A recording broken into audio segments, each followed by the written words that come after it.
Chapter 4791, Air. Sui had just started his path for the martial Tao, so he was unable to stay alive without sleep or food like Yang Kai. After exhausting himself in the daytime, he soon slumbered off when darkness descended. Yang Kai abruptly appeared beside his bed and looked silently at him. The teenage boy was sound asleep with his expression calm and his breathing stable. He was unaware that there was someone else beside him in his room. Just 1 hour later, Yang Kai could clearly feel that the faint yuan qi in the teenager's body was running in the cultivation route of the great nothingness scripture. Although he already had such a speculation, he was still shocked upon sensing it. The teenage boy was really cultivating the great nothingness scripture in his dreams, and it actually worked. This was something that was unheard of. It had to be noted that a person's consciousness was in chaos in their dreams, just like a shattered space. There was no order to speak of. However, Sui seemed to have a special instinct that could allow him to do things in his dreams that no one else could.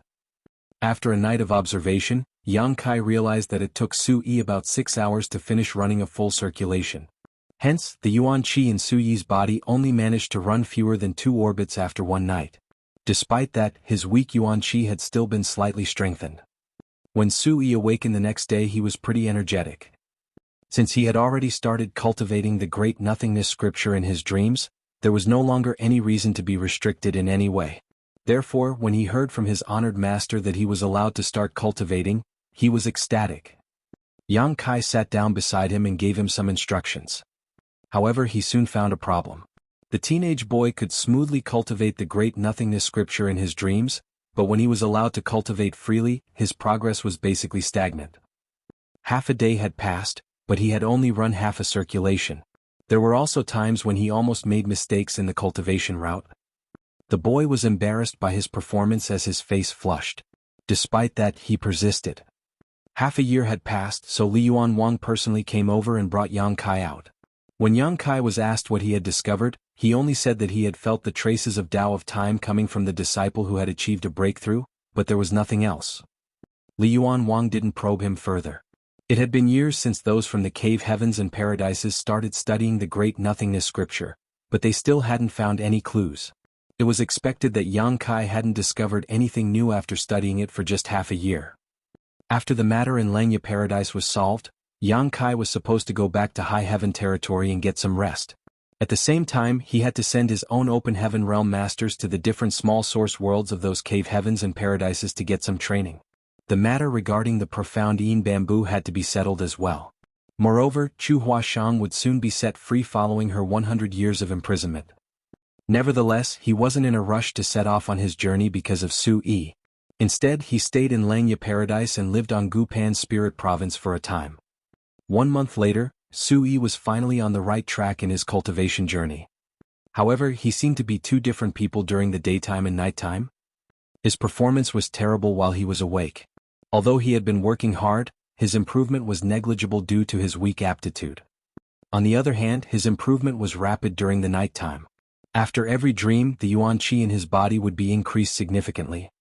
Moreover, Yang Kai realized that as time passed, the teenage boy could cultivate the great nothingness scripture increasingly faster in his dreams. He had never expected his third disciple to be such an eccentric person. It was as though the boy had two different aptitudes. One of them was his daytime aptitude. Despite Yang Kai's nurturing, Suyi's aptitude was still below average. Nevertheless, the aptitude that he showcased in his dreams was excellent. Although it wasn't as extraordinary as Zhao Yu's, he could be considered a gifted person. Therefore, in just a month, Sui made it to the initial element stage. Since his aptitude wouldn't change so easily, the only explanation was that the flow of time in his dreams was different. Sui had said that he felt like he had spent days in his dream every time he slumbered off. In other words, he had more time to cultivate in his dream than during the daytime, which was why his progress was rapid in his dreams. Was this due to his talent in the Tao of time? He actually had more time to spend in his dreams. Yang Kai had a feeling that he had taken on an incredible disciple. All of a sudden he was looking forward to what Sui would grow up to be. More than 10 days later, Gu Pan returned to her spirit province. Although she was still in the sixth order open heaven realm, Yang Kai could clearly feel that her heritage had been significantly strengthened. He couldn't help but think that small source worlds were truly extraordinary. The reason the cave heavens and paradises could stay powerful and rule over the entire 3,000 worlds for such a long time was no doubt thanks in part to the small source worlds. Since Gu Pan had returned and his business was completed, Yang Kai decided to bid her farewell. He couldn't figure out more things regarding Sui for the time being, but Sui was cultivating in his small universe, so as the boy grew up, Yang Kai would eventually find out the things he wanted to know. Yang Kai had come to this place with a group of high-rank open heaven realm masters, but he was all alone when he left. Since he was already used to this kind of situation, he didn't feel lonely at all. During this period of time, he had been nurturing the profound Yin bamboo in his small universe. Since the black ink strength had reappeared, the profound Yin bamboo would definitely be in hot demand in the future. At the very least, all of Voidland's open heaven realm masters would need it. On the other hand, those from the cave heavens and paradises would buy the bamboo from high heaven territory in bulk. Nevertheless, the downside of profound Yin bamboo was that it was only one of the 12 minor pillars. Regardless of how it was nurtured, it would never be comparable to the 4 universe pillars. Moreover, only high-rank open heaven realm masters could use it. The small universes of the cultivators below the high-rank open heaven realm hadn't materialized, so they were unable to nurture profound Yin bamboo in them. Therefore, Voidland's open heaven realm masters couldn't use the profound Yin bamboo for the time being. A person had to consume the heritage of his or her small universe in order to nurture more profound Yin bamboo. Others might not be willing to do this, but Yang Kai didn't mind it. The small stone race members living in his small universe were continuously increasing his heritage 10 times faster than usual. All he had to do was send a lot of materials into the small universe so that the stone kings of the small stone race could produce more pebble eggs. As long as the benefits brought to the small universe by the small stone race members could replenish the consumption of nurturing the profound Yin bamboo, Yang Kai's power wouldn't be affected. Certainly, in that case it would take him a longer time to make it to the 7th order, but it was a price that had to be paid. Presently, Yang Kai was moving across the void on his own. He passed through several great territories, but there came a moment when he suddenly looked in a particular direction and appeared amazed. In that direction there was a gigantic creature moving across the void, heading to some unknown place. The void in the 3,000 worlds was not safe. When he and Jianghu left for the outer universe for the first time and arrived at the 3,000 worlds, they came across a myriad facets insect. The unsuspecting duo was swallowed by the insect, which resulted in their separation. While Yang Kai fell into Seven Wonders Land, Jianghu was pretty lucky, and after going through some hardship, she found her way to Langya Paradise and became a disciple. She had been cultivating there ever since. Other than the myriad facets insect, there were also a lot of strange space beasts. Some space beasts kept to themselves while some of them would attack the cultivators that passed by. There were also some that loved going to places where many people had gathered together. The reason there was a void dock in front of every major star city wasn't solely to inspect the cultivators that moved in and out of the place. It was also set up to ward off any space beasts that might attack them. When Yang Kai was navigating through the void in the past, he had come across space beasts from time to time. When he was still weak, he would naturally avoid them, but now that he was in the 6th order open heaven realm, most space beasts were not a match for him. However, the creature in front of him now wasn't a space beast. Instead, it was a being that was far more powerful than space beasts and even divine spirits. A giant spirit god. So far, Yang Kai had only met 2 giant spirit gods. One of them was Ada, who had been loitering outside the star boundary. The other was the black ink giant spirit god, who had passed away in the ancestral land. The azure dragon spear was given to him by Ada back then, and over the years Yang Kai had brought the spear with him to venture into different parts of the universe, making some achievements with its help. Nevertheless, after the star boundary was rejuvenated, Ada decided to leave. There had not been any news about him since then. During this period of time, Yang Kai had not even met anyone who had seen another giant spirit god. Yang Kai had never expected that while he was returning to high heaven territory, he would bump into a giant spirit god. Could it be Ada? He wasn't certain about it. Supposedly, there were only a small number in the giant spirit god clan, so this giant spirit god was possibly the one Yang Kai knew. He thus dashed forward and soon saw the colossal figure. For every step the giant spirit god took, though, he could move across a vast distance in the void. His speed was actually slightly faster than when Yang Kai used instantaneous movement. Ada. Yang Kai spoke to him using a secret technique to magnify his voice, but the giant spirit god ignored him and kept moving forward. Yang Kai gritted his teeth and manipulated space principles. After his figure flickered several times, he finally reached the colossal creature and stood on his shoulder. The giant spirit god was truly massive. While standing on his shoulder, Yang Kai looked just like a grain of dust. Although it wasn't the first time Yang Kai came across a giant spirit god, the emotions in his heart still undulated when he laid eyes on one. He supposed the heavens were truly incredible as such a gigantic creature could exist in this world. Ada! Yang Kai shouted right beside his ear using the same secret technique. However, the other party still ignored him and rushed forward in silence. Yang Kai examined him for a moment and confirmed that this giant spirit god wasn't Ada. That was because Ada had a bald head while this giant spirit god had a few strands of black hair, which made him look a bit comical. Do you know Ada? Yang Kai asked. This time, the giant spirit god turned to look at him and put on a silly smile. I suppose he knows Ada after all. Yang Kai thought. Giant spirit gods weren't the best conversationalists. In the past, Ada would only tell him that he was hungry. On the other hand, the giant spirit god in front of him was completely silent. This giant spirit god appeared to be calm and collected, so Yang Kai wasn't worried that the gigantic creature would harm him. Instead, he was curious about his behavior. Where are you going? Where's Ada? Are you and him brothers? What's your name? Yang Kai went on to ask him a lot of questions, but he didn't get any replies at all, so in the end he made a decision and said, I'll call you Aer then. He wondered if there were Asen, Asi and so on in the giant spirit god clan.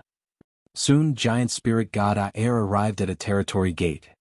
Yang Kai looked curiously at the situation. Supposedly, given Aer's size, it would be impossible for him to pass through the territory gate. Although the territory gate was huge, it was much smaller than the giant spirit god. If he really squeezed through it, the barrier of the territory gate would be shattered. Chapter 4792, Yellow and Blue. It had been a long time since Yang Kai arrived in the 3000 worlds, so he was no longer a naive and ignorant boy. There were thousands of great territories in the expansive universe, and every great territory could be seen as a sealed space. There were very thick barriers between the great territories to separate them. With that said, there were loopholes in the barriers. Only by passing through the loopholes could a person go from a great territory to another. The loopholes were the territory gates.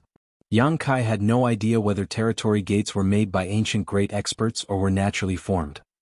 Countless years had passed, and all the known great territories were recorded in the universe charts, which offered great convenience to cultivators. However, there were some unknown great territories where there were no loopholes in the barriers, or their loopholes were inconspicuous. An example was the new great territory that was near High Heaven territory. If it weren't for the battle between the top cultivators from Void Land and Zhuquan Hui, the new great territory wouldn't have been exposed and come into everyone's sight. In fact, the new great territory wasn't a unique case. According to the records in the ancient books, a new great territory would be discovered in this expansive universe every few thousand or tens of thousands of years. The discovery of a new great territory meant that there would be ample resources which had yet to be exploited. Therefore, whenever the news was spread, it would attract a lot of great forces over. If it weren't for the world tree in the star boundary, High Heaven Palace wouldn't have been able to monopolize the new great territory that was just beside High Heaven territory. The cave heavens and paradises wouldn't have easily given up on it. At this moment, the gigantic giant spirit god was standing in front of the territory gate. In comparison, the territory gate looked as small as a mouse hole. Yang Kai was curious about how this giant spirit god would pass through this territory gate. Given the giant spirit god's power, he could probably just force his way through it. However, if he did that, the void barrier would likely be shattered. When that happened, the two great territories would be adversely affected. It wasn't just about a portal breaking into pieces. It might cause an upheaval in both great territories. Although the giant spirit gods were reticent, they were obviously aware of this truth. Therefore, under Yang Kai's watch, the colossal creature's power suddenly surged as his figure rapidly shrank. The giant spirit god Aer eventually stopped when he was small enough to pass through the territory gate. It wasn't until this moment that Yang Kai realized the giant spirit gods were capable of doing this. At such a size, it wasn't hard for them to pass through a territory gate. He suddenly recalled Bai Shi, who was also a colossal giant. The entire void land resided on his back. Bai Shi had previously said that if he wanted to move to another place, he had to shrink his true body in order to move past the territory gates. This was also the method used by giant spirit god Aer. However, the entire Void Land was on Baishi's back, so if he really shrank his true body, Void Land would cease to exist. That was the kind of loss Yang Kai would never be able to accept. Void Land was the first foundation he had built since he arrived at the 3000 Worlds. Void Star City, which was thriving, had a symbolic meaning, and it was also a great source of income. After Air became smaller, he directly plunged into the territory gate while Yang Kai was firmly standing on his shoulder. They then moved past the territory gate and arrived at a different great territory. Following that, the giant spirit god's figure expanded and returned to its original size. It seemed that he felt most comfortable in this state. Yang Kai had no idea where Air was heading or what the latter was doing. After hesitating between following him and returning to High Heaven territory for a while, he chose the former. It wasn't necessary for him to return to High Heaven territory as Hua Qingxi generally handled everything for him. In comparison, he was more interested in this giant spirit god. Yang Kai was wary of the Black Ink clansman that was hiding in some unknown place.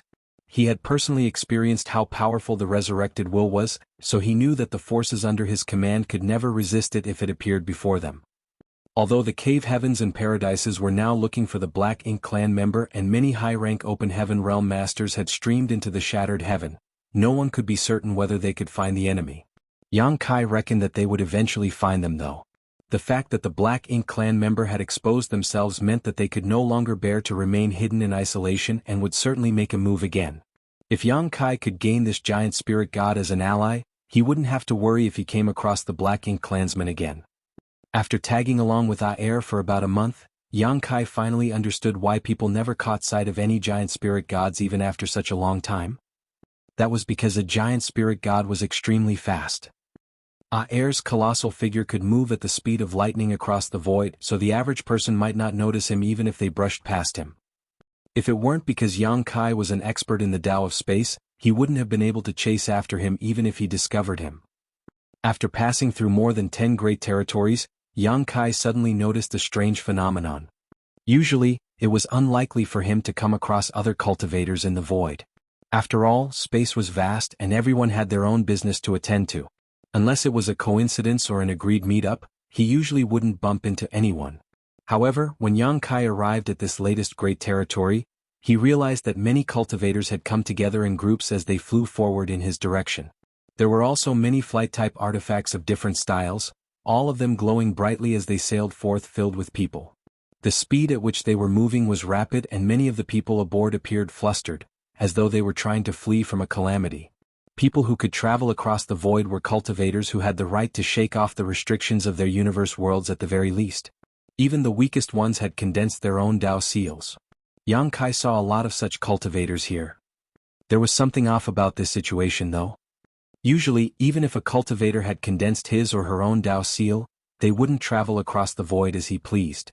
After all, space beasts were everywhere, so it was dangerous for a cultivator to move around recklessly. No one could be certain whether they would fall into danger or get killed at any moment. Nevertheless, Yang Kai could see that these people seemed to be forced to leave their homelands and head to a different place. He grew curious about this. If it weren't because he was worried that he would lose the giant spirit god, he would have caught someone and asked him what was going on.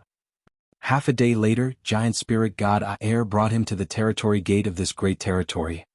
In front of the territory gate stood more than 10 people who stared fixedly at the portal. All of them seemed to be awaiting a formidable enemy. Furthermore, every one of them exuded an aura that was as deep as the ocean.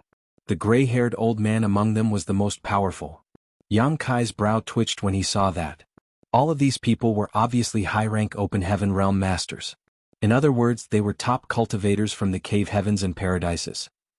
The gray-haired old man in the middle of them was even an ancestor who was in the 8th order open heaven realm. Yang Kai wondered which cave heaven or paradise the old man was from. More than 10 7th order and an 8th order open heaven realm master had gathered together in this place. It was apparent that something major had happened. The first thought that came into Yang Kai's mind was that they had found the Black Ink clansman. Otherwise, these top cultivators wouldn't have gathered together here. Only the Black Ink clan could cause these cave heavens and paradises to put their guards up. At that moment, the emotions in Yang Kai's heart undulated. It was no wonder that all the cultivators in this great territory were fleeing, for the Black Ink clansmen had an eerie power. The cave heavens and paradises apparently didn't want the innocent people to be affected. nor would they want to give the Black Ink clan members a chance to corrupt others and spread their influence. That was why they told all the cultivators in this great territory to move to another place. Meanwhile, Aer's arrival caught the attention of many high-rank Open Heaven Realm Masters. One of them even turned his head and yelled, "Giant Spirit God!" It wasn't until this moment that the others saw the gigantic creature that was coming at them. Aer directly arrived at the territory gate as his figure shrank and charged forward. Dodge! The Eighth Order Ancestor's expression changed as he shouted. At the same time, he waved his hand and swept a gentle force across the high-rank Open Heaven Realm Masters, who were forced to separate to the sides in front of the territory gate. The next instant, Aer dashed into the territory gate. The Eighth Order Ancestor frowned and looked at the territory gate. Just now, he thought that he had seen something. Was someone standing on the Giant Spirit God's shoulder? A woman in an imperial dress looked doubtfully at the others. Earlier, she caught a glimpse of a figure standing on the Giant Spirit God's shoulder, but before she could make out what the person looked like, the Giant Spirit God had disappeared. Someone nodded to show that he had seen the figure as well. Just who was that? He is too reckless. Regardless of who he is, he won't stand a chance to survive after entering that place. What a shame. They soon stopped talking. Under the Eighth Order Ancestors' leadership, they stared vigilantly at the territory gate, carefully observing any changes that occurred. On the other hand, Yang Kai had the urge to curse. When he saw those high-rank Open Heaven Realm Masters just now, he had the intention to jump off the Giant Spirit God and ask them what was going on. However, Aer had already passed through the territory gate without giving him a chance to react. As soon as Yang Kai entered this great territory, he knew that he was in a perilous situation. That was because this place was filled with a rampaging murderous intent and the air of danger.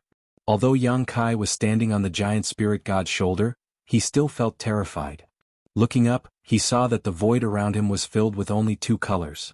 One of them was yellow and the other was blue. The entire void seemed to be painted by these two colors as they entangled and crashed with one another. The violent forces churned and swirled, smashing space to pieces whenever they clashed. Without even needing to examine them, Yang Kai could clearly tell that these masses of colored light contained horrifying powers that could easily destroy worlds. Upon closer inspection, he could see that the colors had actually taken on various forms. Some had dragon heads, while others had phoenix tails. Some had Qilin horns, Kuan fins, turtle feet, and so on and so forth. All the characteristics of the divine spirits could be found in these creatures, making them look mightier than any ordinary divine spirit. Both parties looked the same, but their colors were different. The void was filled with these weird creatures of different shapes and sizes as they crashed into and attempted to hack each other to death. Every time they exchanged moves, space would tremble and warp. The fallout from the attacks were unbearable even for high-rank Open Heaven Realm Masters. Fortunately, a layer of milky white glow was formed around the Giant Spirit God to serve as a protective barrier to ward off these shockwaves. Ripples could be seen as the fallout came into contact with the white glow. At that moment, Yang Kai found himself in a dilemma. Right now, he could not stray away from Aer, for without the Giant Spirit God's protection, he reckoned that he would lose his life in under 3 breaths in this place. The shockwaves produced from the clashes between the two different colored lights were too horrifying. There was no way he could fend them off. He had never seen such purely devastating powers before. Just what are they? Chapter 4793 Chaotic Dead Territory. Yang Kai's pupils contracted to needle points as he watched the countless unique beings hacking each other to death. All of a sudden, he came to realize what the two colors, yellow and blue, represented. They were the sun's burning light and the moon's serene glimmer. Rumor had it that when the world was born in ancient times, the first ray of light appeared, and that light split into two, which gave rise to yin and yang. As time passed, this pure yang became the sun's burning light while the yin became the moon's serene glimmer. They were the ancestors of all divine spirits, as well as the source of all living creatures. The sun's burning light and moon's serene glimmer were closely related to the divine spirits and the ancestral land. In fact, they had supposedly lived in ancestral land for a long time in the ancient past. One day these two powerful beings suddenly left. No one knew what had happened, but the battle between the sun's burning light and the moon's serene glimmer started then. The battle had spanned across countless years, and it still hadn't stopped up until now. Due to the fight between the two, innumerable great territories had been destroyed. The proprietress had said that wherever the sun's burning light and moon's serene glimmer went, all lives would be destroyed. They lived in a true chaotic dead territory. Even the high-rank Open Heaven Realm Masters wouldn't dare to go anywhere near this place. Initially, Yang Kai thought that the more than 10 high-rank Open Heaven Realm Masters were guarding the territory gate because they had found the hiding place of the Black Ink clansmen, but it didn't seem to be the case now. No traces of the Black Ink clan were found here.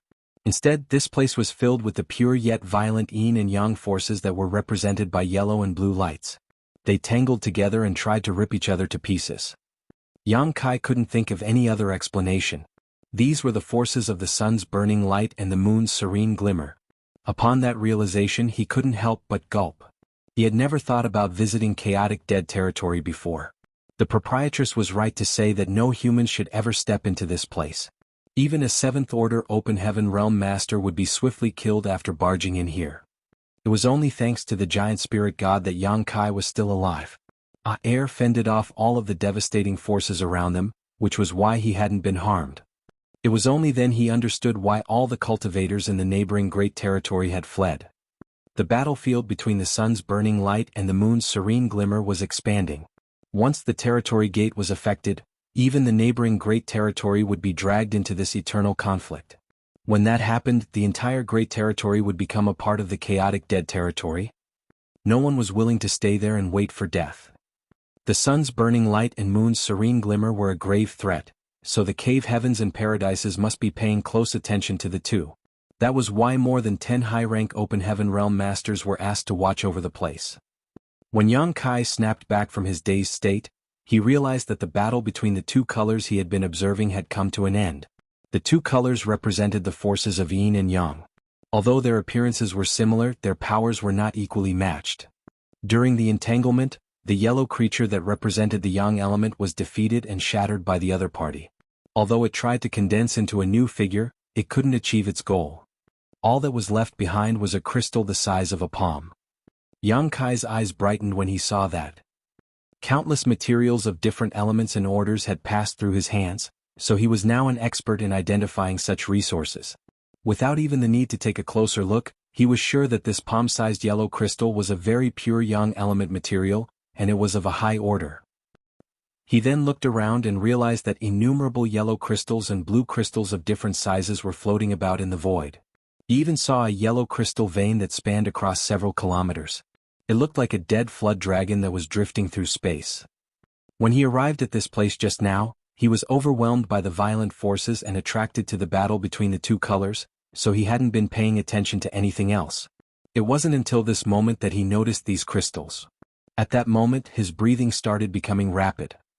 All of a sudden, he recalled that when he desperately needed yin and yang element materials back then, the proprietress jokingly told him to come to the chaotic dead territory, for it was the battlefield of the sun's burning light and the moon's serene glimmer.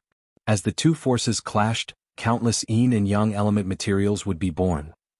These yellow crystals and blue crystals of different sizes that were floating about randomly were all yin and yang element materials.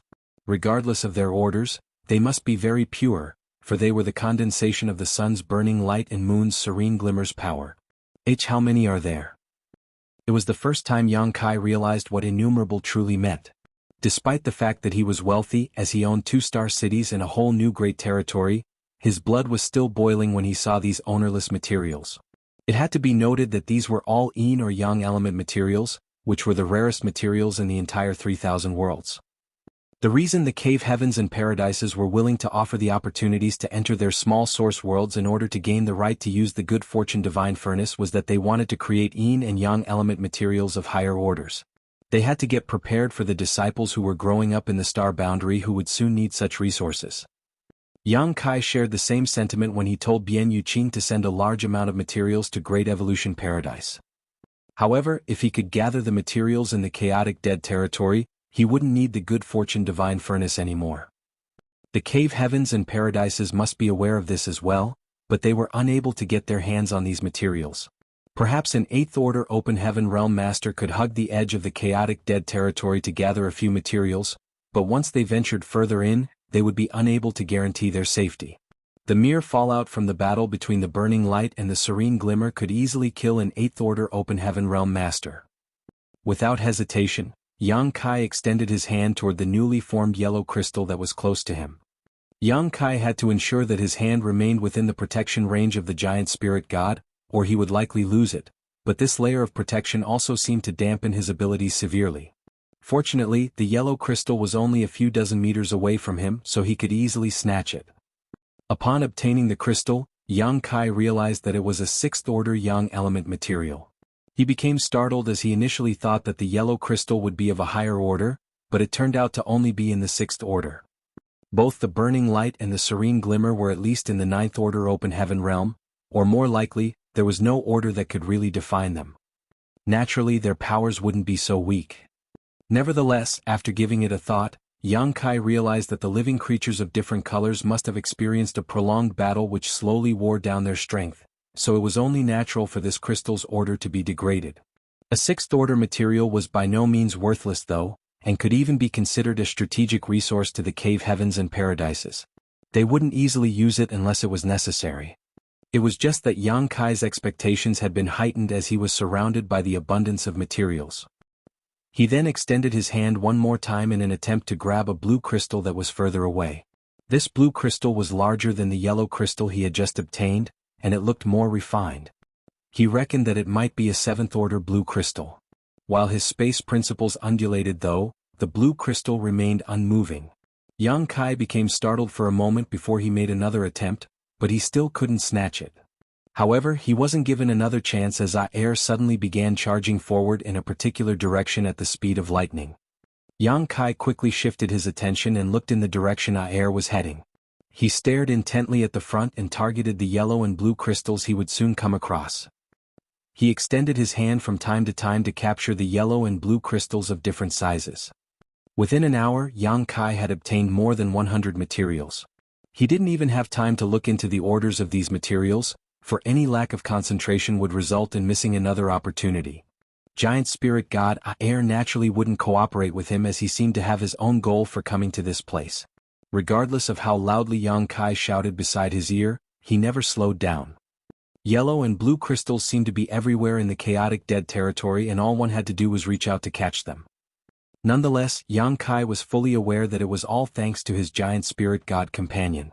Without air's protection, he wouldn't have been in the mood to capture these materials as he would have already been vaporized by the never-ending explosions around him. With that said, Yang Kai soon figured out some basic rules of this place. He would be able to easily capture the yellow and blue crystals within a radius of 50 meters around him, but he would be powerless to do so for anything beyond that distance. The entire chaotic dead territory was filled with those destructive forces. Moreover, the protective layer around air would significantly weaken his abilities. Yang Kai felt that it was such a shame because he had seen some crystal veins on several occasions. The short ones were about several tens of meters while the long ones were more than a dozen kilometers in length. Nevertheless, he couldn't get them as they were too far away from him. If he managed to obtain any of those crystal veins, it would mean that he would have immense wealth in his possession. It was indeed a shame, but there was nothing he could do. He reckoned that this was already a huge windfall for him, and since he had obtained so many rewards already, he should learn to feel content. It would do him no good to be greedy. Moreover, he only had one chance to tag along with air to pick up these treasures. Soon Yang Kai found out air's purpose for visiting this place. The giant spirit god had come all the way here for the dead universe worlds. The giant spirit god clan members were known to be powerful yet peaceful. Dead universe worlds were their only food. Moreover, they had a special skill that allowed them to catch a whiff of the auras of dying universe worlds. It was because of this reason that Ada remained outside the star boundary in the past. He waited for a long time as he anticipated the star boundary to die, but in the end, Yang Kai managed to save the universe world with a world tree's root. Without any complaints, Ada left the place while still feeling hungry. Yang Kai felt a bit guilty whenever he thought about this incident. After all, while he was venturing into the 3,000 worlds, it was Ada who kept the star boundary safe, and it was even Ada who taught him how to save the star boundary. Since the battlefield between the burning light and serene glimmer was expanding, this region had descended into chaos, and the universe worlds had begun collapsing. Aer caught a whiff of this dying aura, which was why he traveled across dozens of great territories to have his fill. No one could figure out the original state of the shattered universe world as half of it was already gone. Only shattered spirit provinces of different sizes were left while all the beings who once lived here were already dead. Air arrived at a shattered spirit province that was about 100 kilometers wide. After grabbing the spirit province, he brought it to his mouth and began chomping on it. There was an elated expression on his face as though he was wolfing down a piece of delicious meat, which was in contrast to his usually expressionless face. Yang Kai didn't even hear any sound of chewing as the large shattered spirit province was gulped down into the colossal figure's stomach. The giant spirit god then extended his hand towards another shattered spirit province. Yang Kai looked around and realized that there were no nearby materials that he could capture. Since he had time now, he decided to go through the rewards he had obtained so far. Chapter 4794 Wake Up. After some quick counting, Yang Kai realized that he had amassed more than 100 materials, which was why he was ecstatic. Moreover, they were all in the 5th order and above. There were not a lot of 5th order materials, just about 10% in total. 30 to 40% were 6th order, while the same percentage were 7th order. The rest were 8th order materials. Just like the 5th order materials, the 8th order ones came in a small quantity. From this sample, Yang Kai reckoned that most of the materials floating in the void were in the 6th and 7th orders. After pondering on the process of their formation, he found a sensible explanation. The disorderly energies of the burning light and serene glimmer filled the entire chaotic dead territory as they hacked each other to death. Every time they clashed, their forces would weaken a little. They were originally in the 9th order at the very least, but after a prolonged fight, it was expected that their order would degrade. When they were reduced to the 6th order or the 7th order, the outcome of the battle would be clear. As a result, yellow and blue crystals in the 6th order and the 7th order would be left.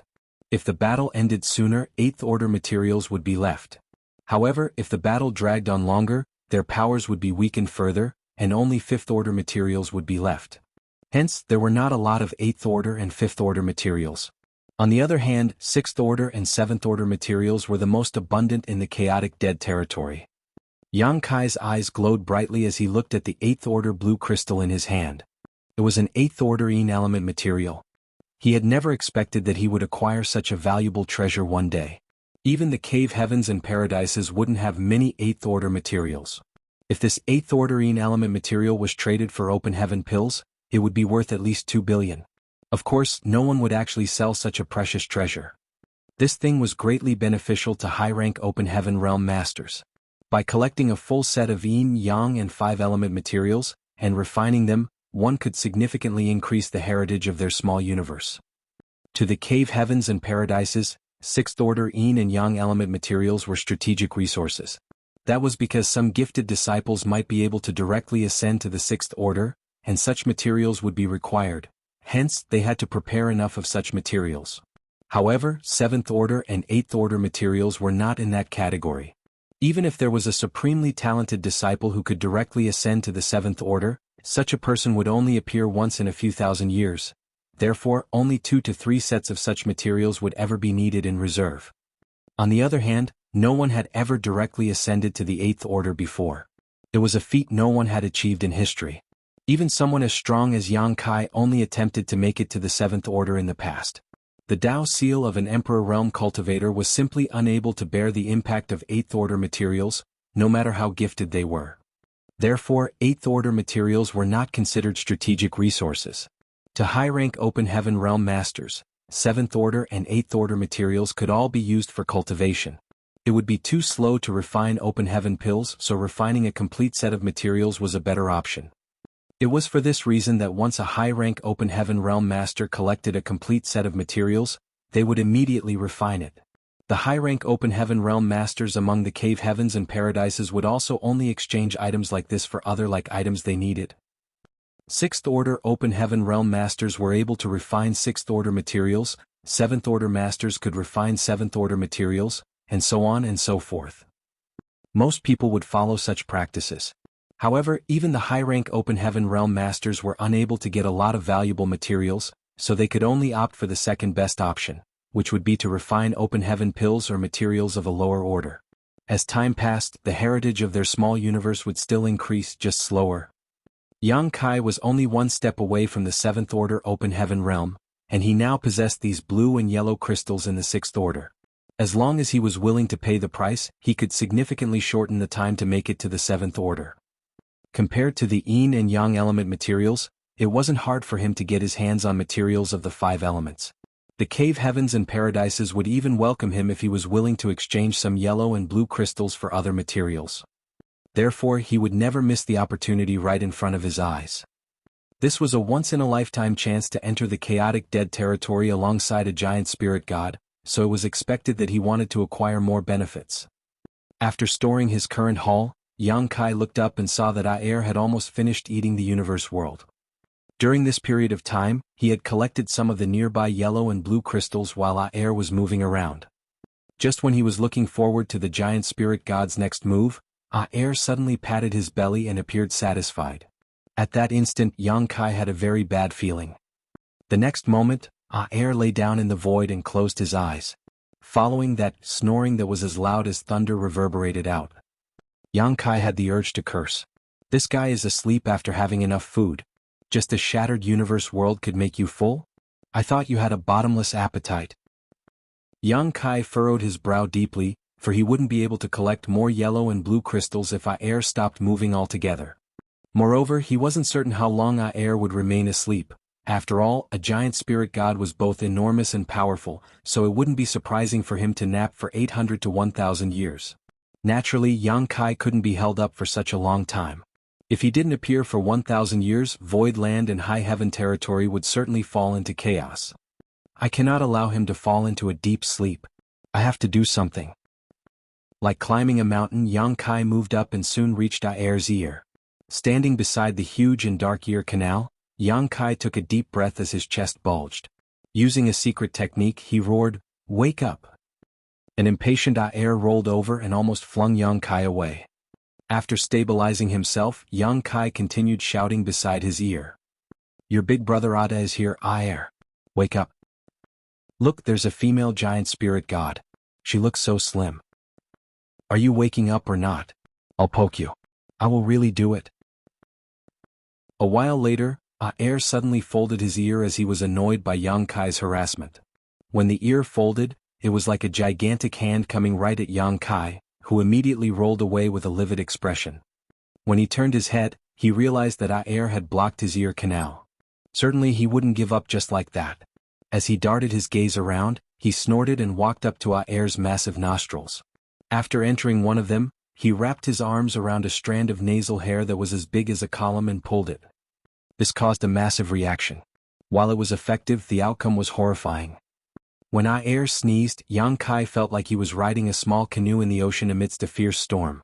Regardless of how hard he clung on to the strand of nasal hair, he was still spurted out of Aer's nostril. Following that, he kept rolling away.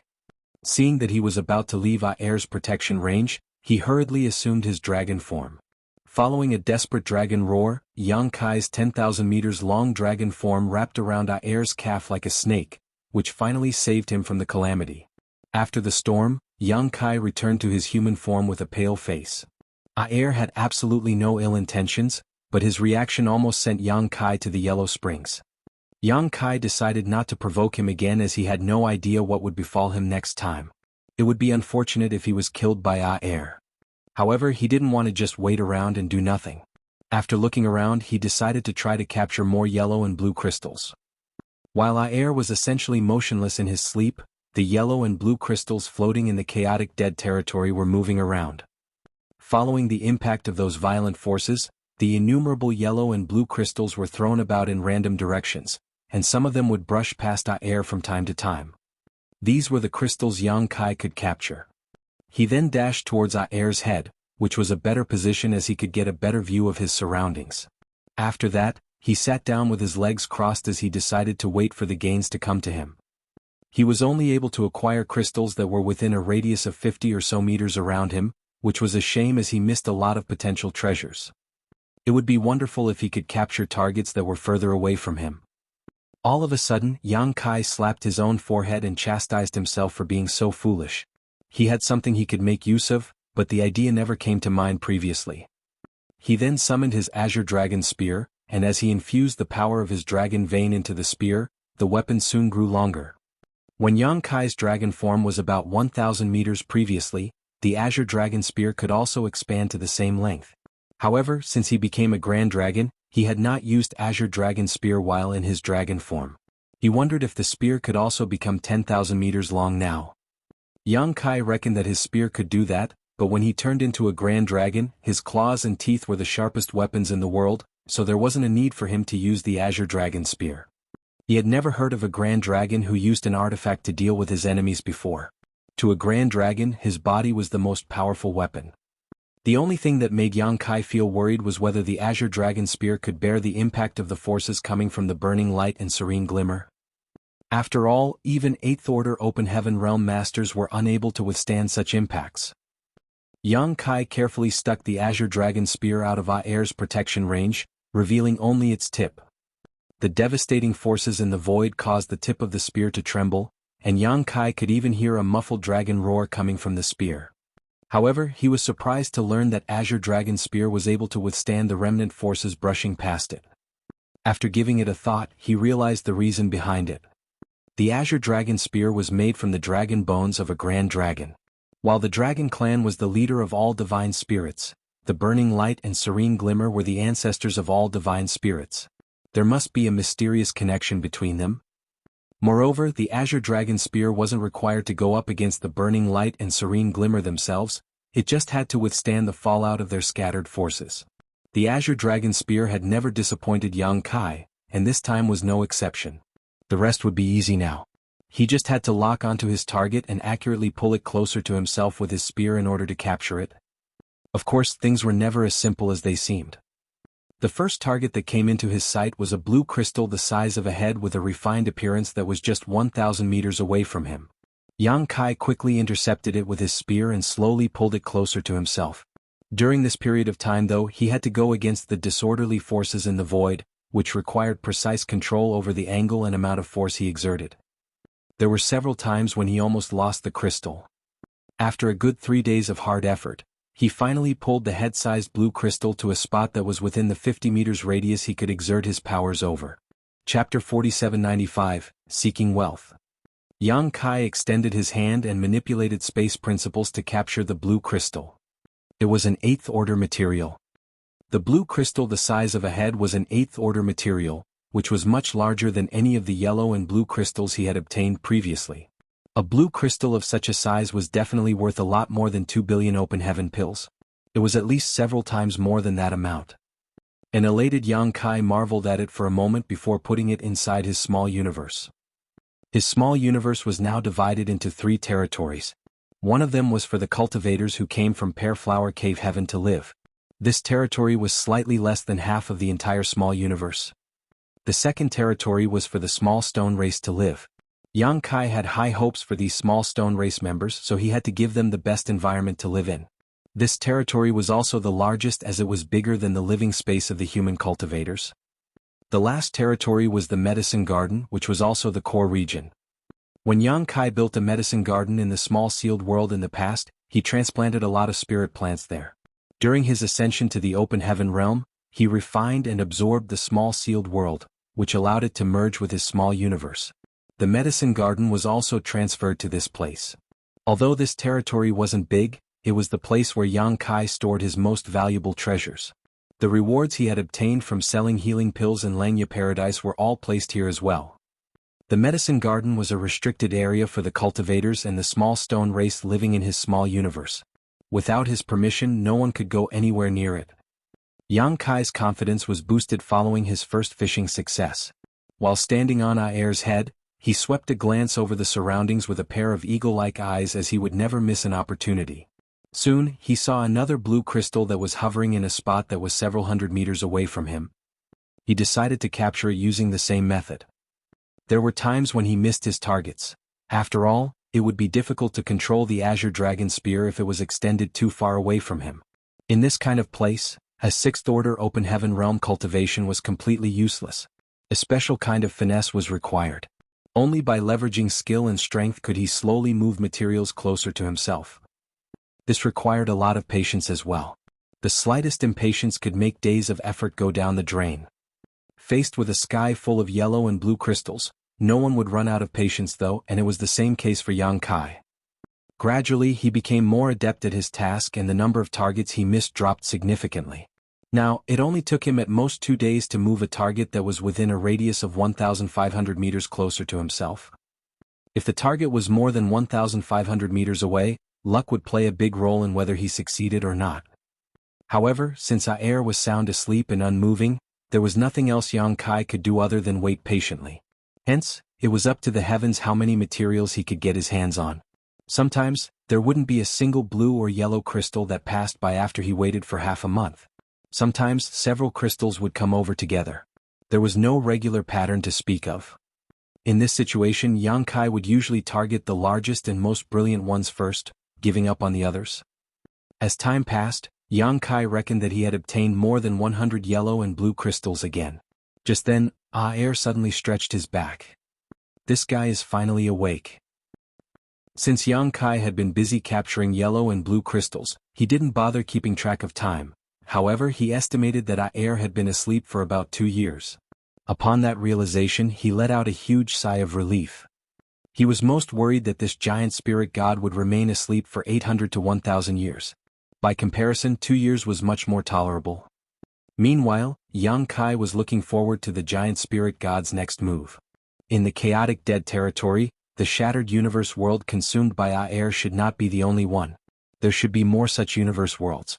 As long as Aer kept moving forward, Yang Kai would have a chance to obtain more yellow and blue crystals.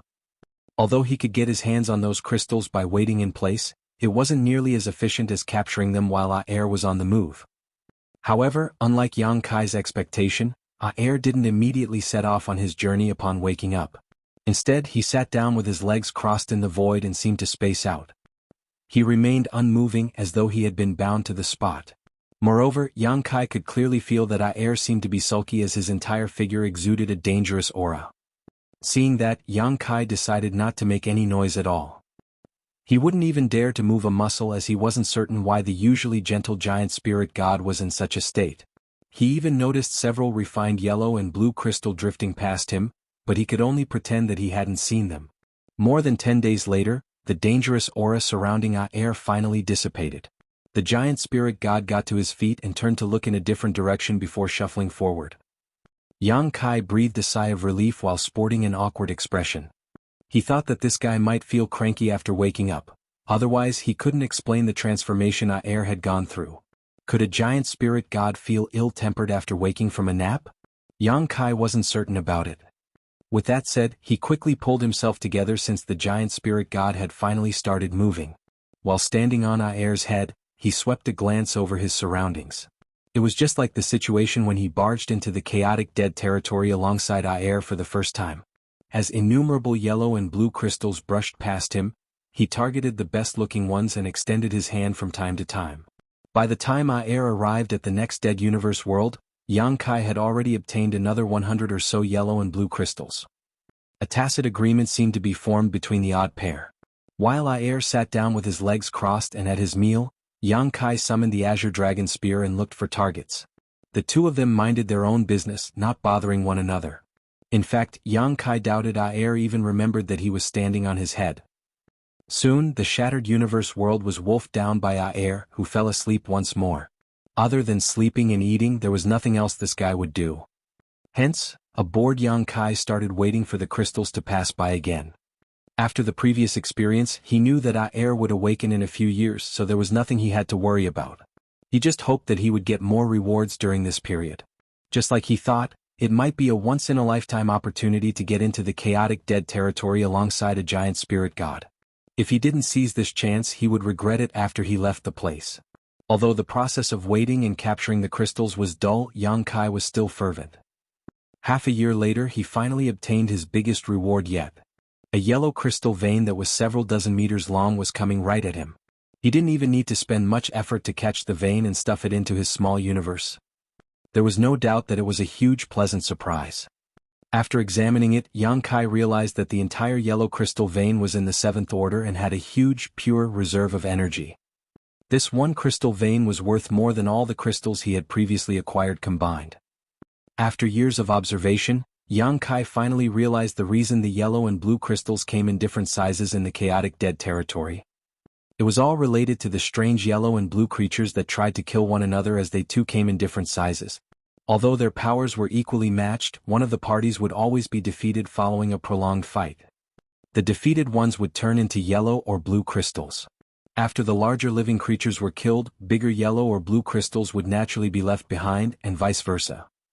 Luck was an elusive thing. Although Yang Kai hoped to easily get another crystal vein, his wish was never granted. In the chaotic dead territory, a several dozen meter long crystal vein was by no means the largest. Yang Kai had even seen a crystal vein that was over a dozen kilometers long.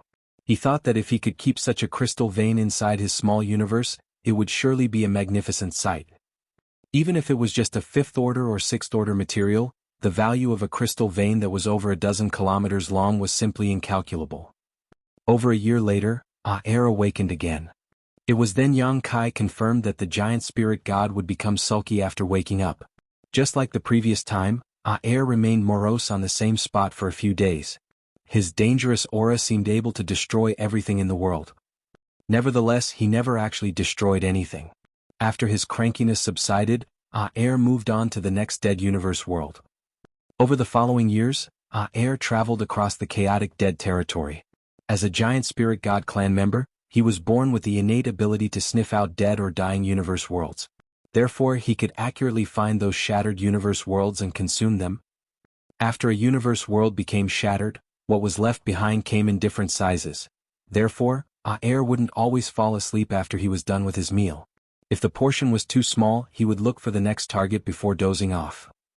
Yang Kai was determined to harvest more wealth while tagging along with Air and had soon lost track of time altogether. He could only make a judgment by observing the changes in his small universe. Over 10 years had passed in his small universe, and during this period his third disciple Sui had gone through a massive transformation. His aptitude was weak as he was found to be C during the disciple recruitment of 7 Stars sect a decade ago. Given his aptitude, he supposedly didn't have a right to become a disciple of 7 Stars sect. In the eyes of the top cultivators in the Void Continent, a cultivator with such an aptitude would never achieve anything great in life even if he had a good teacher and ample resources. However, Su Yi's growth far surpassed his aptitude. It only took Su Yi 10 years to become a transcendent realm cultivator from an ordinary mortal.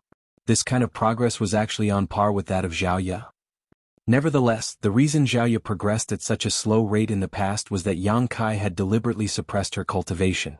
If she was allowed to cultivate freely, her speed would have been much greater. Su Yi's aptitude was clearly weaker than Zhao Ye's. In fact, in this expansive universe, Yang Kai had never seen a cultivator who was on par with Zhao Ye when it came to cultivation speed. Even though there were many disciples in Void Land and High Heaven Palace, Zhao Ye was still the brightest. However, compared to his C aptitude, Su Yi's growth was simply unbelievable. Just like Yang Kai had observed previously, Su Yi was indeed a cultivator with C aptitude as his progress was painfully slow during the daytime. However, once he fell asleep at night, he seemed to become an entirely different person. Given his transcendent realm cultivation, he supposedly didn't need to sleep. Nonetheless, just like an ordinary mortal who had never cultivated, when darkness descended, Su Yi would lie down on the bed and easily slumber off. This was a special talent as well as his cultivation method. All the elders in 7 Stars sect admired their ancestor even more after taking notice of this. A disciple with such a weak aptitude could still achieve excellent results following Yang Kai's guidance. He had practically achieved the impossible, so Shang Guanji and the others reckoned that they were no match for the ancestor when it came to vision. Chapter 4796, Who is the Big Brother or Big Sister? 10 years after Yang Kai entered the chaotic dead territory alongside giant spirit god Air, he finally had a chance to witness the clash between the real sun's burning light and the moon's serene glimmer. At that time, Air was heading to his next destination while Yang Kai was looking for fishing targets.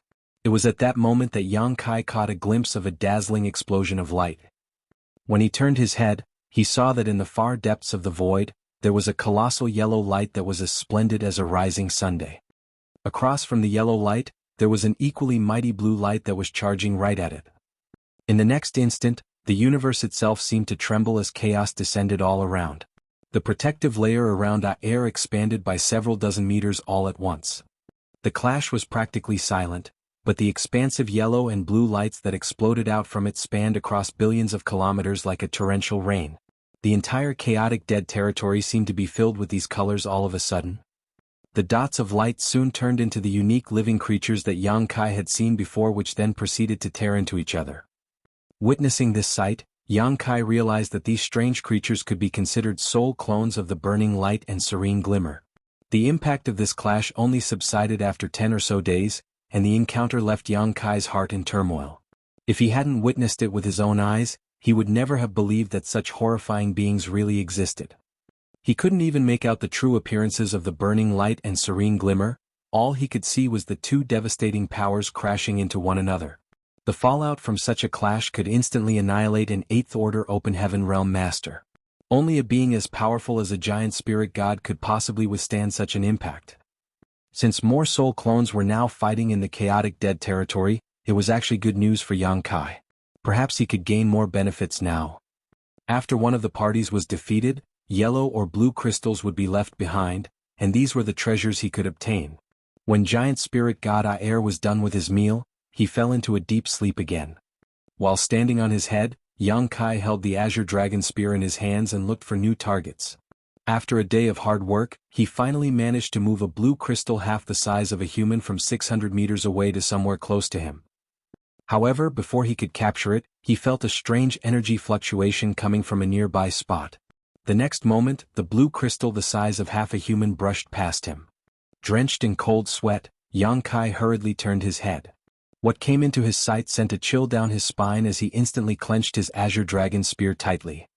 That was because he saw two young children about 10 years old, glaring at him from a nearby spot. They were a young boy and a young girl. The young boy was clad in yellow clothes while the young girl was wearing a blue dress. What was odd was that their hair colors matched their clothes. Even their eyes were respectively yellow and blue. Yang Kai was now a 6th Order Open Heaven Realm Master with strong perceptive powers. Even a 7th Order Open Heaven Realm Master wouldn't be able to get anywhere near him without alerting him, let alone cultivators in the same order. Nevertheless, he had no idea when these two kids appeared. If not for the anomaly just now, he wouldn't have noticed them at all. What puzzled him was that he couldn't feel any energy fluctuations coming from these two. They were like ordinary children who had never cultivated before, but they were also like indiscernible phantoms.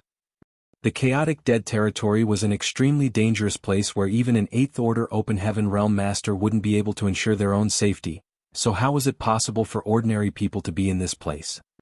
Moreover, the colors of the young kid's clothes, hair, and eyes made Yang Kai feel alarmed. These were no ordinary colors. All his pores uncontrollably tightened as he almost descended into panic. However, he slightly set his mind at ease since Aer was still sound asleep. Although giant spirit gods were gentle creatures, that didn't mean they weren't formidable beings. Since Aer hadn't awakened, it meant that he hadn't felt any hostility directed towards him, which was good news for Yang Kai. Nevertheless, he soon became uncertain when he saw the young kid's expressions. The blue crystal from earlier that was retrieved by the yellow-clothed young boy was now lying beside him. While staring at Yang Kai, he snapped, "You're a thief." The young girl clad in a blue dress also pointed and shouted, "You're a thief." The young boy turned his head and frowned at the young girl, "Stop mimicking what I say."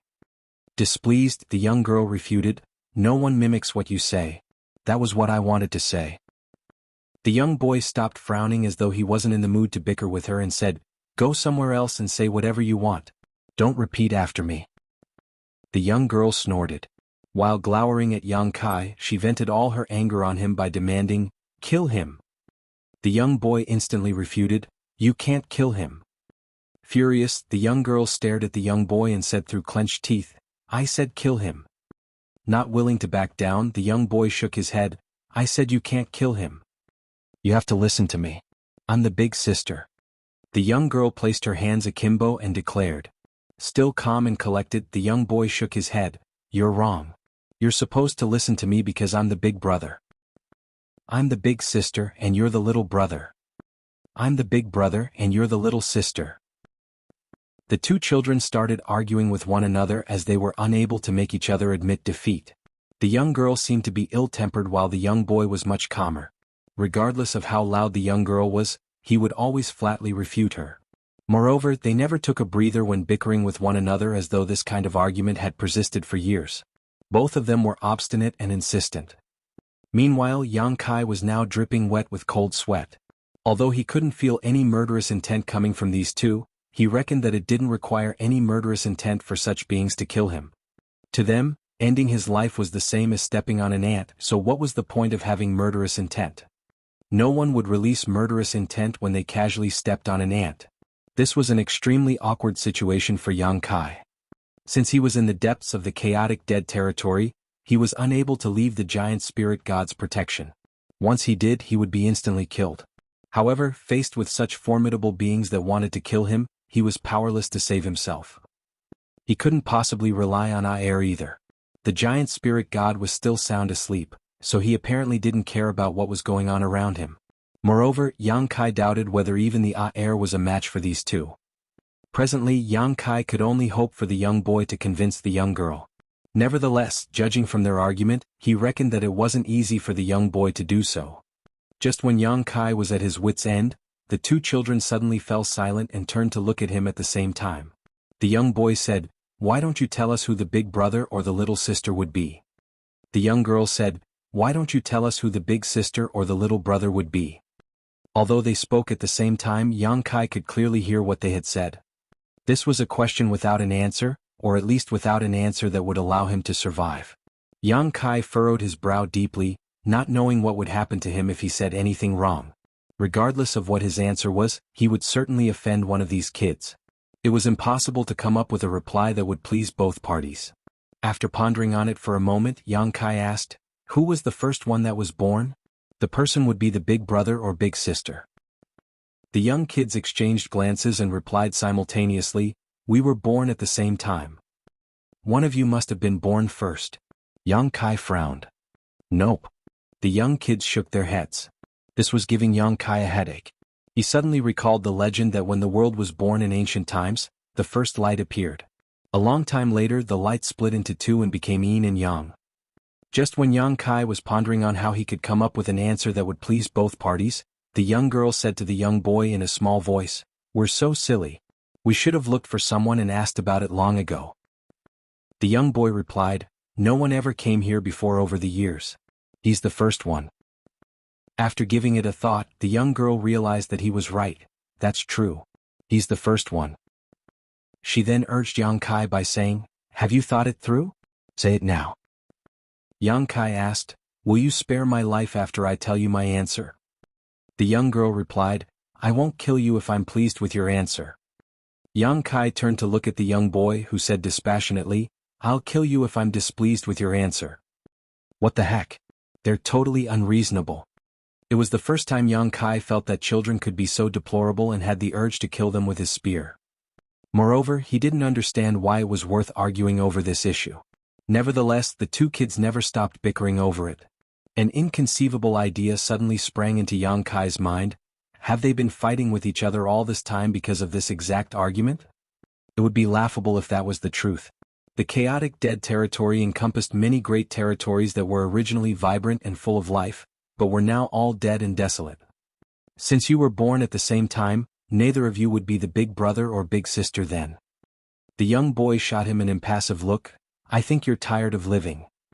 Yang Kai quickly tried to save himself by saying, "However, if you insist on becoming the big brother or big sister, it's not so difficult." The eyes of the young kids brightened, then the little girl asked, "How easy is it? Tell us about it." Yang Kai replied, "Why don't you take turns? One day you'll be the big brother and the next day she'll be the big sister. Isn't it the best outcome for both of you?" Upon hearing that, the young kids fell into their thoughts. Yang Kai breathed a sigh of relief. From the looks of it, even though they were irritable, they were pretty simple-minded. In that case, he might be able to keep fooling them. Just when Yang Kai was lost in his thoughts, the young boy suddenly looked up. "Your solution is good. I'll be the big brother today then. Why didn't we think of such a simple way?" The young girl pursed her lips. "What makes you have the right to be the big brother first? I'll be the big sister today." There was no expression on the young boy's face as he turned his head. "Why must you insist on competing with me?" The young girl snorted. "It's you who insists on competing with me." A dumbfounded Yang Kai initially thought that the problem was solved, but a new problem popped up the next moment. Are they deliberately making things difficult for me? Yang Kai had the urge to beat them up as he clenched his azure dragon spear tighter, but he soon relaxed his grip while feeling dejected. As expected, not long after, the kids then turned to look at him and asked, "Why don't you tell us who the big brother or big sister would be today?" Yang Kai had the urge to kill himself as he roared, "Why can't both of you be the big brother and the big sister at the same time? What's the point of arguing over this issue?" Chapter 4797, Good Little Brother and Little Sister. The young girl gazed dazedly at Yang Kai as she was dumbstruck by his abrupt fury. On the other hand, the young boy stroked his chin and fell into his thoughts for a moment before he looked up at Yang Kai. "You be the little brother, then." At that, Yang Kai was speechless. "Little brother?" The young girl called out with ecstasy as her dream of becoming the big sister was finally realized. Although the target wasn't quite up to her expectations, it was acceptable. Hence, Yang Kai became their little brother. That was an outcome he had never expected, but he had no choice but to accept it. Judging from the way the young kids looked fervently at him, it was as though he would be directly killed and sent to the Yellow Springs if he dared to say no. He felt like a mountain had been pressed against him. It felt awkward to be the little brother to these young kids who looked like they were 10 years old. However, when thinking about these kids' real age and status, Yang Kai reasoned he was actually the one taking advantage of them, not the other way round. "Little brother?" The young girl called out to him again with pleasure as she stared at him with a pair of blue eyes. Yang Kai could read her intention through her eyes, but he pretended to see nothing as his head jerked to the side. The young girl took a step forward and called out again, "Little brother." Just like the wind in winter, her voice became significantly colder. Yang Kai instantly felt all his bodily hair standing on end as his brow twitched. While scratching his face, he called out bashfully, "Big sister." He felt his face burning as he kept telling himself that a man had to be flexible in every situation. He could always make a comeback as long as he was alive.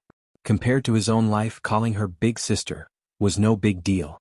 Moreover, he was at an advantage here. Instantly, the young girl put on a bright smile. Yang Kai didn't see her move at all, but she appeared in front of him the next moment and extended her hand to pat his head. "You're my good little brother." The veins on Yang Kai's forehead bobbed as he almost failed to contain his murderous intent. Right then, the young boy coughed on the side. Yang Kai was a worldly person who knew how to adapt to the situation. Since he already did it for the first time, it wasn't so hard to do it for the second time. He cupped his fist at the young boy and called out solemnly, "Big brother." Acting like he was more mature, the young boy nodded as he was pleased with Yang Kai's action. In fact, Yang Kai was curious about their names. Since they were considered one family now, he decided to ask them about it. Nevertheless, the young kids exchanged glances and shook their heads. They never had a name since their birth. The sun's burning light and the moon's serene glimmer were what others called them, not their real names. After giving it a thought, Yang Kai said, "Why don't I give you names? It'll be easier for us to call each other this way." The young kids exchanged glances as if they were fine with it. After pondering on it for a while, Yang Kai came up with a few names, but they were displeased with all of them. Nevertheless, they were fond of the words yellow and blue. Hence, one of the young kids became Big Brother Huang to Yang Kai while the other was his big sister Lan. Since time immemorial, Big Brother Huang and Big Sister Lan had always had the dream to become the big brother and big sister. They kept arguing over it and got into intense battles because of it. It wasn't until Yang Kai barged into their territory alongside giant spirit god Air that their wish was granted. Despite that, they had no idea what they should do after becoming the big brother and big sister. Yang Kai promptly gave them a hint by saying, "As big brother and big sister, you're supposed to take good care of your little brother." Big Brother Huang and Big Sister Lan nodded at the same time. Acting like an adult, Big Sister Lan said, "I'll definitely take good care of you. Come to me if anyone bullies you in the future. I'll stand up for you." Yang Kai felt like crying tears of joy at that moment. While bearing the humiliation, he accidentally found two incredibly formidable backers. Of course, he wouldn't be able to make use of such backers.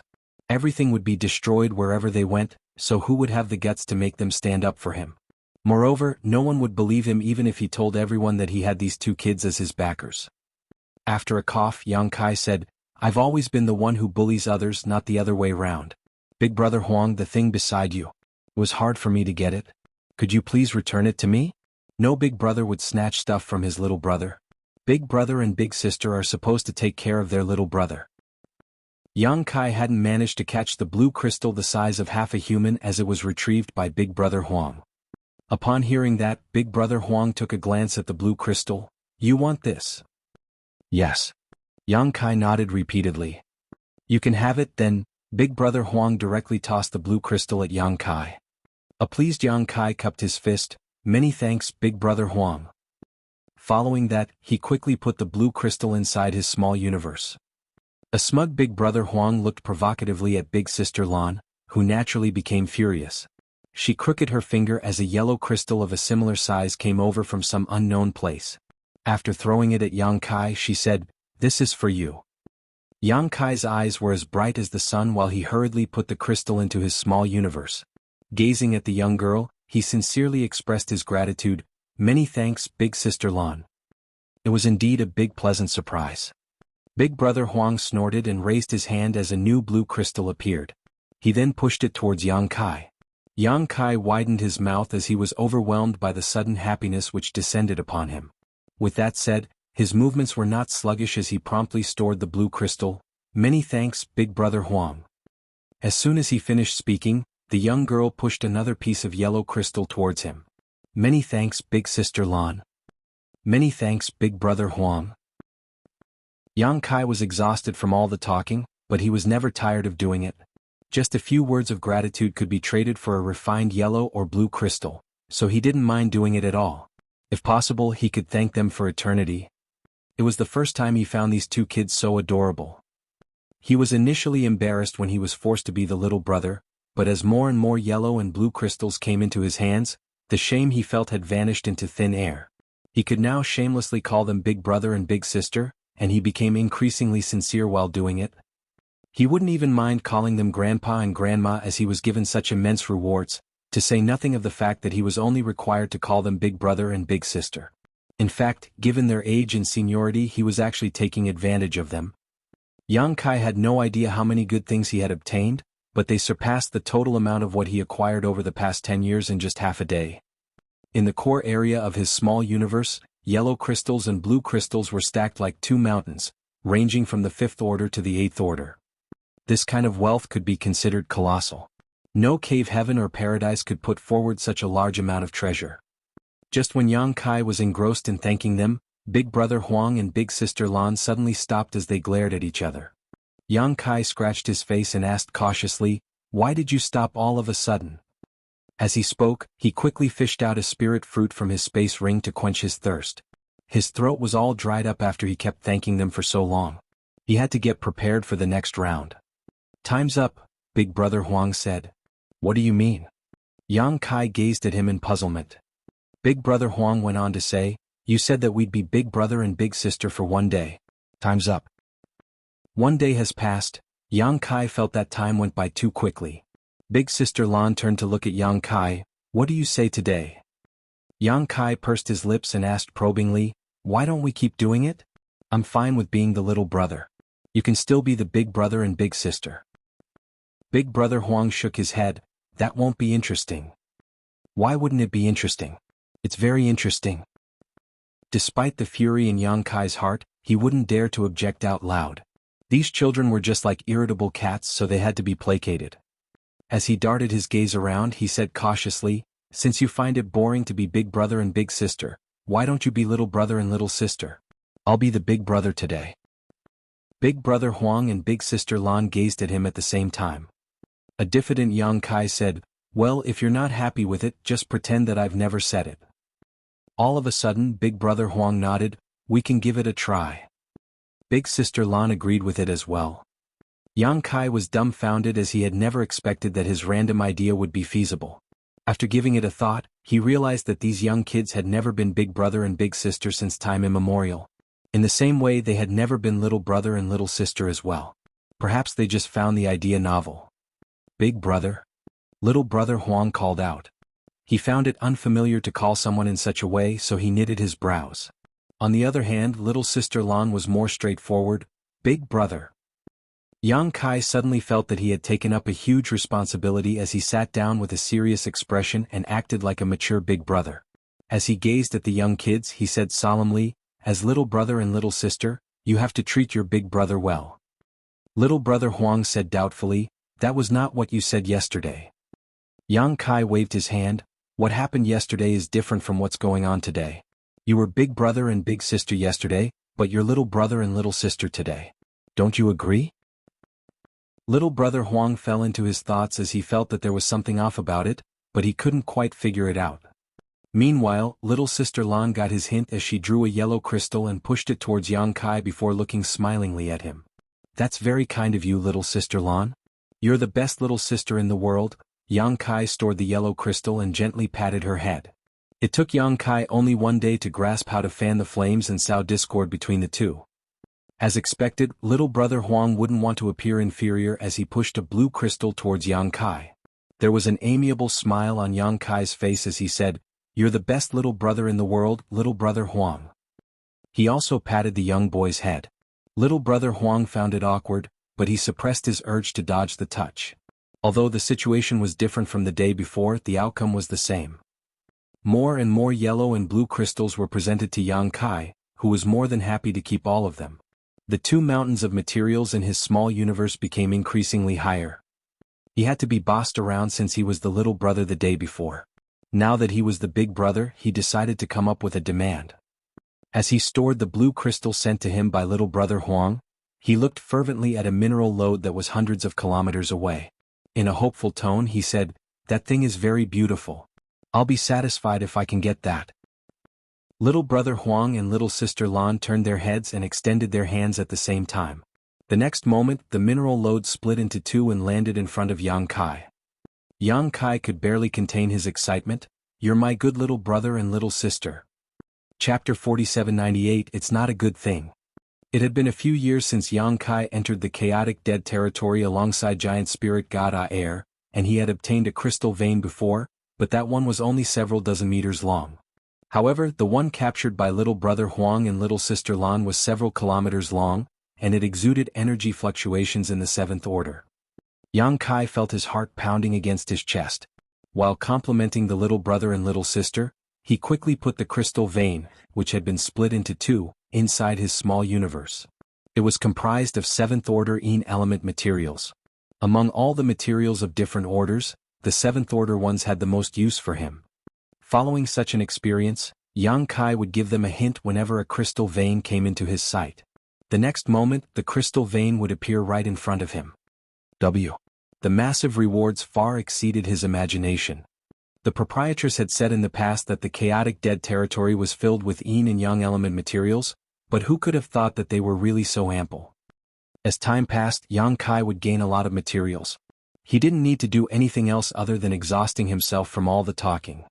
With that said, it wasn't a big deal for him as he could always wet his throat by consuming some spirit fruits. There were a lot of spirit fruits in the medicine garden in his small universe. These spirit fruits were no longer useful for him in terms of cultivation, but he could consume them to moisturize his throat. He initially thought that these kind of shameless days could go on forever, and he was ready for a prolonged coaxing session with these two. However, there came a day when Big Brother Huang and Big Sister Lan suddenly started arguing over a trivial matter. The cause of the argument was negligible, but they were used to bickering with each other and the slightest conflict could turn into a big fight. With his forehead beaded with cold sweat, Yang Kai persuaded them to stop arguing as he was worried that they would really get into a fight. Nevertheless, neither of them bothered to respond to him. Half a day later they suddenly stopped talking at the same time. Big Brother Huang said, "It's boring." Big Sister Lan nodded, "It's indeed boring." A weary Big Brother Huang said, "We should stop playing this game." Yang Kai put on a smile on the side, "Let's stop fighting. We're one family, so what's the point of bickering with each other? Come on, it's my turn to be the big brother today." Big Sister Lan shot him a glance, "Do you still want to be the big brother?" Yang Kai became startled for a moment, "Yes, it's my turn." Big Brother Huang snorted, "Aren't you satisfied with having gained so many benefits after such a long time?"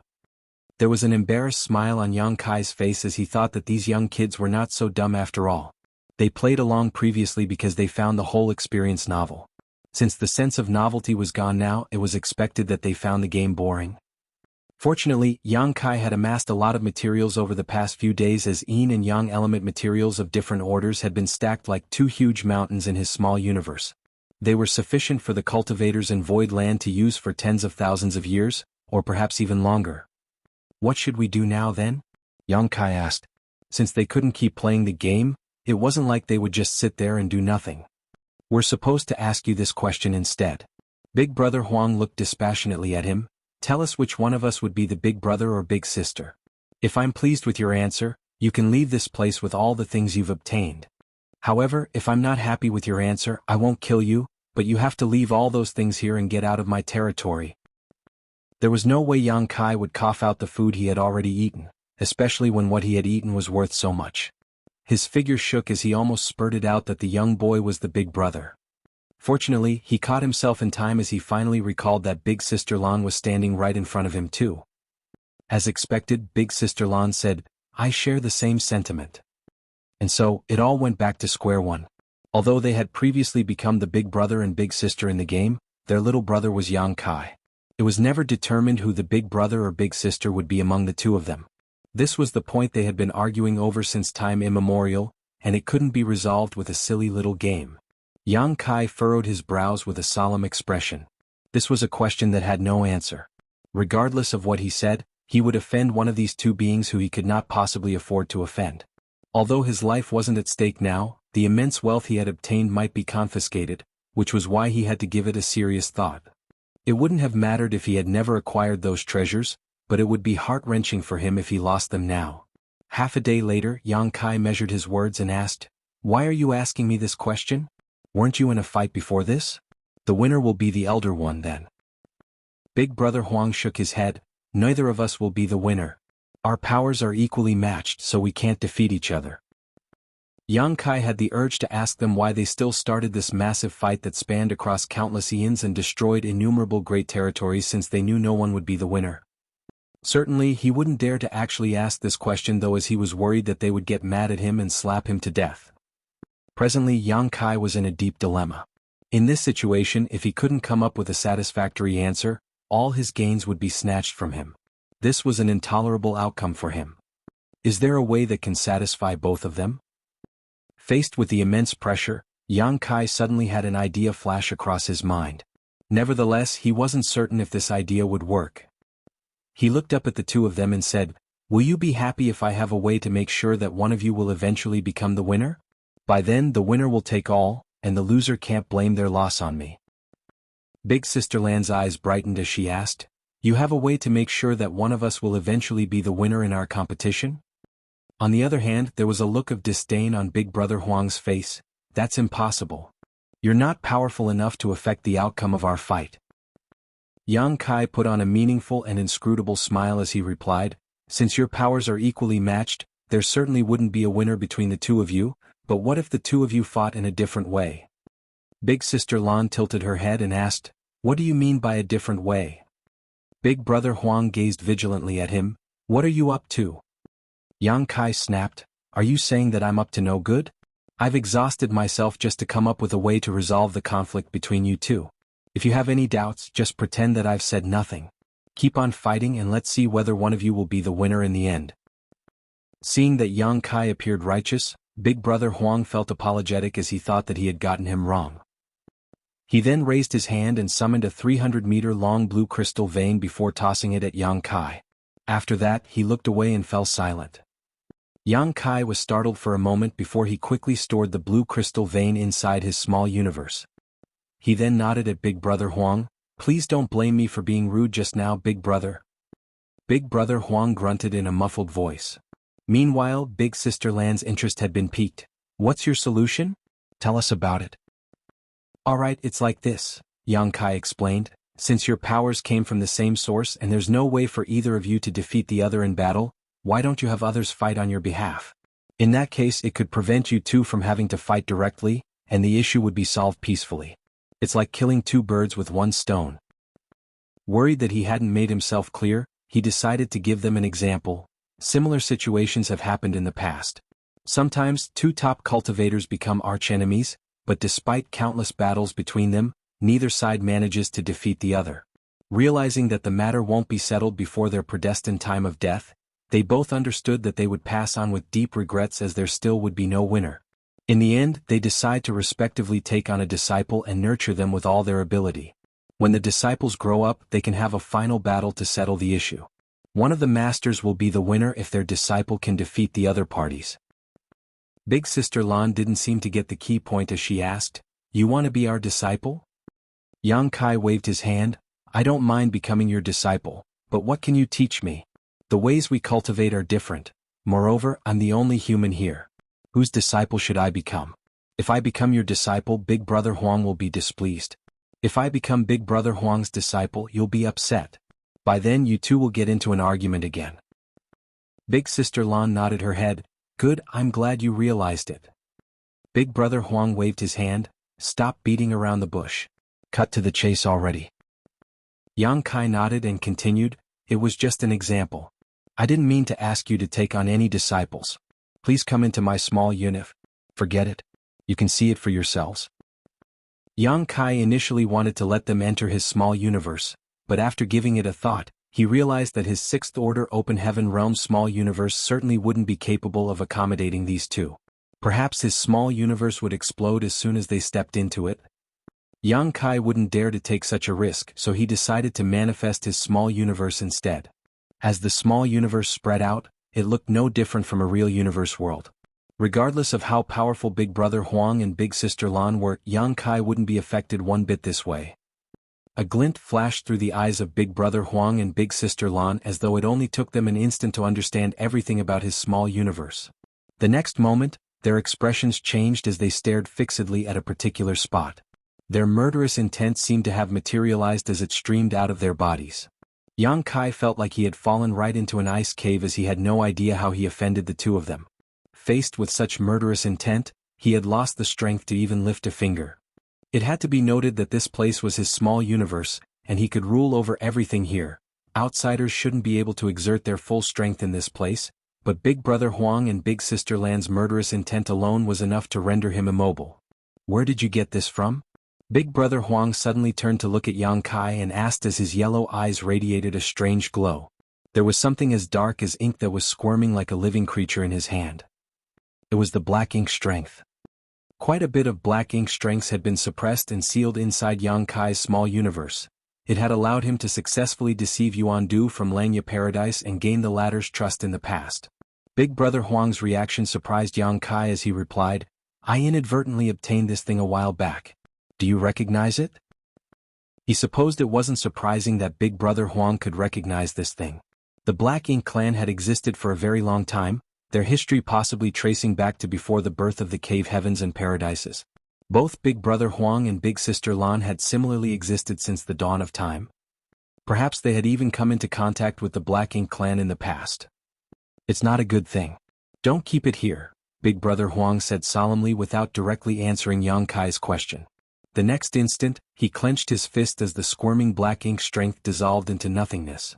Following that, he waved his hand as Yang Kai could feel an invisible force sweeping across his small universe. The place where the black ink strength had been suppressed and sealed was instantly purified. All the black ink strength vanished like a puff of smoke. Seeing this, Yang Kai was absolutely flabbergasted.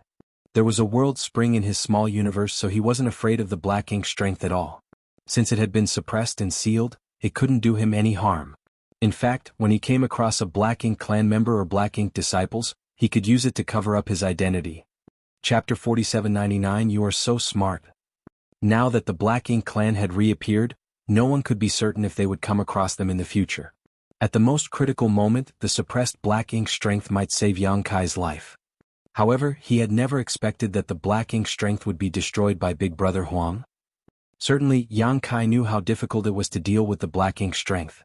Even high-rank open heaven realm masters like Yu Xiangdai didn't want to come close to the black ink strength as they were worried that their small universes would be contaminated by it. If a person was contaminated by the black ink strength, they would not necessarily be turned into a black ink disciple immediately. However, once that happened, a high-rank open heaven realm master would have to cut off a small part of their small universe to resolve the crisis.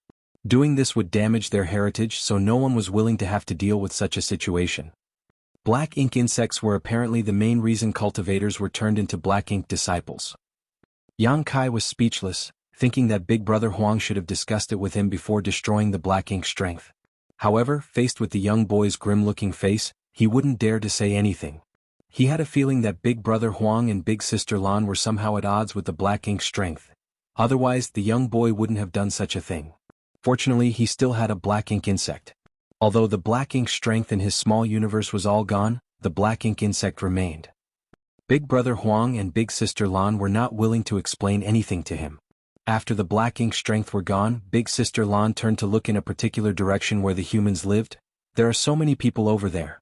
Do you want us to take on disciples from there? After pulling himself together, Yang Kai waved his hand. Forget about taking on disciples. It's not that I want to underestimate you too, but although you're powerful, I'm afraid that you know nothing about teaching disciples. Any talented people would have their futures ruined by becoming your disciples. Although Yang Kai's words were blunt, the two of them didn't refute him. He then pointed in a different direction. Look over there. As they turned their heads, the small stone race that had gathered together in different groups came into their sight. The populations of these groups varied greatly. The large ones had more than 100,000 members while the small ones had only several hundred. They were scattered everywhere in the small universe and were all busy with their own work. What are those? They look strange, Big Sister Lan asked curiously. They're the small stone race. They behave just like ants. What are ants? Big Sister Lan gazed at him. Yang Kai realized that it would be hard to explain things to these two using examples from his life. After giving it a thought, he decided to briefly walk them through the behavior of the small stone race. Big Brother Huang nodded. What do you want us to do then? A high-spirited Yang Kai replied. It's easy. You can select two equally matched stone kings and choose your own territories. Then you'll start nurturing them until the small stone race members are strong enough to battle. After having a fight, it will determine who the winner will be. Upon hearing this, Big Brother Huang arched his brow as he fell into his thoughts. On the other hand, Big Sister Lan said, I see. This is what you mean by taking on disciples. Yang Kai nodded, well, more or less.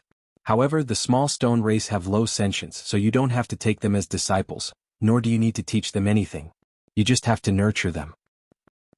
Big Sister Lan became startled for a moment before clapping her hands. It's a great idea. You're so smart. A smiling Yang Kai replied, many thanks for the compliment. Seeing that her interest had been piqued, he breathed a sigh of relief. It was wonderful that they were interested in it, as he was most worried that they would dismiss the idea. In that case, he would have to consider encouraging them to take on some real disciples from his small universe. After giving it a thought, he realized these kids were even engrossed in a simple game of calling him big or little brother previously, so nurturing small stone race members to attack each other must be attractive to them as well. The small stone race innately behaved in this manner. Although their overall population had increased over the years in Yang Kai's small universe, these different groups never stopped attacking one another. Otherwise, there would have been more small stone race members in the small universe by now. Yang Kai then turned to look at the young boy. What do you say? Big Brother Huang nodded gently. Good. An elated Yang Kai said, it's decided then. You can choose your territories and stone kings now. Following that, Big Brother Huang and Big Sister Lan set to work. There were a lot of small stone race members in the small universe along with many stone kings. Hence, it wasn't difficult to choose two equally matched stone kings. With Yang Kai's assistance, it was also easy for them to select their territories. However, both Big Brother Huang and Big Sister Lan were meticulous in every detail, as they were worried that any slight imbalance might affect the outcome of their future battle. Certainly, Yang Kai would offer them all the help that was needed. Since the kids were bored with treating Yang Kai like a family member, it was hard for him to get his hands on the yellow and blue crystals in the chaotic dead territory. However, if he could let Big Brother Huang and Big Sister Lan nurture more small stone race members, it would be a different kind of benefit for him. After all, it took a massive amount of materials to nurture the small stone race. In the past, Yang Kai had to personally scatter the materials for them, but now he didn't have to worry about anything. When Big Brother Huang and Big Sister Lan were done selecting their territories, they picked a spot for their base and started drawing yin and yang element materials to feed the stone kings. Although Yang Kai was heartbroken to see so many precious materials disappear, he decided to put up with it as he thought of the potential benefits these stone kings would bring him. In any case, the used blue and yellow crystals would eventually turn into the capital for Yang Kai's own growth. During this period of time, he took a glance at the place where he suppressed and sealed the black ink strength previously. Nevertheless, he was now certain that all of it was cleaned up, with not even a trace left behind. It was as though Big Brother Huang's power was the nemesis of the black ink strength. This made Yang Kai feel melancholic. Back then, there were some black ink disciples in Langya Paradise, but they were all killed after being exposed. That was because those from Langya Paradise believed that once a cultivator was corrupted with the black ink, there was no saving them. Black ink disciples were and forever would be enemies.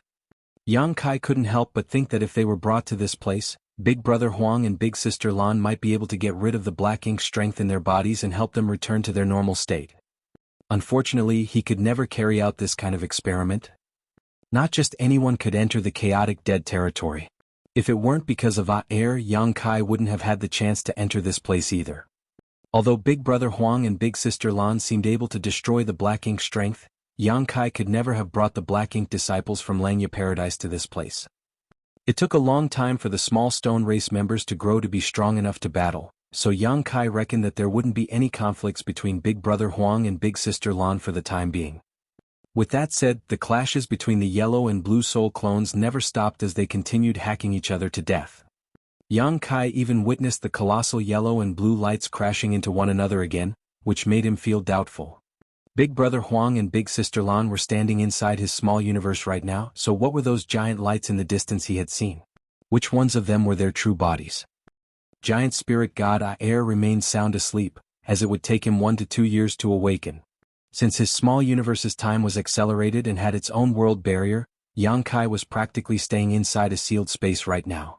It was impossible for him to get his hands on the yellow and blue crystals like he had previously done. Even though he had already obtained a massive amount of materials from Big Brother Huang and Big Sister Lan, he wouldn't mind getting more. While cultivators in the outside world scrambled to get their hands on a single piece of 6th order yin or yang element material, such materials were literally everywhere in the chaotic dead territory. There were even 7th order and 8th order ones just floating about. If possible, Yang Kai naturally wouldn't want to miss such a chance. Unfortunately, he was no longer able to collect those crystals.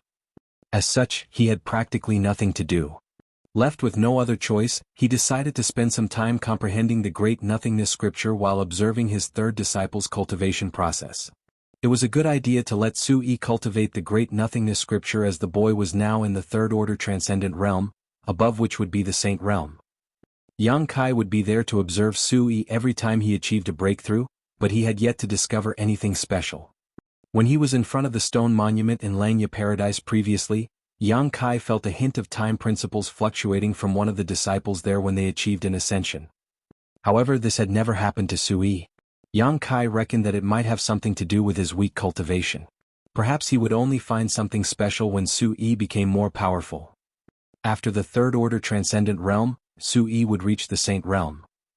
This realm was neither high or low. In some low-end universe worlds, the Saint realm was already the peak of the martial Tao. Yang Kai's instincts were telling him though that when his third disciple made it to the next great realm, there would be some significant change. With that said, he didn't intend to help him grow in any way. He just let him cultivate at his own pace. The Great Nothingness scripture was a secret art that was passed down from ancient times, so there must be some secrets that had been lost to time and had yet to be uncovered. Although the cave heavens and paradises had comprehended part of it, they were only able to make use of the Great Nothingness scripture to create small source worlds. 1 year later, Yang Kai suddenly felt his small universe shaking. Upon sensing this, he realized that the giant spirit god Air had awakened. The gigantic creature sat down with his legs crossed and spaced out for a few days. When he no longer felt cranky from his nap, he headed to the next destination. The small universe was placed right above Air's head, and with the giant spirit god's protection, it wouldn't be harmed at all. Although only a year had gone by in the outside world, 2 years had passed in Yang Kai's small universe. The small stone race members that Big Brother Huang and Big Sister Lan had been nurturing were now looking strong. In fact, they had already exchanged some probing moves, but those were just small fights. As soon as they lost some small stone race members, they would stop the fight. It wasn't certain what special skill the two kids had, but the small stone race members whose sentience was low, would always obediently listen to their commands. However, after taking their background and identity into consideration, Yang Kai soon realized the reason behind it. These two kids were the ancestors of all divine spirits and could even be considered the origin of all living creatures. It wasn't surprising that they had a special skill to control these small stone race members. And so the day came when the small stone race members nurtured by Big Brother Huang and Big Sister Lan, respectively, would begin their epic battle.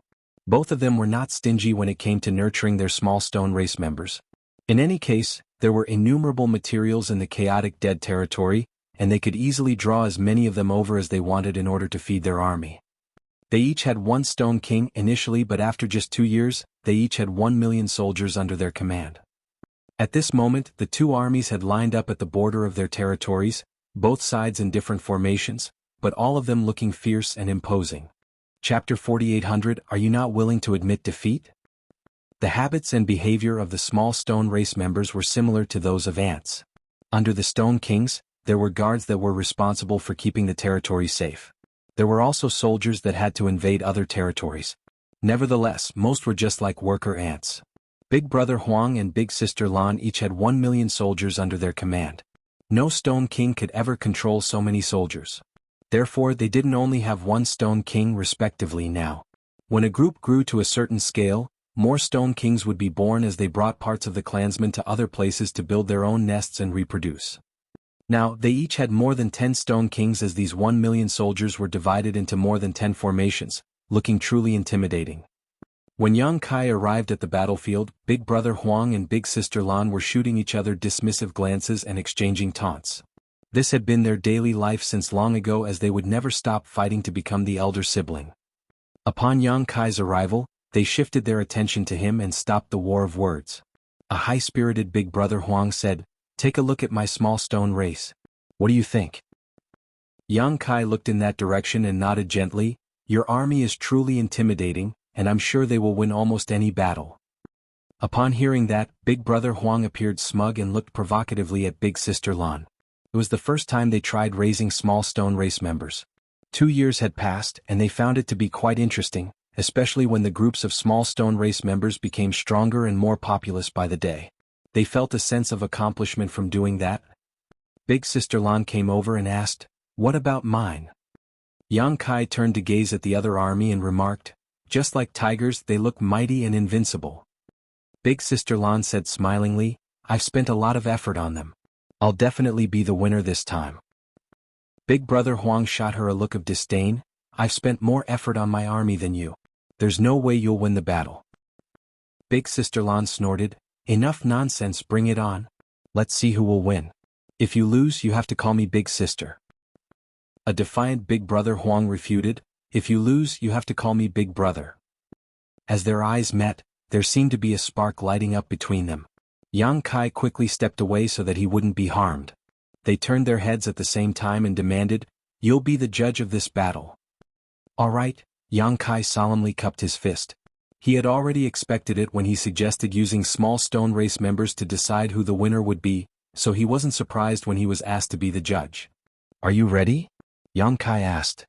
Big Brother Huang sneered at his sister, "Of course I'm ready." Big Sister Lan scoffed, "Bring it on." "Begin," Yang Kai announced. Instantly, like beasts that were released from their cages, the millions of soldiers marched forward from both sides across the plains. Although they had gathered together in formations before the war, there were not really any tactics to speak of when they started fighting. This was a tangled melee between 2 million small stone race members. The battlefield had descended into chaos as stony limbs were sent flying around in a merciless way. Big Brother Huang and Big Sister Lan didn't interfere in the war between the small stone race members, as they only watched it from the sides. To them, they had already put in their efforts over the past 2 years, so all they had to do now was wait for the outcome. Yang Kai couldn't help but feel heartbroken as he watched the small stone race members getting slaughtered. These small stone race members were the capital for him to grow stronger, so he suffered an immense loss when so many of them were killed. After giving it a thought though, he realized that these 2 million small stone race members had brought a lot of benefits to his small universe when they were growing up already, and he was unable to stop them from getting killed since it was a fight between Big Brother Huang and Big Sister Lan. However, as more small stone race members were killed, Yang Kai's expression turned more and more pensive. That was because he discovered that as a lot of small stone race members were slaughtered, the heritage in his small universe actually increased a little. Initially, he thought that it was a misconception, but when 20% of the 2 million small stone race had died, he could finally confirm that it wasn't just his imagination. The heritage in his small universe really was increasing at an increased pace. It was not a significant increase, only equivalent to a few months of cultivation, but the outcome surprised him greatly. "What's going on?" The reproduction of the living beings in his small universe would continuously help increase his heritage. This kind of increase was slow and almost imperceptible. Nevertheless, over time the increase would be significant. If two people started out with the same heritages, the difference between them would be conspicuous 1,000 years later when one had living beings in their small universe and the other did not. Yang Kai had always believed that it was an irrefutable fact that the more living beings there were in his small universe, the better it would be. However, it now seemed that he had discovered a truth that he wasn't aware of in the past. Soon a realization dawned upon him. To be born, to grow old, to get sick, and to die were all parts of the cycle of life. While the living could continuously bring benefits to his small universe, death could do the same the moment they passed away. In the past, there had never been a time when so many living beings had died at the same time in his small universe. Therefore, Yang Kai had never realized this point even though he had been raising small stone race members in his body for years. The fight between Big Brother Huang and Big Sister Lan had accidentally revealed this truth. This realization was like a bright moon that cast away the fog that had been bothering him for days. All of a sudden he thought of the Great Nothingness scripture. There were many descriptions of life and death in the Great Nothingness scripture. Even though Yang Kai had studied these sections, he didn't really pay any attention to it as it only seemed like common sense. Now he had a feeling that there was something deeper that was within his grasp. Perhaps the complete cycle of life and death was the biggest secret that was hidden in the Great Nothingness scripture. Although he couldn't wait to find a quiet place to comprehend the Great Nothingness scripture again, he couldn't leave now as the war hadn't ended. The tangled warfare between 2 million soldiers persisted for half a month, with 80% of them dying in the process. As the war unfolded, Big Brother Huang's expression became increasingly gloomy. That was because his army was now clearly on the losing side. The subtle difference was not conspicuous in the beginning, but as the war dragged on, his disadvantage snowballed into something obvious. When the war ended, his army was completely wiped out, leaving only the Stone Kings in their nest and a group of elite guards. On the other hand, Big Sister Lan still had about 100,000 soldiers under her command. Big Brother Huang was in a state of utter grief as disbelief was written all over his face and he kept muttering under his breath, "How could this be? How could this be?" Meanwhile, Big Sister Lan leaped into the air as though she was a child who had just obtained the greatest treasure.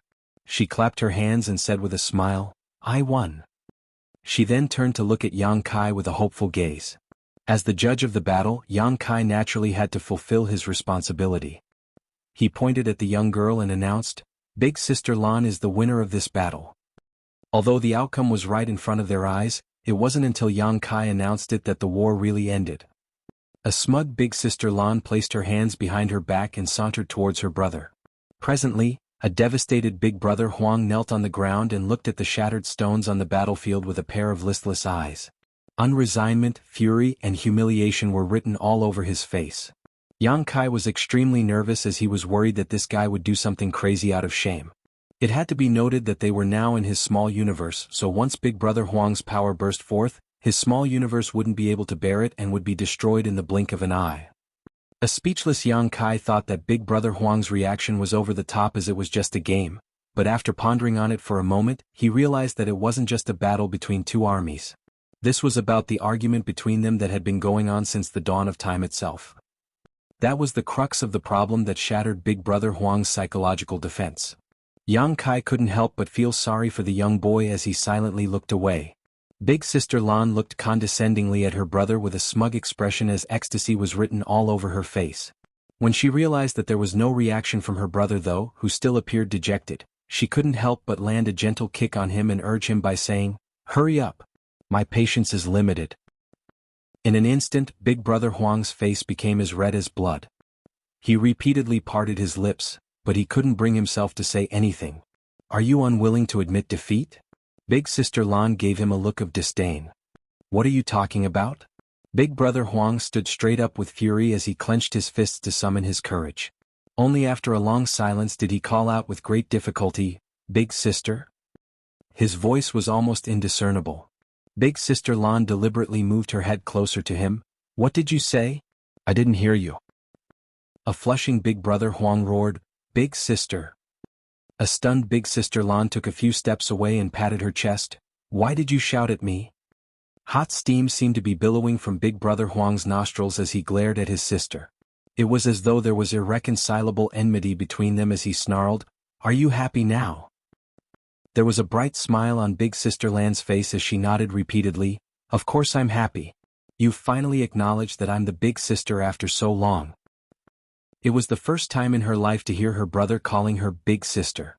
Although Yang Kai had called her that many times, she still felt that something was lacking. It was different from the present situation. She had never been as satisfied as when she heard her brother say big sister for the first time. This was a kind of satisfaction that Yang Kai could never give her. "I will not concede defeat." Big Brother Huang balled up his fists and said grimly. Big Sister Lan stopped smiling and gazed at him with a frown. "What do you mean? Are you going back on your word?" "I want to have another battle with you," Big Brother Huang said through clenched teeth. Big Sister Lan batted her eyes. "You have no more small stone race members. How are you going to fight with me again?" "I still have the Stone Kings.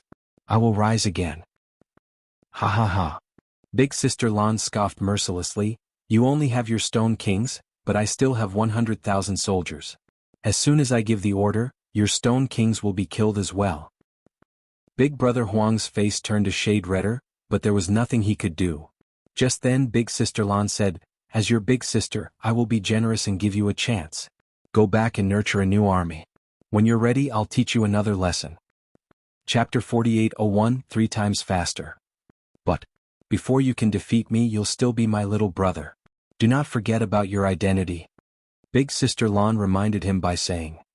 A humiliated Big Brother Huang replied, "I'll never forget this day." After a moment of observation, Yang Kai placated the young boy by saying, "In war it is normal to win or lose. Keep your chin up, Big Brother Huang. Just go back and continue nurturing your small stone race members and stage a comeback." Big Brother Huang grunted and left. It seemed that he couldn't wait to strengthen and develop his own small stone race members. Presently he was only left with his 10 Stone Kings and a small number of elite guards. It would be difficult for him to make his army stronger in a short time. On the other hand, Big Sister Lan still had about 100,000 soldiers, which put her at a great advantage. She definitely had a better chance of winning the next battle.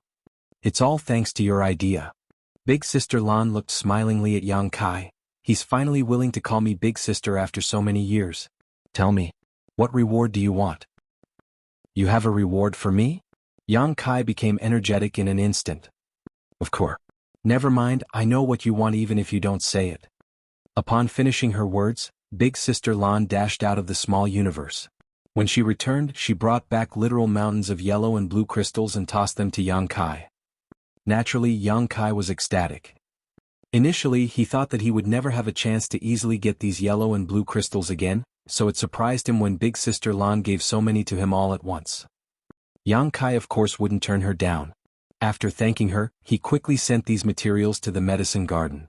After the epic war, Big Brother Huang and Big Sister Lan stopped bickering with each other for quite some time. While Big Brother Huang worked hard to develop his own small stone race members, Big Sister Lan was never complacent. Even though she was the winner this time, 90% of her small stone race members were killed. Naturally, she had to quickly replenish her ranks. If she was drowned in the ecstasy of this victory and never thought about improving herself, she would be the one calling him Big Brother next time. This kind of outcome was simply intolerable for her. Even though both of them were busy, Big Sister Lan would look for Big Brother Huang from time to time just to hear him calling her Big Sister. While she was satisfied every time, Big Brother Huang only became more furious and further strengthened his determination to get his revenge. The enlightenment that dawned upon Yang Kai from the battle allowed him to have a better understanding of the great nothingness scripture. He had a feeling that he was just one step away from grasping the core of the secret art, but he hadn't been able to achieve that. That was because he still hadn't figured out the relationship between great nothingness scripture and the Tao of time. On this day he suddenly detected something and looked in a particular direction. Presently Sui was seated with his legs crossed on a boulder by a cliff. All his vitality surged as his true chi roiled. Above his head were swirling dark clouds and deafening thunder could be heard. He was showing signs of achieving a breakthrough. Sui was already in the third order transcendent realm, and he would soon make it to the Saint realm. That was a very unique realm. Yang Kai recalled that when he was in Tong Shen realm in the past, the highest martial Tao was the Saint realm. It wasn't until he left the place and entered the star field that he came into contact with higher realms. He already had a feeling that there would be a strange phenomenon when his third disciple ascended to the Saint Realm. Therefore, when he realized that Sui was achieving a breakthrough, he immediately came over and observed him from up close. In fact, Yang Kai was there every time Sui achieved a breakthrough in the past, but he hadn't discovered anything special so far. However, this time was apparently different. Before the ascension even happened, the Time Tao essence in his small universe began reacting in a way as though it was trying to resonate with Sui.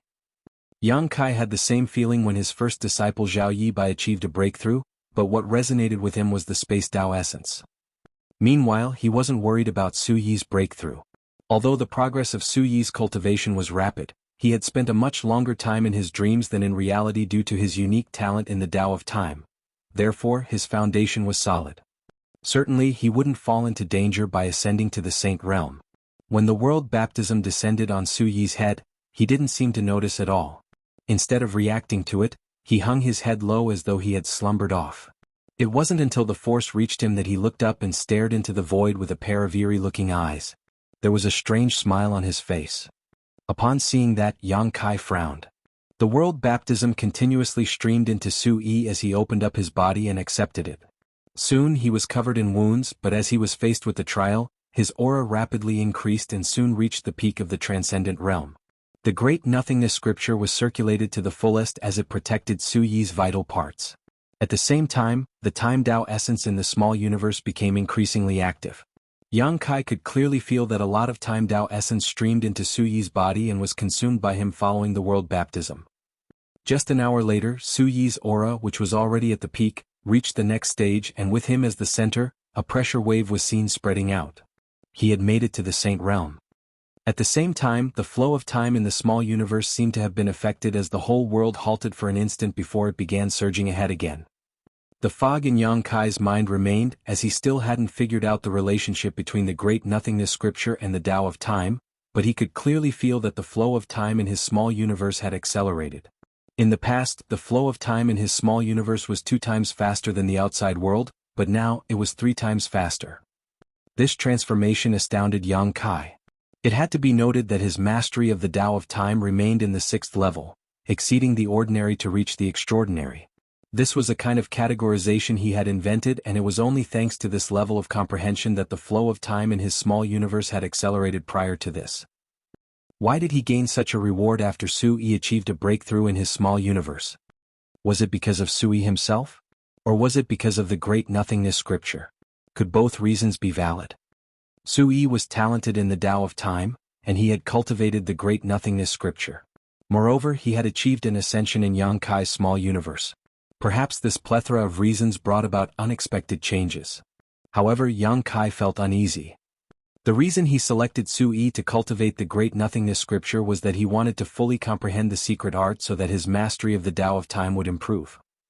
But now, while he had benefited, he hadn't really learned anything new, which was simply incomprehensible.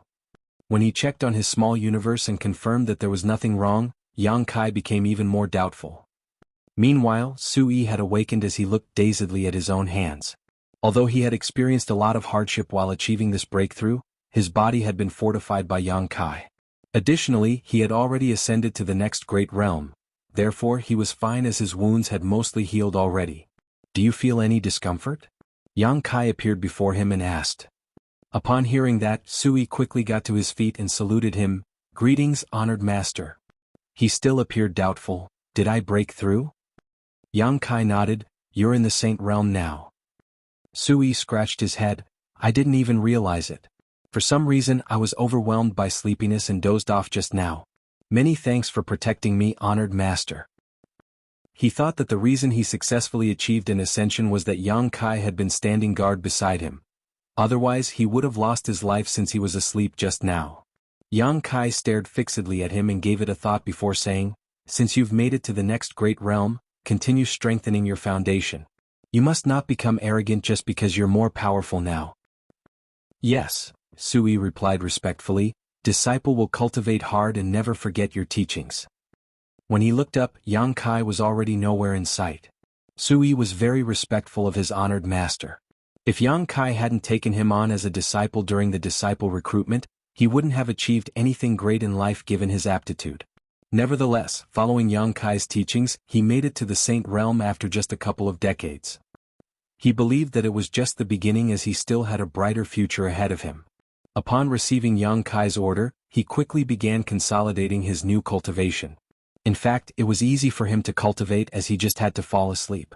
His aptitude remained terrible when he cultivated while he was awake. Over the years, Sui had gotten used to cultivating in his dreams, therefore he had learned how to slumber off at will. Presently Yang Kai was thoroughly examining his small universe. The fact that Sui had brought such a benefit to him by achieving a breakthrough in his small universe puzzled him greatly. He would never be at ease before finding out the reason. Unfortunately, he still hadn't found a clue after several days of searching. With that said, it had been established that the flow of time in his small universe was now 3 times faster than the outside world. Yang Kai decided to ask Big Brother Huang and Big Sister Lan about it, but they had no idea what he was talking about. To them, their innate abilities were the most powerful in the world and already transcended all other secret arts or techniques. There wasn't a need for them to learn anything else. Left with no other choice, Yang Kai could only give up on investigating. As a matter of fact, he wasn't particularly talented in the Tao of Time. The reason he had such achievements was thanks to all the opportunities in the past. He was most talented in the Tao of Space, which had reached the 8th level of comprehension, summiting the peak. He wouldn't dare to say that no one would surpass him in the future, but rarely had anyone reached this level since time immemorial. The most talented person in the Tao of Time that Yang Kai knew of was the deceased Flowing Time Great Emperor from the Star Boundary. If Flowing Time Great Emperor were still alive, he might have been able to fully comprehend the great nothingness scripture given his talent in the Tao of Time. Yang Kai could only lament that such a gifted person passed away too soon. Flowing Time Great Emperor died for the Star Boundary, and if he hadn't single-handedly injured Great Demon God all those years ago, the latter would have devoured and destroyed the Star Boundary long before Yang Kai was born. Fortunately, there were 2 disciples who had obtained his inheritance. Yang Xiao and Yang Shui were equally talented in the Tao of Time. While Yang Xiao had followed the Dragon Clan members to the ancestral land and wouldn't come back so soon, Yang Shui remained in High Heaven Palace. Yang Kai decided that when he returned to High Heaven Palace, he would ask Yang Shui to comprehend the great nothingness scripture. Meanwhile, Giant Spirit God Air still did nothing else but eat, sleep, head to his next destination and repeat. Every time he dozed off, it would take him a few years to awaken. On the other hand, the fight between Big Brother Huang and Big Sister Lan remained intense in the small universe. Following his first defeat, Big Brother Huang had learned his lesson as he now tried harder to nurture his small stone race members. He didn't care how many materials it would cost him to do that. Certainly Yang Kai was pleased with what these 2 were doing. Chapter 4802 No Longer Dangerous. Big Brother Huang never forgot about the lesson he was taught during the First War. Moreover, due to the disadvantage caused by the previous defeat, he wasn't in a rush to have a showdown with Big Sister Lan. Instead, he sent out his soldiers in small groups and harassed Big Sister Lan's mighty army. She had never expected him to be so shameless, so she found it hard to deal with the situation for the time being. After gaining some advantage, Big Brother Huang brought out all of his armies and defeated the other party in a decisive strike. This kind of outcome surprised Yang Kai, while it was unacceptable for Big Sister Lan. With that said, regardless of how powerful these 2 were, they had a good quality: they were willing to admit defeat. When Big Brother Huang lost the battle the first time around, he gritted his teeth and called her Big Sister, regardless of how unwilling he was. It was the same case this time. Nevertheless, it was Big Sister Lan's turn to call him Big Brother. Both of them were haughty, which was expected as they were probably the most powerful beings in the 3,000 worlds, so it wasn't surprising that they were arrogant. Hence, after achieving a clear victory, neither of them would destroy the other party entirely. Just like how Big Sister Lan spared the lives of his Stone Kings and gave him time to restock and rearm, Big Brother Huang had done the same this time. It wasn't that they were sympathetic to the loser, but rather that they just wanted to let the other party know that they were indeed the stronger one, and the loser had to willingly call the winner Big Brother or Big Sister. For the coming years, Yang Kai witnessed their rapid growth as military commanders. There were no techniques to speak of during the first battle as they just brought out all their soldiers and had a showdown on an open field. They didn't intend to direct their soldiers at all. After respectively losing and winning 1 battle each though, they seemed to have learned their lessons as they could now skillfully mobilize their soldiers. As time passed, Yang Kai witnessed all sorts of interesting sneak attacks, ambushes, luring enemies into traps, creating diversions, and luring the tiger from the mountain strategies. Their mastery of military tactics and formations became increasingly profound as they would fight against one another with their wits every single moment. Yang Kai was awestruck by this. When he suggested using small stone race members to determine who the winner would be, he had never expected that things would come to such a point. The entire territory Yang Kai had given them had completely turned into a battlefield.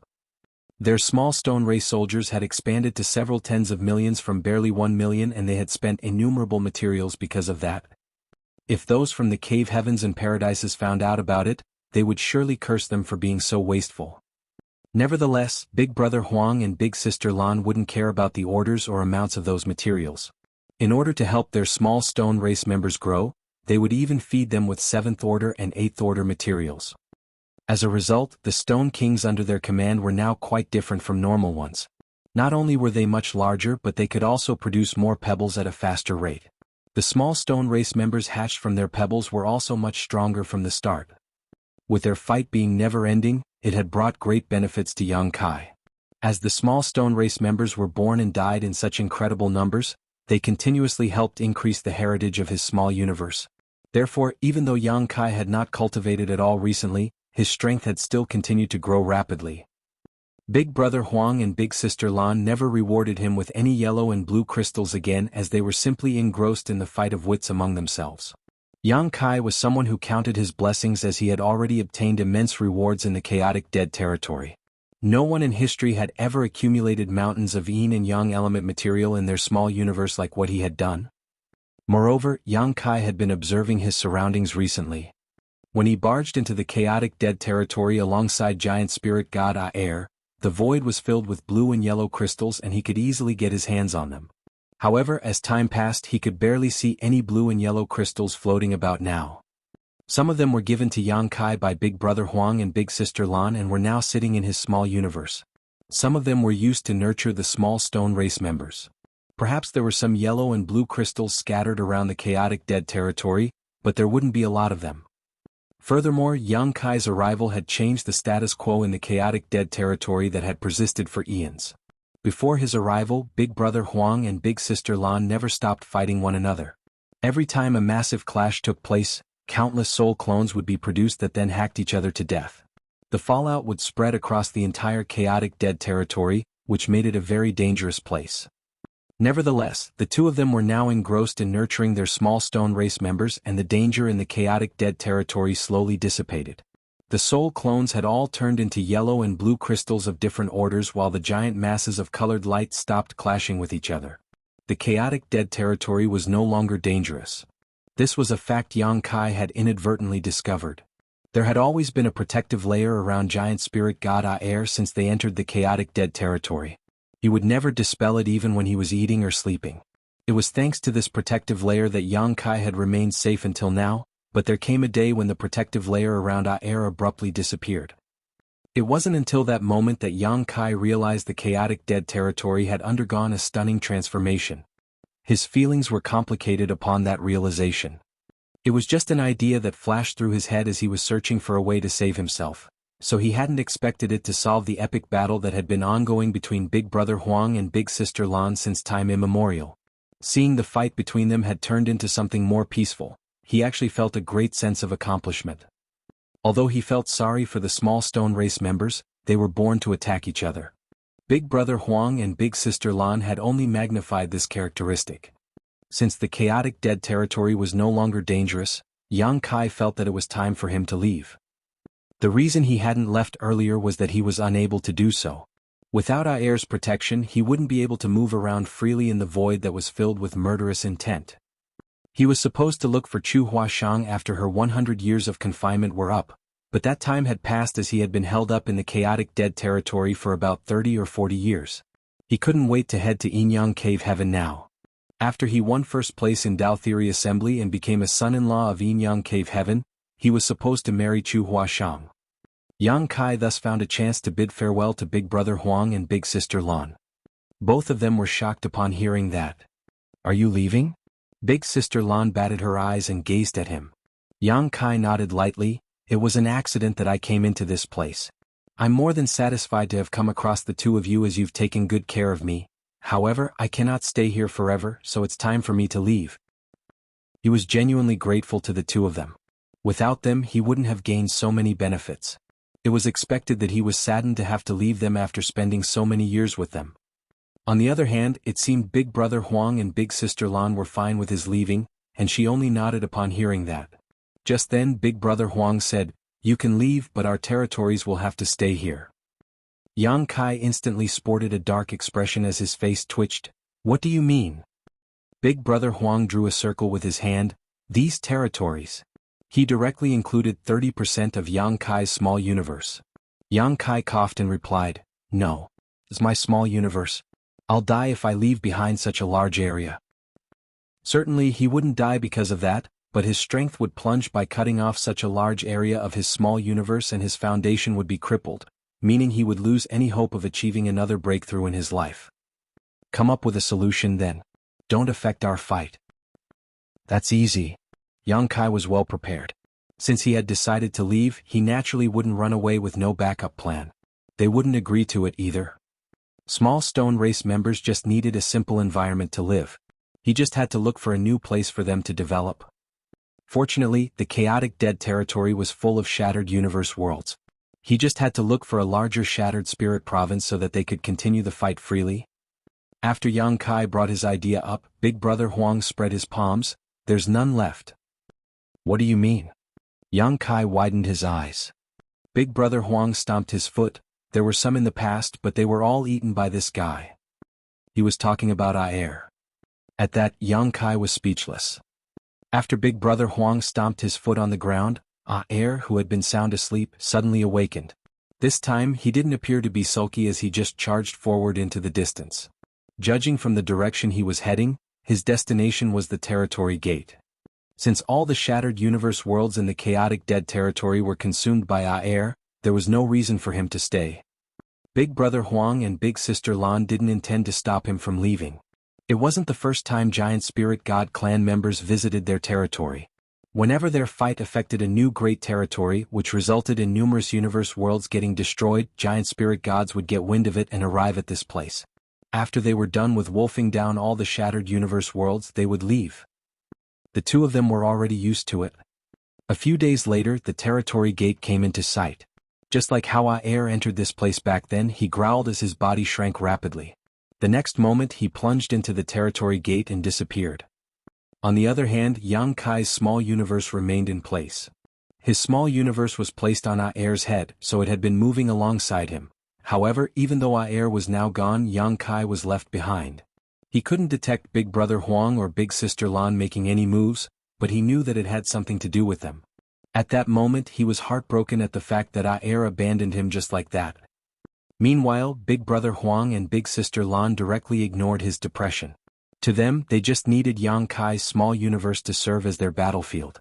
As for Yang Kai himself, he didn't matter to them. Yang Kai felt his head aching as he watched the two in his small universe. There was no way he could leave this place before solving this problem. With that said, he reckoned that it wasn't so hard to solve this problem after all. As he darted his gaze around, an idea soon came into his mind.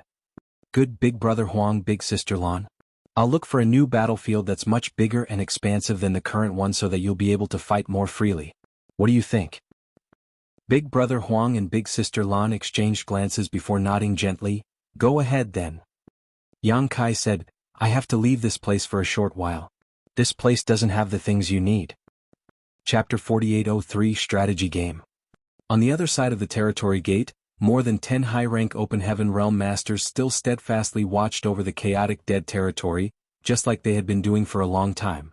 As Yang Kai had speculated, the fallout from the fight between the sun's burning light and moon's serene glimmer was too horrifying and would affect the neighboring great territories.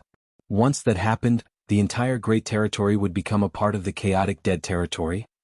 Therefore, the cave heavens and paradises would always empty the adjacent great territories to prevent too many casualties due to the fight. They had been doing this for many years now. When the fight between the burning light and serene glimmer expanded previously and affected new great territories, they would already be empty to begin with. Therefore, even though countless universe worlds would be destroyed, no casualties had been reported. That was the reason the cultivators in this great territory fled decades ago. When giant spirit god Aer dashed out of the territory gate, these high-rank masters didn't try to stop him and simply watched him leave. In fact, they were unable to stop him even if they wanted to.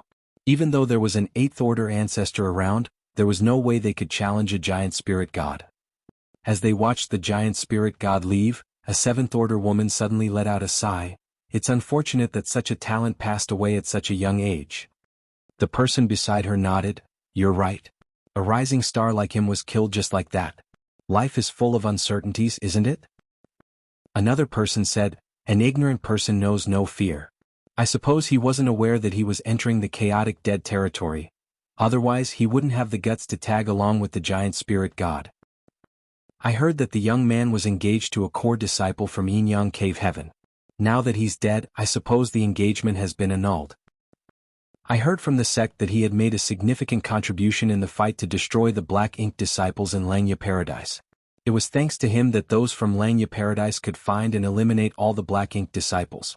They had even found some clues that led to the true Black Ink clansmen hiding behind the shadows. They were naturally talking about Yang Kai. When Yang Kai barged into the chaotic dead territory alongside Aer in the past, many of these high-rank open heaven realm masters witnessed it. At that moment all of them were shocked. First of all, no one had ever worked with a giant spirit god before, so the people who saw Yang Kai thought that they were just seeing things. Secondly, the chaotic dead territory was an extremely dangerous place. Even though Yang Kai had entered alongside a giant spirit god, they reckoned that his fate would be miserable. He would most likely be killed by the shockwaves of the never-ending fight. Therefore, after Yang Kai dashed into the chaotic dead territory alongside the giant spirit god, they started looking into his identity. Although they had been monitoring the movements of the burning light and serene glimmer for many years as it was their duty, they still had ways to communicate with the outside world.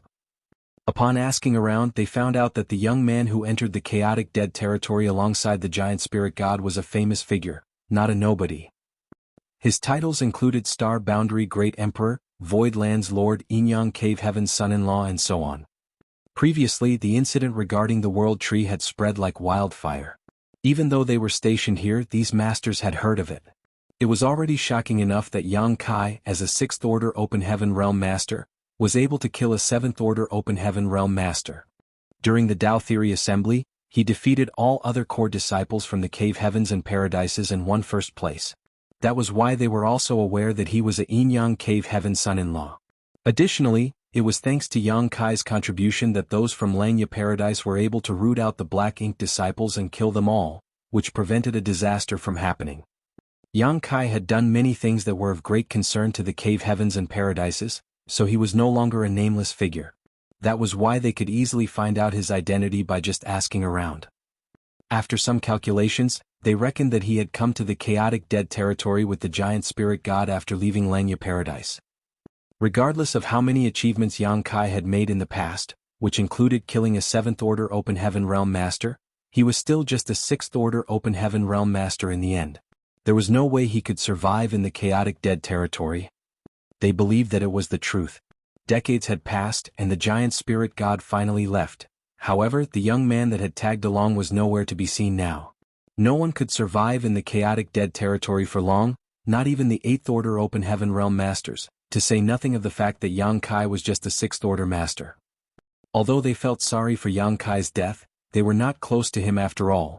Therefore, after a moment of silence, they soon talked about other matters. Speaking of the Black Ink clan, how's the situation in the Shattered Heaven now? All of them shook their heads, including the 8th Order Open Heaven Realm Ancestor, who supposedly knew a little more than the rest. Although we've been looking into it for decades, we haven't found the whereabouts of the Black Ink clansmen in the Shattered Heaven. They seem to be very well hidden. Have they found other Black Ink disciples in our forces? No. I suppose the situation is not that bad yet. I wonder how those Black Ink disciples from Langya Paradise became connected to the Black Ink clan. Just when the 8th Order Ancestor was about to speak, his expression changed drastically as he turned to look at the territory gate. Fluctuations could be felt coming from the territory gate. It wasn't the first time they experienced this. The same thing happened when giant spirit god Aer shot out of the chaotic dead territory. It would also happen when the fallout from the fight between the burning light and serene glimmer spread. Now that the giant spirit god was gone, there were no other living creatures in the chaotic dead territory other than the burning light and serene glimmer. The Eighth Order ancestor felt his heart sinking, thinking that the fight between the burning light and serene glimmer would soon affect the next great territory. The same thing happened barely 100 years ago. Why would it come so soon? Without the need for him to give the order, more than 10 high-rank Open Heaven Realm Masters drew on the powers of their small universes to protect themselves while raising their vigilance to the highest. According to past experiences, the territory gate wouldn't be destroyed too quickly, so they still had time to flee. Once the territory gate was destroyed, if they still hadn't left this great territory, they would be killed despite being high-rank Open Heaven Realm Masters. Under their pointed watch, though, a figure strolled out of the territory gate. All of them were rooted to the spot as though they had been hit by some kind of binding technique. Even the seasoned Eighth Order ancestor widened his eyes as he looked dazedly at the young man, who had stepped out of the chaotic dead territory totally unscathed. When Yang Kai shook off his dizziness from crossing the territory gate, he saw that more than 10 people gazing at him as though he was a ghost. He frowned, knowing that they must have misunderstood something. However, he didn't intend to explain anything and simply saluted them respectfully. Voidland's Yang Kai greets seniors. It's really him. Although they already found out Yang Kai's identity and knew that he was Voidland's lord, they hadn't verified this fact as there was simply no way to do that. It wasn't until this moment that they could confirm it. These people exchanged dumbfounded glances as they couldn't believe their eyes. They had always believed that Yang Kai was long dead, and the cave heavens and paradises that received the news must have shared the same sentiment. A Seventh Order woman who spoke earlier asked doubtfully, "You're still alive?" What on earth is she talking about? A speechless Yang Kai gaped at her and nodded, "Yes?" Another high-rank Open Heaven Realm asked in shock, "How are you still alive?" Yang Kai sported a dark expression, wondering why these people seemed to want him dead when there were no grudges between them. The Eighth Order ancestor seemed to realize what Yang Kai was thinking and explained, "They're curious about how you survived in the chaotic dead territory. Did the giant spirit god protect you?" Upon hearing this, the others finally realized what was happening. It would only be possible for Yang Kai to survive in the chaotic dead territory with the giant spirit god's protection. However, after giving it a thought, they realized that something was off. The giant spirit god had left some time before Yang Kai came out of the chaotic dead territory, yet he was still alive and kicking even though he didn't have the giant spirit god's protection for the past incense or so. Yang Kai nodded his head, "Your insight is truly sharp, ancestor. It was indeed thanks to the giant spirit god that I survived. However, it's no longer dangerous inside as one can enter and leave without fear." All of them were stunned as some of them asked doubtfully, "Are you serious?" Without going into the details, Yang Kai replied, "I found a game for the two powerful beings inside to occupy their time with. Now that they've switched to a different method of competing, it's no longer dangerous inside." All of them stared fixedly at Yang Kai as though they were trying to figure out whether he was lying. After pondering on it for a moment, the Eighth Order ancestor said in a weird tone, "You said you found a game for the powerful beings inside." Yang Kai nodded seriously. The ancestor's expression became more awkward. "Do you know who they are?" "Of course I know." Yang Kai nodded again. At that, the ancestor was speechless. The other high-rank Open Heaven Realm Masters traded glances.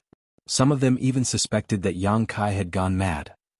The beings inside were the burning light and serene glimmer, who had been fighting against one another since the dawn of time. They had destroyed innumerable great territories along the way.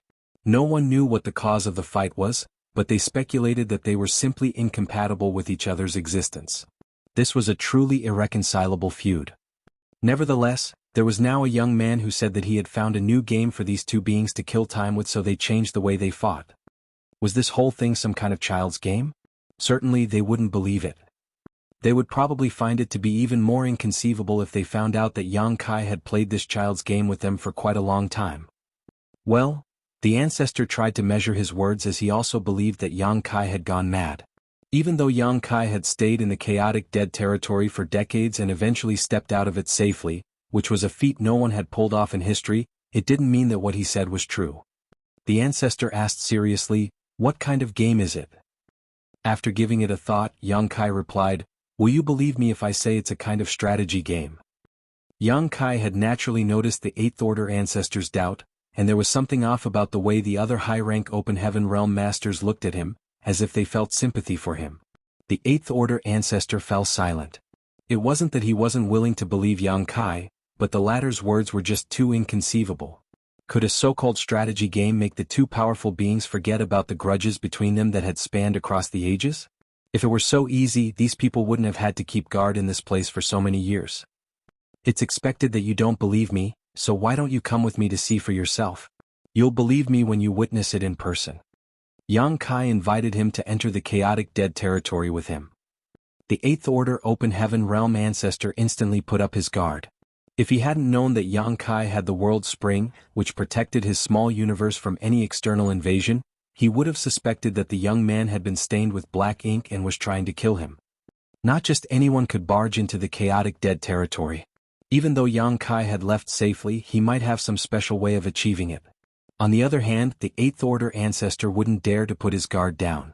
Chapter 4804 Equally Ashamed. This matter had far-reaching implications. If the burning light and serene glimmer could live peacefully together, it would be good news for the entire universe. At the very least, the cave heavens and paradises wouldn't have to worry about their fight destroying more great territories. Over the years, too many great territories had been destroyed because of their fight, which was a loss for the entire 3,000 worlds. Although the Eighth Order ancestor didn't believe Yang Kai's words, he still said, "You'll stay here. I'll go in and have a look." It wasn't the first time he entered the chaotic dead territory. After all, he was a powerful Eighth Order Open Heaven Realm Master. Although he couldn't go deep into the chaotic dead territory, it wasn't hard for him to momentarily visit the periphery. In fact, he had entered the chaotic dead territory several times before to examine the situation inside, but he would always quickly withdraw. He wouldn't be able to bear the repercussions if he stayed there for too long. There was even once when he obtained a Seventh Order blue crystal almost as big as a wash basin while he was there, which was a huge bonus. "Be careful, ancestor," all of them said with concern. The Eighth Order Open Heaven Realm ancestor nodded gently and fully activated the power of his small universe. Then he summoned a defensive artifact, which turned into a glowing aura that engulfed him, before he plunged into the territory gate. However, barely a few breaths of time later, he dashed out of the territory gate. What shocked them was that the ancestor was all charred, and his clothes were tattered. Even his hair was in a mess as smoke could be seen billowing from his head. It was as though he had been struck by lightning. The defensive artifact he had summoned earlier was nowhere to be seen, apparently destroyed in just those few breaths' time. A dumbfounded Yang Kai exclaimed, "No way!" The chaotic dead territory was clearly calm and tranquil when he left, so why did the ancestor seemingly get struck by lightning after entering it? While feeling doubtful, Yang Kai dashed into the chaotic dead territory to find out what had happened. The high-rank Open Heaven Realm Masters couldn't stop him in time. In reality, the chaotic dead territory was still calm and quiet. Big Brother Huang and Big Sister Lan were just standing there and staring at the territory gate. Upon seeing Yang Kai, Big Sister Lan asked excitedly, "Are you done?" Yang Kai shook his head. "It's not something that can be completed so quickly. I came back not long after I left, so I still need some time." Big Brother Huang frowned. "Why did you come back when you're not done with your task?" Yang Kai asked, "Did you two see anything just now?" Big Sister Lan tilted her head. "Are you talking about that old man? I was shocked when he suddenly barged in, so I gave him a little smack. I didn't do anything else." Her little smack almost shocked the life out of that old man, literally. Yang Kai didn't know what to say, so he could only try to persuade them, "Please don't hit him so hard next time. He meant no harm. He just wanted to have a look inside." Big Brother Huang snorted. He should consider himself lucky that he wasn't killed. Tell him not to come in again. We didn't settle accounts with him when he came in several times before. Good, good. Yang Kai nodded repeatedly. It seemed that Big Brother Huang didn't welcome outsiders into the chaotic dead territory. He then turned around and bolted out. Although the ancestor's head had been struck, he wasn't at risk of losing his life.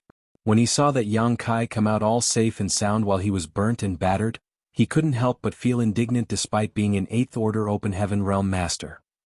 After giving it a thought, Yang Kai explained, "The thing is, the two of them don't want to be bothered by anyone. They were displeased when you suddenly appeared, Ancestor." The ancestor nodded gently. "They didn't intend to kill me. If they wanted to kill him, he would be dead. Although he was injured, it was already the best outcome possible. What was more shocking to him was that these supreme beings who had lived for countless eons were actually two young kids who looked like they were barely over 10 years old. If he hadn't seen it with his own eyes, he wouldn't have believed it. Over the years, no one had ever seen the true bodies of the burning light and serene glimmer. He wasn't sure if what he had seen were their true bodies or just temporary forms they had manifested. Although he was stunned, he could confirm that the chaotic dead territory was indeed safe now, as no horrifying shockwaves were rippling across it. The entire chaotic dead territory was eerily calm. It seemed that what the young man had said was true. Suppressing his excitement, he asked, "You said you found a new game for them. Is there anything we can do to help?" It was wonderful news that the burning light and serene glimmer had stopped fighting. At the very least, they wouldn't have to worry about more great territories getting destroyed. Upon noticing the change in the ancestors' attitude, the other Seventh Order Open Heaven Realm Masters gazed at Yang Kai with solemn expressions. Yang Kai replied, "I could use your help actually." "Go ahead. The thing is, the game requires a vast area for them to play freely. However, I'm sure you know that there's nothing else but the endless void in the chaotic dead territory. Hence, I've been tasked with looking for a new board for them to play on." The ancestor pondered on it for a moment before nodding. "I understand. Come with me." Upon finishing his words, he led the way. Yang Kai followed closely. A few hours later, a gigantic universe world came into their sight. The ancestor pointed at the universe world and asked, "How about this place?" "It's good enough. Are there no people living here?" The ancestor replied, "There were some residents in the past, but they moved out decades ago. There are no humans living in this place now. Perhaps there are some low-level beasts." Yang Kai nodded. "In that case, please make a move to split up this universe world so that it's easier to send into the chaotic dead territory." Upon realizing Yang Kai's intentions, the ancestor raised his hand and pointed two fingers at the gigantic universe world. As the majestic world force burst forth, Yang Kai couldn't help but feel all his pores tightening. It wasn't the first time he witnessed an Eighth Order Open Heaven Realm Master making a move. When he was previously hunted down by Bright Sun Divine Monarch Qing Yang, the other party had repeatedly attempted to kill him. Nevertheless, that was different from the current situation. It wasn't until this moment that Yang Kai realized how formidable an Eighth Order Open Heaven Realm Master truly was. Following the ancestor's move, a light penetrated the void and caused the entire universe world to shake.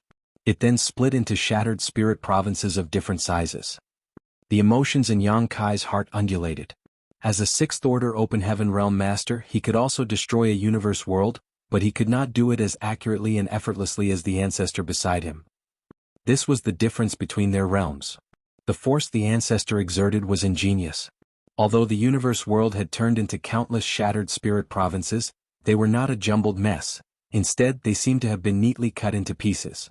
It went to show that this Eighth Order Open Heaven Realm Master had precise control over his power. "I heard that your small universe has materialized," the ancestor suddenly commented. Yang Kai didn't know where the old man had heard it from, but his small universe had been probed by numerous high-rank Open Heaven Realm Masters from the cave heavens and paradises, so it wasn't really a secret now. Therefore he replied frankly, "Yes." The ancestor went on to say, "In that case, we'll store these shattered spirit provinces in our small universes and take them into the chaotic dead territory. However, you must be careful.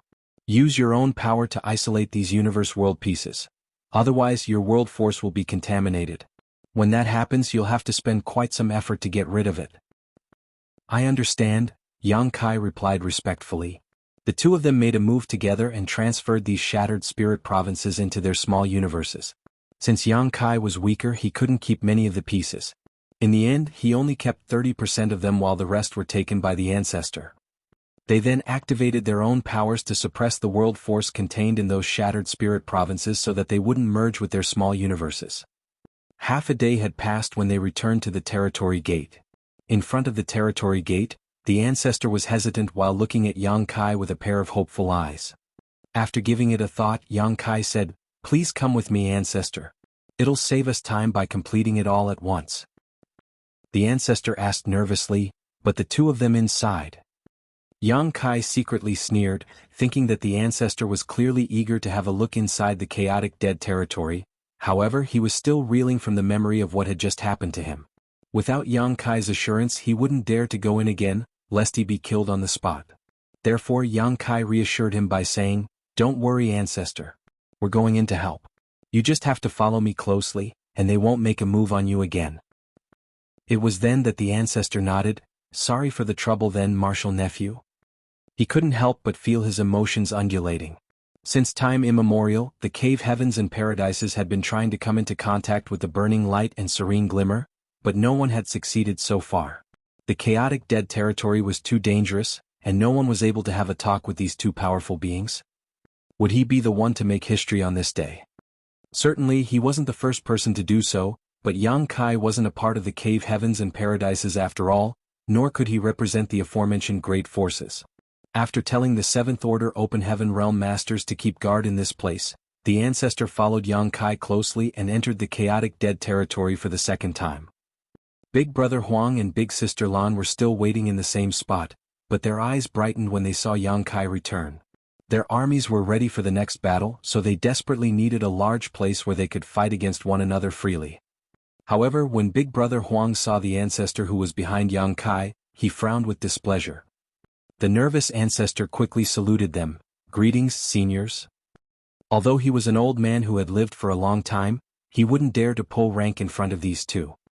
He hung his head low and stared at his own feet in a respectful manner while speaking to them. Big Brother Huang directly ignored him while a displeased Big Sister Lan snorted, "Why did you call us seniors? Call me Big Sister." The title Big Sister seemed to be the sweetest music to her ears. Upon hearing that, the ancestor was dumbfounded.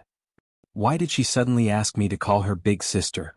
He turned to look at Yang Kai in the hope that the other party could give him some clarity.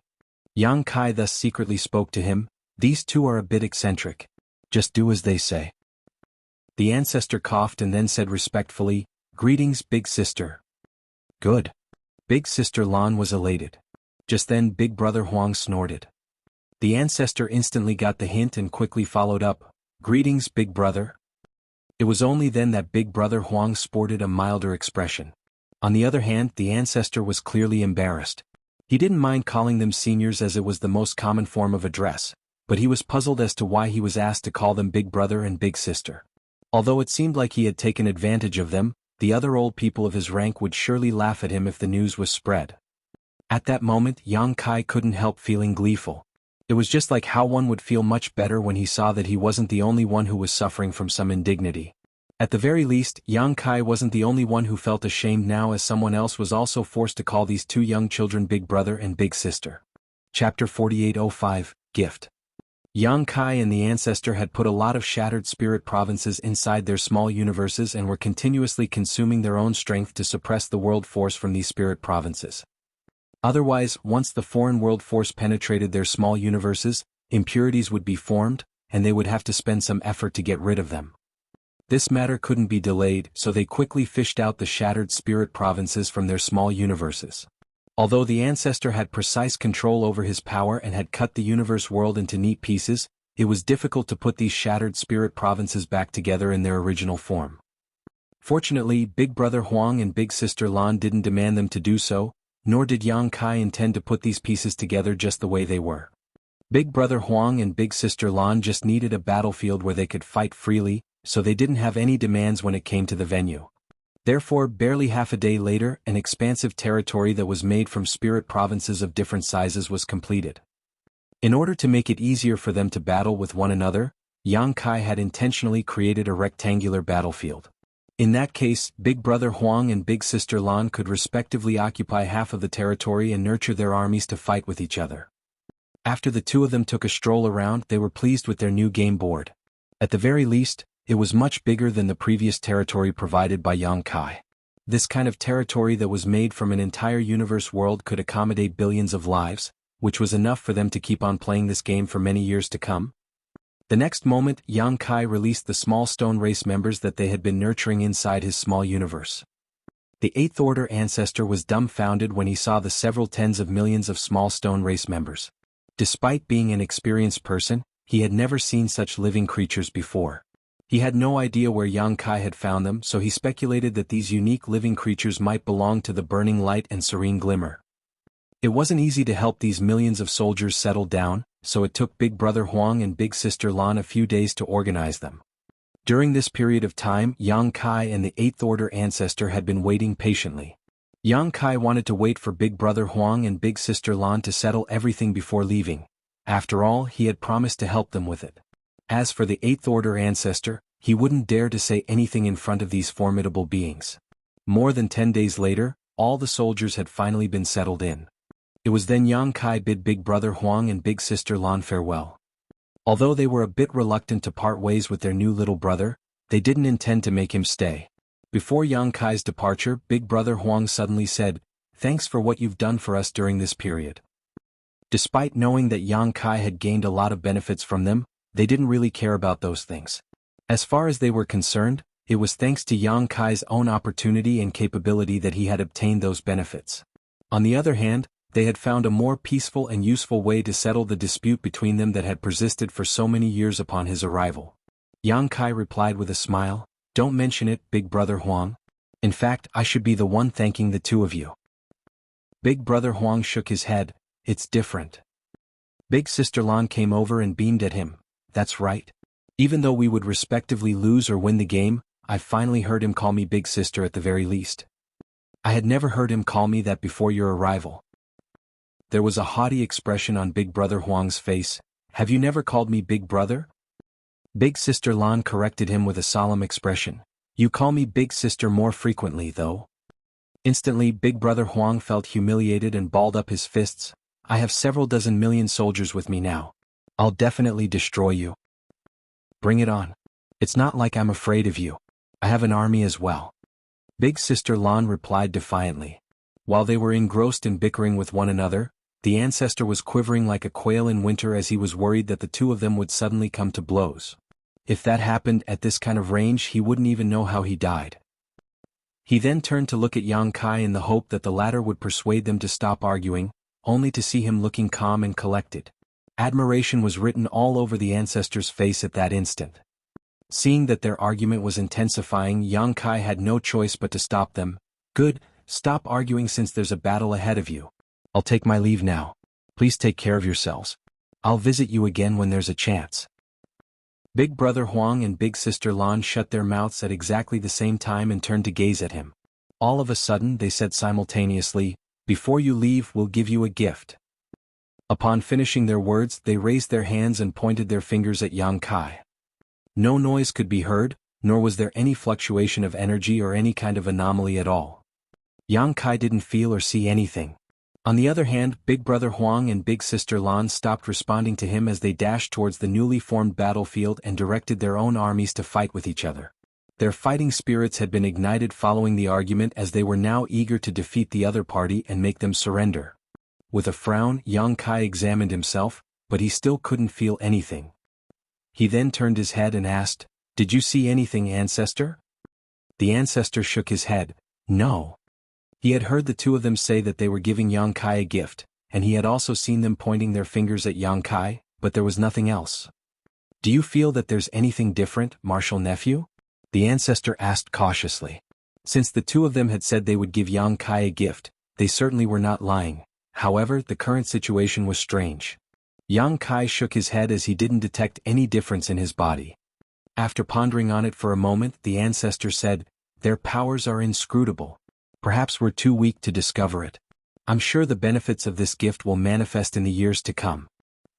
Yang Kai nodded. "Perhaps you're right."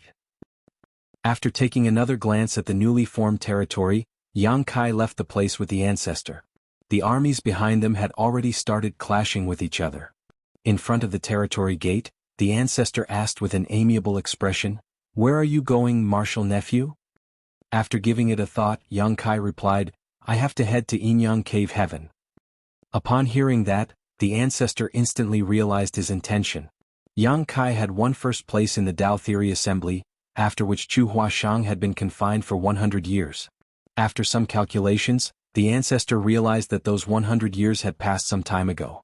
Yang Kai had been held up in the chaotic dead territory, so he wasn't able to head to Inyang Cave Heaven on time.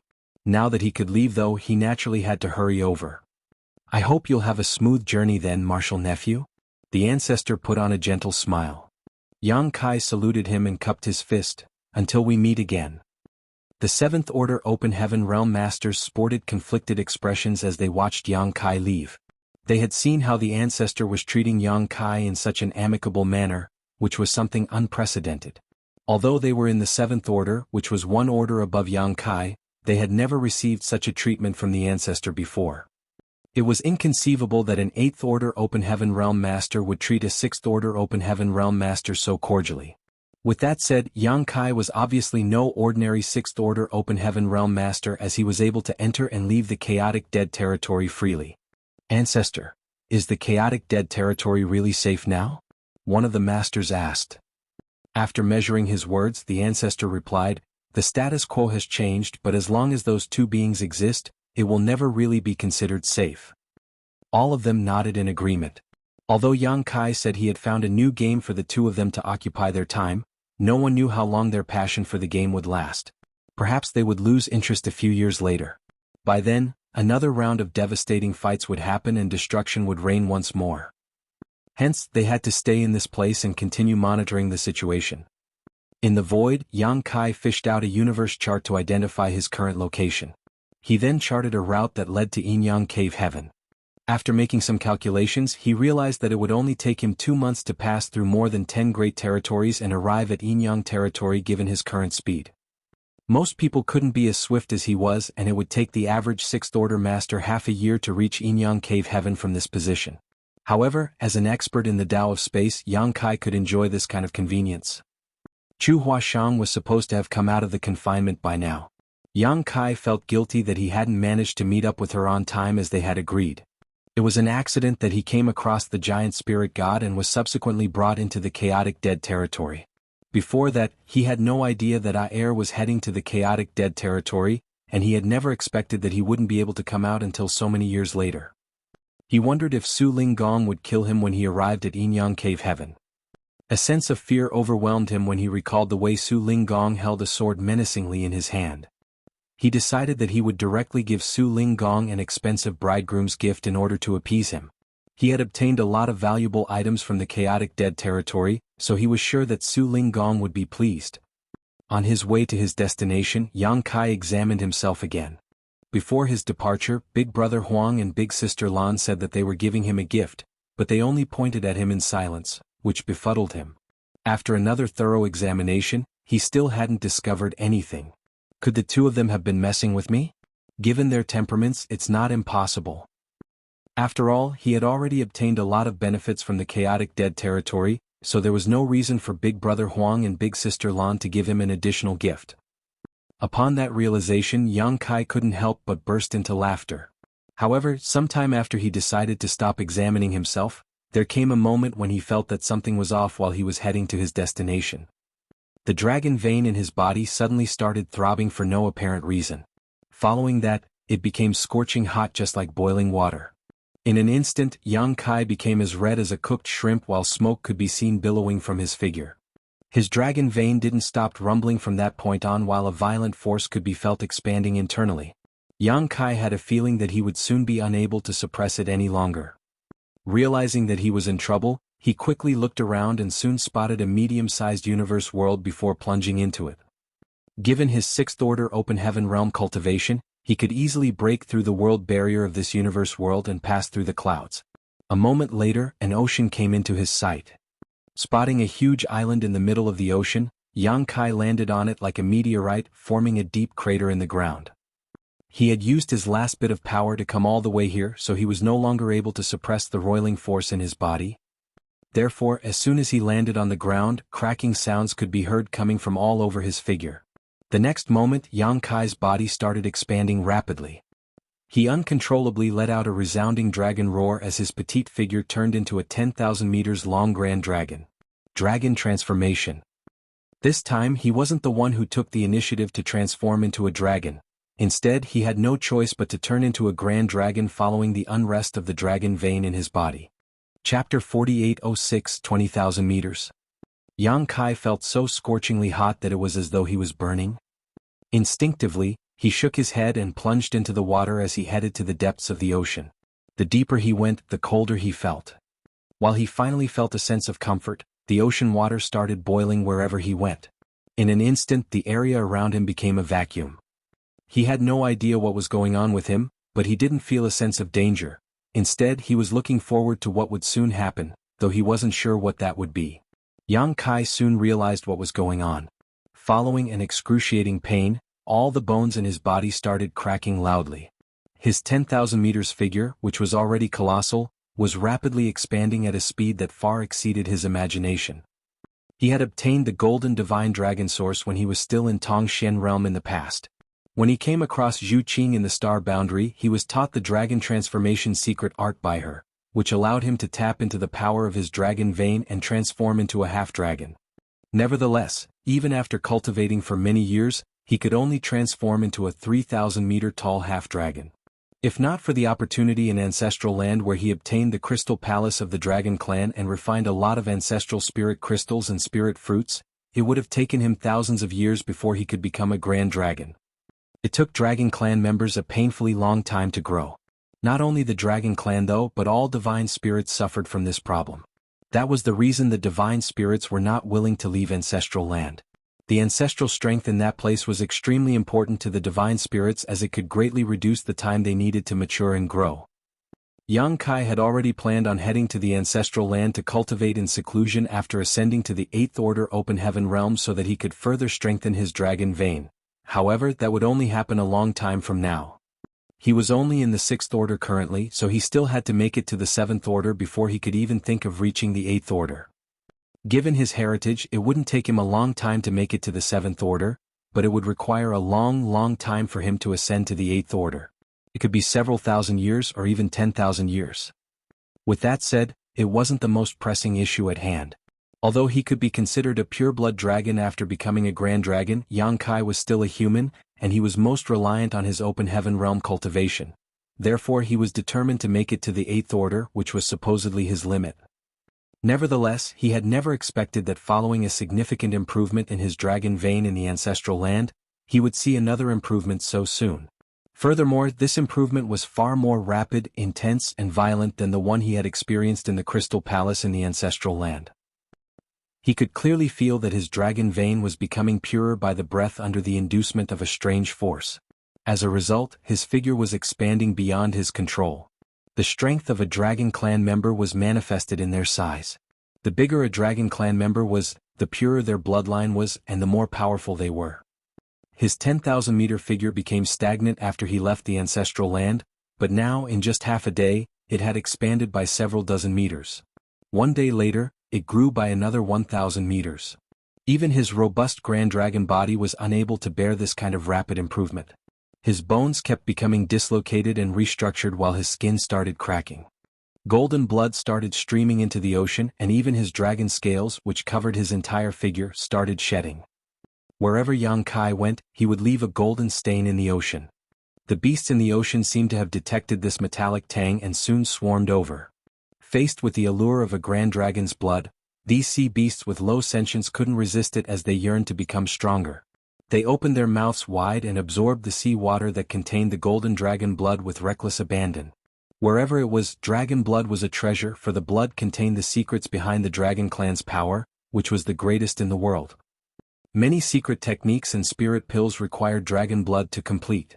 However, pure-blood dragons were extremely rare, so it was difficult to find their blood. Hence, they could only replace it with the blood of monster beasts and spirit beasts that were dragonkin. Naturally, this solution wasn't very effective. The blood that streamed out of Yang Kai's body wasn't just pure-blood dragon's blood. It was the dragon blood of a golden divine dragon. There was no doubt that it was a rarity among rarities. Just a bit of his blood contained a horrifying power. Therefore, wherever Yang Kai went, a large number of fish and beasts lost their lives. The initially serene ocean was now filled with carcasses. His grand dragon figure was still expanding while the dragon vein in his body was becoming purer. The speed of the purification even made Yang Kai feel a sense of unease. However, when he became certain about the source of this sudden transformation, all the uneasiness vanished and was replaced by endless joy. Half a month later, he stopped feeling like he was burning while his dragon vein finally calmed down. On a certain island, Yang Kai remained in his grand dragon form as his colossal figure lay on the beach, nearly occupying the entire island. Although he had benefited greatly from the transformation, he was well and truly knackered. Additionally, despite obtaining a greater power, he wasn't used to it, so he needed to get some rest to begin adjusting. Under the scorching sun, his dragon scales radiated a golden glow that could dazzle the entire world. 20,000 meters. After half a month of agony, his figure was now twice as large. His dragon form had gone from 10,000 meters to 20,000 meters. When he was refining ancestral spirit crystals and spirit fruits in the Dragon Clan's crystal palace in the ancestral land, his dragon vein became purer by the day, and Yang Kai had thought that such speed was already outrageously fast. It wasn't until this moment that he realized he was too naive. His cultivation during that period of time back then was incomparable to his current transformation. No grand dragon in the world could double his size in half a month like Yang Kai had just gone through. So, this is the gift Big Brother Huang and Big Sister Lan gave me before I left. He had already figured it out the day after the transformation started. Previously, even though Yang Kai had thoroughly examined himself, he didn't discover anything out of the ordinary, but that was because he had remained in his human form. It wasn't until he transformed into a dragon that the gift from Big Brother Huang and Big Sister Lan manifested. Presently, there were two amazing powers that were swirling about inside his dragon bead. Only when a dragon bead developed in a Dragon Clan member's body would he be considered a grand dragon. Certainly Yang Kai had a dragon bead as well. After he turned into a dragon, the dragon bead naturally rested under his chin. Just like what a monster core was to a monster beast, the dragon bead was the condensation of a Dragon Clan member's cultivation, so it was extremely powerful. Yang Kai didn't detect anything when Big Brother Huang and Big Sister Lan pointed their fingers at him back then, but their powers had somehow snuck into his dragon bead, just waiting to burst out. The two of them were the ancestors of all divine spirits, so all divine spirits were like their children and grandchildren. Hence, despite their nonchalance when they pointed their fingers at Yang Kai, they could easily stimulate the power of his dragon vein and rapidly purify his bloodline. While thankful, Yang Kai also felt quite aggrieved. Big Brother Huang and Big Sister Lan could have explained all this to him, but they acted mysterious instead. Yang Kai initially thought that they were just playing a prank on him, so it surprised him greatly when he realized that there was actually a gift. This purification process thoroughly exhausted Yang Kai. It wasn't that he was trying to resist it, but the speed of the purification was a grueling physical and mental test for him. Fortunately, the transformation didn't take place when he was in battle. If such a transformation in his dragon vein took place when he was in battle, he wouldn't be able to keep fighting. Instead, he would be injured or even killed when his strength went out of control. It was truly an invaluable gift, but there were a lot of complaints to be had. Presently, Yang Kai was both elated and worried. The mysterious forces from Big Brother Huang and Big Sister Lan in his dragon bead had helped him purify his bloodline and caused his grand dragon form to go through exponential growth, but they hadn't been exhausted yet and still remained hidden in his dragon bead. Yang Kai wondered if they would be activated to give him another pleasant surprise when he was unsuspecting. This move by Big Brother Huang and Big Sister Lan was like a prank from two young kids. They were previously led by the nose by Yang Kai in the chaotic dead territory, which was why they decided to give him a gift that also served as a punishment before his departure. They wouldn't care if Yang Kai would fall into danger because of that. Realizing this, Yang Kai was speechless. The powers from Big Brother Huang and Big Sister Lan could help improve his bloodline, but the problem was that he was unable to control the process. He had the urge to go back to the chaotic dead territory and argue with the two of them. However, considering the fact that he had gained such a massive benefit, he decided to give up on the idea. He could only think to himself that he had to be cautious in the future. If the powers in his dragon bead really exploded when he was in a fight with formidable enemies, he would end up in a horrible state. There was no doubt that a Dragon Clan member had incredible restorative powers. Although all of Yang Kai's skin had cracked during the purification process, his wounds were swiftly healed. While feeling calm, Yang Kai silently sensed the increased power in his body. When he became a grand dragon in the ancestral land, he already had the capital to fight with a 7th Order Open Heaven Realm Master.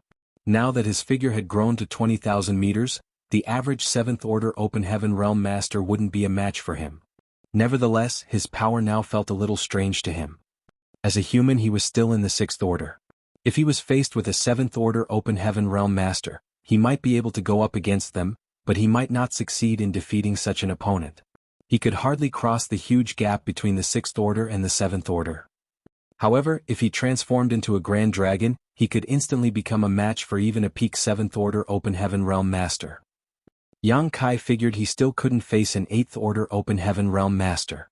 Even though he had no idea how powerful an 8th Order Open Heaven Realm truly was, he had a vague understanding. As he was lost in though, Yang Kai suddenly heard some splashing sounds coming from nearby and opened his eyes to look out at the ocean. There seemed to be a big fish swimming under the water. The next moment, the sea water separated to the sides and revealed a sea carp that radiated a faint golden glow. The carp was several dozen meters away from Yang Kai's head and was staring up at him. At that moment, Yang Kai's expression turned awkward. That was because he could feel that this sea carp had a bloodline that was related to him. It was as though this sea carp was his descendant. Even though he was previously distracted by the purification of his dragon vein, Yang Kai was still aware of the changes that his dragon blood had caused to the surrounding ocean. Those sea beasts that had coveted his dragon blood and consumed it, regardless of their sizes and strengths, were all dead by now. They were unable to bear the violent force within his pure dragon blood. Chapter 4807 Golden Carp. While Yang Kai's dragon blood had caused countless sea beasts to lose their lives, there seemed to be a little survivor here. The sea carp before his eyes had obviously consumed his dragon blood, but it was lucky enough to keep its life. That was the reason Yang Kai could feel that their bloodlines were connected. The aura of this sea carp wasn't particularly powerful, so Yang Kai couldn't figure out why it could survive after chugging down his dragon blood. Supposedly, there was no reason for such a weak living creature to survive, but the sea carp had achieved just that. Yang Kai could only think that life was indeed full of mysteries. There were many seemingly impossible things in the world that had actually happened. It was exactly because of these things that shouldn't have existed that brought about endless wonder and amazing changes to this expansive universe. At this moment, the sea carp was holding a dragon scale the size of a dustpan in its mouth. The dragon scale radiated a golden glow and exuded a strong dragon clan aura. Apparently, it was a dragon scale that fell off from Yang Kai's figure. Due to the expansion of his figure, a lot of dragon scales had fallen off. After they stared at each other for a moment, Yang Kai closed his eyes. Although he was amazed by the survival of this small creature, it wasn't worth too much of his attention. The most pressing issue at hand for him was to familiarize himself with his increased strength. Otherwise, he wouldn't be able to fully use his power when he was in a fight with his enemies. The sea carp was initially an ordinary sea beast, but after consuming the golden dragon blood, it now had a faint dragon clan bloodline. Therefore, it could be considered a dragonborn. The dragon pressure from a 20,000 meters grand dragon should have a powerful suppression on the sea carp. Usually, a weak dragonborn like the sea carp could only shiver and hang its head low in front of Yang Kai. However, the little fish didn't seem to be affected by this kind of bloodline suppression. Although it was afraid, its eyes were also filled with a sense of yearning. The sea carp was supposed to have low sentience, but its emotions were now undulating in its heart. When Yang Kai closed his eyes, the sea carp appeared to be disappointed. As its golden tail repeatedly tapped on the ocean, the sea carp caused the water to splash. A moment later, it swam forward and crawled on the beach with difficulty before putting the huge dragon scale down in front of Yang Kai. Following that, it squirmed back into the ocean and leaped out of the water with joy before swimming towards the depths of the ocean. When Yang Kai opened his eyes 2 months later, he saw that there were a lot of his own dragon scales in front of him while the sea carp was nowhere to be seen, causing him to wonder where it was. Yang Kai tilted his head slightly and looked down at the dragon scales in silence. While dragon blood was a treasure, dragon scales were equally valuable. When he was in human form, Yang Kai could summon his dragon scales around his figure to protect himself. Even just one piece of these fallen dragon scales could be used by a skillful artifact refiner to create a sturdy artifact armor of extraordinary quality. There was an awkward expression on Yang Kai's face when he realized that the things that he had literally shed from his body could well be the treasures in other people's eyes. There were about 1,000 dragon scales on the beach. It seemed the sea carp had patiently found them from the depths of the ocean and sent them to him. Just then, a gurgling sound was heard as there seemed to be a ferocious beast in the ocean. The next instant, the sea water separated to the sides and revealed the sea carp's figure. When the sea carp previously appeared, it was only 10 meters long, but barely 2 months later, it had grown to be 100 meters in length.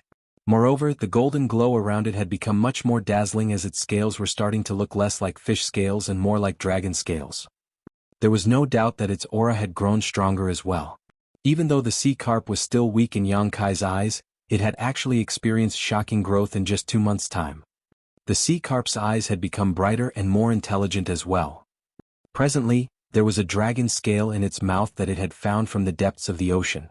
Since it had consumed Yang Kai's dragon blood, it could easily locate those fallen dragon scales. Otherwise, it couldn't have found so many in just 2 months. All the dragon scales that the sea carp had found from the ocean were sent to Yang Kai. As their eyes met, the sea carp leaped into the air as though it was waiting for Yang Kai's compliment. Then it stared silently at him. Faced with the gigantic and majestic grand dragon, the sea carp wasn't frightened in the slightest. Instead, it was filled with joy. Yang Kai extended his dragon claw and grabbed the sea carp alongside a large area of the ocean before pulling them closer to himself.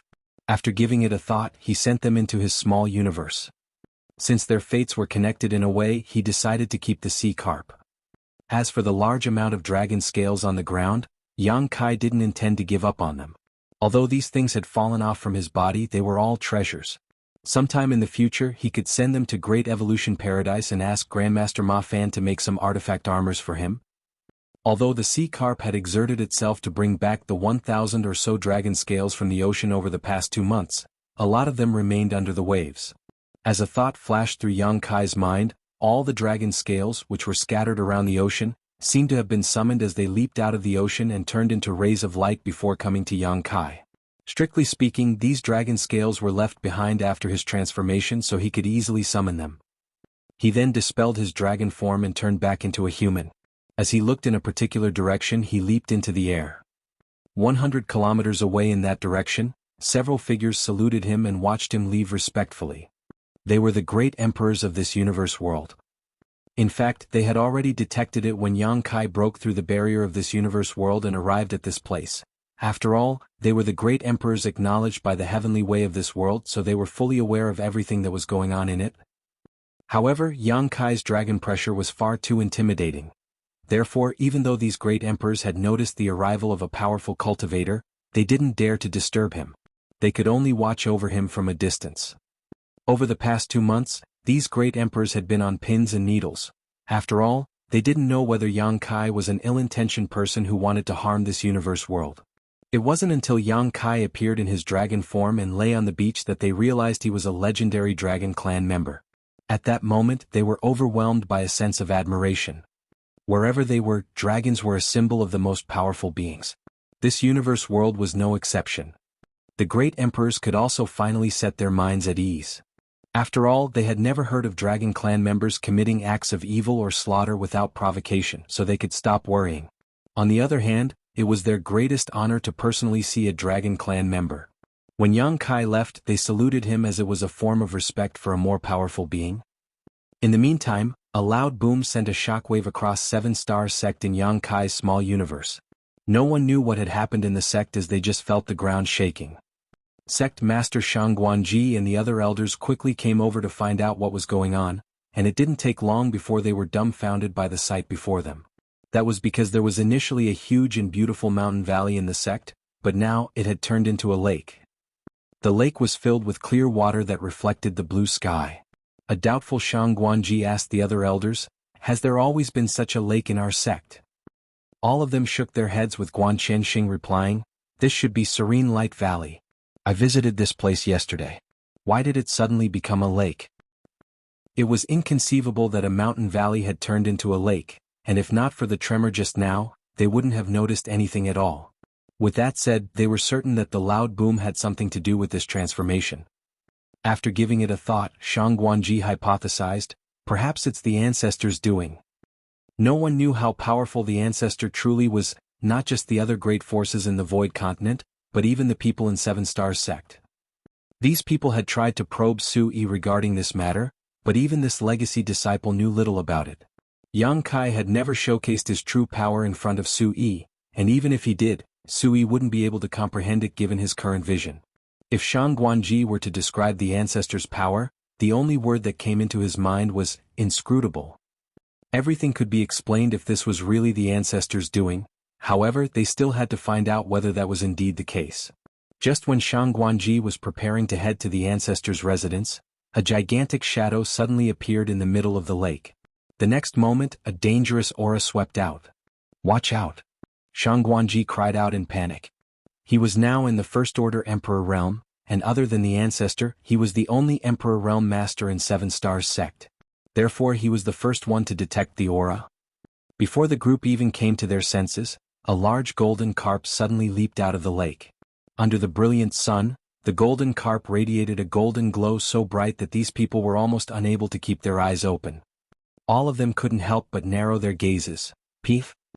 The next instant, the golden carp sprayed out a mouthful of water at all of them. With a solemn expression, Shangguanji activated his Emperor Qi and blocked off the water. Soon after though, he realized that the water sprayed out from the golden carp's mouth wasn't harmful at all. It was as though the sea beast was just playing a prank on them. Certainly, the golden carp was puzzled by his action. After falling back into the lake, it stared at them for a moment before it became elated. As it flapped its tail, it took in a lot of water and leaped into the air before spraying it at Shangguanji and the others again. Shangguanji raised his hand again, but this time he could feel a bit of power from the water sprayed out of the golden carp's mouth. As he kept blocking the water, the golden carp increasingly exerted more force until he was unable to fend off the water. In that instant, the leaders of Seven Stars sect were all soaked in water, causing them to appear quite embarrassed. Shangguanji put on a helpless smile, thinking that it must be the ancestor who placed the golden carp in lake here. Otherwise he couldn't think of any other possible explanations. He could clearly feel that this golden carp was significantly more powerful than him. The only reason he had persevered for such a long time just now was that the other party was teasing him. When Sui came over in a rush and saw Shangguanji and the others in such a state, he was naturally shocked. As though Sui was their savior, Shangguanji hurriedly asked, "Martial nephew, what's going on with this fish in lake? Has the ancestor said anything?" Sui quickly saluted all of them and replied, "Honored master was the one who placed the fish in lake here. He told me to take good care of it."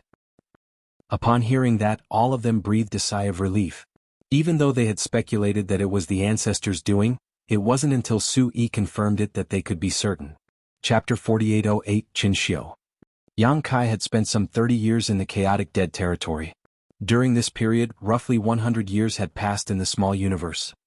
Presently, the flow of time in the small universe was 4 times faster than the outside world. When Sui ascended to the Saint Realm from the Transcendent Realm, the flow of time in Yang Kai's small universe accelerated from 2 times to 3 times that of the outside world. Above the Saint Realm were the Saint King Realm, Origin Returning Realm, Origin King Realm, and so on. When Sui made it to the Saint King Realm and the Origin Returning Realm, the flow of time in the small universe didn't change.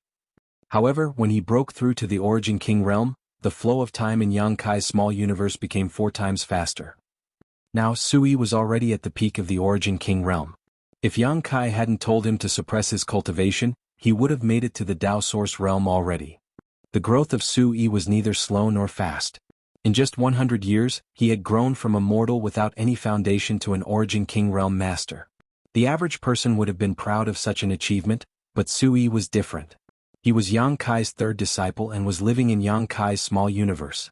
Furthermore, he had cultivated a secret art named the Great Nothingness Scripture that had been passed down from ancient times. It wasn't surprising that he had made such an achievement. The reason Yang Kai told him to suppress his cultivation was that he wanted him to get prepared for ascending to the Open Heaven realm. It was just like how he wanted Zhaoye to suppress her cultivation in the past. The star boundary was now a cradle to nurture future Open Heaven realm masters, and the lower one's cultivation, the more benefits they could gain by cultivating there. Although Sui didn't have a chance to start his martial Dao in the star boundary from childhood, which would allow him to gain the greatest benefits from the world tree, he would still achieve great things in life if he started cultivating in the star boundary as an Origin King cultivation. Above the Origin King realm were the Tao Source realm and the Emperor realm. Once he made it to the Tao Source realm, he wouldn't gain a lot of benefits by simply heading to the star boundary at this point. Yang Kai planned on making him ascend to the Tao Source realm in the star boundary. In that case, his potential might be fully cultivated, which would allow him to stand a chance to be on par with the growth rate of his eldest senior brother and second senior sister. However, Sui would have to suffer a little because of that. Over the years he had mainly relied on his dreams to cultivate, hence whenever he cultivated he would doze off, and he was now used to going to sleep every night. Since Yang Kai wanted him to suppress his cultivation and not achieve a breakthrough, it meant that he couldn't sleep. Initially he would always feel sleepy and there were times when he almost slumbered off. Fortunately, Yang Kai managed to awaken him in time so that the latter didn't have to bear the consequences of ascending to the Dao Source realm. Gradually, Sui became used to fighting against sleepiness. When Yang Kai told him to take care of the golden carp, he really felt that this fish had come at the perfect time. After all, there was nothing else he could do since he was not allowed to sleep or cultivate. Nevertheless, Sui soon realized that the golden carp was simply too naughty. Every day the fish would soak him in water, which caused him to constantly look disheveled and embarrassed. The news that there was now a sect protecting divine beasts spread like wildfire. Many disciples came over to see the sea beast, and when they saw the golden carp revealing itself, they would all exclaim in amazement. The idea of a sect protecting divine beast came from Shangguanji. Regardless of where the golden carp came from, it had to be given the title of sect protecting divine beast since it was brought to this place by the ancestor. Those who saw the golden carp before knew that this sect protecting divine beast was naughty and mischievous. The golden carp always seemed joyful when there were a lot of people around. Therefore, the disciples didn't mind getting splashed with water as they would always come to the lake to play with the fish, which actually saved Sui a lot of trouble. While Seven Stars sect in the small universe was bustling with noise, Yang Kai traveled across the void round the clock and finally arrived at Yin-Yang territory. Although he had benefited greatly from the gift given to him by Big Brother Huang and Big Sister Lan before his departure, a lot of uncertainties remained. He had no idea when the two forces hidden in his dragon bead would act up again, so he constantly had to keep an eye on them. He was still reeling from the shock after the first experience. Although his dragon form and dragon vein would grow exponentially when the two forces exploded, it would also put him in a precarious situation. Fortunately, despite not knowing when they would explode again, Yang Kai had determined that it wouldn't happen anytime soon. It wasn't the first time Yang Kai visited Yin-Yang territory. However, he had tagged along Suing Shui and Qing Kuei previously, while this time he was on his own. Just like Langya Paradise, those from Yin-Yang territory wouldn't restrict anyone from entering or leaving this great territory. After all, there was a first-class star city in Yin-Yang territory that was hustling and bustling with activity. If they imposed any restrictions, the popularity of the star city would be affected.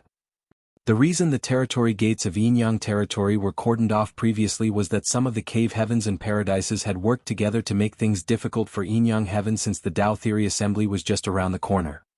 Nevertheless, it was obviously different now. The core area of Yin-Yang territory was where the headquarters of Yin-Yang cave heaven was located. Gazing at it from the void, one could see that the gigantic spirit province looked like two Yin-Yang fish with their heads and tails connected. In the periphery of this spirit province that looked like Yin-Yang fish, there were other spirit provinces of different sizes. They were all considered part of Yin-Yang cave heaven. With his previous experience in Langya Paradise, Yang Kai was now familiar with how to enter the cave heavens and paradises. Now, he was no longer a nobody as he had become a household name across the entire 3,000 worlds. Furthermore, he was a son-in-law of Yin-Yang cave heaven. This identity alone warranted a serious treatment from Yin-Yang cave heaven. Yang Kai headed straight to the Star City and found the 6th Order Open Heaven Realm Master who was in charge of the Void Dock. After telling the person his name, he revealed his intention and asked him to send a message to Su Linggong or Chu Huashang. Certainly, the 6th Order Open Heaven Realm Master knew who Yang Kai was. The reason the Tao Theory Assembly was held in the past was to look for a husband for Chu Huashang. The incident sparked a commotion in Yin-Yang Cave Heaven. Chu Huashang was a core disciple of Yin-Yang Cave Heaven and her aptitude and beauty were among the top in the world. Some of the disciples in Yin-Yang Cave Heaven who were a match for her wanted to marry her. Unfortunately, she had violated the rule which stated that all the cave heavens and paradises had to stay united. Faced with external pressure, those from Yin-Yang Cave Heaven had no choice but to give an explanation. The Tao Theory Assembly was the result. It could be said that the popularity of Chu Huashang in Yin-Yang Cave Heaven was on par with, if not greater than that of Gu Linger in Langya Paradise. After all, Chu Huashang was a core disciple while Gu Linger was not. There was a difference between their statuses.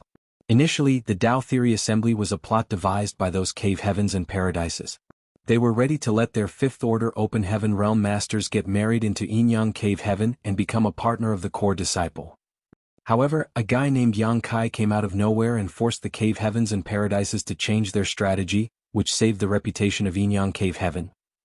Eventually, Yang Kai defeated all other competitors and won first place, which was shocking for everyone. After the event, he became a household name across the 3,000 worlds. The series of changes that took place during the Tao Theory Assembly caught everyone off guard, especially when the core disciple of Thousand Crane disciple, Zhao Xing, was killed. The consequence of it was that his honored master, Zhuo Quanhui, partnered with Heavenly Sword Union to launch a war against Void Land. On the other hand, many of the disciples from Yinyang Cave Heaven were grateful to Yang Kai for what he had done during the Tao Theory Assembly. If he hadn't interfered, Chu Huashang would have been forced to marry a Fifth Order Open Heaven Realm Master from one of those great forces. It would be an intolerable outcome for everyone in Yinyang Cave Heaven. In comparison, Yang Kai didn't come from one of the cave heavens and paradises, nor did he have a powerful background. Furthermore, he only made it to the Fifth Order when he ascended to the Open Heaven Realm, so his future was dimmer compared to Chu Huashang's. It could be said that he was not an equal match for Chu Huashang. However, since he had killed Zhao Xing, it didn't seem unacceptable to let him become a Yinyang Cave Heaven son-in-law. Cultivators always respected the strong. After the Tao Theory Assembly, Chu Huashang had to be confined for 100 years as punishment for her actions. Now that 100 years had passed, Chu Huashang had stepped out of confinement. Nevertheless, Yang Kai still hadn't shown up at this point. Instead, they heard a lot of strange news from the outside world. Therefore, when the Sixth Order Open Heaven Realm Master, who was in charge of the Star City's Void Dock, saw Yang Kai, he was surprised and doubtful. After confirming Yang Kai's identity, he didn't make things difficult for him as he told him to get some rest in a room and hurriedly sent a message to the sect. Certainly, Yang Kai had seen the surprise and doubt in that person's eyes. He had a feeling that his visit to Yinyang Cave Heaven this time wouldn't be smooth sailing as he had imagined. With that said, he was here to meet up with Chu Huashang following the 100-year promise. With Su Linggong around, he wouldn't have to worry about anything as the latter would just solve any problems that were thrown at him. He had come into contact with quite a number of high-rank Open Heaven Realm Masters, including some of the Eighth Order ancestors. Hence, the mystery and pressure surrounding the high-rank Open Heaven Realm Masters wouldn't affect Yang Kai anymore. Those from Yinyang Cave Heaven reacted quickly. 1 hour after Yang Kai sat down, an elderly man who was a Seventh Order Open Heaven Realm Master, personally came over. Upon opening the door, the elderly man looked smilingly at Yang Kai and nodded. It said that the next generation will always be better than the previous one. It's when I see young people like you that I realize I'm old. Yang Kai quickly saluted him. Greetings, Martial Uncle. You're still very strong. He was puzzled. Initially, he thought that either Qin Kuei or Su Yingshui would meet him and bring him to Yinyang Cave Heaven. However, none of them came to this place. Instead, there was a Seventh Order Open Heaven Realm Master that he didn't know. Without reading too much into it, Yang Kai asked, "May I ask your name, Senior?" The elderly man replied with a smile, "My name is Qin Xiu." "So it is Martial Uncle Qin." Yang Kai saluted him again. "This is not a suitable place to have a talk. Come to the sect with me." Yes. With Qin Xiu leading the way, it was easy for them to enter Yinyang Cave Heaven. When Yang Kai visited this place previously, he was told to stay on a certain spirit peak. He had also been to Chu Huashang's residence, so he still remembered the route. However, Qin Xiu didn't intend to lead him to see Chu Huashang or Su Linggong. Instead, he was heading to an unfamiliar spirit peak. Yang Kai looked around with a calm expression. Apparently, this spirit peak was where Qin Xiu cultivated. Upon arriving at the spirit peak, they entered a grand hall and each took a seat. Soon, an alluring and demure woman entered the hall. With her head hung low, she appeared to be quite bashful. The bit of redness on her cheeks was as beautiful as sunset. What surprised Yang Kai was that the woman exuded a powerful aura which suggested that she was in the Sixth Order Open Heaven Realm. Although her face was alluring, her eyes were as pure as spring water. Her clear eyes reflected everything that she could see. Charm and innocence perfectly integrated into her being, giving her a fascinating attraction. Chapter 4809 Tao Ling Wan. The woman poured a cup of tea for Qin Xiu before elegantly walking up to Yang Kai. In an instant, a pleasant fragrance tickled his nose. "Please have some tea, senior brother," the woman said in a small voice, which sounded as delightful as a silver bell. As she spoke, she took a quick glance at Yang Kai before lowering her gaze. "Many thanks, junior sister." Yang Kai nodded in response. The woman started blushing and held the tray in her arms. Then, she strode towards Qin Xiu and stood obediently behind him. Qin Xiu said with a smile, "She became my disciple when she was a young child and has never stepped out of the sect before. She's pretty bashful as she has rarely met outsiders. Please don't laugh at her, martial nephew." After giving it a thought, Yang Kai replied, "Junior sister is beautiful and innocent. It's rare to find anyone with such a temperament in this world." When the woman behind Qin Xiu heard his compliment, she hung her head even lower as her chin almost came into contact with her plump chest. "What happened to you, martial nephew?" Qin Xiu didn't seem to have the intention of talking about his disciple as he quickly changed the topic. There was a helpless smile on Yang Kai's face as he replied, "It's a long story. After I left Langya Paradise, something happened and held me up for quite some time. Has senior sister Chu been released from her confinement, martial uncle?" Qin Xiu nodded. "She was released almost 10 years ago and she had been waiting for you. Unfortunately." As he spoke, he shook his head as though he felt sorry for Chu Huashang. A shocked Yang Kai asked, "Did anything happen to senior sister?" Qin Xiu waved his hand, "Not really. It's just that since you never showed up after she waited for a long time, she decided to cultivate in seclusion. She hasn't exited even now." Upon hearing that, Yang Kai set his mind at ease. When he saw Qin Xiu's expression just now, he thought that something had happened to Chu Huashang. Now that he knew she was fine, there was nothing he had to worry about. "Martial uncle, where is martial uncle Su? What about senior brother Qin Kuei and senior sister Su Ying Shui? Why don't I see them?" Yang Kai was curious about this point. He was a Yinyang Cave Heaven son-in-law on paper. As a 7th Order Open Heaven Realm Master from Yinyang Cave Heaven, Qin Xiu naturally had the right to receive him. However, this matter had something to do with Su Linggong, so he should have been the one to show up. Even if Su Linggong wasn't in Yinyang Cave Heaven at the moment, could Qin Kuei and Su Ying Shui be busy as well? Qin Xiu explained, "Senior brother Su and his disciples were given an important task, so they left the sect almost 100 years ago." Yang Kai was stunned. 100 years ago?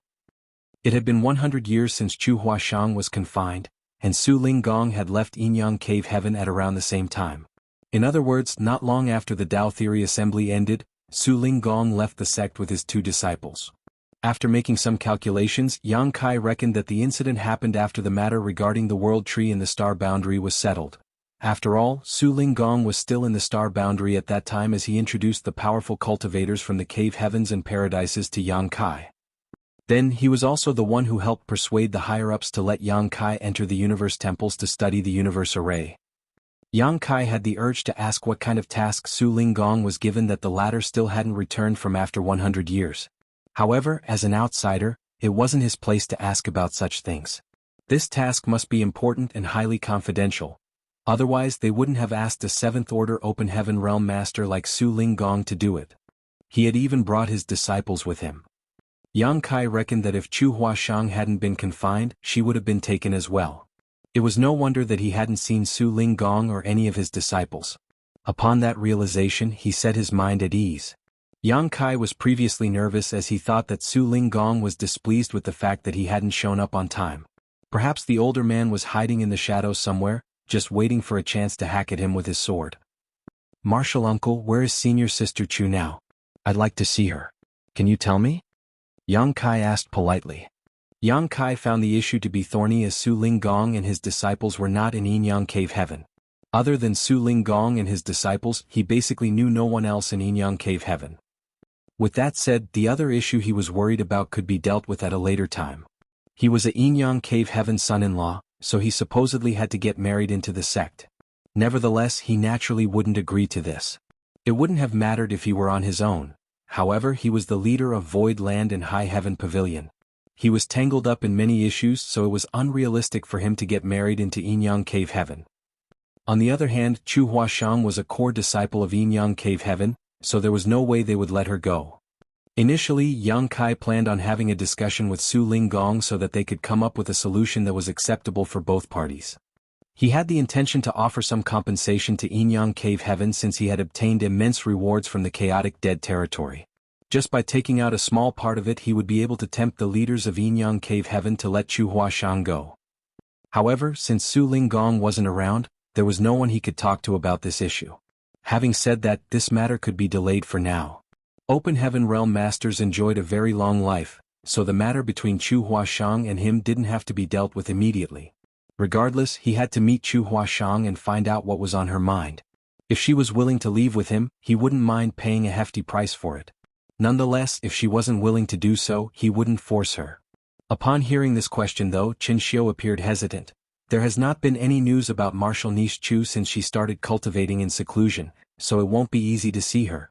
I'm sure you're aware that a cultivator is most wary of external disturbance when he or she is cultivating in retreat. If that happens at a critical moment, they will suffer from cultivation dissonance. Or worse, lose their life. Yang Kai nodded as he was fully aware of this truth. Thus, he cupped his fist and said, "Please tell me where she is, Marshal Uncle. I'll not disturb her as I'll just wait outside. There will come a day when she steps out of it." After pondering on it with a frown, Qin Xiu nodded, "Good. Before senior brother Su left, he told me to help handle the matter between you two. Since you're here, there's no way I'll sit back and do nothing. I can gather some information on your behalf, but you mustn't be overly anxious about it. Marshal Niche Chu is now a 6th Order Open Heaven Realm Master, so it's normal that she might spend decades in seclusion. During this period of time you can just stay here. I'll come to you if there's any news." "Many thanks, Marshal Uncle." Yang Kai expressed his gratitude. All of a sudden, Qin Xiu grabbed the elder token on his waist and probed it in silence for a while before rising from the chair. "Something has happened in the sect. I have to take my leave now." He then turned to his disciple, "Wanner, you have to take good care of your senior brother Yang." The woman replied respectfully, "Yes." Following that, Qin Xiu flashed an apologetic smile at Yang Kai. "Marshal nephew, please wait here for a few days. I'll inform you if there's any news." Upon finishing his words, he strode out of the hall. Presently, only Yang Kai and the 6th Order Open Heaven Realm Master named Wanner were left in the Grand Hall. Just now she had been hiding behind Qin Xiu. When Qin Xiu spoke to Yang Kai, she was too bashful to even lift her head. The situation exacerbated since only the two of them were left now. Her face was as red as blood while she clenched the tray in her arms as though she was trying to seek a sense of security. Yang Kai looked up at her and happened to see her stealing a glance at him. As their eyes met, the woman quickly looked away as though she was a frightened little animal. She appeared to be on pins and needles. There was a helpless smile on Yang Kai's face when he saw her behaving like this. If she wasn't pretending, she must be very naive and innocent. However, Yang Kai couldn't see any traces of pretense, so he reckoned that the woman was indeed just sheepish. "You are junior sister Wanner, right?" Yang Kai asked in a gentle voice as he was worried that he would shock her if he spoke any louder. With her head hung low, the woman nodded and replied in a small voice, "Tao Ling Wan." Yang Kai reckoned that it was her name, thus he got up and said, "Please get me a room to stay, junior sister." Tao Ling Wan seemed to be in a dazed state and she didn't seem to hear him. It wasn't until Yang Kai repeated his words that she anxiously walked out of the hall. Please come with me, senior brother." After a nod, Yang Kai followed her in a relaxed manner as he kept a distance of 10 steps behind her. The pleasant scent coming from the woman was like countless gentle hands that were tickling his heart. Soon they arrived at a room. Tao Lingwan's head remained low as she pushed the door open and stepped aside. "How do you find this room, senior brother?" Yang Kai didn't have any demands when it came to the room he had to stay in as he was just waiting for news from Qin Xiu, so he nodded, "Many thanks, junior sister." Upon entering the room, he realized that the place was small and there were barely any decorations. He then closed the door and took a seat. He was surprised by the information he had heard from Qin Xiu on this day. It had been 100 years since Su Ling Gong and his disciples left Yinyang Cave Heaven. He wondered what kind of task they were assigned. On the other hand, Chu Huashang started cultivating in seclusion several years ago. Was she furious at the fact that Yang Kai didn't show up on time? He felt somewhat apprehensive. Although it was because he had been held up in the chaotic dead territory, that was ultimately his own fault. If not for his curiosity, he wouldn't have followed the giant spirit god and barged into the chaotic dead territory. He could have just returned to high heaven territory after leaving Langya Paradise. In that case, he would have ample time to head to Yinyang Cave Heaven. He reckoned that he had to sincerely apologize to Chu Huashang when they met again. Fortunately, Chu Huashang wasn't a small-minded woman, so he believed that she would understand after he explained everything to her. While he was lost in his thoughts, Yang Kai suddenly furrowed his brow. After rising from the chair, he opened the door and looked out. "Why are you still here, junior sister?" Just now he could sense that Tao Lingwan never moved away from the door. Even the tray was still firmly held in her arms. "Is there anything you need to tell me?" Yang Kai asked with concern. Tao Lingwan quickly shook her head. "Nothing. It's just that honored master has told me to take good care of you." Yang Kai burst into laughter. There's no need for that. Just do your own things. I'm fine with being alone. With her head hung low, Tao Lingwan said in a small voice, it's an order from honored master. Yang Kai didn't know what to say. After giving it a thought, he said, Junior sister, why don't you get some rest first? I'll call out to you if I need anything. Tao Lingwan didn't say anything, nor did she take any action.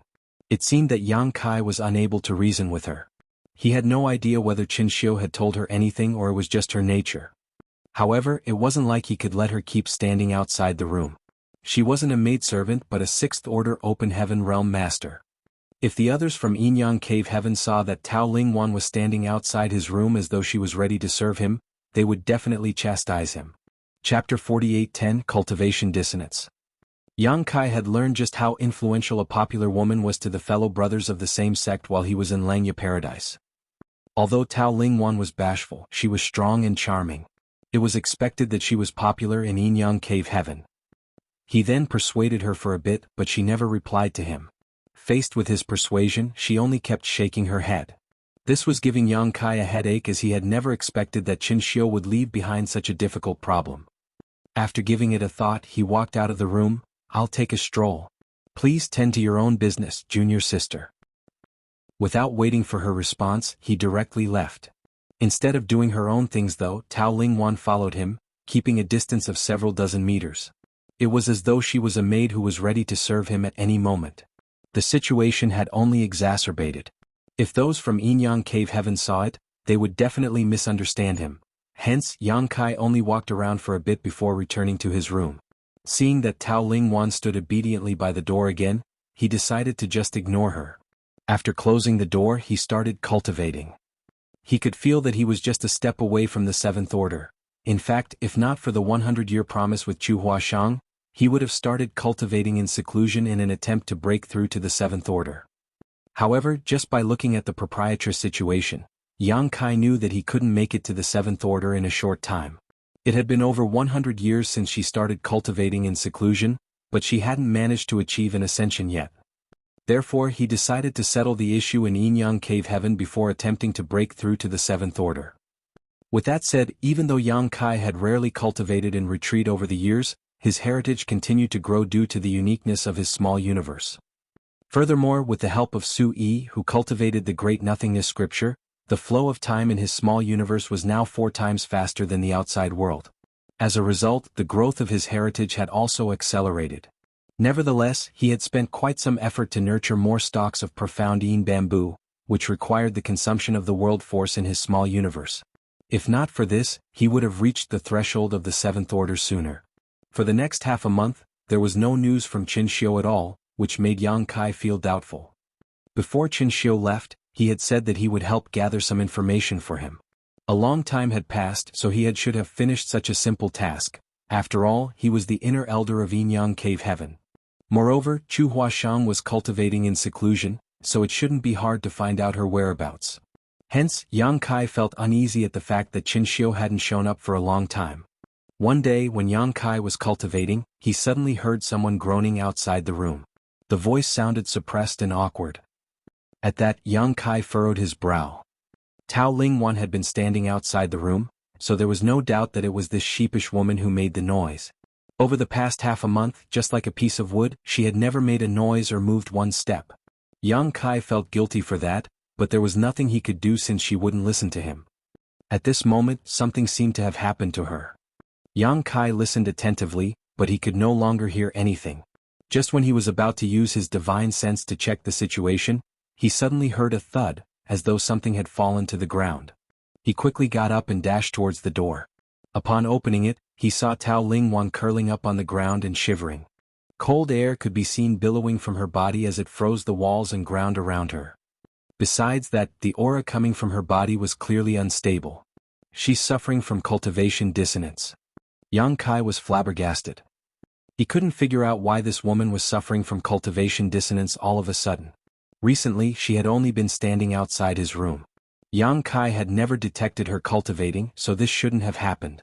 Furthermore, she was now a powerful 6th Order Open Heaven Realm Master, so why would such a thing even happen to her? Could it be a hidden health concern she was left with when she just started out cultivating in the past? Without any delay, Yang Kai crouched down and lifted her up. In an instant, he could feel that the woman was cold all over, as though he was carrying an ice block. On the other hand, her figure remained soft and supple, which gave off a contradictory feeling. Upon feeling the man's warmth, Tao Lingwan, who was usually bashful, stuck closer to Yang Kai as though she was trying to merge with him in an attempt to seek his warmth. Her actions made Yang Kai feel uneasy, so he quickly walked up to the bed and tried to set her down, but he was unable to do that because she had wrapped her arms around his neck and clung on to him like an octopus. "Junior Sister Tao. Junior Sister Tao." Yang Kai anxiously called out to her. It wasn't certain whether Tao Lingwan had heard him, but she opened her eyes and looked at him with a seductive gaze. Yang Kai was most familiar with this kind of gaze, which suggested that this woman wanted to bed him. The enchantress Shan Qing Luo and the charm demon Yu Ru Meng would always seduce him in such a way. He immediately realized that something was off.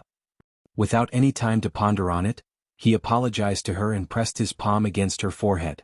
The next moment he activated the power of his small universe in an attempt to help restore the chaos in her body to order. This was the most common way of assisting someone experiencing cultivation dissonance, and Yang Kai couldn't think of anything else to do to help. Moreover, he wasn't sure about what kind of secret art Tao Lingwan had cultivated, so he was unable to give her the exact treatment she needed. He was only doing all he could to help her, but it was up to the heavens to decide whether she would recover. From the looks of it, she hadn't completely lost her mind as she was seemingly trying to deal with the danger that came with cultivation dissonance. Surprisingly, the treatment was working.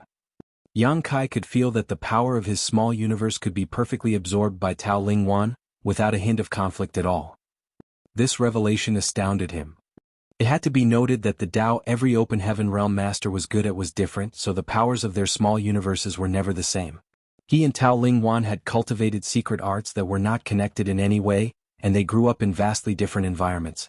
Supposedly, even if there were no conflicts between the powers of their small universes, they wouldn't have been perfectly matched. Nevertheless, such a thing had actually happened.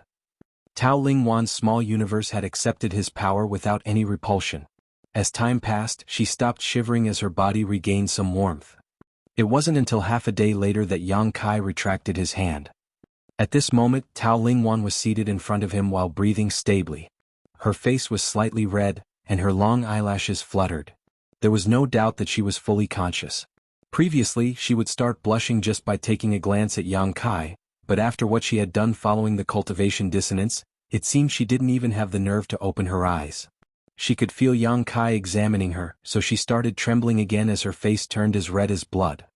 After measuring his words, Yang Kai said, "If you feel any discomfort, you can tell me about it. If everything is well now, you don't have to say anything." Tao Lingwan remained silent. Upon getting her hint, Yang Kai nodded. "In that case, you can get some rest here and I'll go to another room. Just call out to me if there's anything you need help with." There was a room just beside this one. Previously, Yang Kai told her to stay in that room and stop standing outside his door, but she refused. Now Yang Kai had to stay in that room. However, before he could make a move, he felt two powerful auras approaching from the distance. Upon sensing who they were, he became elated. That was because he knew both of them. One of them was Qin Xiu, who hadn't shown up for half a month now. It wasn't surprising that he was coming, but the other one was Yuxiang Dai. After Su Linggong and his two older disciples left the star boundary, Yinyang Cave Heaven sent Yuxiang Dai to be stationed in the star boundary. Yang Kai had frequently come into contact with her, and they had previously worked on the Langya Paradise issue together. It could be said that Yuxiang Dai had taken good care of him. Yang Kai had never expected that she was in Yinyang Cave Heaven, as he thought that she was still in the star boundary.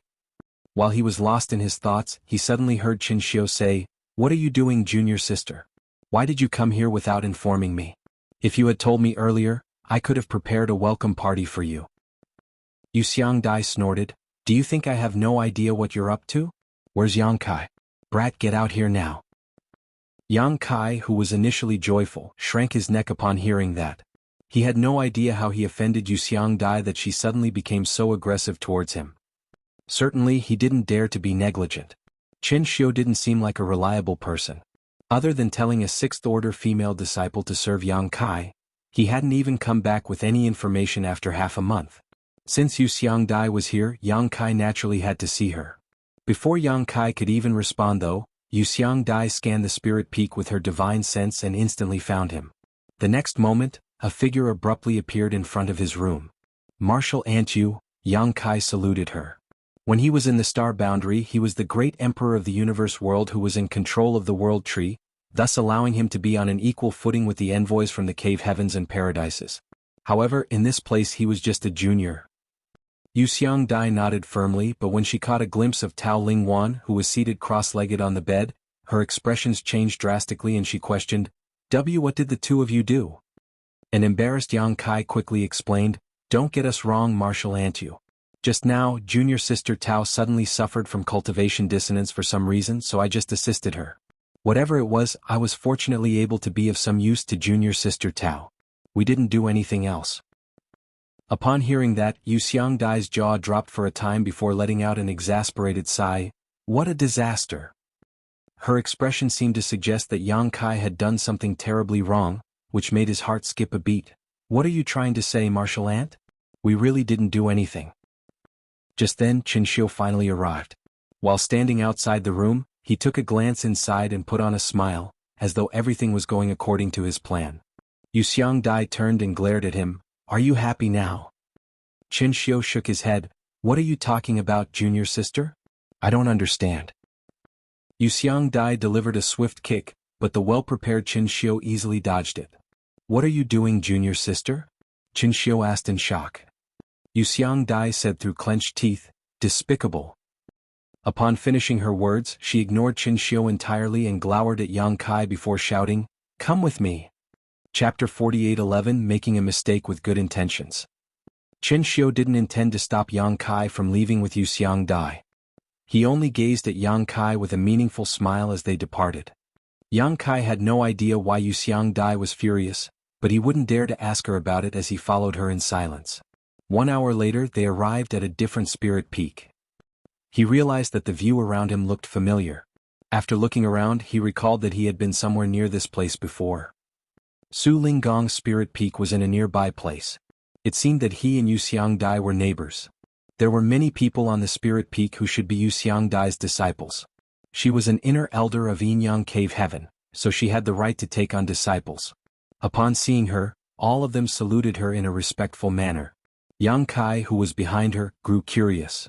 Without looking at these disciples, Yuxiang Dai directly passed through them in a manner that befitted her status as the leader of the spirit peak.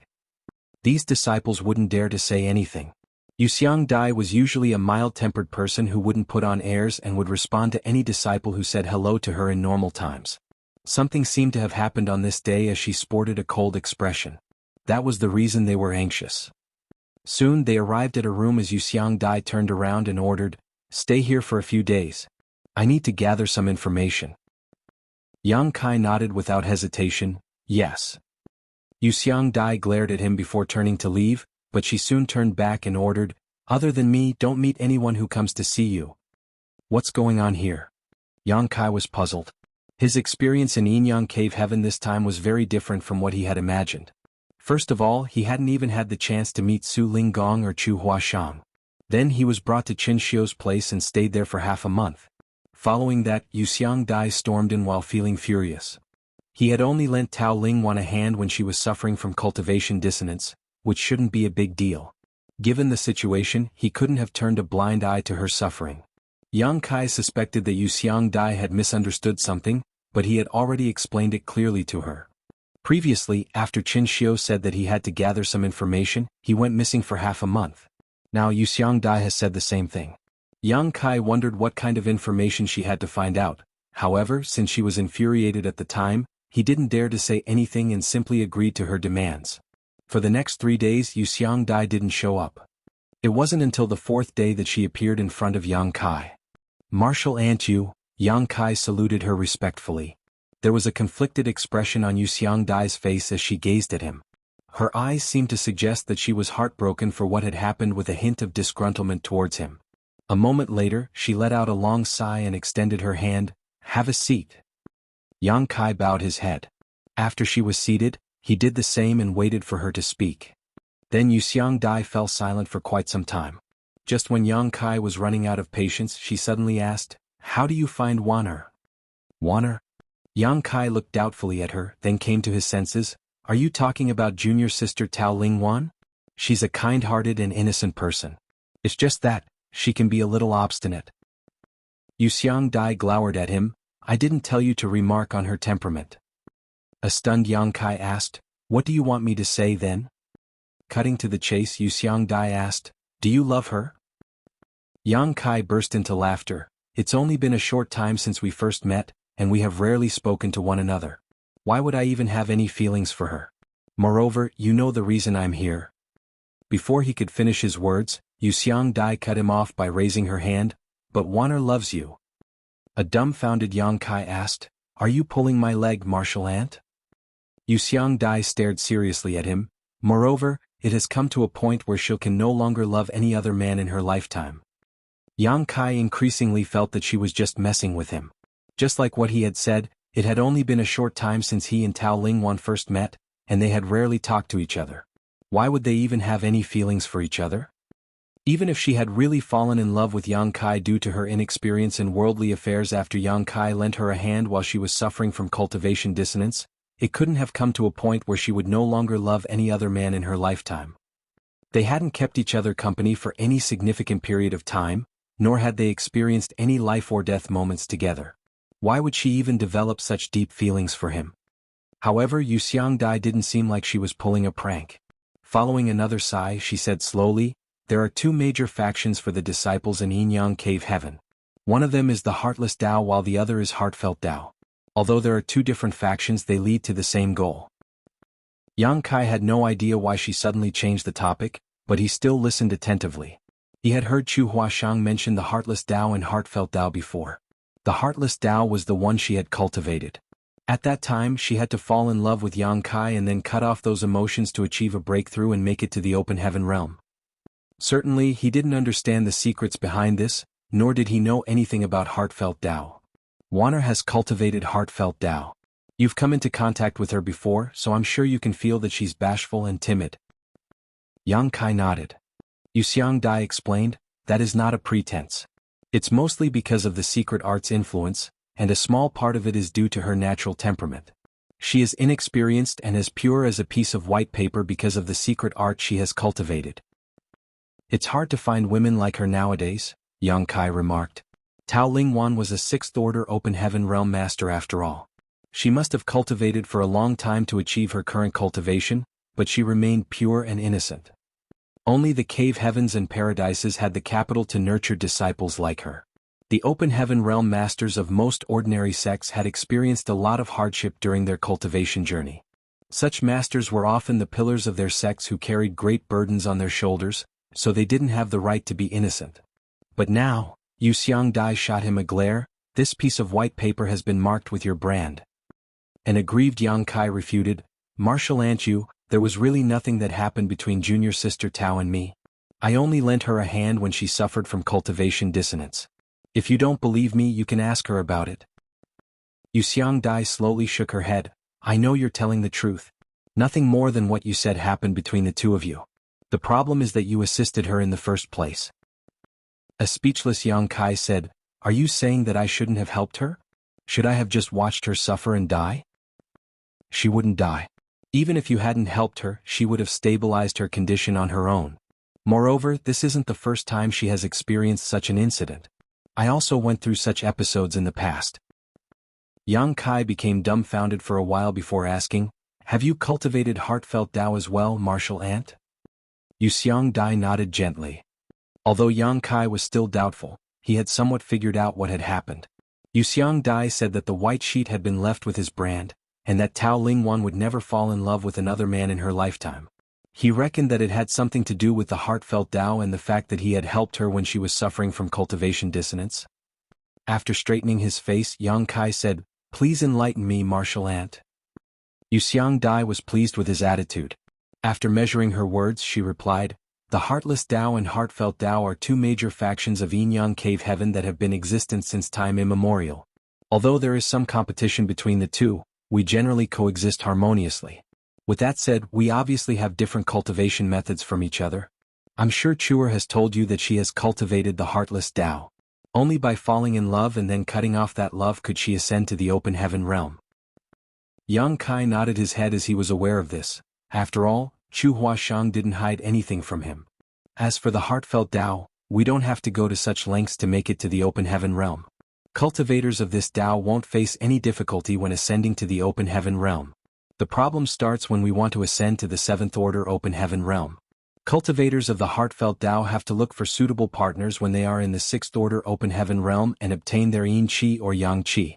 Only when Yin and Yang are merged can they achieve completion and break through to the 7th order. At the same time, their small universes would also materialize. However, before that, the more powerful a cultivator of the heartfelt Tao is, the more hidden concerns she would be left with. I'm sure you understand that Yin or Yang cannot grow on their own, so these hidden concerns break out from time to time. Cultivation dissonance. Yang Kai finally understood what had happened. Yuxiang Dai nodded, yes, cultivation dissonance, but different from ordinary cultivation dissonance. While the two look similar on the surface, even without any external aid, one who had cultivated the heartfelt Tao can overcome these episodes with enough focus and effort. That wasn't the first time Wanner suffered from cultivation dissonance, but no one ever helped her in the past. An embarrassed Yang Kai scratched his head awkwardly. I had no idea. She was suddenly struck with cultivation dissonance, so I just tried to. Yuxiang Dai sighed, it's not your fault. Any conscientious person wouldn't have turned a blind eye to it in that situation, but that was where you made a mistake. Did you feel anything strange when you were helping her? Yang Kai nodded, my strength perfectly merged with hers. That's the uniqueness of the heartfelt Tao, Yuxiang Dai explained. She can perfectly accept the first power from the opposite sex and merge with it, thus becoming the life companion of that man. Yang Kai was dumbfounded as he asked, Martial Ant, didn't you say a cultivator of heartfelt Tao has to look for a partner? Yuxiang Dai replied, there are two ways of selecting a partner. One of them is to fall in love. If Wanner had really fallen in love with anyone, that would be her choice. The other way is to merge her power with another party.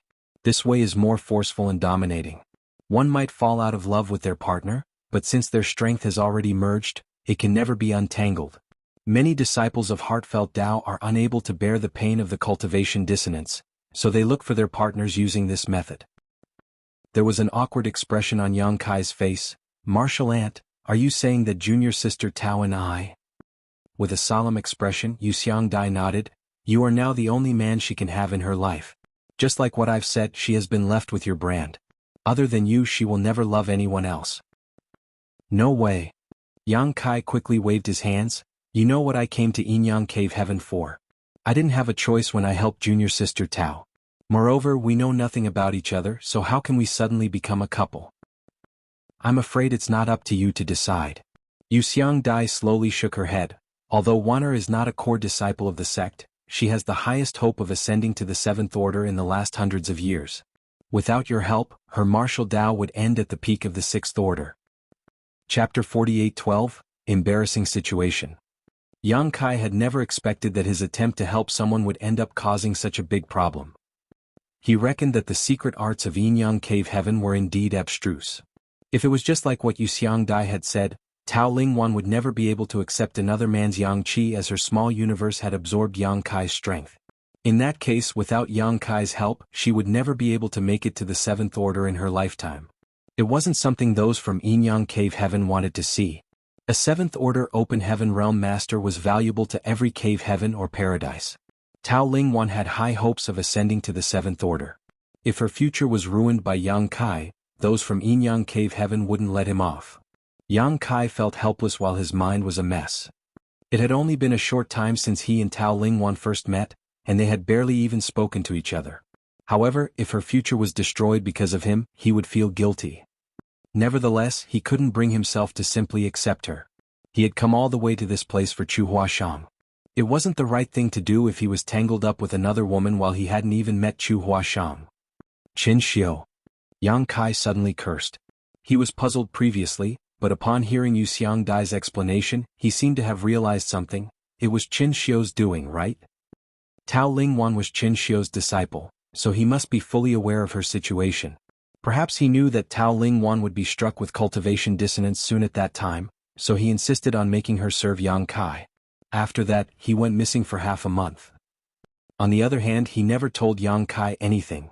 Qin Xiu knew that once Tao Lingwan suffered from cultivation dissonance in front of Yang Kai, the latter wouldn't turn a blind eye to it. The moment Yang Kai decided to help, he would fall into the trap. This probably wasn't a well-thought-out plan. After all, Qin Xiu had no idea when Yang Kai would visit Yinyang Cave Heaven, so he had most likely improvised it. When Yang Kai arrived, it just so happened that Tao Lingwan would be struck with cultivation dissonance soon. Yuxiang Dai parted her lips for a moment before letting out a sigh. You figured it out after all. With a frown, Yang Kai asked, but why?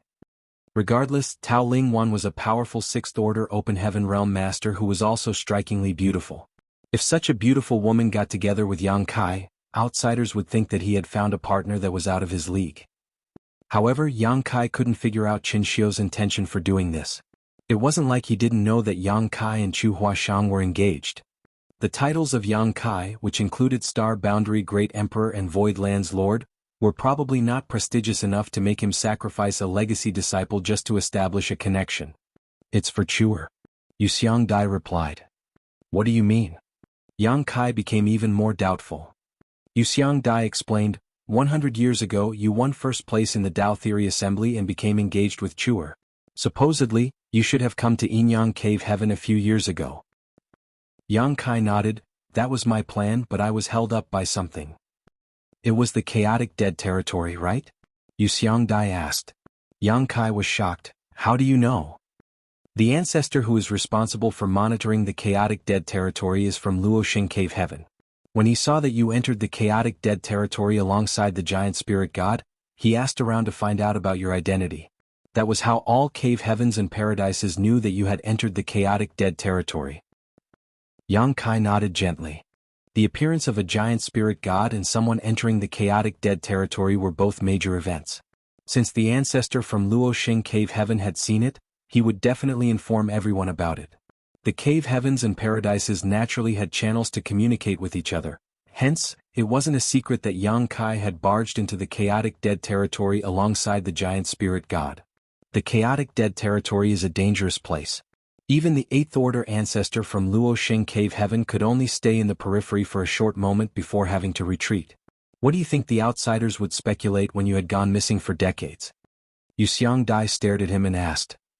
After giving it a thought, Yang Kai replied, they must have believed that I was dead. Yuxiang Dai nodded, exactly. In fact, I just came back from the Star Boundary not long ago. I was also shocked when I heard that you had entered the chaotic dead territory back then. I too believed that you were killed. However, when I asked the head manager of High Heaven Pavilion, she firmly declared that you were fine. If I hadn't seen you with my bare eyes this time, I wouldn't have believed it.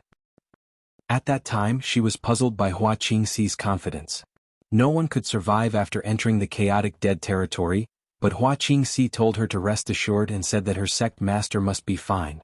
As for when he would leave the chaotic dead territory, she didn't have a clue either. Yuxiang Dai didn't probe her further. Since Hua Qingxi had said so, she chose to believe her.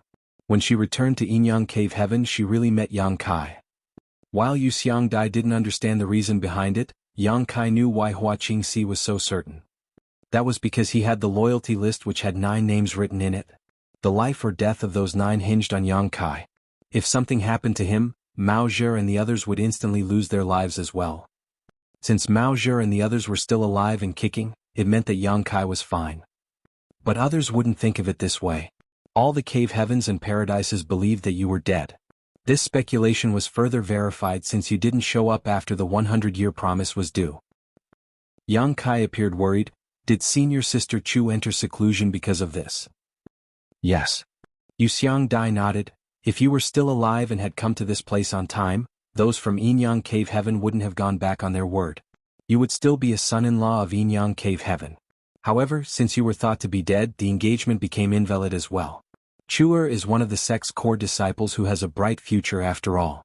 Given the uniqueness of the secret art she has cultivated, those from Yinyang Cave Heaven decided to look for a partner for her.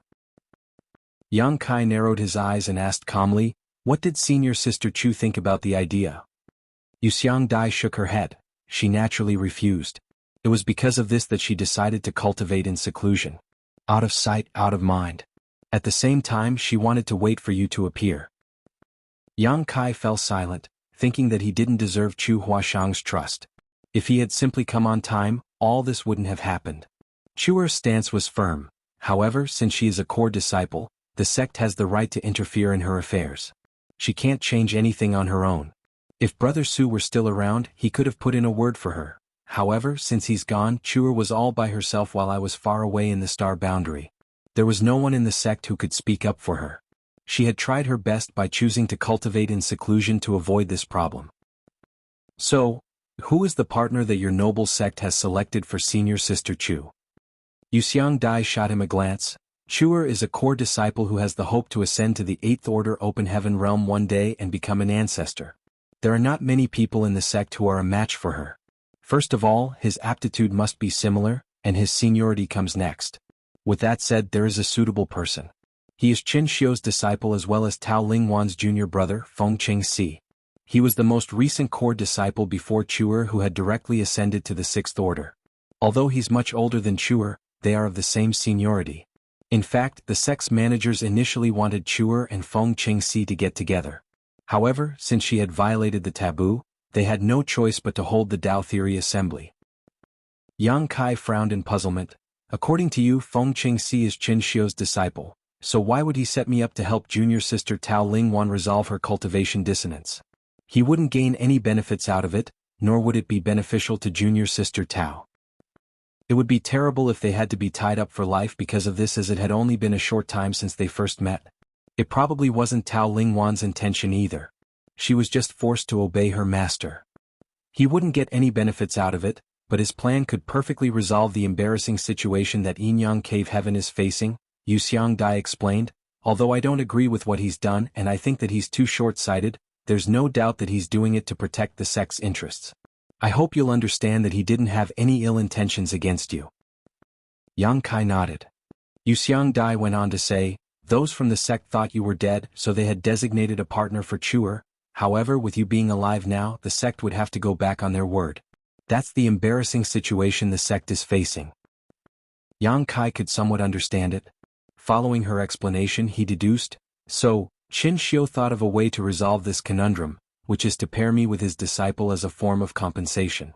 He would probably force me to give up the engagement as well. In that case, Yinyang Cave Heaven could get away with it, and outsiders couldn't blame your sect. Yuxiang Dai nodded. Yes, that's exactly his plan. Strictly speaking, Wanner is not bad. It's just that her aptitude is not comparable to Chuer's. If you're happy with her, it will be a win-win situation. Do not think that just anyone can make Qin Xiu sacrifice his legacy disciple. If not for your amazing achievements over the years, he wouldn't have the heart to use Wanner to set you up. Back then, Wanner directly ascended to the 5th Order, and her cultivation journey has been smooth sailing over the years. If nothing unexpected happens, she'll make it to the 7th Order within a few hundred years. You directly ascended to the 5th Order as well, so outsiders would think that you and Wanner are a perfect match. On the other hand, Chuer would be out of your league. Yang Kai fell silent for a while before letting out a sigh. Junior sister Tao has sacrificed the most in this matter. Yuxiang Dai sighed. She must have thought of it when she decided to obey her master. Although she's innocent, she's not a fool. No fool can ever attain her achievements. Since she didn't reject it, it means that she's at least fond of you. Yang Kai shook his head, but it's different from becoming partners for life. It's indeed an embarrassing situation for Yinyang Cave Heaven, and it's the same case for you. So, I have to ask you seriously. Are you willing to accept Tao Lingwan and give up on Chu Huashang? In that case, everyone will be happy. Everyone will be happy? Yang Kai snorted. I don't think so. Has anyone asked what senior sister Chu thinks about it? What is really on junior sister Tao's mind? What's my stance on this matter? No one has bothered to ask. Only those from Yinyang Cave Heaven will be happy with this.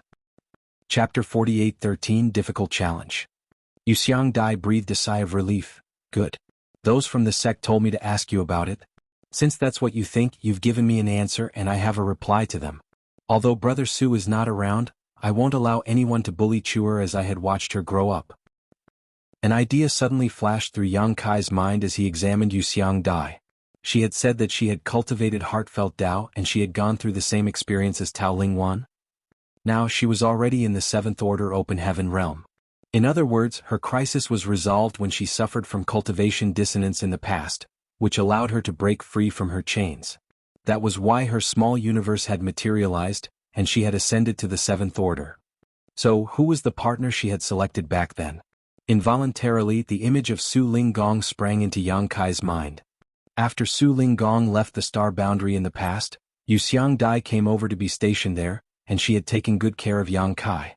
Now she seemed concerned about Chu Huashang. The average martial ant wouldn't have gone to such lengths. It seemed to suggest that Yu Xiangdai was very close to Su Linggong and his disciples. While Yang Kai was amazed by the revelation, he asked, "What do you plan on doing, martial ant?" Yu Xiangdai shook her head, "It's about what you have to do, not what I plan on doing." A humble Yang Kai asked, "Please enlighten me, martial ant." Yu Xiangdai replied, "The place where Chuer is cultivating in seclusion is special. It's a place in Yinyang Cave Heaven where a cultivator's heart is trained. It's called the Samsara Pavilion. Those who enter it will experience a number of reincarnations, but remain unaware of it. Only when one finds her true love would she be able to break through the fog and retrieve her true heart." Yang Kai frowned as he didn't understand. Yu Xiangdai went on to say, "The Samsara Pavilion is where many female disciples of Yinyang Cave Heaven would select their life partners. Any female disciple who enters the Samsara Pavilion will temporarily lose her memory. She will only remember the things in her current life after the reincarnation. During the rounds of reincarnation, she will come across many people and events while her heart is tempered. The male disciples of Yinyang Cave Heaven wouldn't lose their memories after initially entering. If two people are destined to be together, they will find each other in the Samsara Pavilion. Those from the sect insisted on getting Feng Chengxi to be Chuer's partner. She's on her own and powerless to resist it, and she couldn't dodge the problem with the usual way of cultivating in seclusion. The Samsara Pavilion was the only place she could go. If no one pulls her out of it, she will fall into oblivion for her entire life." When she finished her words, Yu Xiangdai appeared to be melancholic. The outsiders thought that the female disciples of Yinyang Cave Heaven were loose women who would just bed any man, but they had no idea that these women were actually the most loyal partners of all. That was because almost every female disciple who had found a partner had to go through the tests of the Samsara Pavilion. Only by not giving up on each other through several reincarnations would they remain together forever. Since time immemorial, there had been countless female disciples who had fallen into oblivion in the Samsara Pavilion because they couldn't find their partners inside. Yu Xiangdai had a senior sister who was just like her real mother or elder sister. However, she had not appeared since entering the Samsara Pavilion. It was certain that this senior sister wasn't dead, but she was still going through rounds of reincarnation in the Samsara Pavilion and would never see the outside world again in her lifetime. "Has Feng Chengxi gone to that place?" A glint flashed through Yang Kai's eyes. It wasn't hard to figure out. Since those from Yinyang Cave Heaven wanted these core disciples to get together, Feng Chengxi would definitely be the next to enter the Samsara Pavilion after Chu Huashang. If he could pull her out of the Samsara Pavilion, that would be the outcome those from Yinyang Cave Heaven wanted to see. "Good," Yu Xiangdai nodded. "He entered the place not long after Chuer started cultivating in seclusion. That means he's been inside for a few years already." Yang Kai let out a sigh, thinking that he was too late to join the race. Yu Xiangdai raised her hand to motion for him to calm down. Even though he entered the Samsara Pavilion a few years earlier, it's not really an advantage. Only with a sincere heart would one find their partner in the Samsara Pavilion. You are the one who occupies Chuer's heart, so that's your biggest advantage. Feng Chengxi is no match for you in this regard. Moreover, I suppose the heart barrier that Chuer set when she entered the Samsara Pavilion wouldn't be easy to break. Feng Chengxi wouldn't achieve his goal in a short time. "Heart barrier?" Yang Kai asked doubtfully. Yu Xiangdai explained, "Every female disciple who wishes to enter the Samsara Pavilion to wait for her partner will set a heart barrier before she loses her memory. Only by breaking this heart barrier can a male disciple bring back her memory and take her out of the Samsara Pavilion. The lowest level of a heart barrier is 3 lives while the highest is 9 lives. Upon hearing her explanation, Yang Kai asked, "In other words, I have to find her through a minimum of 3 reincarnations to a maximum of 9 reincarnations and win her heart in order to break her heart barrier. Am I right?" "Exactly." Yu Xiangdai nodded. "Chuer has temporarily lost her memory after entering the Samsara Pavilion. Others might take advantage of it if the heart barrier is too easy." Yang Kai nodded. "What level of heart barrier do you think senior sister Chu has set for herself, martial ant?" Yu Xiangdai replied, 3 lives would be too easy as others might take advantage of her while 9 lives would be too difficult. To be honest with you, the Samsara Pavilion has been in existence for countless eons, but no disciples from Yinyang Cave Heaven have ever broken a heart barrier of 9 lives before. That's because the more rounds of reincarnation there are, the more difficult it becomes to obtain the other party's acknowledgement and win her heart. Chuer is waiting for you, but she doesn't intend to make things difficult for you. Hence, the heart barrier she has chosen wouldn't be too easy or difficult. As for how many lives you must experience, you'll only find out after you find her. Upon hearing that, Yang Kai grinned and revealed his white teeth. That's a pretty difficult challenge. Yuxiang Dai snorted, I hope you'll still be confident when the time comes. I'll tell you this, if you can't bring Chuer out of there, you should just stay inside forever. Yang Kai bowed his head, don't worry martial aunt. I'll bring senior sister Chu out of the Samsara Pavilion safely. However, as an outsider, do I have a right to enter the Samsara Pavilion? I'm afraid Qin Xiu wouldn't agree to it.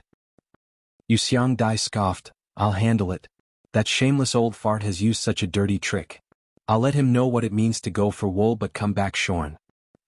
Upon finishing her words, she suddenly appeared dejected, it's just that Wanner will have to suffer. Yang Kai remained silent as he felt helpless about this point as well. He had been dragged into an improvised plot while he was unsuspecting. Regardless of what the outcome would be, Tao Lingwan would be hurt. Yuxiang Dai soon left as she had to get prepared to help Yang Kai enter the Samsara Pavilion. Not long after she was gone, Qin Xiu arrived with Tao Lingwan. Upon seeing Yang Kai, he sported a smile and took a seat. Nephew, it's thanks to you that my disciple wasn't harmed during cultivation dissonance. I initially wanted to thank you, but junior sister you brought you away in a rush. The only reason we've come all the way here this time is that Wanner wants to personally express her gratitude. I'm sure you're aware that she's pretty timid, so I have to come with her. Previously he called Yang Kai martial nephew, but it was nephew now. It seemed that he now regarded the young man to be his family member. Yang Kai remained calm as he nodded, don't mention it, martial uncle. It was the least I could do. Qin Xiu waved his hand, it might be the least you could do, but you have saved Wanner's life. Wanner, you should express your gratitude to your senior brother now. After taking a step forward, Tao Lingwan saluted Yang Kai in an elegant manner and said in a hushed voice, many thanks for lending me a hand, senior brother Yang. Strictly speaking, Tao Lingwan was older than Yang Kai, and she had started cultivating much earlier. She was supposed to be his senior sister, but Qin Xiu told her to call him senior brother, so his intention was pretty conspicuous. Yang Kai gazed at her and replied gently, you don't have to be overly polite with me, junior sister Wanner. He then turned his head and stared at Qin Xiu, martial uncle, to be honest with you, I'm preparing to enter the Samsara Pavilion to look for senior sister Chu. Upon hearing that, Tao Lingwan shook a little while the smile on Qin Xiu's face froze. A moment later, he nodded, it seems that junior sister Yu has told you everything. Yes, Yang Kai didn't deny it. Qin Xiu grunted and ran his fingers through his beard. After giving it a thought, he said, nephew, this king didn't mean any harm by doing this. I had no other choice, so I hope you'll forgive me. Tao Lingwan was supposed to be the one to decide whether she would forgive Qin Xiu, not Yang Kai, hence he didn't respond to him. However, Wanner's future now hinges on you. I don't object to you looking for martial niche Chu, but what about Wanner? Are you going to abandon her? Yang Kai replied, there's a solution to every problem in the world. He then turned to Tao Lingwan and spoke gently, junior sister, we didn't know each other in the past as we just met half a month ago, and you know nothing about me. Are you resigned to being tied to me forever just because of the secret art's influence? Faced with his question, Tao Lingwan hung her head low. A while later, she replied in a small voice, I'll obey my master. Yang Kai felt sorry for her as he shook her head. Junior sister, you're an adult who is in the 6th order open heaven realm, so you're supposed to have your own opinions. To put it bluntly, there will come a day when martial Uncle Qin passes away. If you only listen to him all the time, what will you do when that day comes? Will you be unable to keep on living? Qin Xiu was infuriated upon hearing that. Although he was old, he still had many years to live as a 7th order open heaven realm master. Yang Kai was practically cursing him and hoping he would die sooner. This brat is so resentful of me, but he just doesn't show it on his face. Qin Xiu thought. Yang Kai then turned to look at Qin Xiu, martial uncle, you've raised your disciple wrongly, and you'll suffer a setback because of it sooner or later. Faced with a junior's criticism, an embarrassed Chen Xiu flicked his sleeve and rose from the chair. I don't agree with what you've said, martial nephew. I do everything with a clear conscience. From his point of view, if Yang Kai could just follow along with his plan, not only would Yin Yang Cave Heaven be saved from the embarrassing situation, but he could also find a suitable partner for his disciple. Therefore, there wasn't a hint of guilt in his tone when he said that. Chapter 48:14 My Decision. After Qin Xiu left in a huff, Tao Lingwan followed him closely. Before that, she looked apologetically at Yang Kai, who put on a smile and waved his hand to motion for her not to mind it.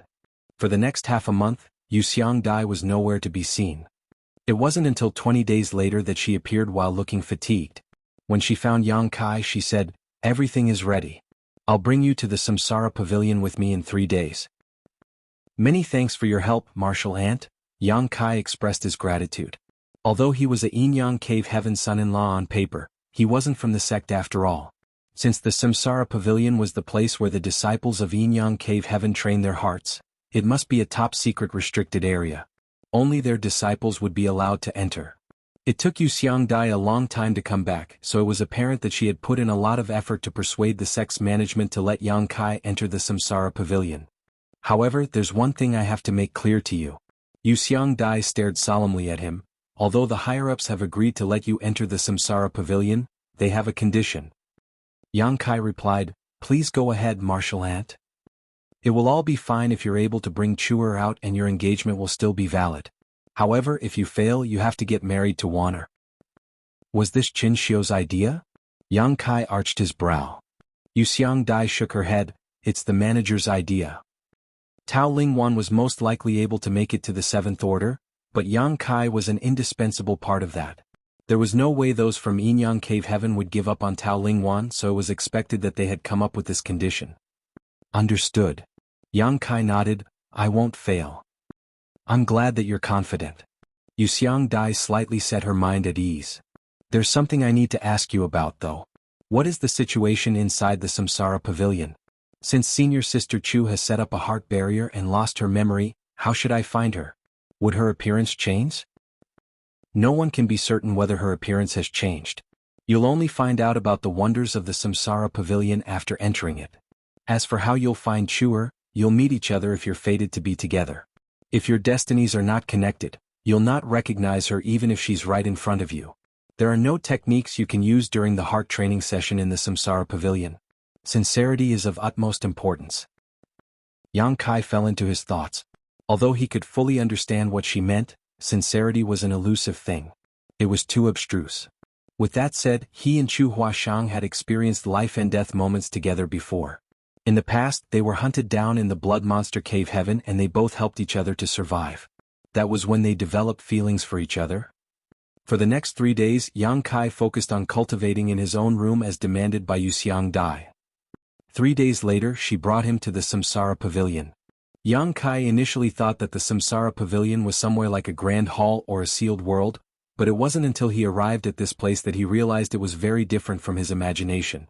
It was a spirit province that was densely covered with huge trees. The world energy that flowed through the entire spirit province like a fog was rich and ample. Even from a bird's eye view, one was unable to make out what the spirit province looked like. It was an important place in Yin Yang Cave Heaven, so it was expected that there was an Open Heaven Realm Master who guarded this place. Moreover, the person was a 7th Order Open Heaven Realm Master. There was no doubt that this guard and Yu Xiangdai knew each other, and he was aware that she would bring Yang Kai to the Samsara Pavilion on this day. Therefore, after a bit of small talk with Yu Xiangdai, he allowed them to pass. Upon entering the spirit province, they arrived at the edge of the dense forest. Yang Kai could instantly see a large-scale shopping district where many disciples of Yin Yang Cave Heaven moved around together. Some of them were unwilling to part ways as they bid each other farewell with loving words. After that, the female disciples would steadfastly enter the forest and disappear while hoping that their partners would find them. The male disciples would wait for a moment before entering the forest as well. There were also some men and women who entered the forest on their own. On the other hand, there was a loving couple who just stepped out of the forest. The woman's smile was as sweet as honey while the man looked lovingly at her. It was as though she was the entire universe and there was no one else in the world in his eyes. However, there were also some dejected men and women whose faces were covered in tears. Looking at the young disciples who entered and left the forest, Yuxiang Dai sighed. Many couples who think that their love for each other would never change are unable to pass the tests in the Samsara Pavilion, and they have to part ways as a result. This place is where the disciples of Yin Yang Cave Heaven look for their partners, but it's also the source of suffering for many of us. Yang Kai asked curiously, Martial Ant, didn't you say that a female disciple would fall into oblivion in the Samsara Pavilion if her heart barrier is not broken? Why do I see some female disciples leaving the forest while sobbing? I suppose their male partners didn't manage to break their heart barriers. Yuxiang Dai explained, a female disciple will indeed fall into oblivion if her heart barrier is not broken. However, if she has only set up a heart barrier of 3 lives for herself, she'll still be able to retrieve her memory after 3 reincarnations even if the male disciple is useless. However, this wouldn't happen if there are more than 3 incarnations. The more rounds of reincarnations there are in the Samsara Pavilion, the more difficult it would be for the female disciple to recognize herself. Yang Kai nodded, got it. Go in now. There's nothing you need to do. Just allow nature to take its course. Yes, Yang Kai replied and stepped forward, and his figure was soon engulfed by the fog. Yuxiang Dai stayed on the same spot for a while before deciding to leave. However, as soon as she turned around, she saw 2 people walking towards her. She frowned and looked doubtfully at them. What are you doing in the Samsara Pavilion, Senior Brother Qin? These 2 were none other than Qin Xiu and Tao Lingwan. While Qin Xiu was walking at the front, Tao Lingwan followed closely behind. Qin Xiu shot her a dispassionate glance and replied, what else can we do here? Yuxiang Dai took a glance at Tao Lingwan, who was behind him, and instantly realized what was going on. Her expression changed drastically as she snapped, are you out of your mind? Do you not care about her life or death just because you want to let your other disciple get all the benefits? Are you even human? There was an impassive expression on Qin Xiu's face as he was unfazed by her accusation. He simply turned to Tao Lingwan and said, go in now. Be careful. Tao Lingwan nodded and stepped forward. All of a sudden, she turned around and fell on her knees before gently pressing her forehead against the ground 3 times in front of Qin Xiu.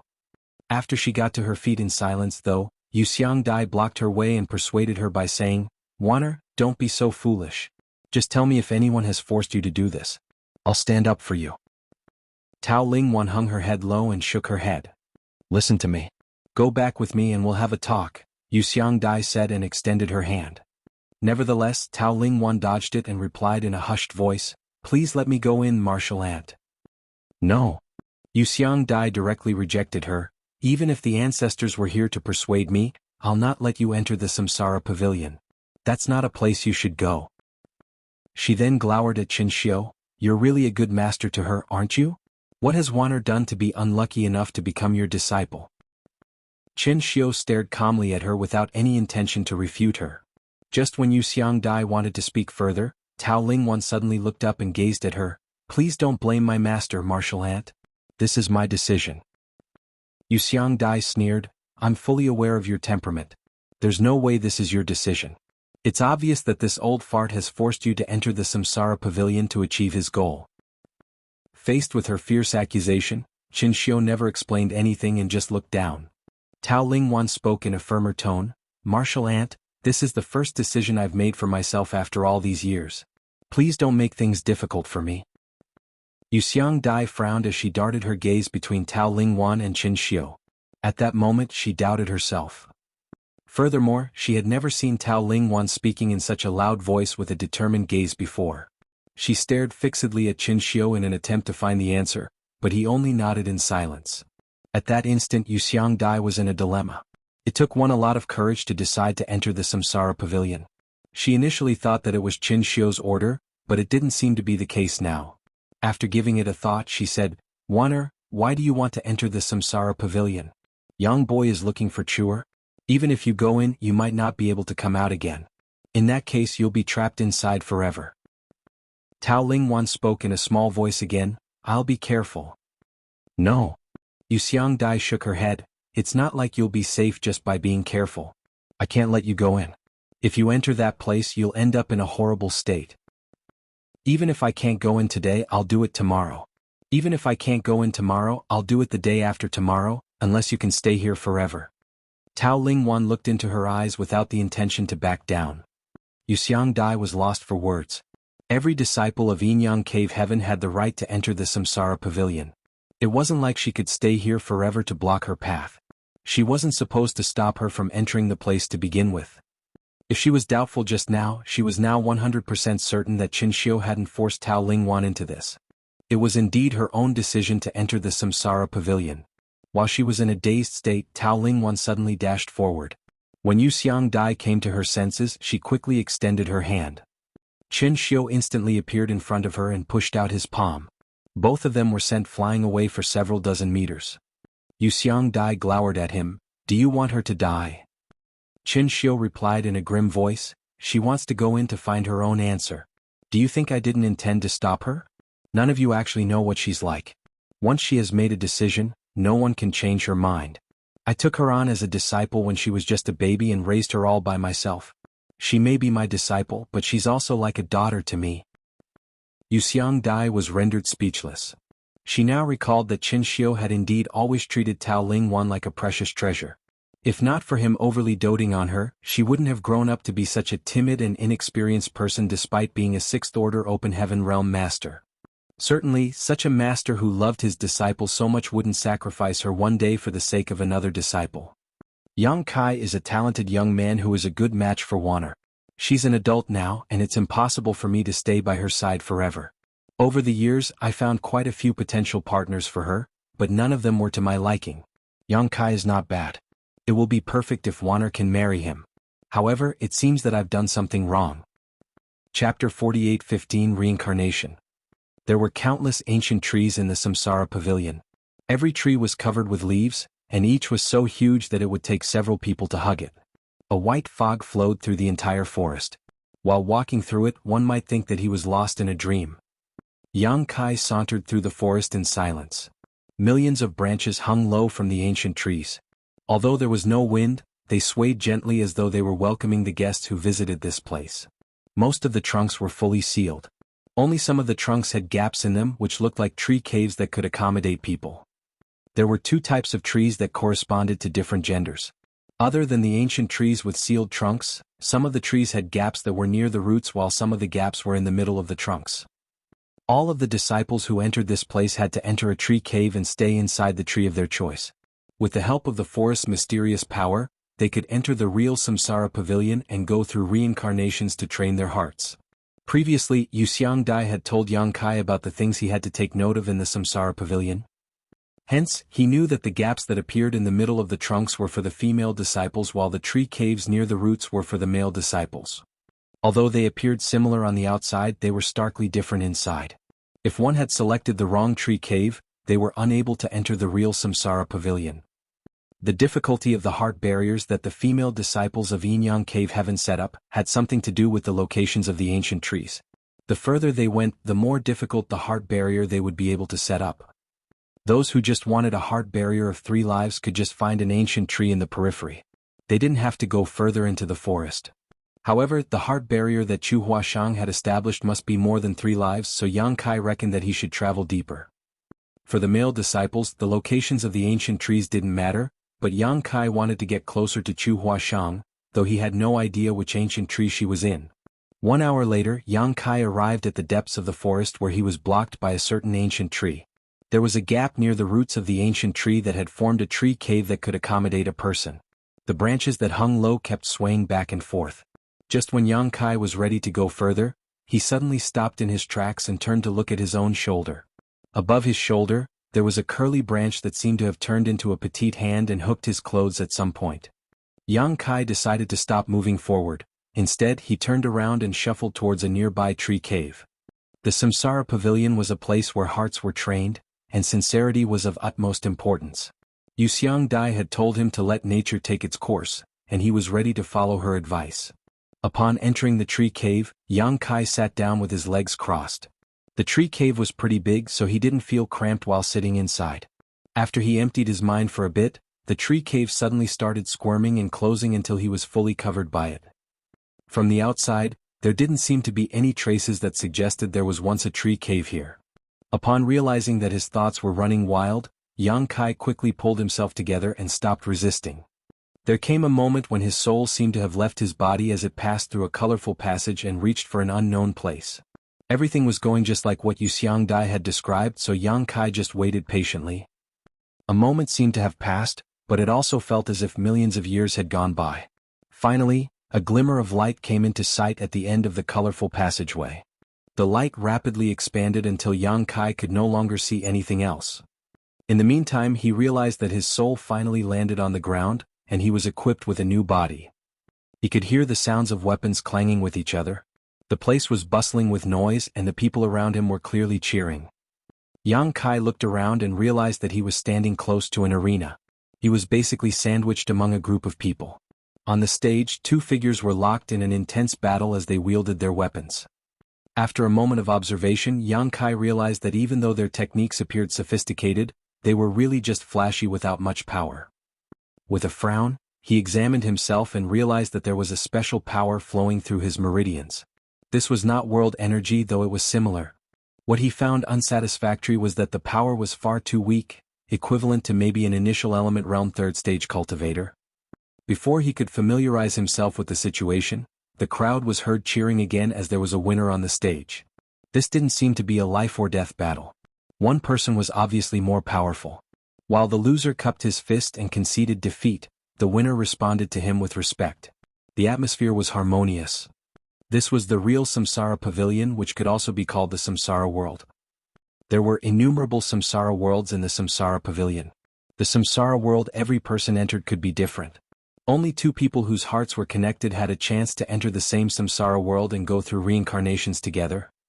From the looks of it, Yang Kai reckoned that the martial Tao of the Samsara World he had entered was quite low, but that didn't matter.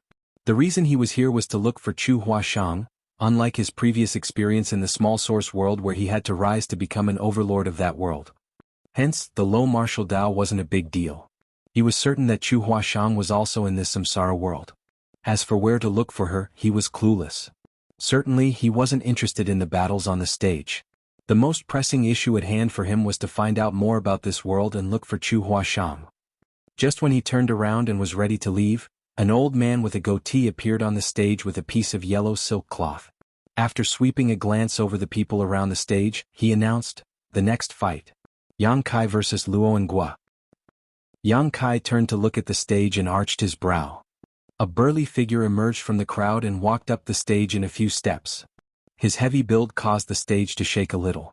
The man, who looked like a bear, swept a condescending glance over the crowd and ripped his top apart, which revealed his hairy chest. He then demanded provokingly, "Where's Yang Kai? Come out so I can destroy you." Yang Kai put on a smile, thinking that this was what Yu Xiangdai meant by allowing nature to take its course. The way a cultivator was trained in the Samsara Pavilion was similar to that of the small source world. After he entered this Samsara world, he was given a new identity. It was just that his name was never changed, as he was still Yang Kai. Just now, he had no idea where to look for clues that would help him find Chu Huashang. Now, it seemed that the fight on the stage might help him with it. He turned around and ambled towards the stage. The crowd took the initiative to separate to the sides. When he reached the stage that was around waist height, he pressed his hands against it and leaped up. Seeing that, the crowd broke into laughter. Everyone who went on stage would do their best to show off their prowess. The different skills and movements would elicit applause from the crowd.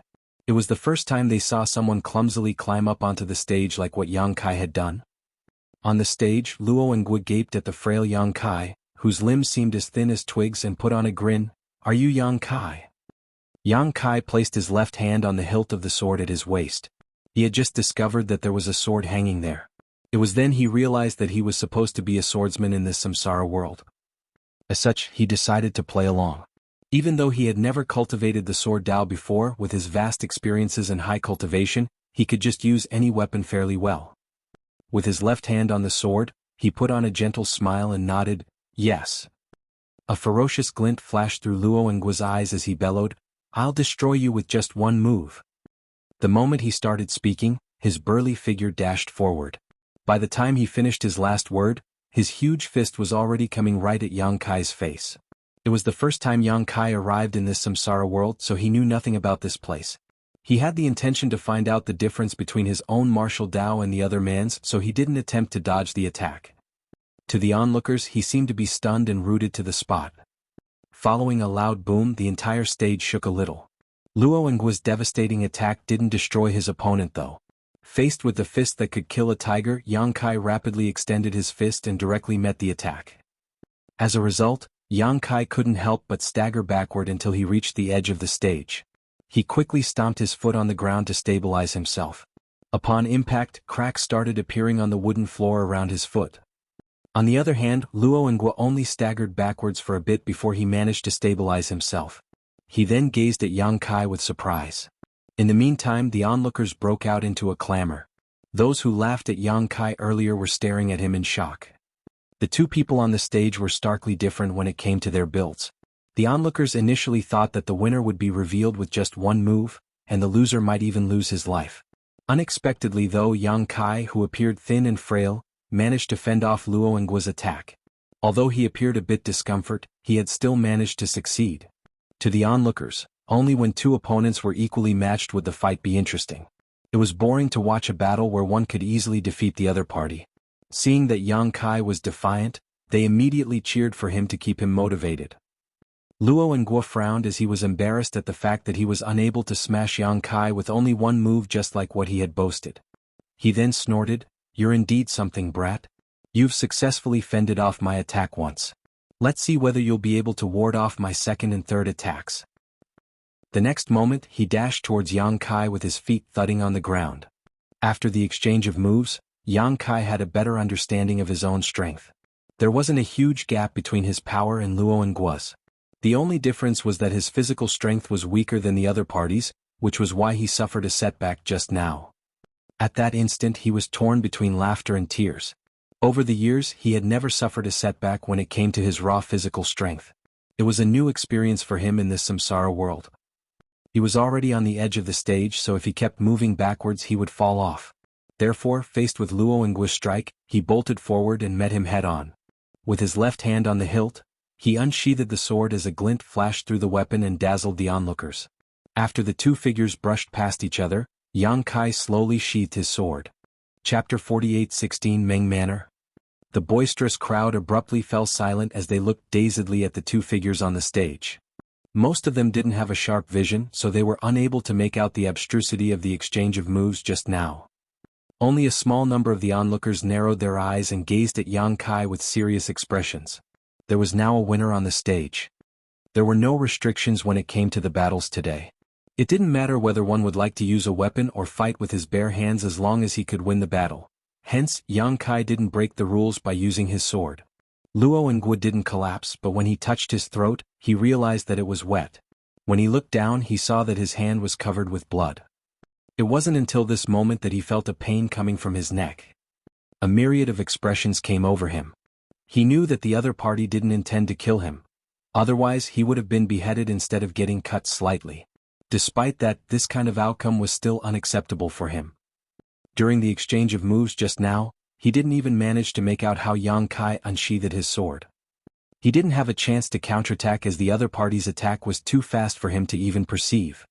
The old man with a goatee seemed to have received an instruction as he quickly went on stage and announced, "The winner is Yang Kai."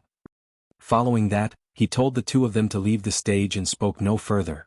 For the next half a day, more people jumped on stage to fight. Some of them were weak cultivators with only flashy moves, while some of them were truly powerful.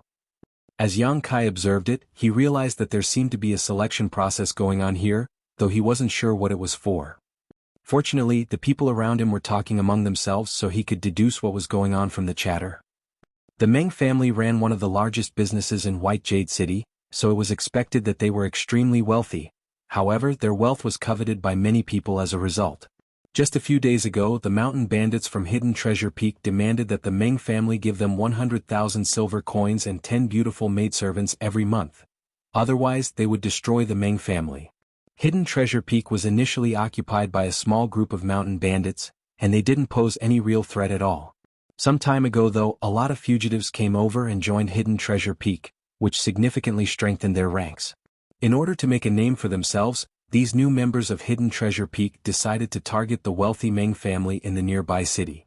Although there was a city lord in White Jade City, who had his own soldiers, the Meng family wouldn't dare to entirely rely on others. Hence, they decided to set up an arena on this day and offered attractive salaries to hire some powerful private guards to protect them. As Yang Kai listened to the people around him, he soon realized the situation he was in. Supposedly he was there to apply for a job. Is senior sister Chu in the Meng family? Yang Kai couldn't help but have this speculation. Otherwise he couldn't explain why he had to take part in a selection battle right after entering this samsara world. Considering all this, he started looking forward to what was ahead of him. It wasn't until evening that the competition ended. There were some powerful cultivators from the Meng family who were hidden from the crowd here to watch the battles on the stage and make their judgments. Those who were qualified would be brought back to the Meng family manor, while those who were not good enough would be given some money and told to go home. Yang Kai had performed pretty well, so at the end of the day the old man with a goatee called out to him and announced that he had passed the test. Luo Nguo, who was defeated by Yang Kai, was also accepted.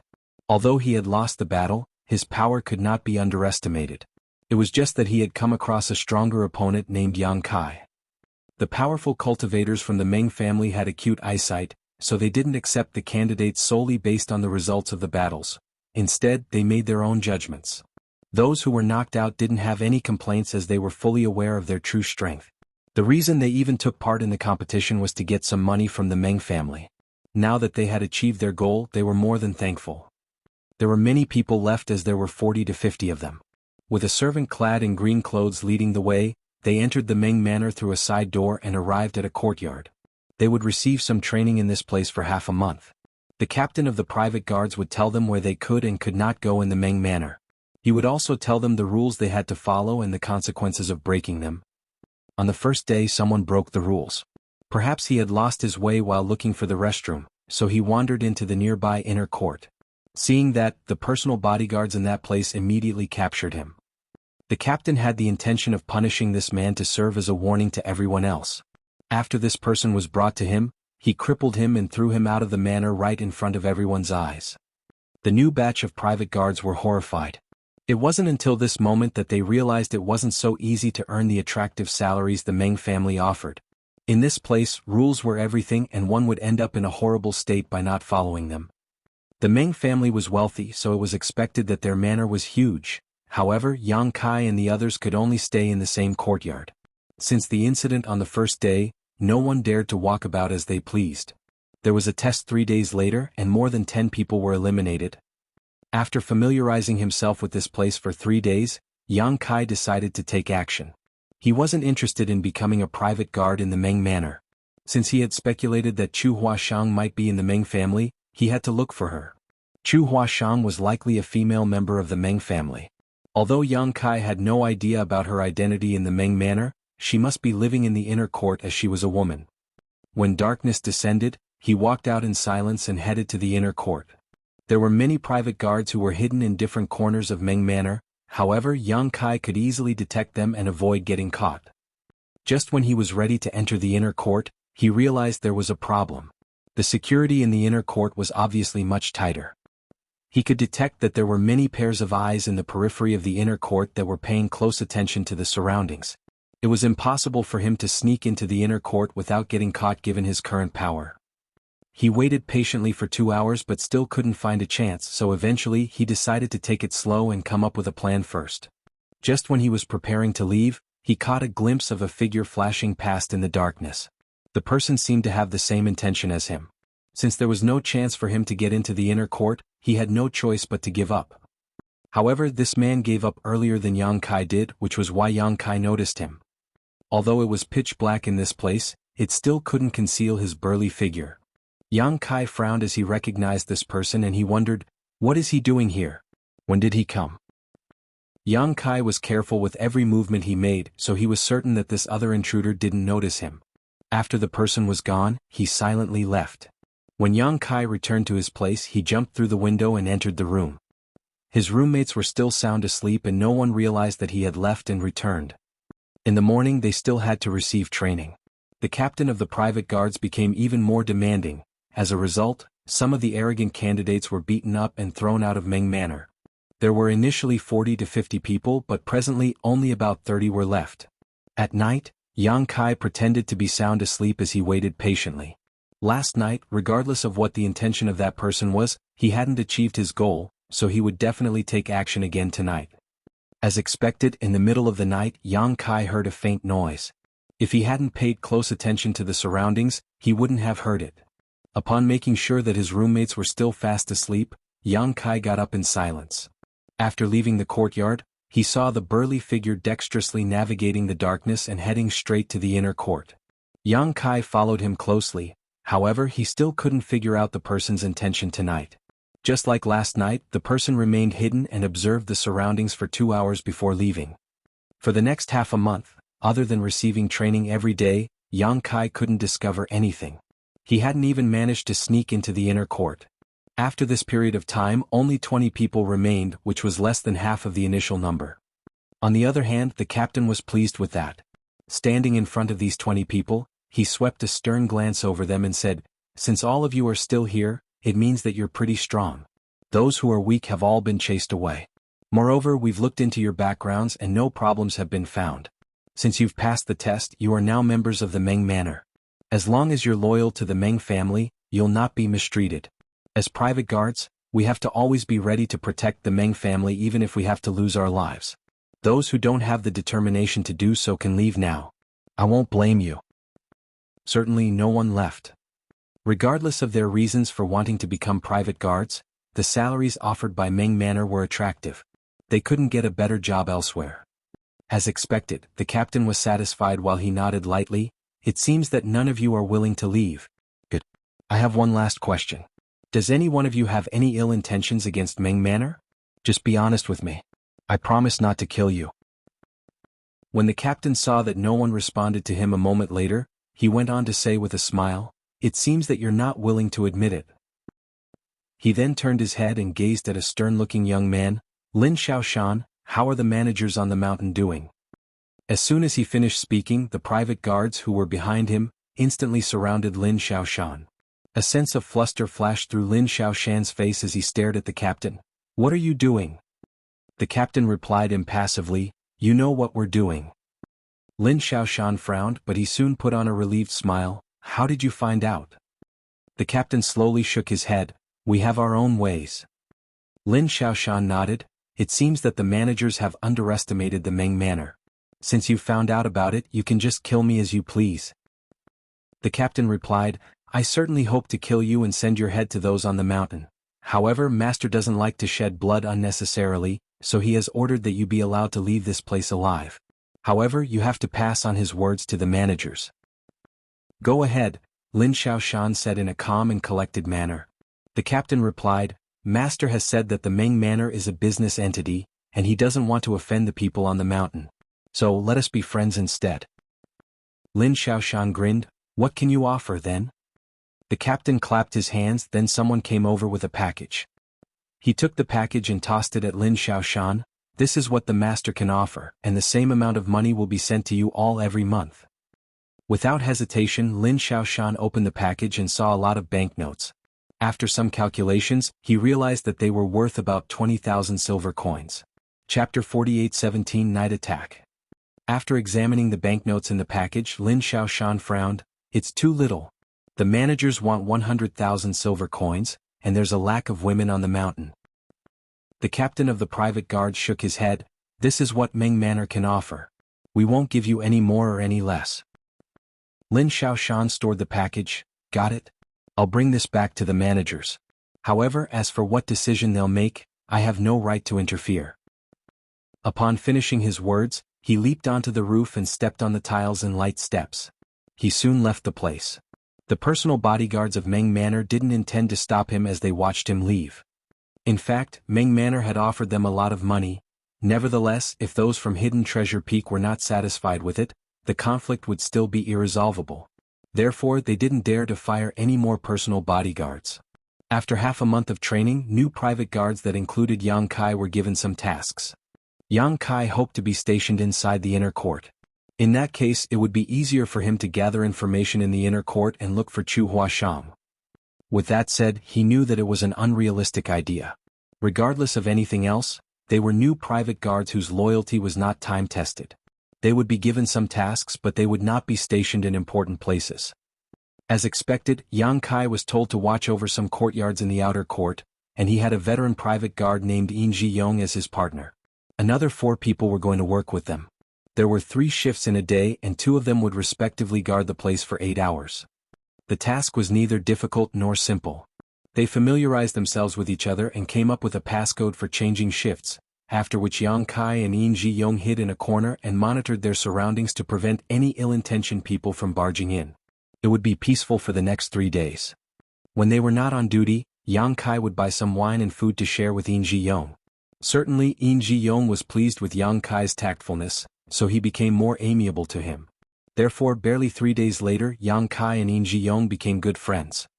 One day Yang Kai brought back some wine and food again. They were seated across from each other while drinking and chatting. Thinking that it was about time, Yang Kai pretended to be drunk as he said, "Brother Yin, I know nothing about the Meng Manor since I'm new. You've been a private guard here for more than 10 years. Do you have any advice for me?" Yin Ji-yong stuffed some peanuts into his mouth and looked smilingly at him.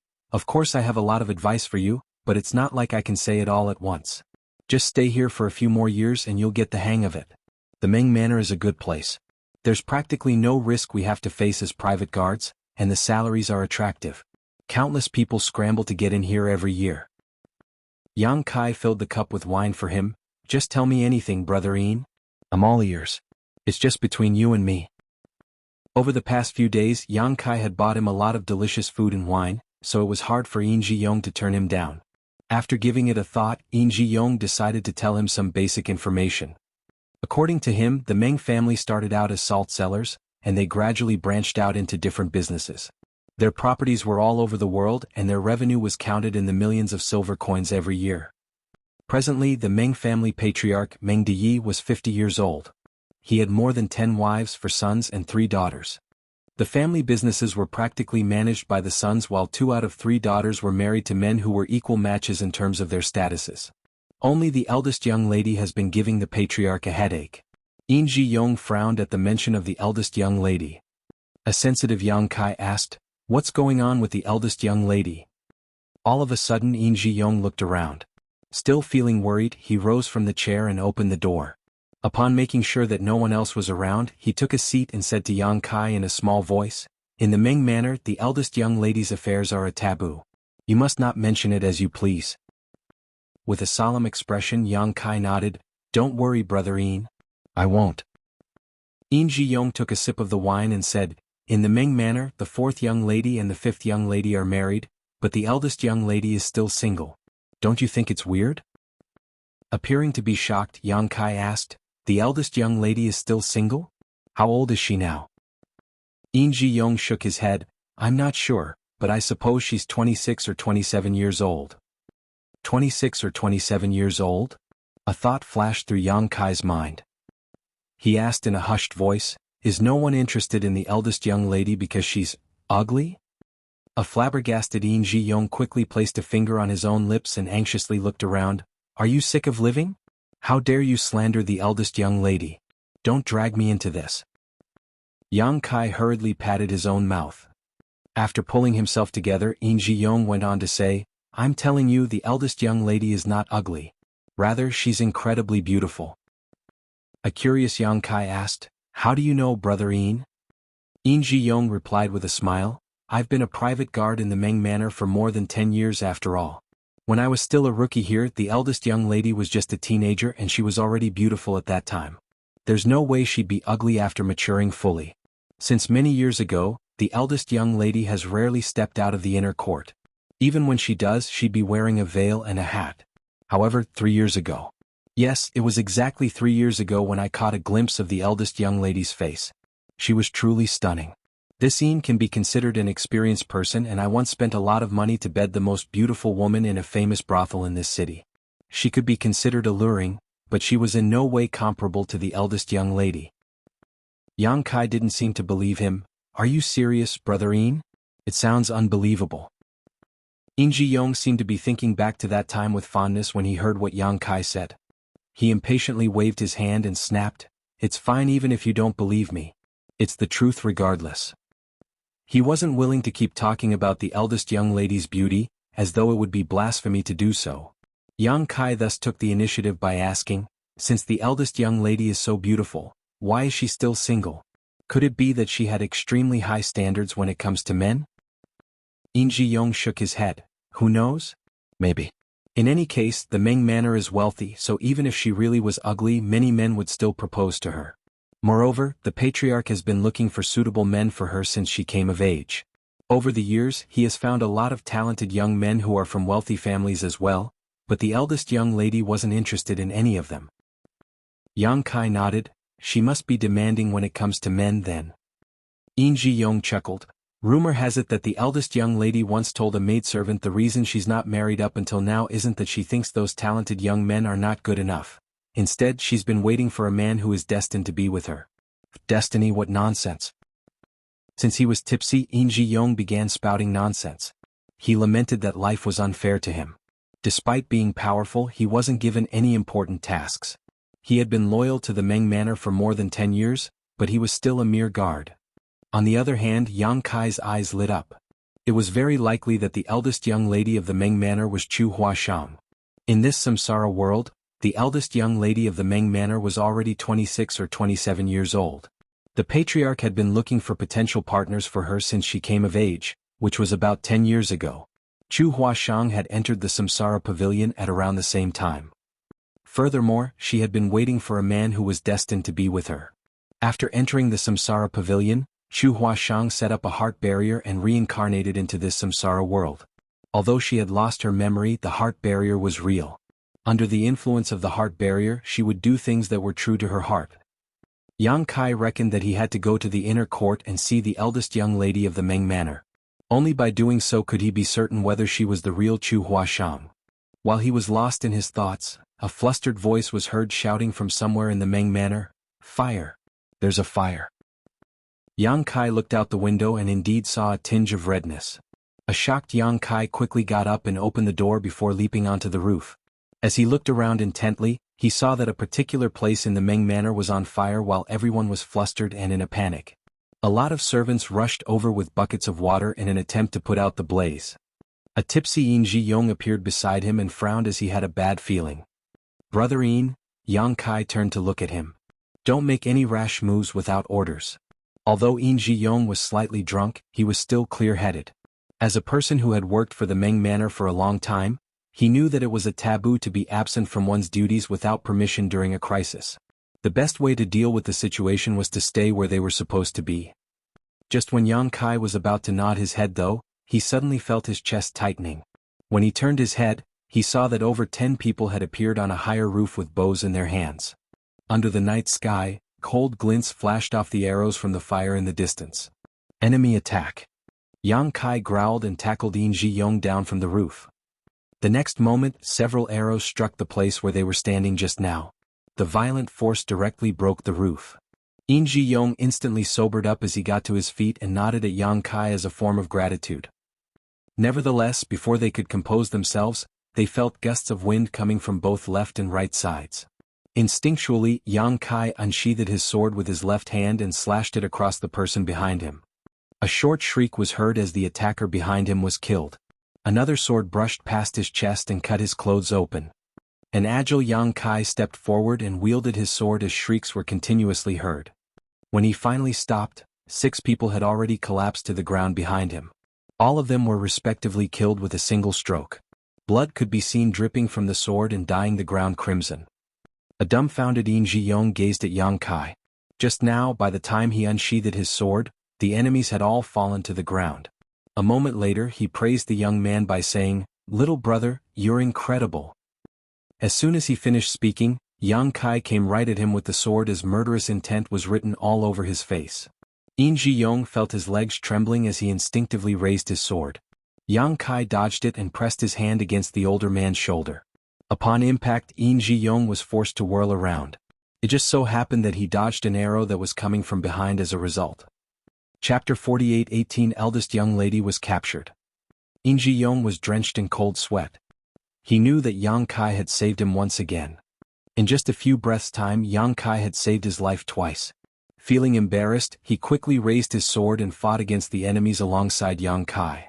Since he had been a private guard in the Meng manor for more than 10 years, he was naturally strong. The experiences just now made him feel furious, so he was especially ruthless when dealing with the enemies. The attackers were mostly weak, but there were a lot of them and they had hidden themselves in darkness earlier. Now that they had been exposed, there was no way they could defeat the two of them. A moment later, all the attackers were either killed or running for their lives. Soon, the courtyard fell into silence. Despite that, they could hear the sounds of intense battles coming from other parts of the manor. Just then, a high-pitched whistle was heard. The captain of the private guards was trying to gather his subordinates together. In Ji-yong shouted at Yang Kai, "Come with me." With blood still dripping from his sword, he leaped over the wall and led Yang Kai to another courtyard. More than 30 private guards had gathered together in this place. All of them were covered in blood while some people were badly injured. Since they were in a perilous situation, the captain didn't have time to explain anything in detail as he said, "Those from Hidden Treasure Peak are here and there are a lot of them. However, all of you don't have to worry. I'm sure those from the City Lord's mansion have gotten wind of this and will send some people to help soon. We just have to persevere for a while and we'll all be safe. Now we're on the same boat. If we can't fend off the enemies, all of us will be killed." He then started giving orders. Yang Kai and In Ji-yong were still partners. They were told to guard a route that the attackers must pass through if they wanted to leave the Meng Manor. The bandits from Hidden Treasure Peak had snuck into the Meng Manor. Regardless of what their goal was, they definitely had to leave after achieving their objective. It was a chance to weaken the power of those from Hidden Treasure Peak, so the Meng Manor would never want to miss it. Other than fending off the enemies, they also wanted to work with the City Lord's mansion to destroy the bandits. The others were also given some tasks. Upon receiving the order, Yang Kai and In Ji-yong left the courtyard. On the roof of a tall building, they crouched down and waited patiently. They were like the shadows in the darkness. No one could detect their presence without taking a closer look. Some of the bandits passed by this place from time to time, but before they even realized it, they had already lost their lives. In Ji-yong increasingly admired the strength that Yang Kai had showcased. The chaos in the Meng Manor continued. Yang Kai stared intently at the inner court. Noises of intense battles could be heard coming from over there, but they were all in the periphery. The core area of the inner court was serene and all the lights were off. A moment later, a large group of bandits tried to escape out of the Meng Manor. The private guards who had been waiting at the important routes appeared and hacked them to death. The place Yang Kai and In Ji-yong were in was especially bustling with noises. While Yang Kai was still fine, In Ji-yong felt immensely pressured. His thigh was injured as it was now covered in blood. However, with Yang Kai around, he seemed able to easily ward off the attackers. As long as it wasn't dozens of bandits coming at him all at once, he could effortlessly kill 3 to 5 people at the same time. Presently, more than 20 corpses had been piled up on the roof. Meanwhile, the anxiety in Yang Kai's heart intensified as he felt that something was off. After killing another bandit, he suddenly realized what was amiss. When they had gathered together just now, he didn't see Luo Nguo's burly figure. Luo Nguo was also a new private guard. Unless he was already killed, he was supposed to have joined them earlier. Nevertheless, he was nowhere to be seen. Yang Kai instantly looked at a particular spot in the inner court where Luo Nguo had been hiding for several nights in the past. As the fire flickered in the distance, he saw a burly figure leaping over the wall from the inner court and heading to a place where security was weak. There seemed to be some helpers over there as they quickly left the place with the burly figure. Yang Kai immediately jumped off the roof. An astounded In Ji-yong called out in alarm, "Where are you going, little brother?" He didn't get any response from the young man. On the other hand, some bandits came at him from the side as they intended to flee. In Ji-yong couldn't help but shudder. His thigh was injured.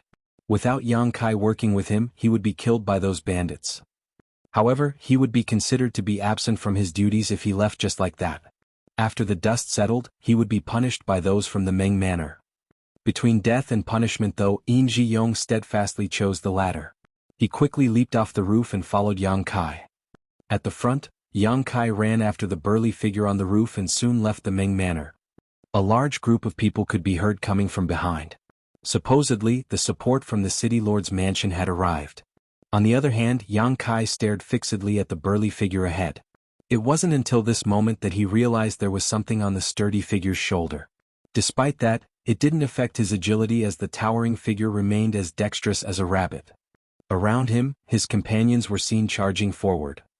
Sensing that there was someone running after him, Luo Nguo turned his head to take a look without stopping in his tracks. Meanwhile, 2 of his companions turned around and dashed towards Yang Kai. Their gap soon shortened. Barely 30 meters away, those two people lifted their weapons and came at Yang Kai from both sides. Yang Kai directly brushed past the two of them as a glint flashed from his sword. When Yin Ji-yong arrived at this place, he saw two corpses lying on the roof. Although the gates of White Jade City were closed, it couldn't stop a powerful cultivator like Luo and Guo from fleeing, as he was well prepared. With the help of a claw hook, he climbed up the wall and soon jumped off to the other side under the night sky. When Yang Kai arrived, two of Luo and Guo's companions were still climbing up the wall. He leaped into the air like a bird and hovered above the two of them for a moment before landing a kick on the one nearest to him. The person crashed into his companion as they fell to the ground together. Upon landing on the top of the wall, Yang Kai sported a dark expression, for he could hear the sound of a horse neighing. Looking down, he saw that Luo and Guo was mounting up. Luo and Guo looked up at Yang Kai and grinned. Then he made the horse turn around and gallop off. Yang Kai took a deep breath and leaped off the wall before rushing forward. However, even though he was fairly powerful in this samsara world, with such low cultivation he could never be as quick as a horse. Despite seeing that Luo and Guo was getting further away from him, Yang Kai didn't give up. Instead, he raced after him following the horse's hoofprints. About a cup of tea's time later, Luo and Guo was nowhere to be seen while Yang Kai was feeling extremely anxious. Just then, a horse could be heard galloping towards him from behind. He turned his head and saw Yin Ji-yong rushing towards him on horseback. The horse stopped in front of Yang Kai as Yin Ji-yong panted and said, "The eldest young lady was captured." When he saw Yang Kai leaving the Meng Manor to chase after someone just now, he still had no idea what was going on. But soon, the Meng Manor descended into chaos because while they were locked in an intense battle with the bandits, someone snuck into the inner court and abducted the eldest young lady. Yin Ji-yong immediately thought of the person that Yang Kai was running after. With no time to report the matter to the higher-ups, he took a horse from the stable and dashed off in the direction of Hidden Treasure Peak. He faced an obstacle when trying to pass through the city gates, for they were already closed. The people guarding the gates were from the city lord's mansion, and a mere private guard from the Meng Manor had no authority to make them open the gates. Fortunately, Yin Ji-yong was friends with the leader of the guards on duty, and he told him what was going on. He also promised a reward from the Meng family before he was allowed to pass through the gates. He believed that if his speculation was right, Yang Kai was just in front of him. Just as he had expected, he soon found Yang Kai. Following that, he leaped off the horse and said grimly, "Only you can save the eldest young lady, little brother. If you're able to do it, we won't have to worry about money ever again." He had seen Yang Kai's true strength just now, so he had confidence in him. Moreover, there was only one horse and he was injured. Therefore he wasn't willing to follow him to slow him down. "Don't worry," Yang Kai nodded and jumped onto the horse. After clenching his thighs, he galloped off in a hurry. Yang Kai wasn't sure where Hidden Treasure Peak was exactly, but fortunately, Luo and Guo had left behind some traces while escaping. Furthermore, Luo and Guo was a burly man, and he had to carry the eldest young lady with him. Therefore it was expected that Yang Kai could outpace him on his horse. At the break of dawn, Yang Kai had a feeling that he was getting closer to his target. After galloping a few more kilometers, he indeed saw Luo and Guo. The noise from behind alerted Luo and Guo, and when he turned his head and saw someone chasing after him, he was astounded. The distance between them was getting shorter. Luo and Guo turned his head several times and finally made out Yang Kai's face. Instantly he burned with murderous intent. He could never forget about the humiliation inflicted upon him by Yang Kai, who defeated him with his sword on the selection stage. Nevertheless, he didn't show it on his face over the past few days. After all, he was on a mission in the Meng Manor, so he didn't have time to settle the score with Yang Kai. However, when he saw Yang Kai relentlessly pursuing him at this moment, he was infuriated. Since Yang Kai's horse could apparently run faster, there was no way he could flee. After giving it a thought, Luo and Guo slowed his horse down and turned around, choosing to wait on the same spot in silence. A moment later, Yang Kai stopped at a spot a few dozen meters away from him. As their eyes met, Luo and Guo put on a grin while Yang Kai remained calm and collected. "Brat, you're pretty bold. How did you have the gall to chase after me on your own?" Luo and Guo cracked his neck. Yang Kai took a glance at the horse and saw a black cloth bag. There seemed to be a person who was squirming in the cloth bag. Perhaps her mouth had been sealed, so she could only grunt. "Do you want to save the damsel in distress?" Luo and Guo sneered. "Release her." Yang Kai placed his left hand on the hilt of his sword with a cold expression. Luo and Guo scoffed. You just joined the Ming Manor recently, why are you pretending to be loyal? Brat, you're pretty strong. Why don't you follow me to the mountain? You can get all the money and women that you want. It's better than working as a private guard in the Meng family. Release her. Yang Kai repeated his words dispassionately. The smile on Luo Ngu's face disappeared. I wanted to offer you an opportunity since you're quite talented. However, since you refuse a toast, you must drink a forfeit. Don't blame me for being rough with you. As soon as he finished speaking, he leaped into the air. The horse was unable to bear the impact as all its legs broke while it neighed in pain. While in midair, Luo Ngu bellowed, "Do you seriously think you're more powerful than me just because you beat me back then? I'll show you my true power."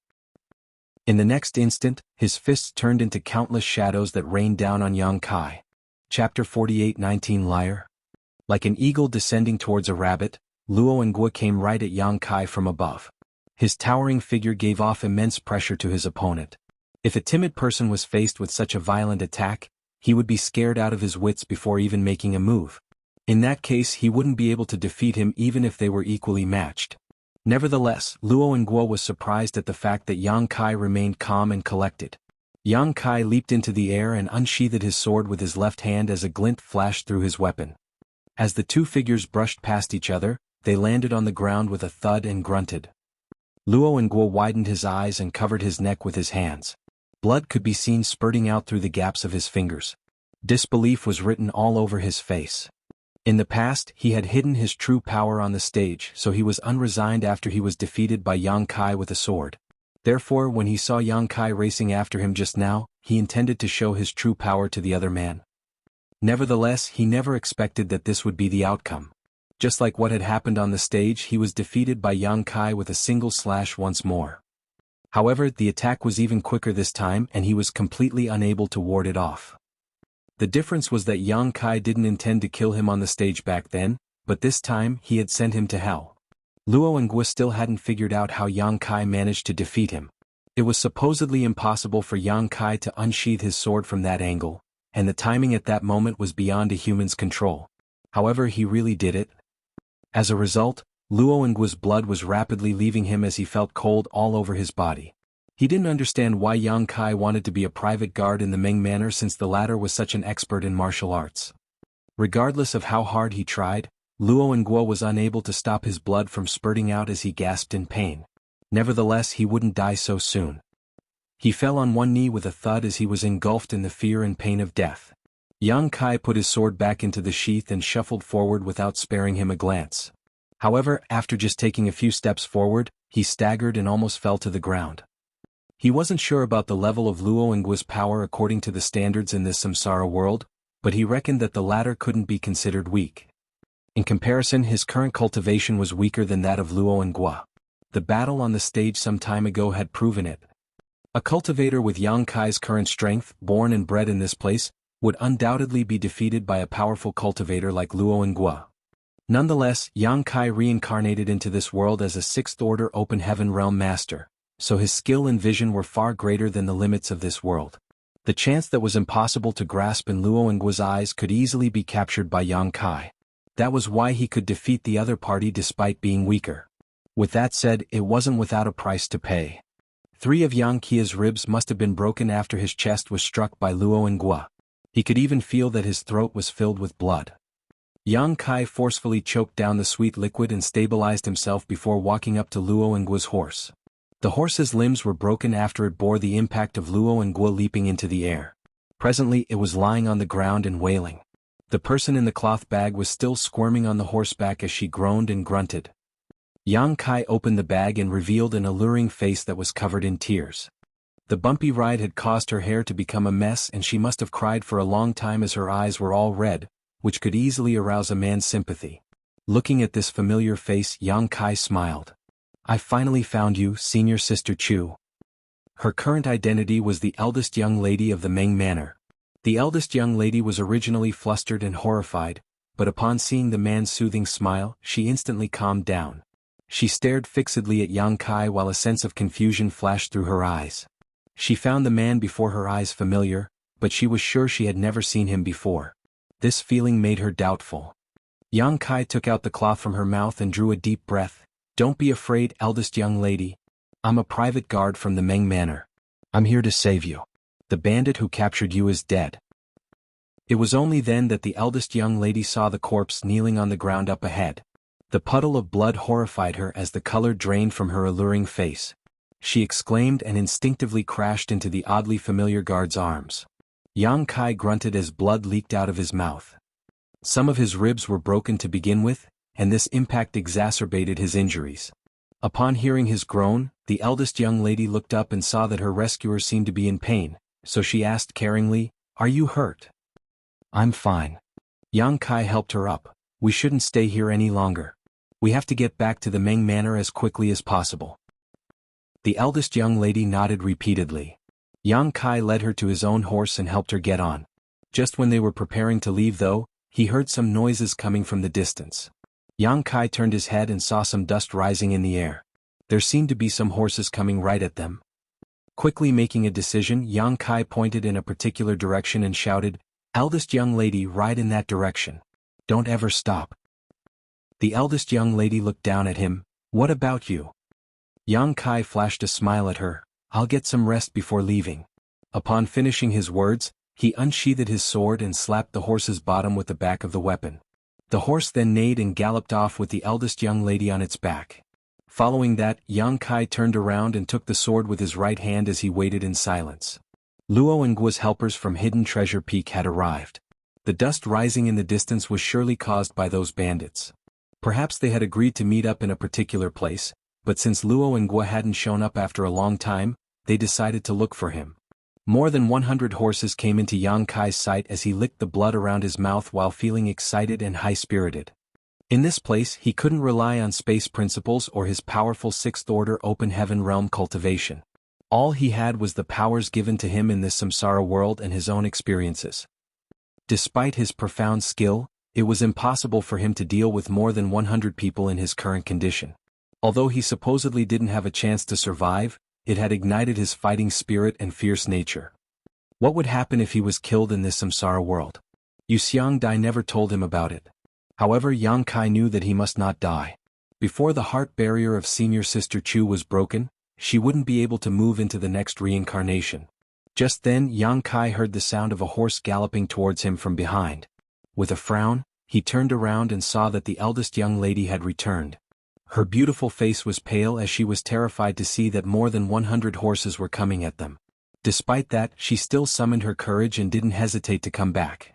The eldest young lady apparently had some excellent riding skills as she accurately stopped the horse in front of Yang Kai. With a furious expression she snapped, "Liar." This was giving Yang Kai a headache as he asked, "Why did you come back?" "I don't know," the eldest young lady stammered.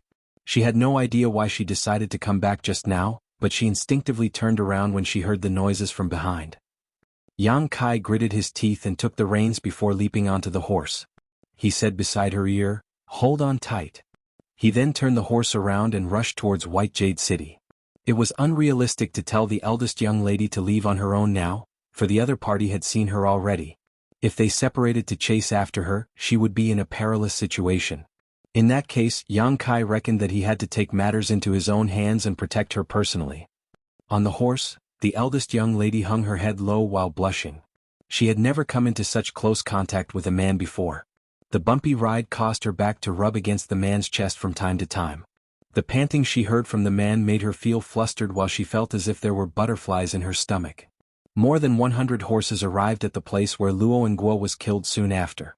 Someone examined the figure that was kneeling on the ground, and upon confirming that Luo and Guo was dead, all of them were agitated as they chased after Yang Kai and the eldest young lady. The reason Yang Kai was able to catch up to Luo and Guo earlier was that his horse could run faster. After all, Luo and Guo had a heavy build, and he had to bring the eldest young lady with him. On the other hand, Yang Kai was on his own.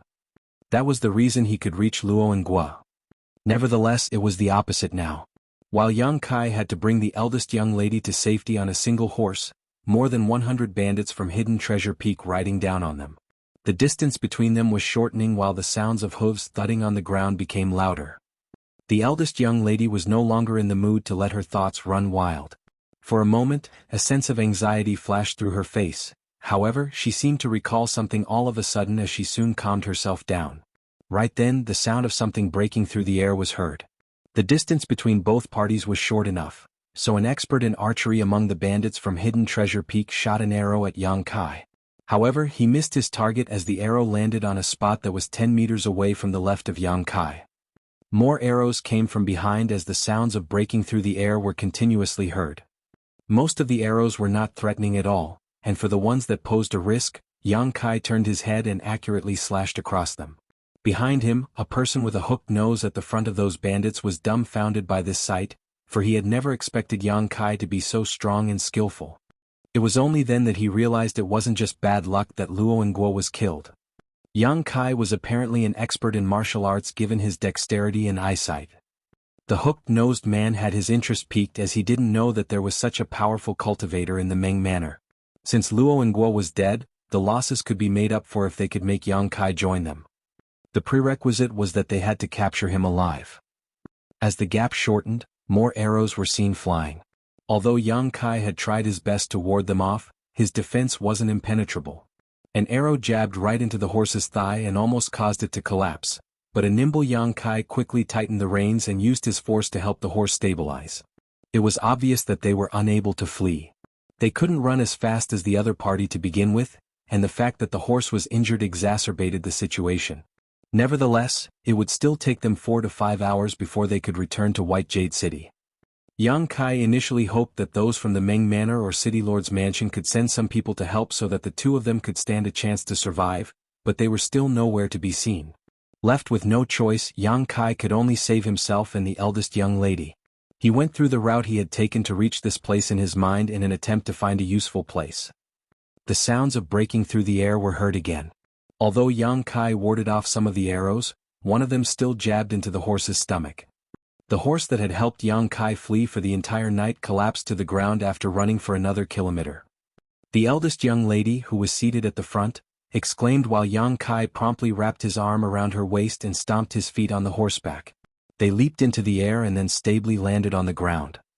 "Wrap your arms around me," Yang Kai ordered. A flustered eldest young lady nodded and quickly draped her arms around the young man's neck to stabilize herself.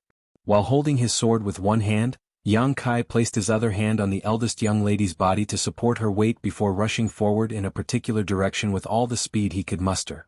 Chapter 48:20 Bloody Battle. The eldest young lady's vision shook. As she looked over the shoulder of this young private guard, she could see more than 100 horses chasing after them. The faces of the horsemen were hideous and gave off a horrifying feeling. Nevertheless, she had never been calmer than at this moment. The scene and the feeling were somehow familiar to her, as though she had experienced it before. However, she had always lived in the Meng Manor, and she had never stepped out of White Jade City before. When had she ever experienced getting hunted down while she was protected by a man? Did it happen in a dream? Was it an experience from her previous life? She was supposed to feel uncomfortable in such close contact with a man she didn't know, but at this moment she was drowned in happiness as she exerted more force with her arms around the young private guard's neck. It was as though she was trying to merge into his body. She knew that this man wouldn't abandon her even if he had to lose his life. When she saw more than 10 arrows coming right at them, she exclaimed, "Watch out!" Then, her eyes were dazzled by the glint from a sword. Yang Kai didn't whirl around as the eldest young lady was in front of him. If he turned around, she would be struck by the arrows. Instead, he accurately slashed across the arrows without turning at all, as though there were eyes on the back of his head. Most of the arrows were warded off, but one of them pierced right into his shoulder. The eldest young lady stared fixedly at that arrow, which was about the length of an arm. While it was deep in the man's flesh, not much blood had streamed out. Nevertheless, she felt her chest tightening at the sight of it. She reckoned that the young private guard must be in pain, but he never even grunted. More arrows were coming at them while Yang Kai zigzagged to dodge them. The gap between both parties was shortening rapidly, and it was expected that they would be surrounded by their enemies in no time. All of a sudden, Yang Kai turned left and rushed forward as there was a call over there. Perhaps he could make use of the terrain. Soon, he dashed past the call with the eldest young lady in his arms. It was a lucky day for him as he soon saw that there was a cave at the bottom of a mountain wall. The cave wasn't big as it could accommodate one person. Yang Kai rushed over and put the eldest young lady down. "Get inside now." The eldest young lady nodded and climbed into the cave on all fours and tried her best to curl up inside it. When she looked up, she saw the young private guard standing in front of her like a mountain that could fend off all storms. "What's your name?" she asked. "Yang Kai." He raised his hand to grab the arrow stuck in his shoulder and snapped the shaft off, leaving the tip inside his flesh. He then turned his head and flashed a smile at her. "My name is Yang Kai." The eldest young lady repeated it as though she was trying to imprint the name in the deepest part of her mind. She extended her hand to adjust her messy hair and put on a charming smile. "My name is Meng Ru." Yang Kai nodded his head. "A beautiful name." The sounds of hooves stepping on the ground were heard as more than 100 horses arrived at this place. The man with a hooked nose raised his hand, after which all of the horses stopped in their tracks. These bandits then stared fixedly at Yang Kai. As their eyes met, the man with a hooked nose could barely contain his admiration for Yang Kai as he sized him up. "Brat, did you kill Luo and Gua?" Yang Kai replied grimly, "Yes." With a gloomy expression, the man with a hooked nose said, "Luo and Gua was the second manager of Hidden Treasure Peak. You formed a grudge with us by killing him." "He shouldn't have kidnapped the eldest young lady of the Ming Manor then." Yang Kai shook his head. "Anyone who dares to harm her must die." The man with a hooked nose sneered, "You're indeed loyal, but you're also extremely foolish. Luo and Guo was weaker than you, so he only had himself to blame for getting killed. However, he was still the second manager of Hidden Treasure Peak. Since you have killed him, I have to avenge his death as the head manager." "How are you going to do that?" Yang Kai asked solemnly. The man with a hooked nose grinned. "An eye for an eye, a tooth for a tooth. How do you think I'm going to avenge his death?" Yang Kai replied impassively, "If you want my life, you're welcome to try to take it. Let's see if you're capable of doing that." The man with a hooked nose scoffed. "Compared to your life, I'm more interested in you. Why don't you give the woman behind you to us as a gesture of sincerity and follow me back to the mountain? Our grudges will be resolved then." Yang Kai frowned and lowered his gaze. After giving it a thought, he replied, "I can follow you back to the mountain, but I can't pass the eldest young lady to you. Let her go back to White Jade City, and I will agree to your demand." The man with a hooked nose shook his head. "No. We have spent a lot of effort to get her. Many of our brothers were killed, including the second manager. It was so hard for us to get this woman out of the Ming Manor, so how could we let her go? Don't worry. After you follow me back to the mountain, this woman will belong to you." Yang Kai said steadfastly, "I only have one request. The eldest young lady must safely return to White Jade City." The expression of the man with a hooked nose darkened. He had paid Yang Kai due respect and expressed his willingness to let him join Hidden Treasure Peak, but the other party rudely turned him down. "I'll go to the mountain." The voice of the eldest young lady Meng Ru was suddenly heard coming from behind. "Don't speak nonsense," Yang Kai snapped. And Meng Ru obediently shrunk back into the hole. "It seems that there's no room for discussion then?" The hooked-nosed man found it to be a pity as he waved his hand and ordered, "Kill." Upon realizing that he was unable to make Yang Kai join them, he immediately ordered his death. There was no doubt that he was a decisive person. More than 10 archers were already well prepared as they pulled the bows taut. The next moment, a dozen or so arrows came at Yang Kai from different angles. However, everyone soon became dumbfounded. That was because Yang Kai wielded his sword and easily fended off all of the arrows. He didn't even seem to have moved as he stood in front of the eldest young lady of the Ming Manor like a wooden stake. The man with a hooked nose was stunned. He knew that Yang Kai was an expert in martial arts since the latter could kill Luo and Gua. Yang Kai's performance during their pursuit also confirmed his speculation. Nevertheless, it wasn't until this moment that the head manager realized that he had still underestimated Yang Kai. If he were faced with the same situation, he could have warded off those arrows as well, but he could never have done it so effortlessly. It was also impossible for him not to move a single step. These archers were flushing as they felt embarrassed. Before the head manager even gave the order, they started shooting arrows at Yang Kai again. Just like before, Yang Kai easily fended off all the attacks. The archers became furious. Instead of shooting arrows at the same time, they did it intermittently so that they could find a chance to impale him. An incense stick later, these archers helplessly lowered their bows as their faces were all red. The mockery from their companions made them hang their heads low. There were more than 10 archers, but after 20 rounds of shooting at Yang Kai, the man still wasn't harmed one bit. On the other hand, they had no more arrows left. The head manager sported a gloomy expression as well. He reprimanded the people who were laughing and pointed at Yang Kai before giving the order, "You guys over there, go kill him." The smiles of those who were ordered to kill Yang Kai froze as they sported bitter expressions. However, they could not disobey the head manager, so they had no choice but to drive their horses forward. At the very least, they knew that they had to work together. They separated and surrounded Yang Kai from different directions. As they exchanged glances, one of them suddenly charged towards Yang Kai and hacked at him with a sword while the others seized the chance and dashed forward. Yang Kai lowered his figure to dodge the attack and unsheathed his sword as a glint flashed across his weapon. The second person extended his sword while the third person, who had excellent riding skills, leaned far off his horse and swept his sword at Yang Kai's legs while brushing past him. The others showcased their skills and launched fatal attacks on Yang Kai. With Yang Kai as the center, several horses crisscrossed each other. However, many fell off their horses and collapsed to the ground, apparently dead. Only 2 of them survived, and when they turned their heads, their faces instantly paled. Yang Kai remained on the same spot. His top had been cut open as the flesh around his wounds rolled up. His figure was already covered in blood. Nevertheless, he didn't seem to care about it one bit. Blood dripped from his sword and made some pattering sounds on the blood puddle, which was piercing to the ears. The head manager had never been more embarrassed in his life as he growled, "Wastes? You can't even kill a single person? All of you go get him. You don't have to follow me back to the mountain if you can't kill him." The death of their companions left the others fuming with fury. Although Yang Kai appeared powerful, he was all alone after all. There was no way they were unable to kill him when there were more than 100 of them. They drew their weapons at the same time and drove the horses forward. They appeared as intimidating as a storm. Yang Kai tried his best to stabilize his breathing and pulled off his tattered top from his body. He then fastened it around his sword-holding hand so he wouldn't drop it. As soon as he was done with that, 100 or so horses came charging towards him from all directions and engulfed him. Following a guttural roar, Yang Kai slashed his sword as blood was seen spurting out from his enemies. Shrieks were continuously heard. There was an upside as well as a downside when he told the eldest young lady to hide inside the cave.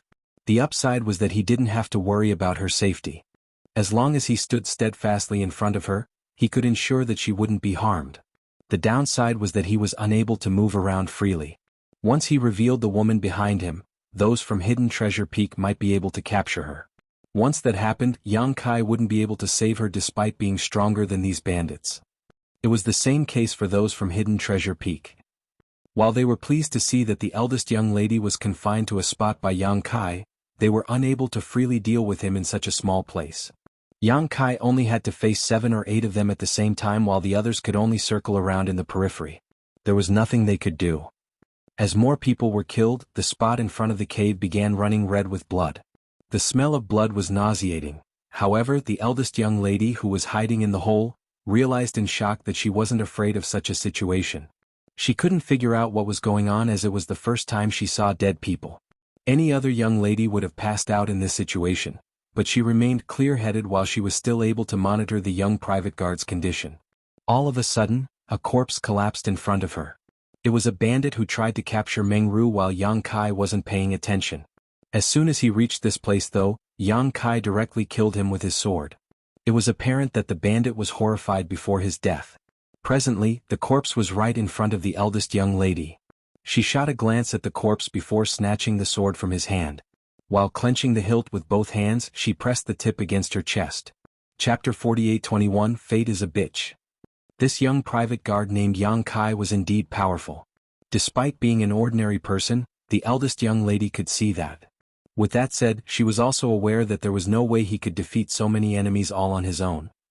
She had no idea how much longer this young private guard could persevere, nor did she understand why he still steadfastly stood in front of her in the face of death.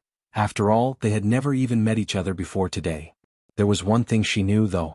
If this young private guard collapsed, she would end up in a more horrible state than death, therefore she had to be prepared. The sharp tip of the sword pressed against her chest and formed a cut on her skin, which made her feel a slight tinge of pain. She stared fixedly at the young private guard from behind to monitor his condition. In the worst-case scenario, they would probably perish together here. While she was in her wild thoughts, she felt a sense of longing, as though she was almost looking forward to it. The head manager of Hidden Treasure Peak never stopped cursing. As more of his subordinates collapsed, his voice became louder while his saliva spouted out of his mouth. As the bandits were continuously reprimanded, they were furious while they became increasingly ruthless with their moves. Although their ruthlessness had inflicted a lot of injuries on this private guard from the Meng Manor, they could not make him fall. Presently, the private guard from the Meng Manor was covered in blood while his clothes were all tattered. There was a long cut on his forehead from which blood slid down his face and dyed his eyes scarlet, which made him look like a mad, ominous beast. His sword had become crooked from all the hacking and slashing, so he randomly took up the blade of a nearby dead bandit so he could wield two weapons at once. Nevertheless, the cutlass was also badly chipped, so there was no way it could last for a long time. About 20 to 30 corpses had been piled up in front of him. Blood streamed past his feet and made him look extremely terrifying. The bandits from Hidden Treasure Peak were horrified. They knew that as long as they persevered, there would come a moment when this private guard from the Meng Manor collapsed to the ground, but before that, many of their lives would be sacrificed. They were afraid that they would be the ones who died uselessly here. The bandits, who were initially high-spirited following the order from the head manager, started becoming timid as they launched attacks less frequently. An infuriated head manager killed a bandit who was trying to flee. He then drove his horse forward as he apparently planned to enter the battlefield personally. Just then, the ground started shaking as the sounds of hooves could be heard rapidly approaching from a distance. The head manager felt his chest tightening. When he turned his head, he saw that the dust was rising in the distance as a lot of people were rushing towards them on horses. Reinforcements from White Jade City had arrived. Upon that realization, the bandits became flustered as they instinctively moved backwards. Many of them turned to the head manager and awaited his order. The head manager stared at the private guard from the Meng Manor, who had been standing resolutely in front of the cave all this time. After a moment of hesitation though, he shouted through clenched teeth, "Retreat!" A lot of soldiers from White Jade City were approaching, so there was no way their weakened group could ward them off. They might even lose their lives by staying here. It would be an unwise decision to do so just because they were not willing to give up their prize. The bandits were already frightened by Yang Kai's actions to begin with, so upon hearing the head manager's order, they turned their horses around and ran for their lives without hesitation. A moment later, more than 100 knights clad in sturdy armor arrived at this place with a young man leading the way.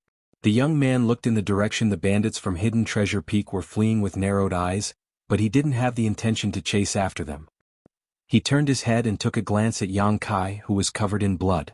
Despite being an experienced man, he was still astounded at the sight. The attention of the knights behind the young man was also attracted to Yang Kai. He was standing there like a statue as though he was trying to protect something. His figure was covered in cuts of different sizes, and his clothes were in tatters. The corpses of the bandits had been piled up in front of him, and his feet were drenched in a puddle of blood. His murderous intent seemed to have materialized, and the horses beneath the knights were unable to bear it. They neighed and instinctively stepped backwards. None of them had seen such a sight before, but they could imagine how intense the situation had been. A lot of bandits must have continuously launched attacks on this young man in an attempt to defeat him. However, like a rock amidst the storm, he was still standing strong in the end. It was obvious that after his sword became bent, he picked up a cutlass that was also chipped. Even with such broken weapons, he wielded them to kill these bandits. "Is it him?" the young man asked. The person beside the young man was Yin Ji-yong, who was also a private guard from the Meng Manor.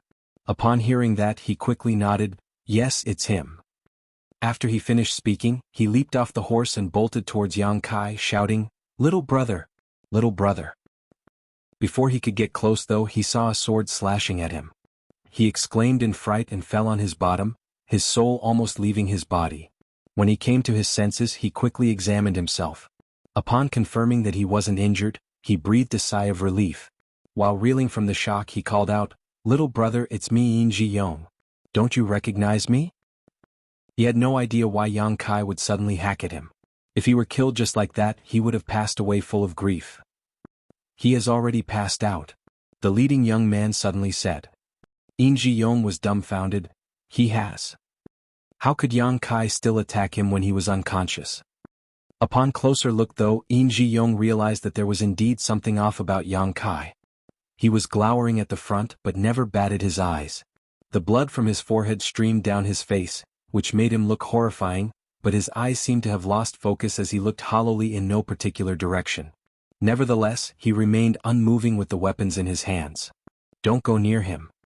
He will only react on instinct now," the young man ordered. A dazed Yin Ji-yong nodded. Despite his age, it was the first time he saw someone who was still able to react out of reflex while unconscious. How resolute must one be in order to achieve that? He's really something. The young man stared at Yang Kai with admiration written all over his face. He turned to Yin Ji-yong. "What's his name?" Yin Ji-yong quickly replied, "Young city lord, his name is Yang Kai. He's a new private guard in the Meng Manor." Yang Kai. The young city lord narrowed his eyes as his expression became conflicted. Yin Ji-yong didn't notice it as he looked worriedly at Yang Kai. "Little brother Yang is badly injured, young city lord. We can't go near him now, however if we don't help stop his bleeding, he'll surely lose his life." The young city lord fell silent. Just then some noises could be heard coming from behind Yang Kai. Yin Ji-yong bellowed, "Who goes there?" After he finished speaking, he saw a curvy woman whose hair was a mess crawling out of the small cave behind Yang Kai. There was a sword in her hands as she appeared vigilant. "Eldest young lady." Yin Ji-yong was flabbergasted. He only saw Yang Kai when he arrived at this place, and never paid attention to anything behind him. It wasn't until the eldest young lady crawled out that he realized that there even was a cave behind Yang Kai. All of them finally realized who the person was that Yang Kai was protecting. The young city lord became startled as he examined the eldest young lady's face. All of a sudden he put on a wry smile. He thought that life was truly full of surprises. Over the past few years he had been looking for a particular person, but he still hadn't managed to achieve his goal. Nevertheless, he had never expected to come across her today. Fate was really a strange thing in this samsara world. Despite having entered this world much earlier, he still hadn't gained any advantage. On the other hand, the one who came at a later time had a chance to get close to the person he had been looking for almost immediately. "Greetings, eldest young lady. My name is Yin Ji-yong, a private guard from the Meng Manor." He cupped his fist, then quickly added, "Be careful. Please don't go near Yang Kai." The eldest young lady pressed her lips together and tossed the sword away. After making up her mind, despite the warning, she still shuffled towards Yang Kai. She had heard the conversation between Yin Ji-yong and the young city lord while she was hiding inside the cave, so she was aware of Yang Kai's current condition. But so what? This man was willing to protect her with his very life. She didn't believe that he would harm her in any way. Upon seeing that, Yin Ji-yong turned pale. Since the eldest young lady was fine, he and Yang Kai would be given handsome rewards after returning to the Meng Manor. However, if Yang Kai harmed her in any way, he would be doomed. Before Yin Ji-yong could stop her, the eldest young lady was already standing in front of Yang Kai. To everyone's surprise, Yang Kai didn't even try to harm her. Instead, his expression became more hideous as though he was trying to suppress something. Yin Ji-yong felt his heart leaping to his throat as he was worried that Yang Kai would hack his sword at her in the next instant. When that happened, the alluring eldest young lady would surely lose her life.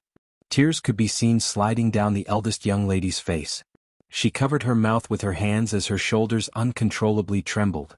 The person in front of her didn't have any part of his skin intact. He was soaked in blood, and through his tattered clothes she could see that he was covered in deep cuts with his flesh rolling up around his wounds. Every wound and every drop of his blood was proof that he had resolutely protected her from harm. While suppressing her tears, she extended her hands and took the weapons from Yang Kai. Yang Kai didn't resist.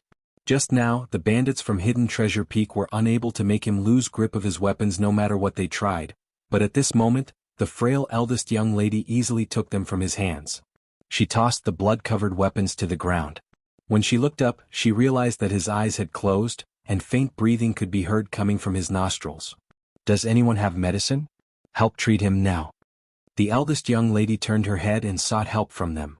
Given his injuries, he would surely journey to the Yellow Springs if he wasn't treated in time. Although the eldest young lady had rarely stepped out of the manor, she was aware of such common knowledge. The young city lord motioned to one of his subordinates. The subordinate quickly leaped off the horse and bolted towards Yang Kai. Upon making sure that the man posed no threat, he helped him lie down on the ground. Yin Ji-yong hurriedly came over to help out. Seeing that the eldest young lady was still standing nearby, he encouraged, "Please go somewhere else, eldest young lady. I'm worried that you'll feel nauseated at the sight." The eldest young lady nodded and stepped back. The young city lord walked up to her and examined her before saying, "Eldest young lady Meng, I am the young city lord of White Jade City, Fengqing Si. I just returned from my studies abroad. I'm sorry that I didn't manage to save you earlier." The eldest young lady shook her head. "I'm fine." Her eyes never looked away from Yang Kai, though, as she was apparently full of worry. When Feng Qingxi saw that, he secretly cursed, thinking fate was really a bitch. Chapter 48-22 Unparalleled Gallantry. Those from Hidden Treasure Peak had launched a night attack on the Meng Manor. The second manager, Luo Ngua, personally made a move and kidnapped the eldest young lady of the Meng family amidst the chaos.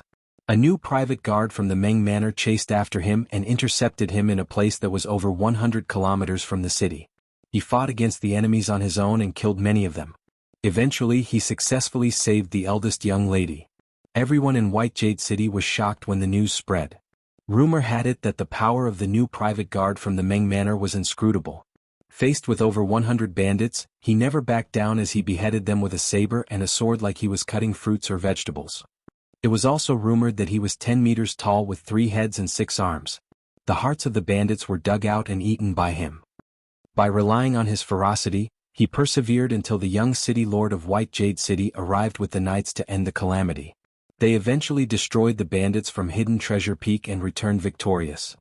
While everyone who heard this news was shocked by the power of this private guard from the Meng Manor, they also admired him for his loyalty.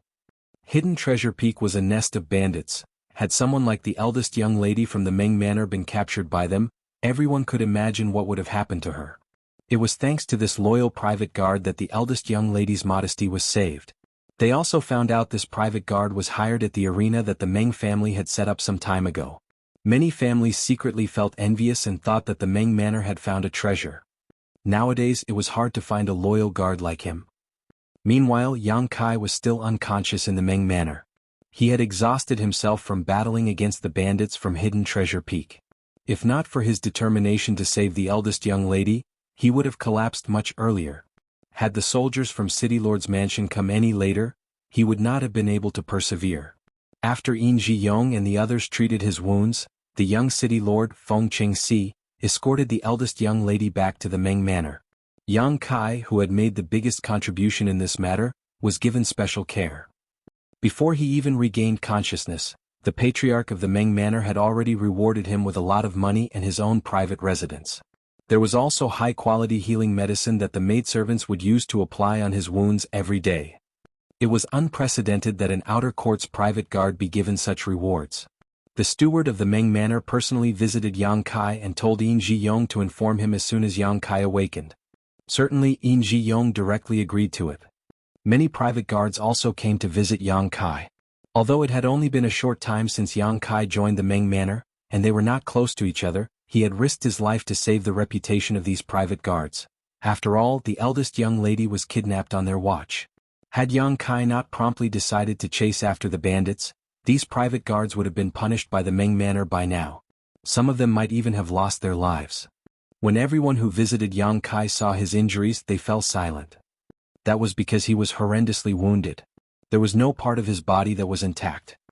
His entire figure was covered in bandages, which had been dyed crimson by his blood. No one knew how he was still alive given his injuries. The crooked saber and the chipped sword were brought back by Yin Ji-yong following the eldest young lady's order. They were the best proof that Yang Kai had used these weapons to kill those bandits. Every day the eldest young lady would send a maidservant named Chen Chen to visit Yang Kai. She would then go back and report to her on Yang Kai's condition. If possible, the eldest young lady was more than willing to personally visit him. However, she was an unmarried woman as well as the eldest young lady of the Meng Manor. It would be inappropriate for her to visit Yang Kai given her status. Even though Yang Kai had made a significant contribution, the patriarch of the Meng Manor had never visited him. He only told his most trusted steward to come here once. After all, their statuses were too different, and it was the private guard's duty to risk their lives to protect the Meng family members. 7 days later, Yang Kai finally regained consciousness. When he opened his eyes, he realized he was in excruciating pain. His entire figure was aching and his throat felt like it was burning. This was the first time he had been so horribly injured since he began cultivating. Although he was in a samsara world, everything felt so real.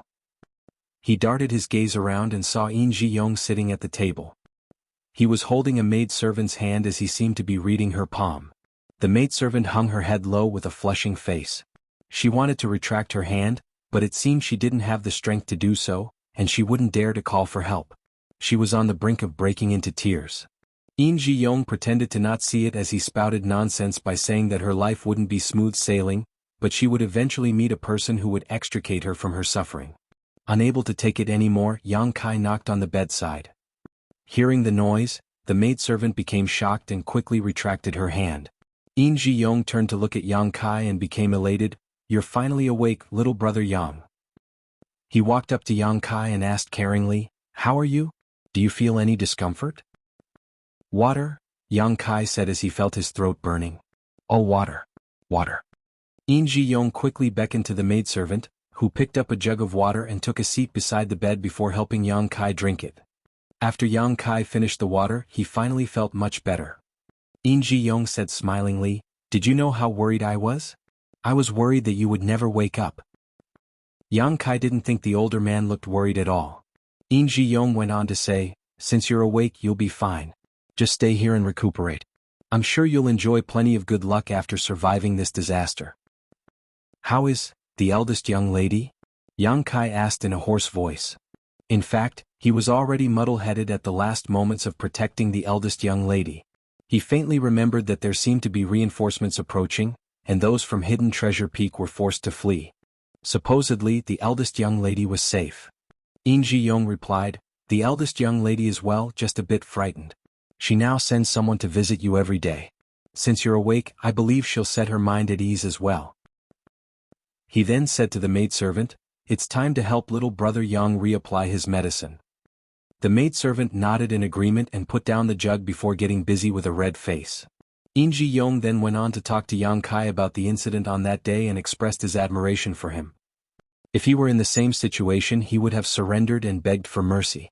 It wasn't that he was disloyal to the Meng Manor, however, loyalty no longer mattered in the face of certain death. It was during a life-and-death moment that a person's temperament was put to the test. While the maidservant was busy, Yin Ji-yong left the place to inform the steward of the Meng Manor. 1 hour later, the old man with a goatee who appeared on the selection stage previously, stepped into the room and gave Yang Kai some words of praise.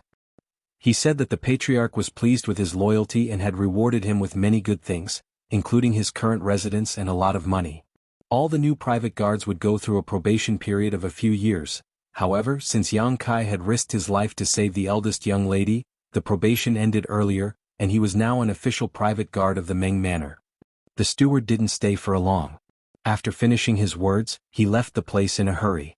Before that, he told Yang Kai to recuperate with peace of mind, saying that the Meng Manor wouldn't mistreat people who had made contributions. Yin Ji-yong was also rewarded.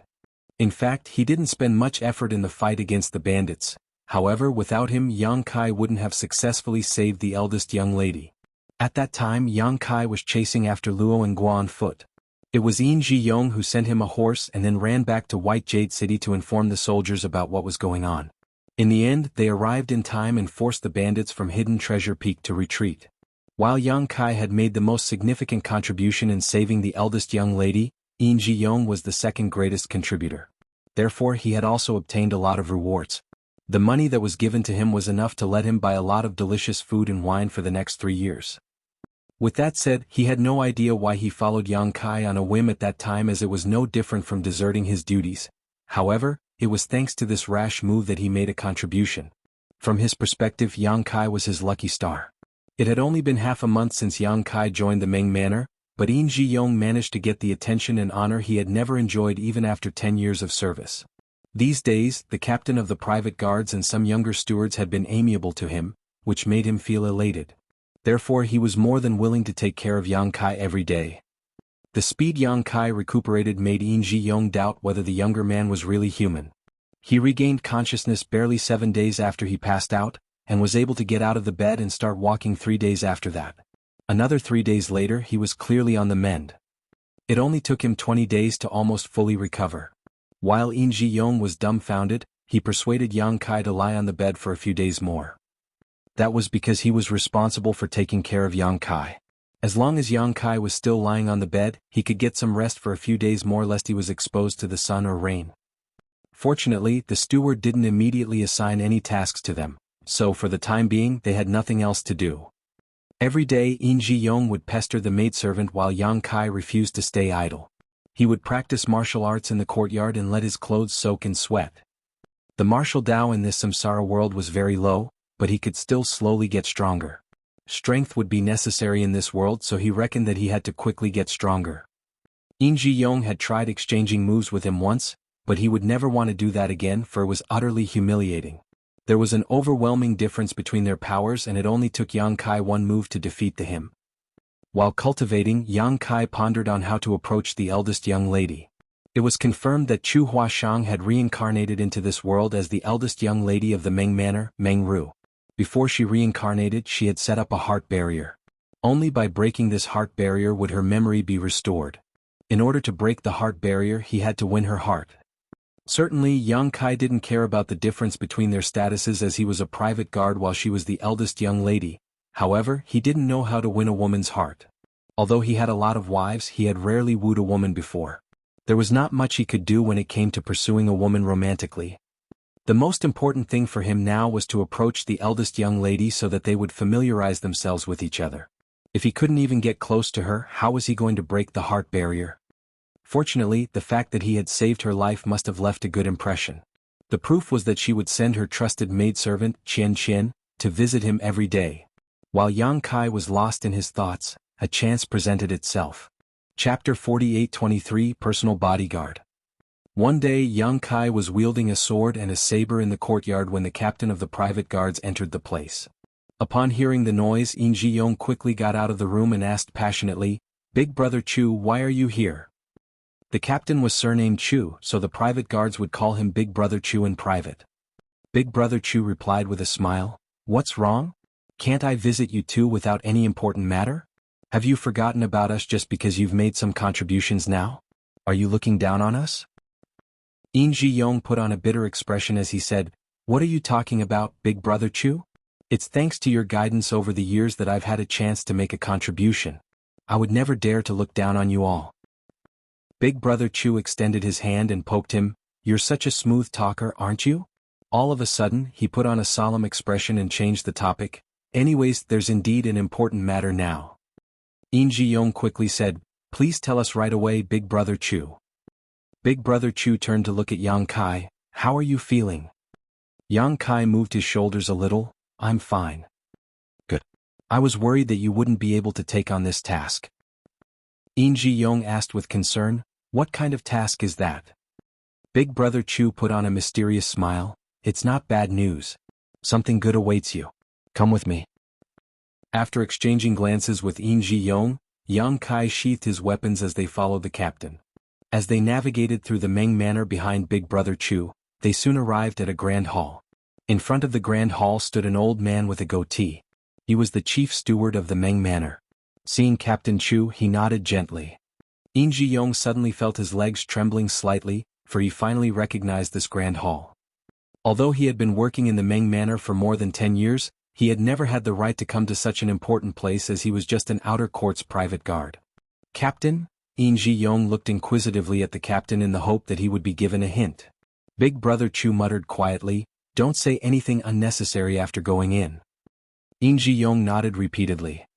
After having a small talk with Big Brother Chu, the steward with a goatee turned to Yang Kai and In Ji-yong, "Come with me." Upon finishing his words, he shuffled into the grand hall. In Ji-yong stuck close to Yang Kai and said in a small voice, "Little brother, I believe we're going to meet the patriarch. You have to be cautious." The grand hall was where the patriarch dealt with his daily business. No one could go near this place without his permission. Yang Kai nodded gently to show that he understood. After entering the grand hall with the chief steward, Yang Kai looked up and saw a man who was going through some documents behind a desk. There was nothing special about the man, who was about 50 years old. Nevertheless, since he had taken good care of himself, he looked slightly younger than his age. He was supposed to be the patriarch of the Meng family, Meng Deyi. The chief steward told the two of them to stop, then walked up to Meng Deyi in light steps and said, "Sir, I've brought them." Meng Deyi grunted and continued handling his business. Since he never said anything, Yang Kai and In Ji-yong could only remain standing there. About a cup of tea later, Meng Deyi put the documents aside and stamped them with a seal before falling into his thoughts with a frown. He seemed to have finally recalled the presence of these two private guards as he looked up at them. Who is Yang Kai? Yang Kai cupped his fist and said solemnly, Yang Kai greets the patriarch. Yin Ji-yong saluted him as well. Outer court guard Yin Ji-yong greets the patriarch. Meng Deyi stared fixedly at Yang Kai and said impassively, I heard that you were badly injured. Yang Kai replied in a firm voice, as a guard of the Meng Manor, it is my duty to ensure the eldest young lady's safety even if it costs me my life. Admiration was written all over Yin Ji-yong's face as he thought that Yang Kai was usually taciturn, but the latter could tactfully fawn over someone in power when it was necessary. Good. There was no doubt that Meng Deyi was pleased with his reply. Others might not be sincere when they said such a thing, but Yang Kai had proven his loyalty in the previous incident as he was willing to protect the eldest young lady even with his life on the line. Meng Deyi had heard others talk about the incident, so he knew that Yang Kai really almost died that day. Although he had no idea why this new private guard was so bold and loyal, he reckoned that no more tests were needed. The inner court is supposed to be the place where the security is the strictest in the Meng Manor, but Ruer was almost harmed this time. It's because of this incident that she doesn't trust the personal bodyguards in the inner court anymore. Meng Deyi didn't intend to beat around the bush as it wasn't necessary to do so in front of his own private guards. Therefore he directly told them the reason he had summoned them. However, since you've saved Ruer's life, she has total trust in you. It could be said that she only trusts you of all the private guards in the Meng Manor. Yang Kai hung his head low. It is my honor to have gained the eldest young lady's trust. I want you to go to Ruer's side and be her personal bodyguard. Are you willing to take on this task? Meng Deyi asked. Yang Kai became startled for a moment before cupping his fist. Rest assured, Patriarch. I am willing to be punished if the eldest young lady loses even a single strand of hair. Meng Deyi nodded. I have faith in your loyalty and capabilities. I'll not mistreat you if you work hard. He paused for a moment. Do you have any requests? He can even make a request? Yin Ji-yong was shocked, thinking that the patriarch truly regarded Yang Kai as important. After giving it a thought, Yang Kai replied, I want a good saber and sword. The sword previously given to him by those from the Meng Manor was mass-produced, so it couldn't be considered a good weapon. It soon became bent and chipped, making it all but unusable. The saber he randomly took from a dead bandit from Hidden Treasure Peak was just an ordinary weapon as well. In a world where the martial Tao was so low, one's power would be enhanced greatly by having a good weapon. If Yang Kai had an incredible weapon in his hands at that time, he wouldn't have become so battered. Meng Deyi nodded lightly. You may leave now. Someone will get the weapons ready. Many thanks, Patriarch. To the side, the steward with a goatee saluted Meng Deyi before leading Yang Kai and Yin Ji-yong to leave the hall. An elated Yin Ji-yong still had no idea what was going on. Just now, the patriarch told Yang Kai to be the personal bodyguard of the eldest young lady, but he never mentioned anything about Yin Ji-yong. If he didn't also become a personal bodyguard, why was he summoned to this place? While leading the way at the front, the steward with a goatee said, Congratulations both of you. Only the most powerful and loyal private guards have a right to enter the inner court of the Meng Manor. Most private guards are not allowed to even approach the inner court.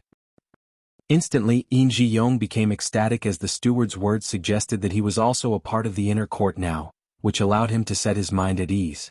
It had been more than 10 years since he joined the Meng Manor, but he had always been an insignificant private guard in the outer court. Now that he could enter the inner court, he found it to be surreal while feeling excited. Many thanks, steward. With a smile, Yin Ji-yong walked up to the steward and stuffed a money pouch into his hands. Fully aware of what was going on, the steward discreetly took it as he was pleased with Yin Ji-yong's gesture. Yin Ji-yong then asked, Are there any taboos in the inner court, sir? Although I've been working in the Meng Manor for more than 10 years, I've never stepped into the inner court before. Please grant us some instruction.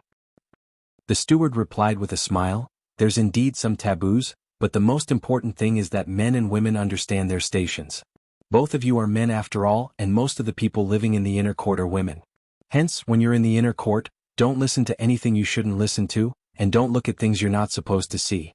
Also, don't go to any places as you please without the patriarch's permission.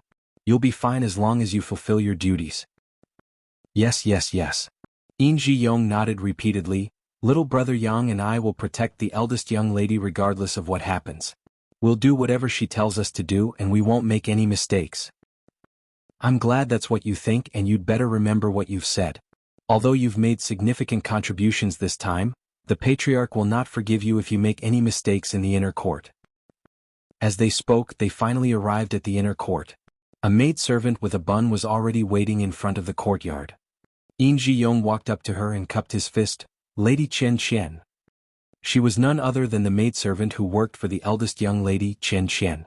When Yang Kai was recuperating in the past, the eldest young lady would send her to visit him every day, hence Yin Ji-yong recognized her. Chen Chen seemed to be a timid woman. Although she had come into contact with Yin Ji-yong and Yang Kai many times before, she still started blushing at this moment. She couldn't help but take a step back and fall silent with her lips pressed together. The steward stepped forward and said, "Lead the way for them. The eldest young lady will make some arrangements." "Yes," Chen Chen replied. After taking a glance at Yang Kai, she quickly hung her head low and turned around to lead the way. Yang Kai and Yin Ji-yong followed her closely. The inner court was vast and beautiful. A lot of small bridges, ponds and rockery gardens were built among the various courtyards. Yin Ji-yong looked around and tooted in amazement. It had been more than 10 years since he joined the Ming Manor, but it was the first time he came to the inner court, so he was curious about everything here. He was especially enamored of the pleasant fragrance that lingered in the air that reminded him of the times when he was on a woman's bed. When he came across any women in the inner court, he quickly hung his head low as he would never forget that he was just a guard. Of Meng Deye's 3 daughters, 2 of them were already married. Only the eldest daughter, Meng Ru, was still single. The patriarch had more than 10 wives though, so there were a lot of women in the inner court. If Yin Ji-yong caught a glimpse of anything he was not supposed to see, his eyes would probably be dug out. After making many turns, they finally arrived at the eldest young lady's residence. Chen Chen went inside to inform the eldest young lady about their arrival while Yang Kai and Yin Ji-yong waited outside the building. It was a building with 3 stories. Many busy servants continuously entered and left the place. Perhaps they had heard the news, so they would look curiously at Yang Kai and Yin Ji-yong when passing them by. Seeing that these 2 men appeared anxious, they covered their mouths and giggled while whispering among themselves. A moment later, Chen Chen stepped out and said to them gently, "Come in. The eldest young lady is waiting for you." Yin Ji-yong replied in a fawning manner, "Many thanks, Lady Chen Chen." They entered and arrived at the lobby on the ground floor. It was supposed to be the place where the eldest young lady received her guests as it was lavishly decorated. At this moment, the eldest young lady, Meng Ru, was seated by a round table as she stared fixedly at Yang Kai with a pair of bright eyes. Chapter 48-24 Chen Chen. The eldest young lady appeared flustered when she saw the young private guard, who steadfastly stood in front of her to fend off all the danger for her previously. Although there was no part of his body that was left intact, he still never moved away. Behind her stood a pretty woman, who was supposed to be Meng Ru's maidservant. She looked curiously at Yang Kai and Yin Ji-yong, though most of her attention was drawn to Yang Kai. Yin Ji-yong was older and not very handsome, so there was nothing worth seeing about him. "Greetings, eldest young lady." Yang Kai and Yin Ji-yong saluted her at the same time. Meng Ru nodded and gazed at Yang Kai with concern.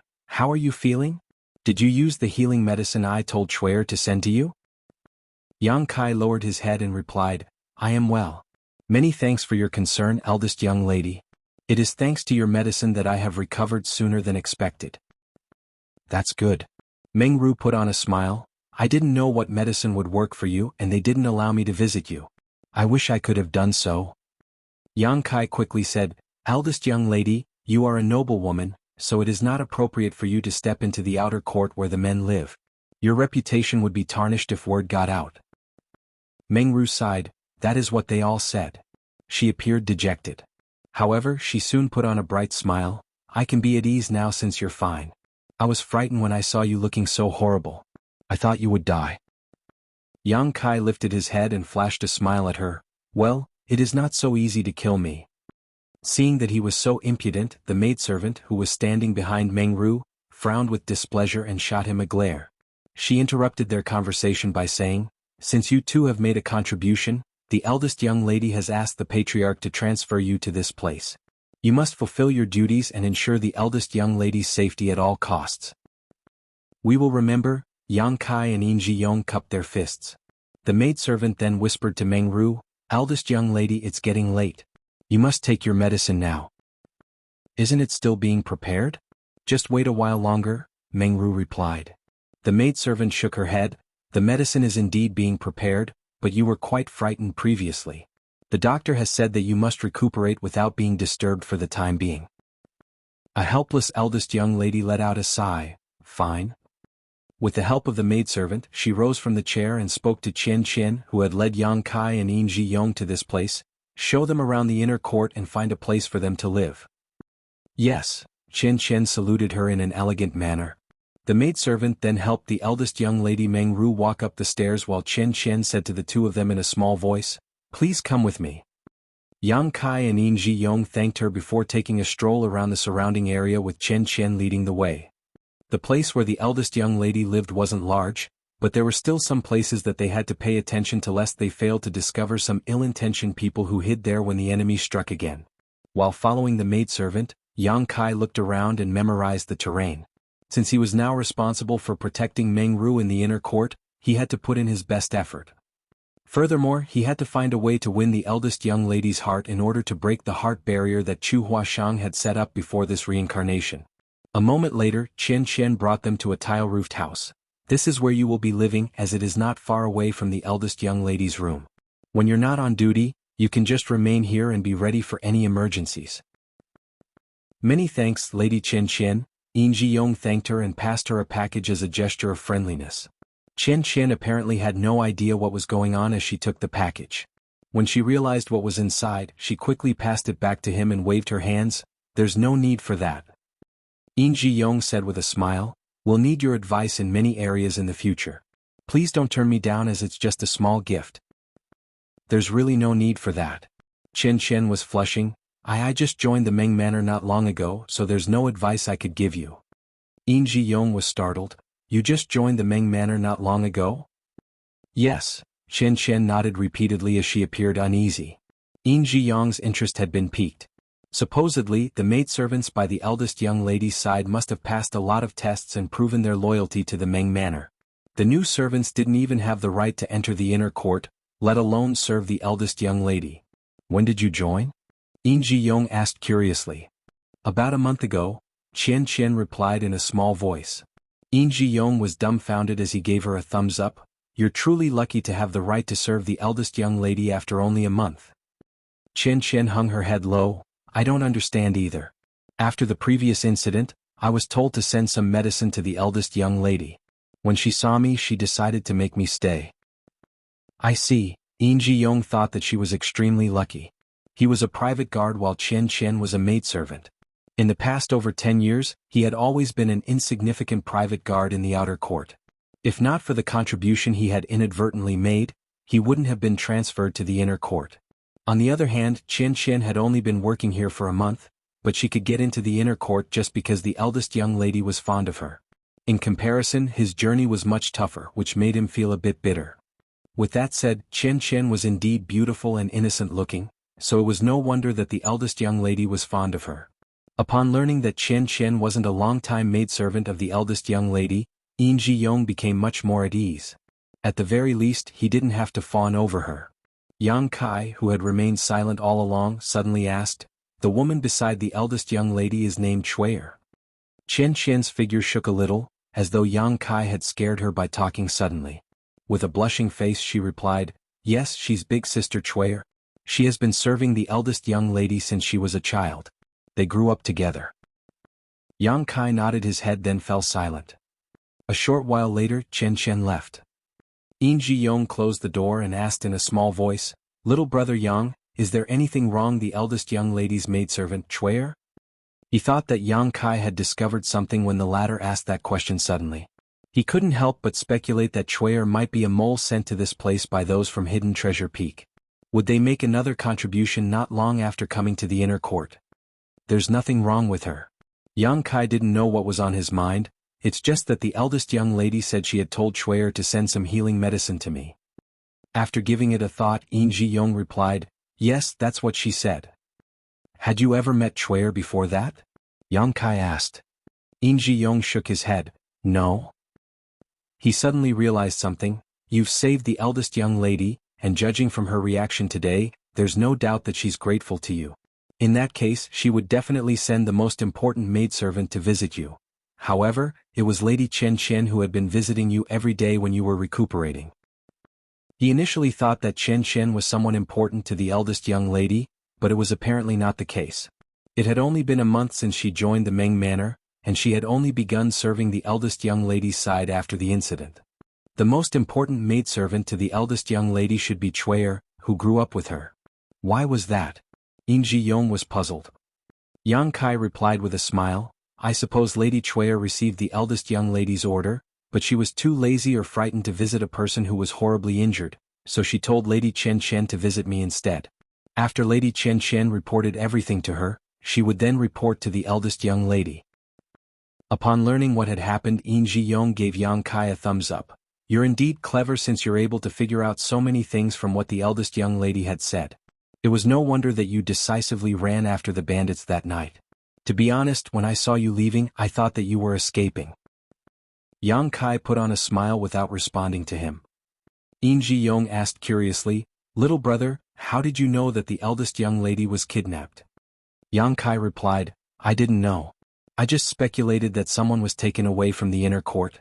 I had no idea she was the eldest young lady. That's incredible enough. Admiration was written all over Yin Ji-yong's face as he chuckled, I am incredible as well. I followed you as soon as I saw you running after the bandits. In fact, he didn't have the confidence to ward off the enemies on his own after Yang Kai left the place, so he had no choice but to follow him. With a frown though, he said, This incident shows us that it's not easy to deal with Lady Chui'er. We'd better be cautious so that she won't be able to find fault with us. Yang Kai nodded. He had a feeling that if he wanted to win the eldest young lady's heart, Chui'er would be an obstacle. Certainly Yang Kai and Yin Ji-yong were not the only private guards in the inner court. In fact, there were a lot of private guards and they were significantly more powerful than the ones in the outer court. After the previous incident, the eldest young lady no longer trusted the personal bodyguards in the inner court though. It wasn't that she was willful, but she was taken away by the bandit under the watch of so many personal bodyguards, so trust had indeed been lost. That was the reason she wanted Yang Kai and Yin Ji-yong by her side. Patriarch Ming doted on his eldest daughter, so he directly agreed to this request. Despite that, he had still told some personal bodyguards to hide around the eldest young lady's residence. All of them had profound auras. However, the eldest young lady and the maidservants were unaware of their presence as they had never cultivated before. When Yang Kai came over from the building earlier, he detected some people who secretly examined him. Of course, he didn't react despite knowing what was going on. When Yang Kai agreed to become the eldest young lady's personal bodyguard, he also made a request to the patriarch, and it seemed the Ming family was as efficient as they were wealthy. They entered the inner court in the morning, and by the afternoon a sword and a saber were presented to Yang Kai. The saber was similar to the ones given to the private guards in the Ming Manor. The characters "stirring clouds" were engraved on the hilt. When he pulled out the weapon, a dazzling glint flashed through the blade. The simple-looking sword was about 1 meter long, but the blade was shiny and sharp. When he flicked at the blade, a sword cry rang out for quite some time. The characters "covering rain" were engraved on its hilt. Yin Ji-yong was dumbstruck when he saw these two blades. Chapter 48-25 Learning Martial Arts. The Stirring Clouds saber and Covering Rain sword are real treasures.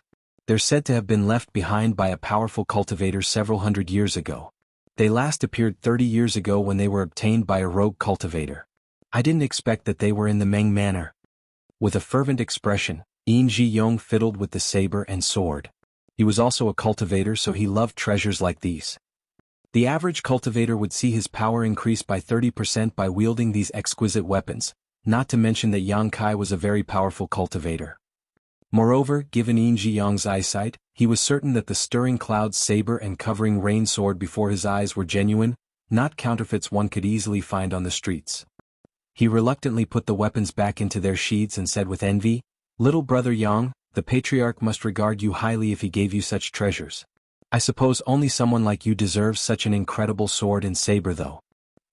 In the battle to protect the eldest young lady Meng Ru, Yang Kai did not only prove his loyalty but also his incredible strength and skill. In fact, Meng Deyi had sent his trusted aide to examine the battlefield, and the conclusion was that there were fewer than 10 people in the world who could fight against 100 bandits on their own and cause such casualties. Since Yang Kai was both loyal and powerful, it was expected that Meng Deyi regarded him highly. Yang Kai's power would increase significantly as he now possessed the Stirring Clouds saber and Covering Rain sword. It was not tiring to work in the inner court because Meng Ru stayed in her residence most of the time. She would rarely step out of the building. It wasn't certain whether it was because she loved staying indoors or she was still frightened following the previous incident. Therefore, Yang Kai and Yin Ji-yong just had to remain hidden when they were on duty and paid close attention to her to prevent any accidents from happening. With that said, rarely would any accidents happen in the inner court. Other than the two of them, there were a lot of personal bodyguards hiding in different places. Those who were untrustworthy would never be allowed to enter the inner court. Nevertheless, Yang Kai now faced a conundrum as he was unable to get into any close contact with the eldest young lady. This was giving him a headache. There was no doubt that he had left a lasting impression on her, and he was now lucky enough to become her personal bodyguard in the inner court. However, if he was unable to strike while the iron was hot, his efforts might all go to waste. Nonetheless, Yang Kai was just a personal bodyguard in the inner court while Meng Ru was the eldest young lady of the Meng Manor. There was a huge difference between their statuses. If he crossed the line, he would only invite trouble to himself. Yang Kai reckoned that he had to come up with a plan to get closer to the eldest young lady. One day, Meng Ru was in a good mood as she led her two maidservants to take a stroll around the garden. Although it had only been a short time since Chen Chen entered the inner court, she had gained the eldest young lady's favor for some reason. Only 1 month had passed, but she was now one of her trusted maidservants. Despite the fact that she was on an equal footing with Chuyer, she wasn't as close to the eldest young lady as the latter. After all, Chuyer and the eldest young lady grew up together. Having said that, many of the maidservants in the inner court were envious of Chen Chen's luck. No one knew why the eldest young lady was fond of this new maidservant. Yang Kai and Yin Ji-yong followed them without revealing themselves. The eldest young lady and the maidservants had no idea where they were. However, Meng Ru knew that Yang Kai and Yin Ji-yong were not far away from her in order to prevent any accidents from happening. That was because she had given it a try before. Regardless of where she was, she just had to call out to Yang Kai, and he would appear from a random corner and stand in front of her, as though he was her shadow. For a few days she never got tired of this little game. As soon as she found a reason, she would call out to Yang Kai. As a result, Chuyer's displeasure with Yang Kai increasingly intensified whenever she saw him. On this day, the eldest young lady was in a jovial mood. In fact, she had been cheerful recently as she was no longer traumatized by the kidnapping incident. She would always keep an alluring smile on her face. Nevertheless, she was just a young woman who rarely stepped out of her residence, so after about 2 hours she started panting and declared, "I'm tired." Chuyer said, "In that case we should go back and get some rest. It's pretty windy here, so you might catch a cold if you stay here any longer." The eldest young lady tilted her head and fell into her thoughts. Suddenly thinking of something, she giggled and called out, "Guard Yang." The next moment, footsteps could be heard approaching from behind. Yang Kai appeared like a phantom and stopped in his tracks in a spot that was 10 paces away from Meng Ru before cupping his fist. "Eldest young lady." "Oh, you're here." Meng Ru turned around and pouted with disappointment. "I thought you would appear from over there. I didn't expect that you were behind me." When Chuyer saw that the eldest young lady was acting so happily, she asked gently, "Eldest young lady, why did you call out to guard Yang again? He has to stay hidden to protect you." She then glowered at Yang Kai, "You may go now." The eldest young lady, however, interjected, "There's not really any danger in the inner court. Moreover, guard Yang is strong. Even if there's any danger, he can protect me regardless of whether he is hidden or not. Am I right, guard Yang?" Yang Kai hung his head low. "It's my duty to protect you, eldest young lady." "All right, the eldest young lady knows that you're loyal. You may go." Chuyer waved her hand. Instead of leaving though, Yang Kai asked, "Do you have anything to tell me, eldest young lady?" "Yes." Meng Ru nodded happily. "I want to learn martial arts. Why don't you teach me?" Chuyer was astounded and asked, "You want to learn martial arts, eldest young lady? You've never been interested in them since you were a child." Meng Ru replied with a smile, "That was in the past. Preferences can change over time." Chuyer dissuaded her by saying, "I'm worried that it's too late for you to start learning martial arts. You won't become a powerful cultivator. Furthermore..." Meng Ru cut her off by saying, It's not like I want to become a powerful cultivator. I just want to strengthen my body. Isn't that one of the benefits of learning martial arts? I feel tired after just walking for a short time, which must be because I'm weak. Moreover, I found it difficult to hold a sword previously as I almost couldn't lift it. If I had learned martial arts, that wouldn't have happened. Even if I come across any danger again, I'll have the strength to protect myself. Seeing that the eldest young lady was insistent, Chuer wouldn't dare to refute her. After giving it a thought, she offered a suggestion. If you want to learn martial arts, you can ask a martial arts instructor in the manor to teach you.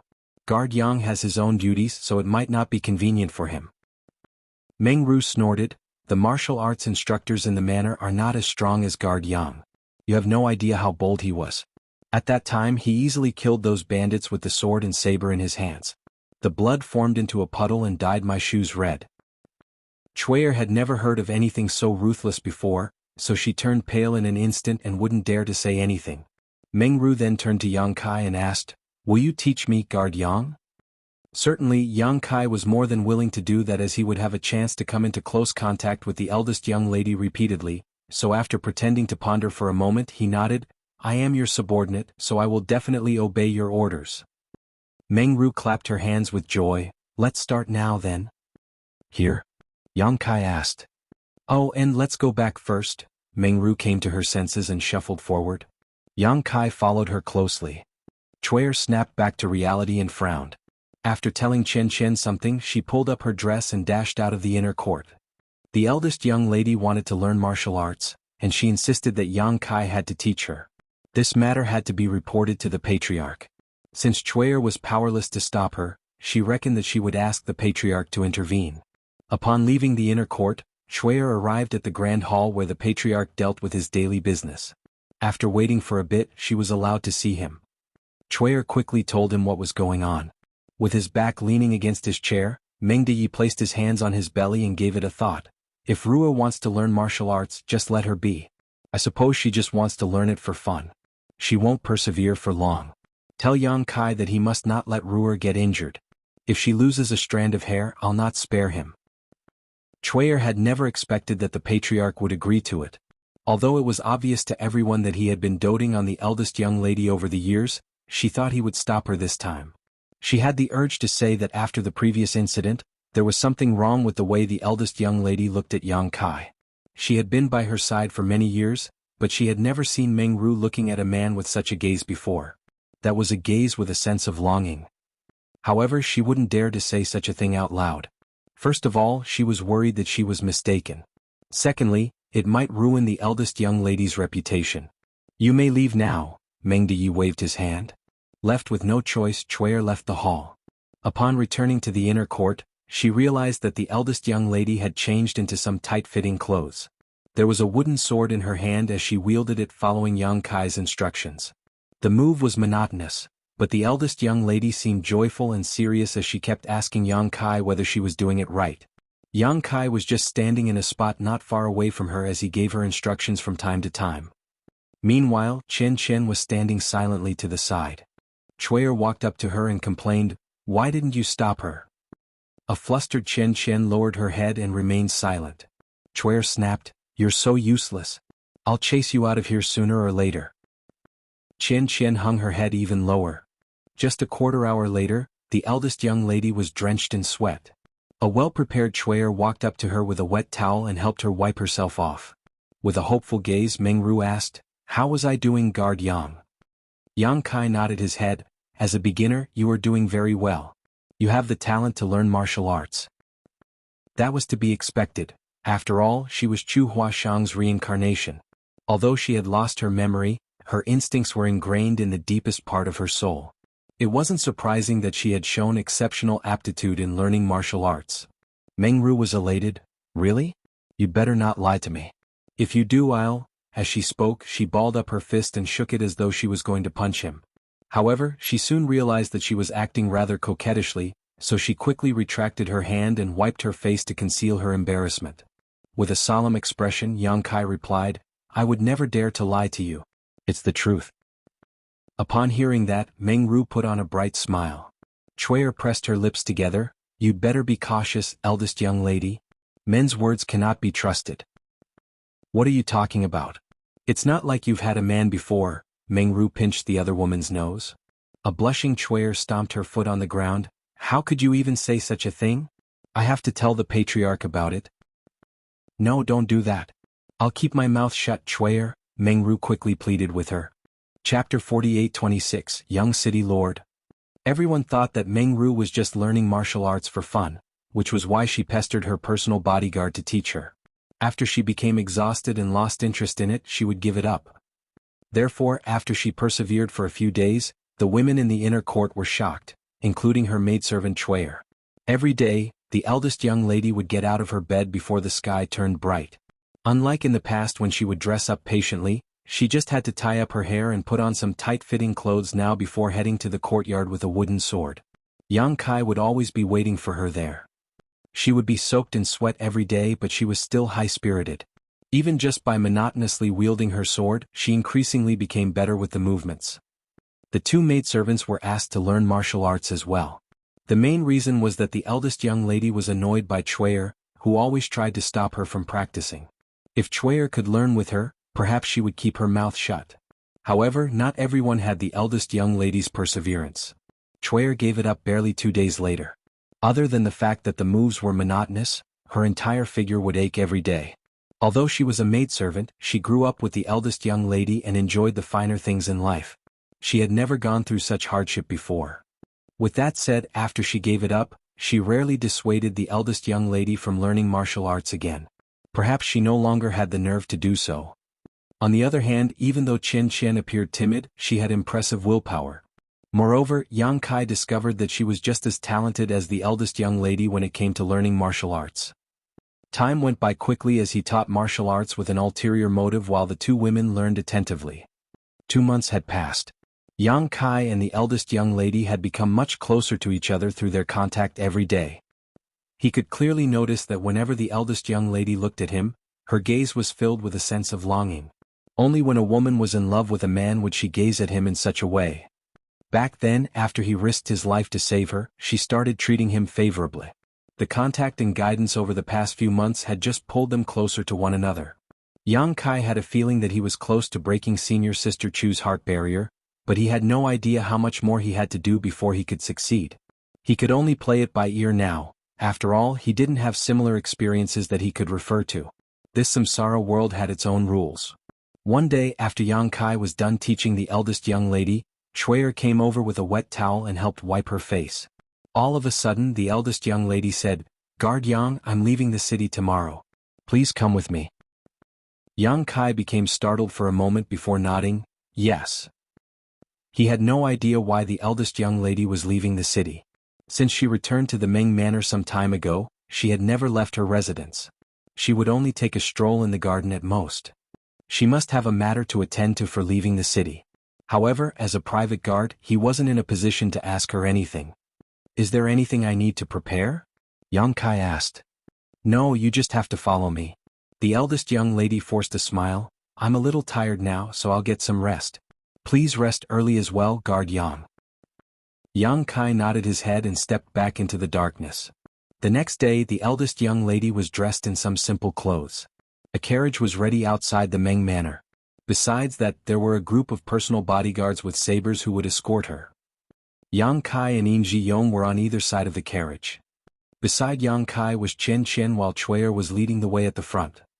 With his left hand on his hilt, Yang Kai looked around to prevent any ill-intentioned people from coming near. Although the crisis caused by the bandits from Hidden Treasure Peak had been resolved previously, he had no idea whether the Meng Manor had dealt with those from Hidden Treasure Peak in any way recently. He had to be ready for a fight at any moment. There was one time when he turned his head, he realized that Chen Chen was looking at him. He nodded at her and put on a smile. In an instant, Chen Chen started blushing and hung her head low. She lost her balance and almost stumbled over. A dexterous Yang Kai quickly took her arm. "Watch out."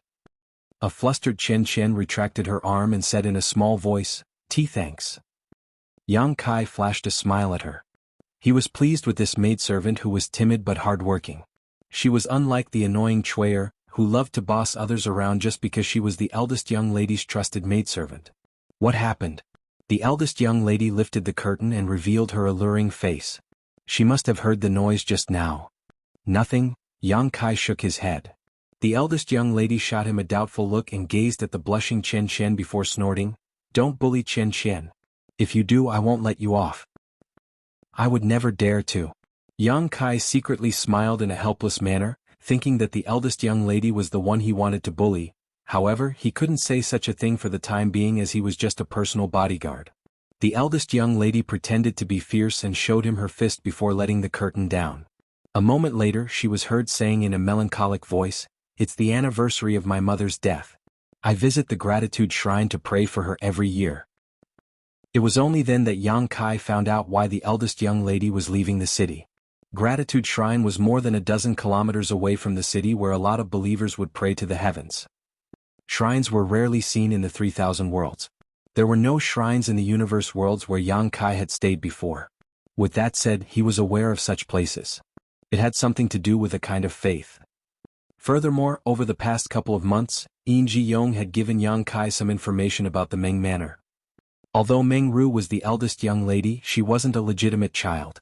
Her mother wasn't Meng Deye's wife. Instead, the two apparently got to know each other when they were still very young. Even though Meng Deye had many wives, he loved this woman who had started following him since childhood and would never leave him, the most. Unfortunately, she didn't enjoy a long life. She passed away when the eldest young lady was still a young child. Perhaps Meng Deye felt guilty as well as a sense of longing, so he doted on Meng Ru the most out of all his children. Despite the fact that she was pretty mature now, he had never forced her to marry anyone. In this samsara world, women who were still not married by the age of 26 or 27 would be treated like jinxes. However, the eldest young lady was still doing perfectly well in the Meng Manor, which was a wealthy family to begin with.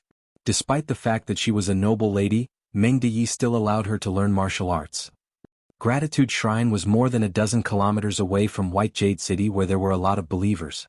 While going up the mountain they saw a lot of people walking along the path. Seeing the formation of the Meng Manor, these people would move to the sides. The ordinary people would never dare to offend those from the Meng Manor. 1 hour later they arrived at the peak. Yang Kai looked up and saw a magnificent shrine. In front of them stood an old monk with a scar on his head who was clad in a simple robe. Apparently, he had been informed in advance that the eldest young lady from the Meng Manor was coming over. Meng Ru and the old monk obviously knew one another. After all, she would visit Gratitude Shrine once every year. After getting out of the carriage, she saluted the old monk and followed him to enter the shrine. The personal bodyguards followed her closely. After exchanging glances with Yin Ji-yong, Yang Kai hid among the crowd. While one of them was conspicuous, the other was hidden. Moreover, with the protection of other personal bodyguards from the Meng Manor, there were no worries about Meng Ru's safety. After following the old monk to an altar where ceremonial lamps were placed, Meng Ru poured some oil into it for her mother and headed to another grand hall where she would light some incense sticks, pray, and perform divination with sticks. Suddenly thinking of something, Meng Ru cheered up instantly and put on a smile. After walking around for a bit, she was a little tired, so she found a stone pavilion and had a seat. Chuer quickly fished out the cakes and tea she had prepared earlier while the personal bodyguards dispersed and guarded the stone pavilion. Inside the stone pavilion, Meng Ru was having a joyous chat with the maidservant while looking around. She was a little disappointed when she didn't see the person she had been longing for.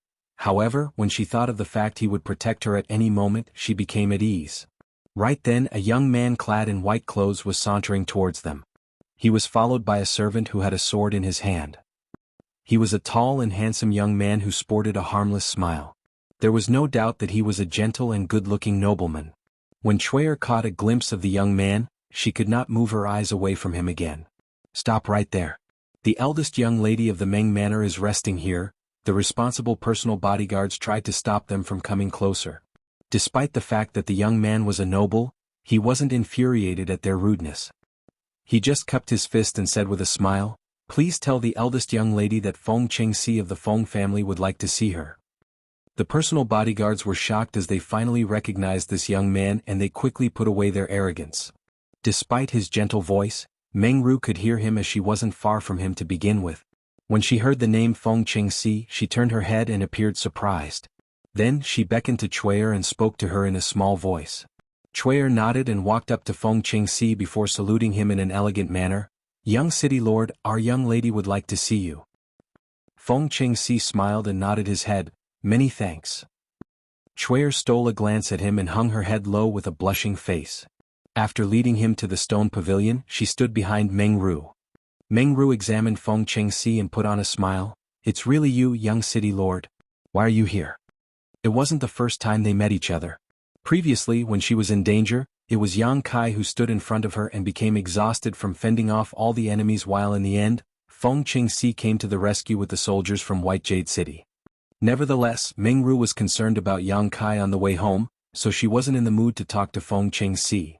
Feng Chengxi replied with a smile, the weather is lovely today, so I decided to leave home for a walk. I didn't expect to see you here, little sister Ru. What a coincidence. Meng Ru reckoned that he was older than she was, and he had done her a favor previously, so she only felt awkward but not disgusted by the fact that he called her little sister Ru. With a smile, she said, I should have personally thanked you for helping to save me previously, but I haven't had a chance to do so.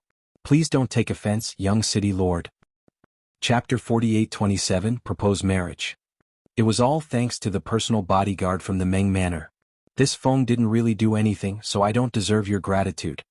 Feng Chengxi put on a faint smile. Meng Ru shook her head. Young city lord, if you hadn't come to the rescue in time, the consequences would have been dreadful. Seeing that he was still standing, she quickly invited him to have a seat.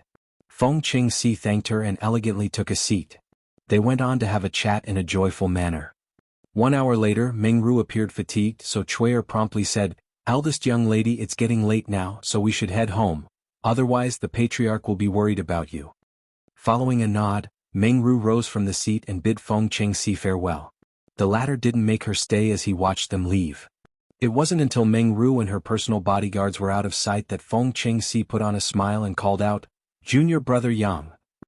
The sword-holding young man beside him appeared doubtful as he had no idea why the young master suddenly shouted at the air.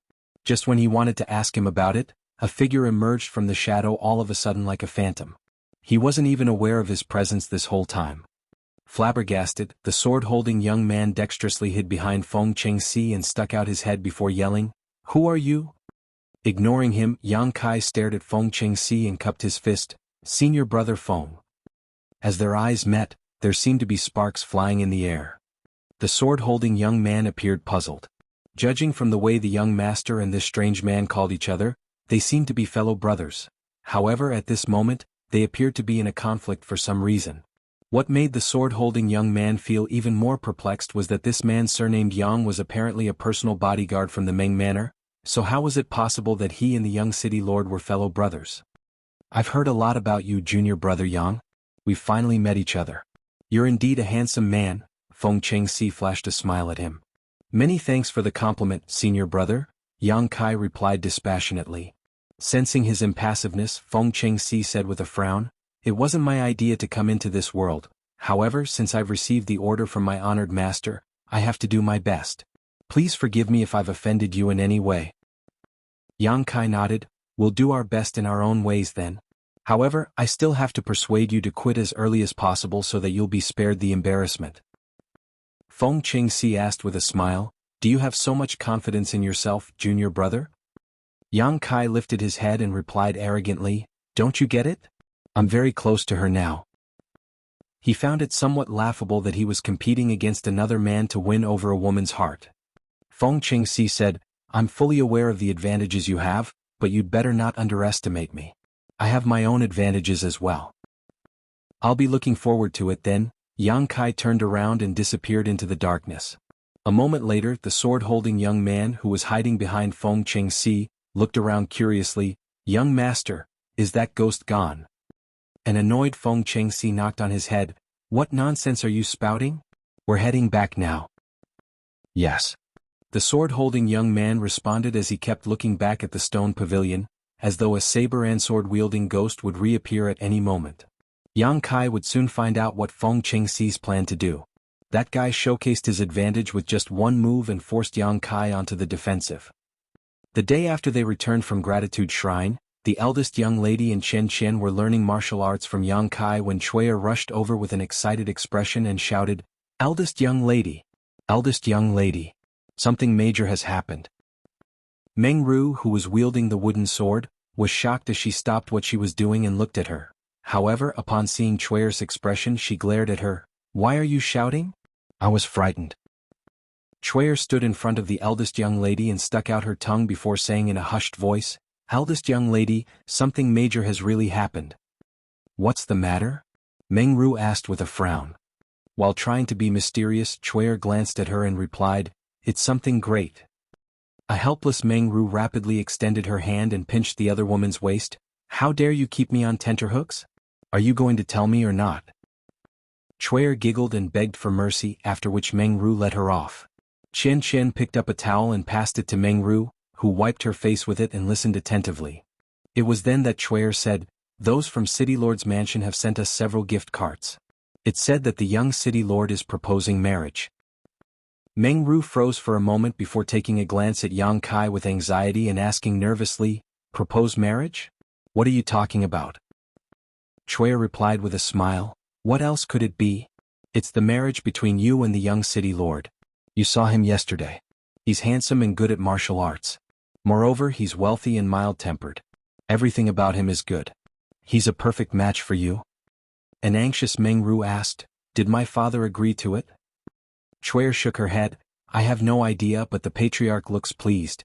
He's having a chat with the young City Lord in the reception hall right now." Upon hearing that, Meng Ru quickly tossed the towel away and sprinted off. A shocked Chuer asked, "Where are you going, eldest young lady?" Meng Ru ignored her. Nevertheless, she suddenly stopped in her tracks and stood there for a moment before turning around. With a conflicted expression, she gazed at Yang Kai. "Guard Yang, I'm a little tired now, so let's call it a day." Yang Kai nodded. "Since you're tired, you should get some rest, eldest young lady." Following that, Meng Ru shuffled into her room and closed the door. All of a sudden, Chuer glared at Yang Kai, her eyes full of hostility. 1 hour later, the Meng family patriarch Meng Deyi arrived at the inner court and entered Meng Ru's room.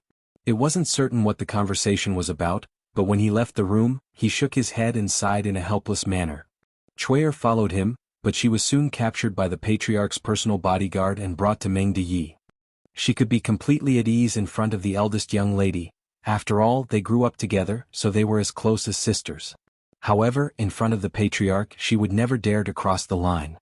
That was because there were initially 3 other girls who grew up with the eldest young lady, but eventually she was the only one left. The eldest young lady was innocent and kind-hearted, so she thought that the 3 maidservants had found decent husbands. Nevertheless, Chuer knew that they had already lost their lives. While working for the eldest young lady, one might be killed for making even a small mistake. Kneeling in front of the patriarch, Chuer was trembling. "Patriarch, there's something I need to tell you." With his hands behind his back, Meng Deyi said impassively, "Speak." After hesitating for a moment, Chuer replied in a shaking voice, "I'm not sure if I'm mistaken, but the eldest young lady, she seems to have developed some feelings for Guard Yang." Then she quickly added, "I don't know if it's just a misunderstanding. I'm not certain about anything." The patriarch didn't respond in any way. However, Chuer knew that it was how the patriarch reacted when he was furious, so she became increasingly anxious. A moment later, the patriarch asked, "When did you discover it?" A terrified Chuer replied, "After the eldest young lady was rescued." Meng Deyi questioned, "It has been months since she was rescued. Why didn't you tell me earlier?" Chuer pressed her head against the ground. "I wouldn't dare to." "You wouldn't dare to?" Meng Deyi sneered. "Cut her into pieces to fertilize the plants." Chuer felt her entire figure turning limp. It wasn't until 2 personal bodyguards took her arms and dragged her out of the place that she started begging for mercy. "Please have mercy on me, patriarch. Please spare my life. I'm the only long-time maidservant by the eldest young lady's side now. If I'm killed, she'll be sad." Her words just barely saved her. After receiving an instruction, the 2 personal bodyguards dropped her. Meng Deyi's voice could be heard saying from a distance, "Watch over the eldest young lady and inform me immediately whenever something happens. If anything goes wrong again, I will personally kill you." Chuer hurriedly agreed. When she looked up, there was no one in front of her. After that day, the eldest young lady was back to her usual self. Yang Kai didn't ask how the young city lord's proposal was dealt with, but Yin Ji-yong had found out quite a bit of information. In fact, the young city lord had personally come over to propose marriage, and Meng Deyi was apparently pleased with him. After all, Feng Qingxi was of noble background and was a perfect match for the eldest young lady of the Meng family. Meng Ru was not getting any younger, and it was impossible for her to stay in the Meng manor forever. If there was a suitable man for her, Meng Deyi wouldn't reject him. Nevertheless, Meng Deyi didn't seem to have given a positive reply regarding the proposal. This made Yin Ji-yong realize that the patriarch truly treasured the eldest young lady. Even in families that were wealthier than the Meng family, the parents held the right to make an arrangement for their children's marriages, not to mention in ordinary families. Rarely would any woman decide for herself what man she wanted to marry. However, in the Meng family, the eldest young lady had the final say in this matter, and even the patriarch, who was known to be iron-fisted, didn't try to force her. With that said, Yang Kai clearly noticed that there were now more people who were hidden around the eldest young lady's residence. Other than paying close attention to the eldest young lady, they were also watching over him. Recently, Chuyer had been acting weirdly as well. In the past, he could sense that she detested him, but it seemed to have turned into resentment now. She could barely contain the hatred in her eyes. Yang Kai had a feeling that something was amiss. One day, Yang Kai and Yin Ji-yong were told to see the patriarch. Inside the grand hall, Meng Deyi gazed at them and said, "I have some goods that have to be sent to Great Abundance City tomorrow. These goods are extremely important, so I want you two to escort them." Upon hearing that, Yin Ji-yong was startled. What about the eldest young lady? He and Yang Kai were the eldest young lady's personal bodyguards, so supposedly, they would have to send goods to another city. Hence he was puzzled by Meng Deyi's order. Meng Deyi replied, "I've made arrangements for her, so you don't have to worry about her." He paused for a moment. "She'll marry someone sooner or later. You two are loyal to the Meng manor. After she gets married, I'll need you two to work in other areas. So try getting used to it now." An excited Yin Ji-yong cupped his fist. "Many thanks for trusting us, patriarch." Meng Deyi waved his hand, after which they respectfully left the hall. Chapter 48-28, From the Meng Manor. It would take a person about half a month to travel from White Jade City to Great Abundance City. He would pass through a lot of desolate places where bandits might appear at any moment. The average person had to be escorted by powerful cultivators if he wanted to take this journey. Otherwise, he would most likely be killed. On the other hand, this was one of the major business routes for the Meng family. Every year, countless goods would be sent to or dispatched from the Meng manor through this route. There were more than 20 people who were tasked with escorting the goods this time. Other than Yang Kai and Yin Ji-yong, who were personal bodyguards from the Meng manor, the rest were from Grand Abundance Bureau, an armed escort service provider from White Jade City. The chief armed escort was surnamed Gua. He was a straightforward and well-built man. The Meng manor had worked with Grand Abundance Bureau many times before, so they were on good terms. Therefore, after accepting the order, the chief armed escort immediately made an arrangement and even personally led the best armed escorts in the bureau to protect the goods to show that they truly valued this partnership. The task assigned to Yang Kai and Yin Ji-yong was simple. They just had to follow the people from Grand Abundance Bureau and escort the goods to Great Abundance City. After the other party accepted the goods, they could return. Yin Ji-yong had been confined to the eldest young lady's side recently. Upon leaving the Meng manor, he was as happy as a bird that had been released from a cage. With a wine bottle in his hand, he went everywhere to look for people who could drink wine with him.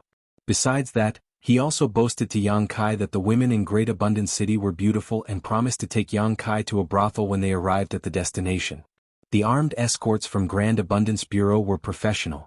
The scouts were regularly sent out in pairs to gather information and return with useful news.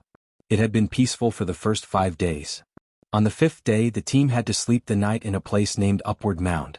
It was an open-air area with no places for anyone to hide. It wasn't possible for there to be any ambushes. Even if an emergency happened, it would be easy for them to flee. Those from Grand Abundance Bureau were careful when looking for a place to rest, and after they were done with dinner, most slept while the rest stood guard. In the middle of the night, Yang Kai awakened in shock as he caught a whiff of a metallic tang. This faint smell of blood was imperceptible to those who hadn't had a lot of experience in battle. However, Yang Kai had experienced countless carnage in his life. Although his strength had been significantly weakened after he was incarnated into this world, he remained sensitive to the smell of blood. Right then, the sounds of something breaking through the air rang out. In the darkness, sharp arrows broke through the sky and poured down on them like rain. Enemy attack. Yang Kai got to his feet and shouted. At the same time, he picked up Yin Ji-yong, who was sound asleep, and rolled away before hiding behind a tree. The sounds of arrows breaking through the air were heard amidst the grunts and shrieks. After just a short moment, the armed escorts from Grand Abundance Bureau were all either killed or injured. In Ji-young had had some wine before going to sleep, but he was completely sober at this moment and asked in horror, "What's going on?" There wasn't a need for Yang Kai to answer the question. Presently all the tents were on fire. The arrows were aflame as they turned the tents and carriages into pyres. The horses neighed in shock as the entire place descended into chaos. The rain of arrows didn't seem to be stopping anytime soon. Yang Kai pulled a dead-armed escort towards himself and covered his body with the corpse. Upon seeing that, In Ji-young did the same. The arrows that poured down like rain only stopped a cup of tea later. The entire place was ablaze as all 20 armed escorts from Grand Abundance Bureau were all dead. It wasn't until this moment that horses were heard approaching them from a distance. Hiding beneath a corpse, In Ji-young looked around in horror with the help of the flickering fire. More than 100 people on horses had appeared from all directions. The burly bald man at the front was holding a saber with a hideous expression. In Ji-young felt his heart skipping a beat, for he recognized the bald man. The person was none other than the head manager of Hidden Treasure Peak. After those from Hidden Treasure Peak barged into the Ming Manor in the middle of the night and took the eldest young lady away, their managers were put on wanted lists, and their faces became known to everyone in the city. That was the reason In Ji-young could instantly recognize this man. However, why were the people from Hidden Treasure Peak here? This was a route that led to Great Abundance City, which was in the south, while Hidden Treasure Peak was in the north. Those from Hidden Treasure Peak didn't have any business in this. Nevertheless, he didn't have any time to ponder on it as the head manager wielded his saber and shouted, "Find the corpses." His subordinates then dispersed and searched around. In Ji-young had no idea what corpses they were looking for. He only knew that he would be doomed if he couldn't come up with a solution. He turned to look at Yang Kai's hiding place and became dumbfounded. That was because Yang Kai was nowhere to be seen. Only the dead armed escort who was previously used to fend off the arrows was left behind. That stinking brat is too much. How could he run away without telling me? In Ji-young had the urge to howl in misery. He didn't even notice that Yang Kai had left. He only knew that when he was sound asleep, Yang Kai picked him up and rolled away to dodge the first round of arrows. Seeing that those from Hidden Treasure Peak were about to find him, In Ji-young was struggling internally between begging for mercy or fighting to the death. Right then, someone was heard exclaiming, after which something heavy thudded on the ground. The next moment, everyone was heard yelling, "Head manager! Don't move!" The head manager bellowed. In Ji-young had no idea what was going on, but with the help of the fire, he looked up and faintly saw a figure standing behind the head manager, holding a sharp blade to the latter's neck. Stirring Cloud Saber. In Ji-young was ecstatic. Even though he couldn't make out the person behind the head manager, he could recognize the incredible weapon. After pushing the corpse away, In Ji-young, who was drenched in blood, got to his feet. His action stunned the bandits around him. The head manager took a glance at him and grinned, "You two are indeed martial arts experts. I didn't expect you to survive." "Thanks for the compliment." Yang Kai's voice was heard coming behind him. The next moment, In Ji-young saw Yang Kai sticking out his head as the latter asked, "Are you all right, brother In?" "I'm fine." Pretending to be tough, In Ji-young wiped the blood off his face. In fact, he wasn't injured one bit as even his skin was still intact. "What about you, head manager? What should I do about you now?" Yang Kai asked impassively, not moving the saber away. The head manager chuckled. "This is how I usually hold a woman. I hadn't expected to be embraced in such a way one day. It's a new experience." Just then, a glint flashed through the weapon as two fingers were sent flying away. The head manager grunted while his hand, which had secretly reached for the dagger at his thigh just now, was covered in blood. At that moment, the head manager turned ferocious while the bandits from Hidden Treasure Peak were agitated. "Nothing good will ever come out of your mouth, huh? Only say something after thinking it through and don't do anything unnecessary. My blade is pretty sharp. If I cut off something important, you won't be able to put it back." Yang Kai threatened him in a hushed voice, "Tell your people to back up. I'm a timid person. My hand will shake with so many people around me." The head manager sported a hideous expression, then raised his hand, "Move back 300 meters." The bandits from Hidden Treasure Peak exchanged glances before they stepped backwards and disappeared into the darkness. Despite the fact that the head manager was held captive while his blood was dripping from where his fingers were cut, he remained calm and collected. In Ji-yong couldn't help but think that this man was really something. "I think we can have a talk now," the head manager said. Yang Kai sheathed Stirring Cloud's saber and leaped off the horse before shuffling towards the carriages where the goods were kept. When the head manager saw Yang Kai facing away from him, he had the urge to unsheath his saber. However, as he recalled Yang Kai's mastery of martial arts, he stifled his urge to do so. When he held Meng Ru captive previously, he led more than 100 bandits to launch an attack on Yang Kai. Nevertheless, a lot of his subordinates were killed while the other party persevered until the soldiers from White Jade City came to the rescue. This time, the head manager was captured by Yang Kai while he was unsuspecting, which was why he became at a disadvantage. He still couldn't believe that those from the Meng Manor had found such a powerful guard. "Tell me, who told you to do this?" Yang Kai asked with narrowed eyes while standing in front of the carriage.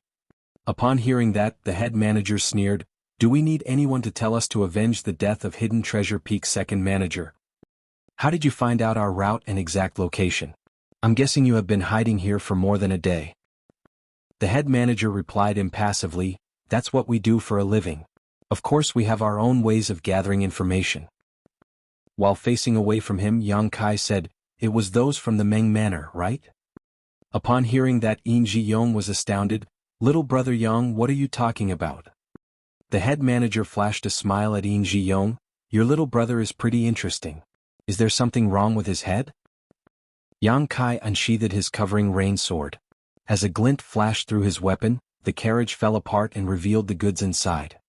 When In Ji-yong took a glance, he became flabbergasted. What's going on here?" The valuable goods that the two of them and those from Grand Abundance Bureau had been escorting were just stones placed in crates. He couldn't believe his eyes. He quickly went over to examine the stones. In the end, he confirmed that they were just rocks with nothing else hidden inside them. It was the same case for the other carriages. How could this be? In Ji-yong found it hard to accept the truth as he still had no idea what was going on. More than 20 people from Grand Abundance Bureau had lost their lives just to protect a few carriages of stones. If not for Yang Kai's quick response, the two of them would have perished tonight as well. "There's something I don't understand." Yang Kai turned to look at the head manager.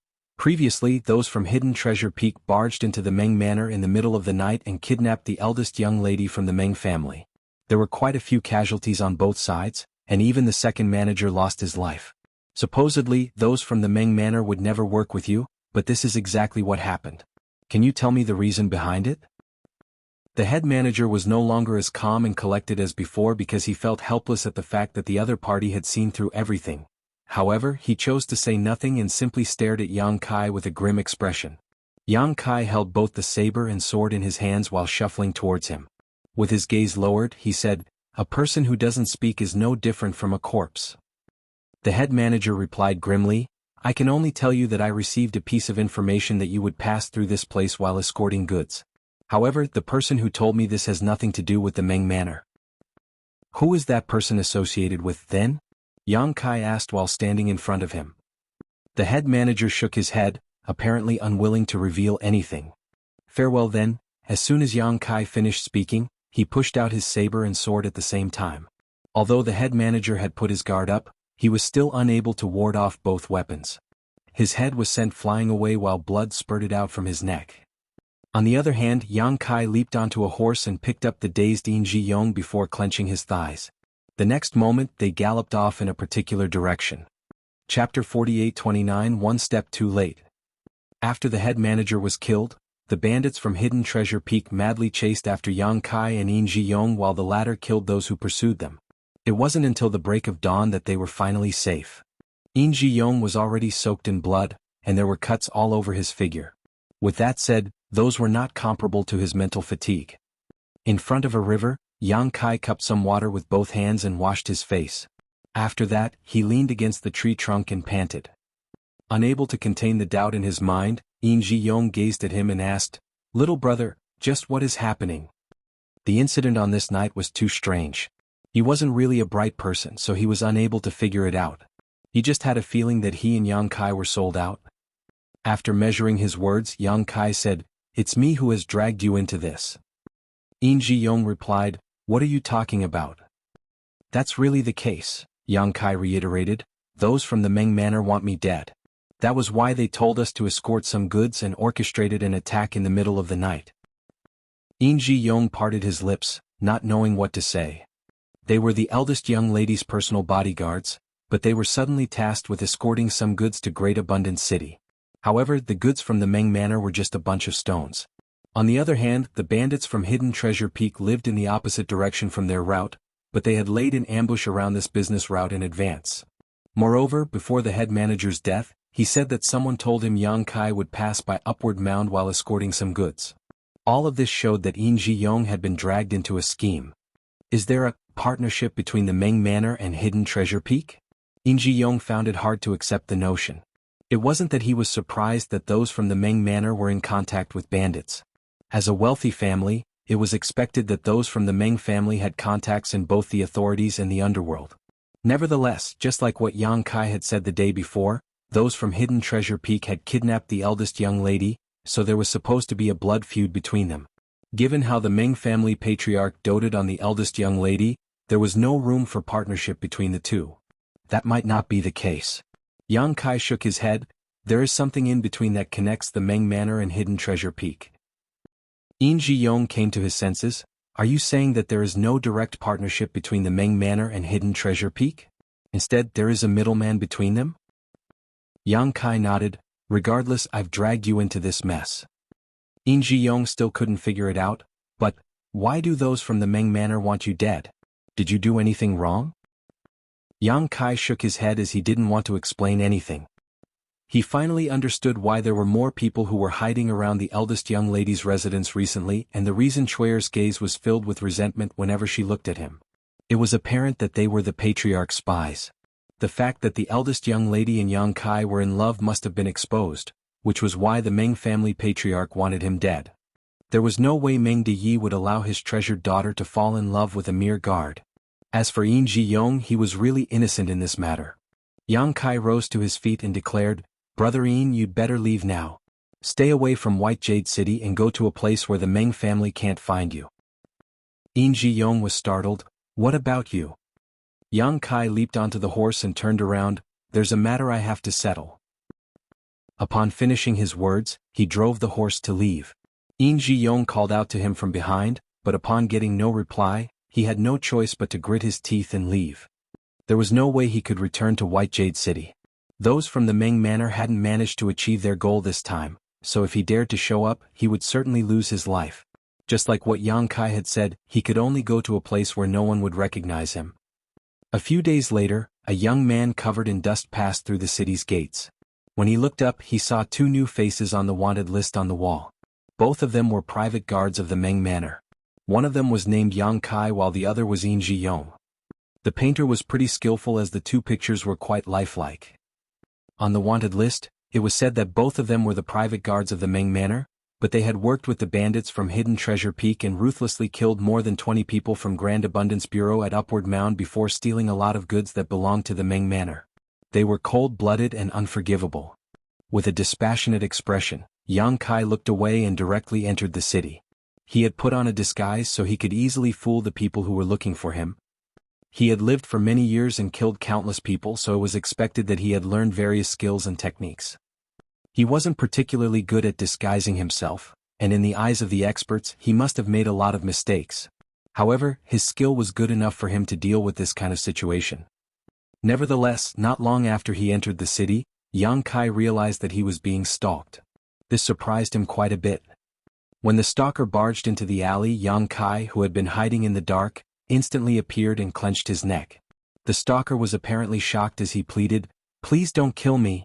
I'm just following orders and I don't intend to harm you." "Who gave you the order? What are you trying to do?" Yang Kai questioned coldly.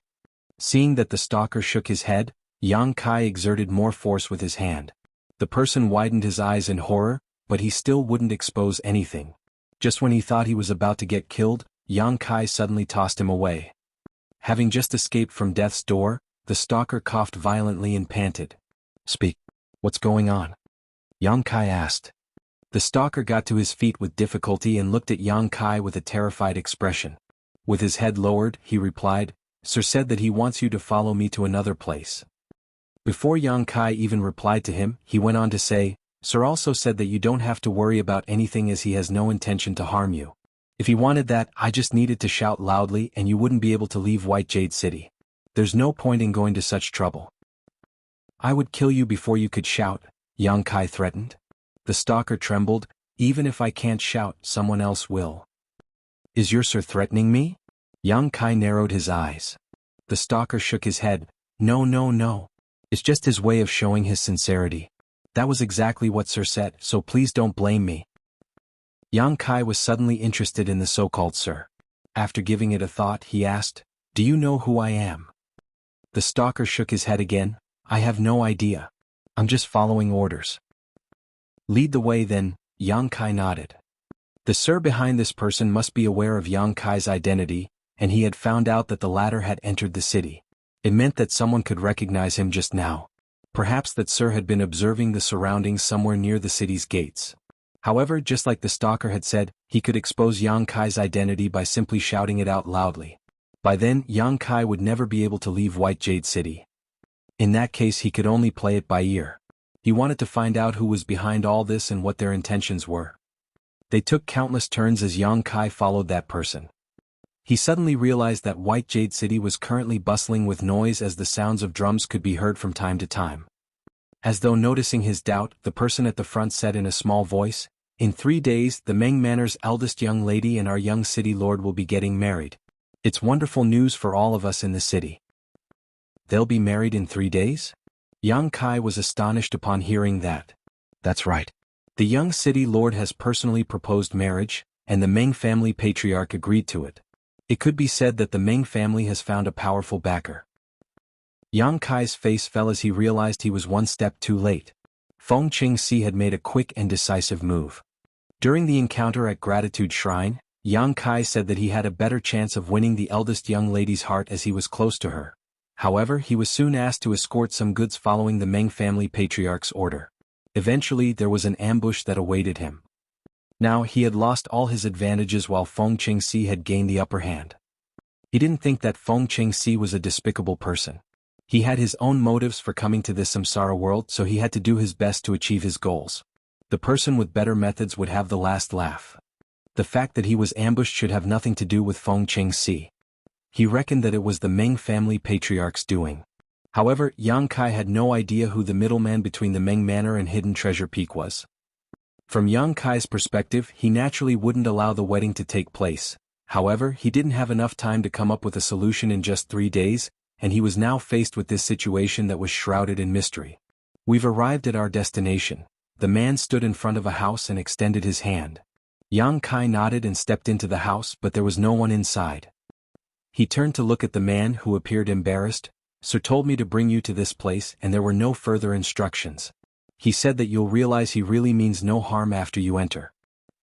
After a moment of silence, Yang Kai went further into the house and saw a red invitation card on the table. While feeling doubtful, he picked it up and realized that it was an invitation card from the Meng Manor.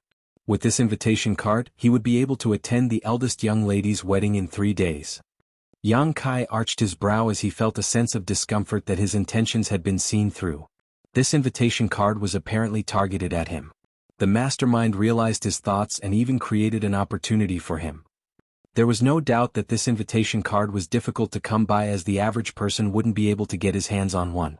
Fewer than 100 people in White Jade City had the right to receive such an invitation card.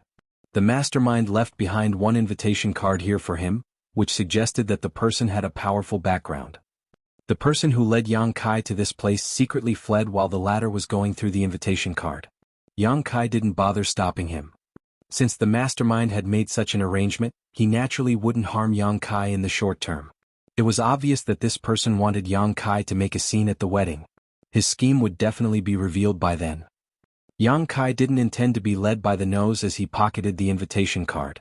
In the middle of the night, he put on some dark clothes and secretly left. He had to head to the Meng Manor to see whether he could enter the inner court and see the eldest young lady. Yang Kai had been a personal bodyguard in the Meng Manor for several months, so he was fully aware of the arrangements within the manor. He felt that he had a chance to sneak in. However, the reality was that the security in the Meng Manor had become far stricter.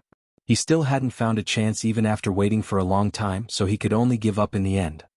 In that case, he could only look for an opportunity in 3 days. With the invitation card, he was supposedly able to enter the Meng Manor safely. The problem was how he was going to see the eldest young lady in that situation and ask her about her intentions, thus allowing him to bring her out of that place. He had snatched a bride during a wedding before, so this was not a new experience for him. At that moment he was torn between tears and laughter. Chapter 48:30 Will you come with me?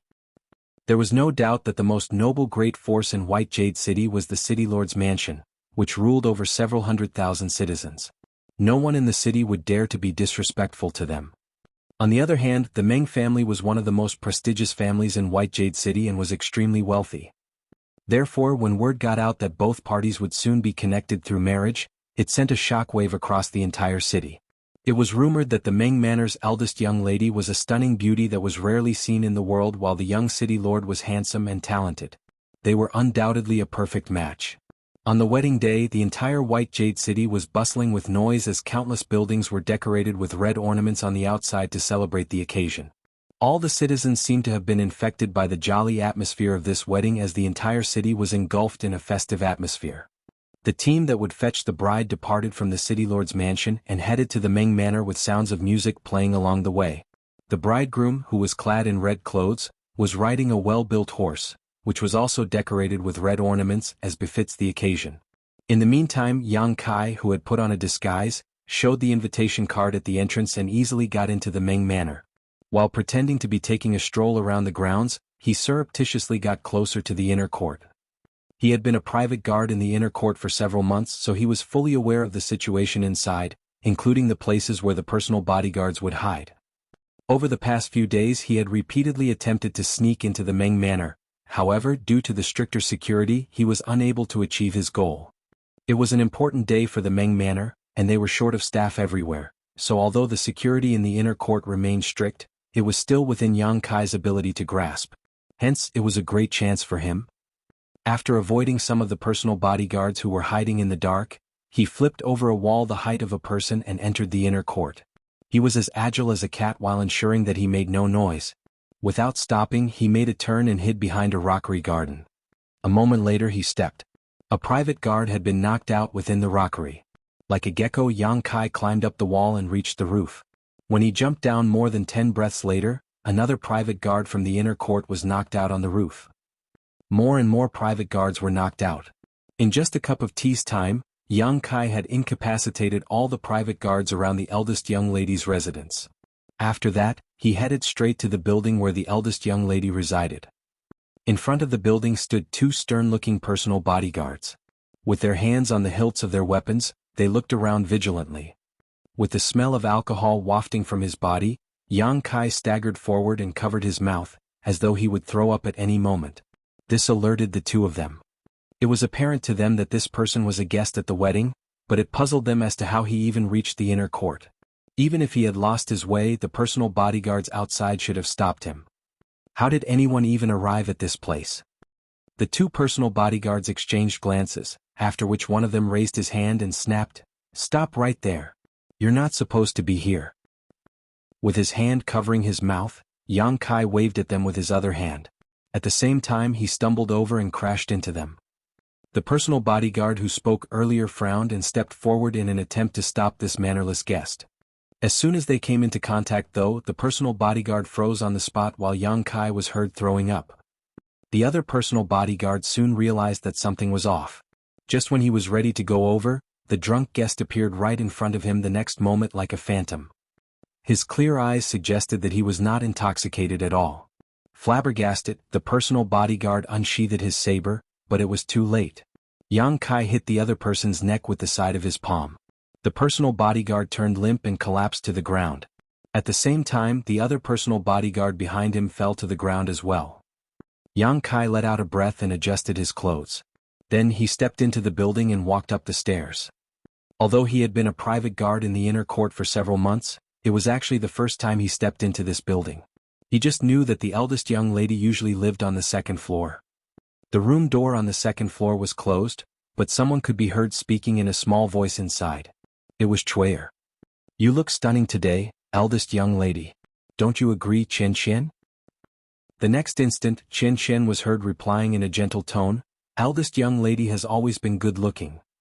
Chuer said with a smile, but she looks especially beautiful today. It's said that a woman looks her best on her wedding day. As she spoke, she suddenly felt a lump in her throat. Please stop smiling like a fool, eldest young lady. You make me feel worried. What's good about Guard Yang? He's just a private guard in the Meng Manor. He's not comparable to the young city lord at all when it comes to his status. Only the young city lord can give you the happiness you deserve. Haha. Meng Ru was heard laughing. Am I smiling like a fool? Yes, Chuer replied. Moreover, the patriarch said that Guard Yang had worked with the bandits from Hidden Treasure Peak. He killed many of the armed escorts and took away the Meng Manor's goods. Now, those from the city lord's mansion are hunting him down. He must have had an ulterior motive for coming to the Meng Manor all along. Meng Ru refuted, the man I love is not such a despicable person. He didn't do any of that. Furthermore, he'll come back to look for me. Are you out of your mind, eldest young lady? Chuer was furious. You're getting married today and you'll be the young city lord's madam. He is supposed to be the only man you love. Meng Ru said in a calm voice, the man I love must be a hero who will go against the entire world for me. He's being hunted down. He'll never come back to White Jade City. Will you please wake up to reality, eldest young lady? Just then a creak was heard. The ladies inside the room turned their heads and saw Yang Kai, who had restored his original appearance. The next moment, the color drained from Chuer's face while Chen Chen was astonished. Only Meng Ru seemed to have expected it as she rose from the chair with a joyful smile. She was clad in red clothes with a phoenix coronet on her head. Her beauty was out of this world. As their eyes met, Yang Kai put on a smile. Meng Ru could see nothing else as her vision was filled by this man. Yang Kai asked, will you come with me? Without hesitation, Meng Ru lifted her dress and dashed towards him with a joying expression. It wasn't until this moment that Chuer came to her senses and exclaimed, eldest young lady. All of a sudden she felt someone striking her neck, after which she collapsed to the ground. Equally shocked, Yang Kai and Meng Ru gazed at Chen Chen, who had made a move just now. Even Chen Chen was astounded. Although she had learned martial arts from Yang Kai for several months, she had never attacked anyone before. It was all her subconscious reaction just now, so it surprised her that she had actually knocked the other maidservant out. With a pale face she stammered, I didn't mean to hurt her. Yang Kai took a glance at her and examined the unconscious Chuer before comforting her. It's fine. She's just passed out. Chen Chen nodded and felt slightly at ease. We have to leave White Jade City as soon as possible. Yang Kai took Meng Ru's hand and said in a small voice. With a contented smile, Meng Ru bowed her head, and over the past few months, they had never expressed their love for each other or done anything that crossed the line. They only exchanged glances at most. However, at this moment, they seemed to have known each other for several lifetimes. It was as though they were able to read each other's thoughts with just one gaze or movement. There was no gap or obstacle between them. They seemed to be fully aware of each other's habits like a couple who had been married for years. After summoning her courage, Chen Chen said, I'll follow you, eldest young lady. Meng Ru looked inquisitively at Yang Kai, who remained silent for a moment and nodded. The three of them then snuck out. The private guards around the building were still unconscious, so it was easier to leave this place than when he came in. After passing through some doors, they arrived at the back street behind the Meng Manor. Yang Kai had already gotten a carriage ready. After telling Meng Ru and Chen Chen to get inside, he drove the horses forward. He had successfully brought Meng Ru out of the Meng Manor, and his next step was to leave White Jade City, which would be a little difficult. Because of the wanted list, everybody who wanted to pass through the city gates of White Jade City had to be scrutinized. It would have been easier if he were on his own. He could just put on some disguise and walk out. However, this wouldn't work as he now had Meng Ru and Chen Chen with him. Moreover, Meng Ru was still clad in a wedding dress, which was naturally quite conspicuous. Everything would be fine if he could pass through the gates. If he couldn't, he had no choice but to fight his way out. Of course, Yang Kai was certain that the soldiers at the gates wouldn't be able to stop him. To his surprise, when he drove the carriage and emerged from the alley, several similar-looking carriages appeared from the sides and moved forward at the same time. It was apparent that they were leaving the city as well. Yang Kai frowned as he had a feeling that something was amiss, but at this moment he could only follow them. The team from the City Lord's mansion was supposed to arrive at the Meng Manor soon, so the fact that Meng Ru had gone missing would quickly be exposed. They had to leave White Jade City before that happened. Soon the carriages arrived at the city gates. Just when the soldiers were ready to examine them, a coachman at the front fished out a token and waved it. Seeing that, one of the soldiers shouted, "Let them pass." The carriages drove past the gates without any obstacles. Yang Kai followed them and easily left. After leaving the city, Yang Kai furrowed his brows while following the carriages. He had a feeling that it was the mysterious mastermind's doing. In a place that was more than a dozen kilometers away from the city, the carriages suddenly dispersed. There stood a figure in silence as though he was waiting for something. Yang Kai's carriage stopped in front of that person as he turned his head. "Wait a moment." Meng Ru grunted in response. It was then that Yang Kai leapt off the carriage and walked up to that person before cupping his fist. "Senior brother Feng." Feng Qingxi looked smilingly at him. "You don't look surprised at all." Yang Kai nodded. "I had a speculation, though I was not certain about it. Many doubts are resolved now that I see you here." Given his disguising technique, he was still discovered after entering White Jade City, and he was subsequently followed. The only person he could think of capable of such things was Feng Qingxi. The events that followed also proved that his speculation was right. Feng Qingxi was the young city lord of White Jade City, so it wasn't surprising that he could easily get an invitation card from the Meng Manor. After Yang Kai left the Meng Manor with Meng Ru, several carriages appeared all of a sudden to help cover him up. Otherwise his plan wouldn't have worked out smoothly. "Since you're here, who is the one going over to the Meng Manor?" Yang Kai appeared puzzled. Feng Qingxi replied with a smile, "You've met him before. The brat beside me previously." Chapter 48:31 Cornered. Upon hearing that, Yang Kai recalled that there was a sword-holding young man who hid behind Feng Qingxi at that time. The young man and Feng Qingxi had similar-looking builds. Although their temperaments were different, the young man just had to put on a disguise and remain silent. The people who were not familiar with Feng Qingxi wouldn't find out. Moreover, even though Feng Qingxi was the young city lord, it wasn't until recently that he returned to the city. Not a lot of people in White Jade City could recognize him, let alone be familiar with him. No one could have expected that on his own wedding day, the bridegroom would tell his servant to dress up as him and head to the bride's house in his place. On the other hand, he was helping another man to flee with the bride. "Why are you doing this, senior brother Feng?" Yang Kai asked in puzzlement. The last time they met in Gratitude Shrine, they were pretty hostile to each other. Therefore, when Yang Kai speculated that the events in the past 3 days had something to do with Feng Qingxi, he couldn't really believe it. Feng Qingxi didn't directly answer his question. Instead he asked, "Do you know how long I've stayed in this world, junior brother?" After giving it a thought, Yang Kai replied, "Martial Aunt, you told me that you came in not long after senior sister Chu did. It's supposed to have been 7 or 8 years now." Feng Qingxi nodded. "That's right. It's been about 8 years. During this period of time, I never stopped looking for junior sister Chu, but it wasn't until a few months ago that I finally found her. At that time, you were soaked in blood as you stood in front of her to protect her. Although she was discomfited, she wasn't harmed one bit. The Samsara world is an interesting place. Since Martial Aunt you sent you here, she must have told you about its wonders." "What do you mean exactly?" Feng Qingxi looked smilingly at him and pointed at his own chest. "Sincerity is of utmost importance in this place. The more sincere a person is, the more likely his wish will be granted. When I came across junior sister Chu for the first time several months ago, I lamented that life was unfair to me. I came here several years before you did, but you were the first one to approach her and protect her. The heavenly way can truly be cruel. However, after giving it a thought, I realized that this was one of the wonders of the Samsara world." "Please enlighten me, senior brother," Yang Kai said humbly. Feng Qingxi explained, "You came here for junior sister Chu. Although she has lost her memory during the reincarnation, the heart barrier she has set up has something to do with you. Therefore, even though you're late to the game, you could still immediately appear beside her and have a chance to win her heart. On the other hand, I'm different. I came here to execute my honored master's orders, so I haven't managed to achieve my goal despite the fact that I've been here for a few years. I would have stood a chance if you had never appeared, but nevertheless, since you're here, I can only be a foil.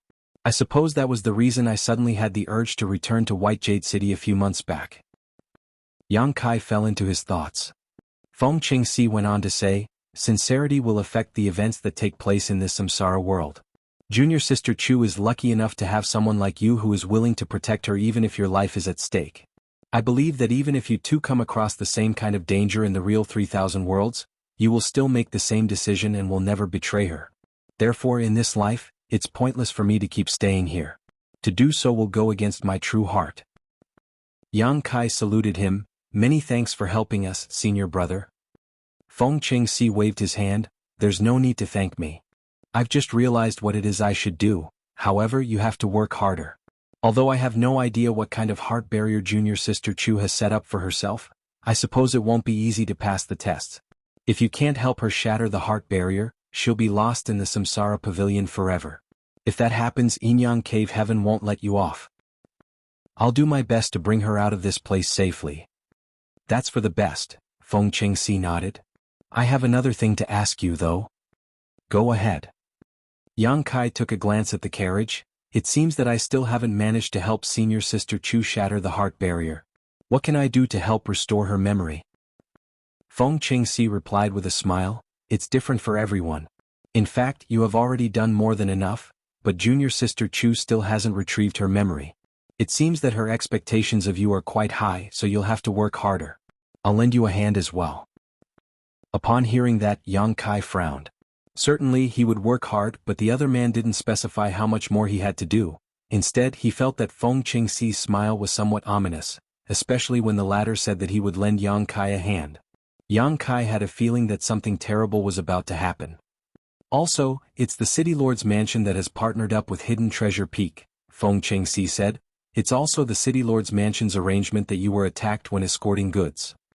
I already had such a speculation. Yang Kai dipped his head. Feng Qingxi appeared surprised. It seems that you've seen through everything. Yang Kai replied impassively. A few months ago, those from Hidden Treasure Peak easily barged into the Meng Manor while the soldiers from the City Lord's mansion were unusually slow to react. That in and of itself was ridiculous. If White Jade City had always been this unsafe, the City Lord's mansion would have lost its authority long ago. Feng Qingxi nodded. Indeed. The Meng family is extremely wealthy, so the City Lord's mansion would like to have a share of that. That's why they worked with Hidden Treasure Peak to kidnap the eldest young lady so that they could have a talk with Meng Deyi. At that time I happened to return to White Jade City. When I heard about the matter, the first thought that came into my head was that she might be the one I had been looking for. Hence, I took the initiative to lead the soldiers to chase after the bandits. However, it was too late at that time. One night had passed since the second manager of Hidden Treasure Peak took the eldest young lady away, so even if I ran after them, I wouldn't have stood a chance to save her. He then added, however, no one could have expected that there was an outer court's private guard from the Meng Manor who risked his life to protect the eldest young lady and persevered until the soldiers from White Jade City came to the rescue. In that case, the plan between the City Lord's mansion and Hidden Treasure Peak was foiled. Left with no choice, I had to personally propose marriage to the eldest young lady. If we could get married, the City Lord's mansion would be able to get their hands on the Meng family's wealth given their power. He went on to say, Meng Deyi is fully aware of that, but he can't resist. Moreover, I'm a young man with a promising future, so I'm more than good enough to be his son-in-law, and the eldest young lady is mature enough to get married. Hence he decided to just agree to it. Yang Kai nodded as everything was just like what he had speculated. The connection between the Meng Manor and Hidden Treasure Peak was the City Lord's mansion, which was why Feng Qingxi was aware of what was going on behind the scenes.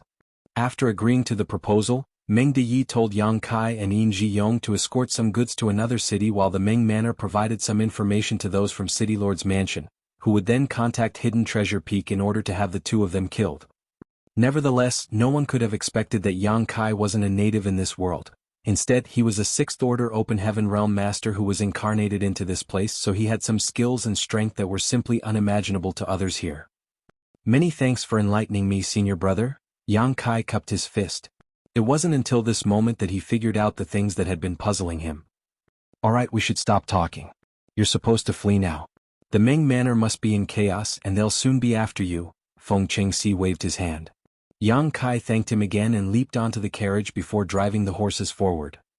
Certainly, Meng Ru and Qian Qian, who were inside the carriage, must have heard their conversation just now, but Meng Ru didn't ask anything. As a maidservant, Qian Qian naturally wouldn't be nosy. In the meantime, not only the Meng Manor but the entire White Jade City was in chaos. The bride had gone missing on the wedding day. The young man who replaced Feng Qingxi to head to the Meng Manor was drenched in cold sweat as he didn't know what to do. Meng Deye's expression was as gloomy as the weather right before a storm. The people around him could hardly breathe. Just now, they poured a basin of cold water on Chuer to awaken her. Upon learning that it was Yang Kai who took Meng Ru away, Meng Deye flew into a rage. He ordered the personal bodyguards of the Meng Manor to chase after them. They must capture him regardless of whether he was dead or alive. There was no doubt that the Meng Manor was embarrassed as such an incident happened on the wedding day of their eldest young lady. It was equally humiliating for the city lord's mansion. They worked together and soon found some traces, and 1 hour later, a large group of people set out from White Jade City, following the traces to hunt them down. The speed at which the carriage moved forward was slow, so both Yang Kai and Meng Ru knew that they would be caught sooner or later. What surprised Yang Kai was that there were people in front of them that attempted to stop them. As though they had already expected that Yang Kai would come to this place, they were well prepared as several dozen riders charged forward. Yang Kai instantly recognized that they were the soldiers from the city lord's mansion. As he recalled Feng Qingxi's devious smile, he had the urge to curse. Only Feng Qingxi was able to do this. Yang Kai had no idea what was on the other man's mind. Earlier, Feng Qingxi had a frank talk with him and said that he would back down from the competition. However, he had brought some people to intercept Yang Kai at this moment. What was he trying to achieve? It was unlikely that those from Yinyang Cave Heaven were so hypocritical. Moreover, Feng Qingxi appeared sincere when he said those words. Yang Kai believed that he wasn't lying. There were several dozen people over there, so if Yang Kai were on his own, he could have chosen to fight with them or flee. However, with Meng Ru and Chen Chen behind him, he didn't have a choice. After killing the knights that tried to block his path, he turned the horses around and headed in a different direction. These people must have heard that Yang Kai was strong, so they wouldn't dare to go near him again after losing some of their companions. They only chased after him while keeping a safe distance. Nonetheless, barely an hour later, another group of knights, about several dozen of them, came right at Yang Kai. Yang Kai's expression darkened. Feng Qingxi's arrangements were impeccable, as though he had expected all of the moves that Yang Kai would make. These groups of people came at Yang Kai from both sides. He could only choose to avoid them as he drove the carriage in a different direction. When darkness descended, the carriage stopped. They could no longer keep moving forward as there was a cliff in front of them. As the clouds weltered, stones could be heard rolling down the steep slope. The horses were exhausted from all the running, so as soon as they stopped, they knelt down and kept snorting. Two groups of knights that were more than 100 strong came together and surrounded them. They didn't make any moves though, as though they were waiting for something. Soon Yang Kai found out what they were waiting for. Torchlights could be seen flickering from the bottom of the mountain as another group of people came over. The person leading the way was handsome and heroic. He was none other than Feng Qingxi. The Meng family patriarch Meng Deye had also tagged along. The knights separated to the sides and revealed a passageway. The two of them passed through the knights and looked at the cornered Yang Kai. One of them sported a smile and winked at Yang Kai while the other's expression was extremely gloomy. Chapter 48:32, I'm glad that you're okay? On the edge of the cliff, Yang Kai stood in front of the carriage while facing the knights that had surrounded him. There was nowhere else he could go. It could be said to be a death trap. Meng Deye's eyes were fuming as he glared at Yang Kai. On the wedding day, his daughter was snatched by a private guard, which was humiliating for both the Meng Manor and himself. If this matter couldn't be settled in a perfect manner, he would never be able to face anyone again in White Jade City. He secretly swore that he had to rip this private guard into 10,000 pieces in order to vent out his fury. How dare you, you bastard! Meng Deye said through clenched teeth while glowering at Yang Kai. Is this how you repay the Meng Manor for nurturing you? You're such an ungrateful brat. Give Ruer back to me and this old master will spare your life. Yang Kai cupped his fist. Please forgive me, patriarch. I have no choice but to do this. Eldest young lady and I are in love with each other. Please let us go. Like a cat whose tail had been stamped on, Meng Deye was enraged. Shut up. Who do you think you are? A noble lady like Ruer would never fall in love with someone like you. Stop slandering her. He then turned to Feng Qingxi. Young city lord, please don't believe his nonsense. He must have forcefully taken Ruer away, otherwise she would never have left the Meng Manor. With a smile on his face, Feng Qingxi didn't respond to him. The next moment, with the help of Chen Qian, Meng Ru got out of the carriage with a sorrowful expression. Meng Deyi was elated upon seeing that and quickly asked, "Are you hurt, Ruer?" Like a child who had made a mistake, Meng Ru wouldn't dare to look her father in the eyes as she shook her head. After letting out a breath, Meng Deyi comforted her by saying, "Don't be afraid, Ruer. I'll save you now and let this thug know the consequences of bullying you. Also, the young city lord is here. He'll never let you feel aggrieved in any way." "Father?" Meng Ru called out.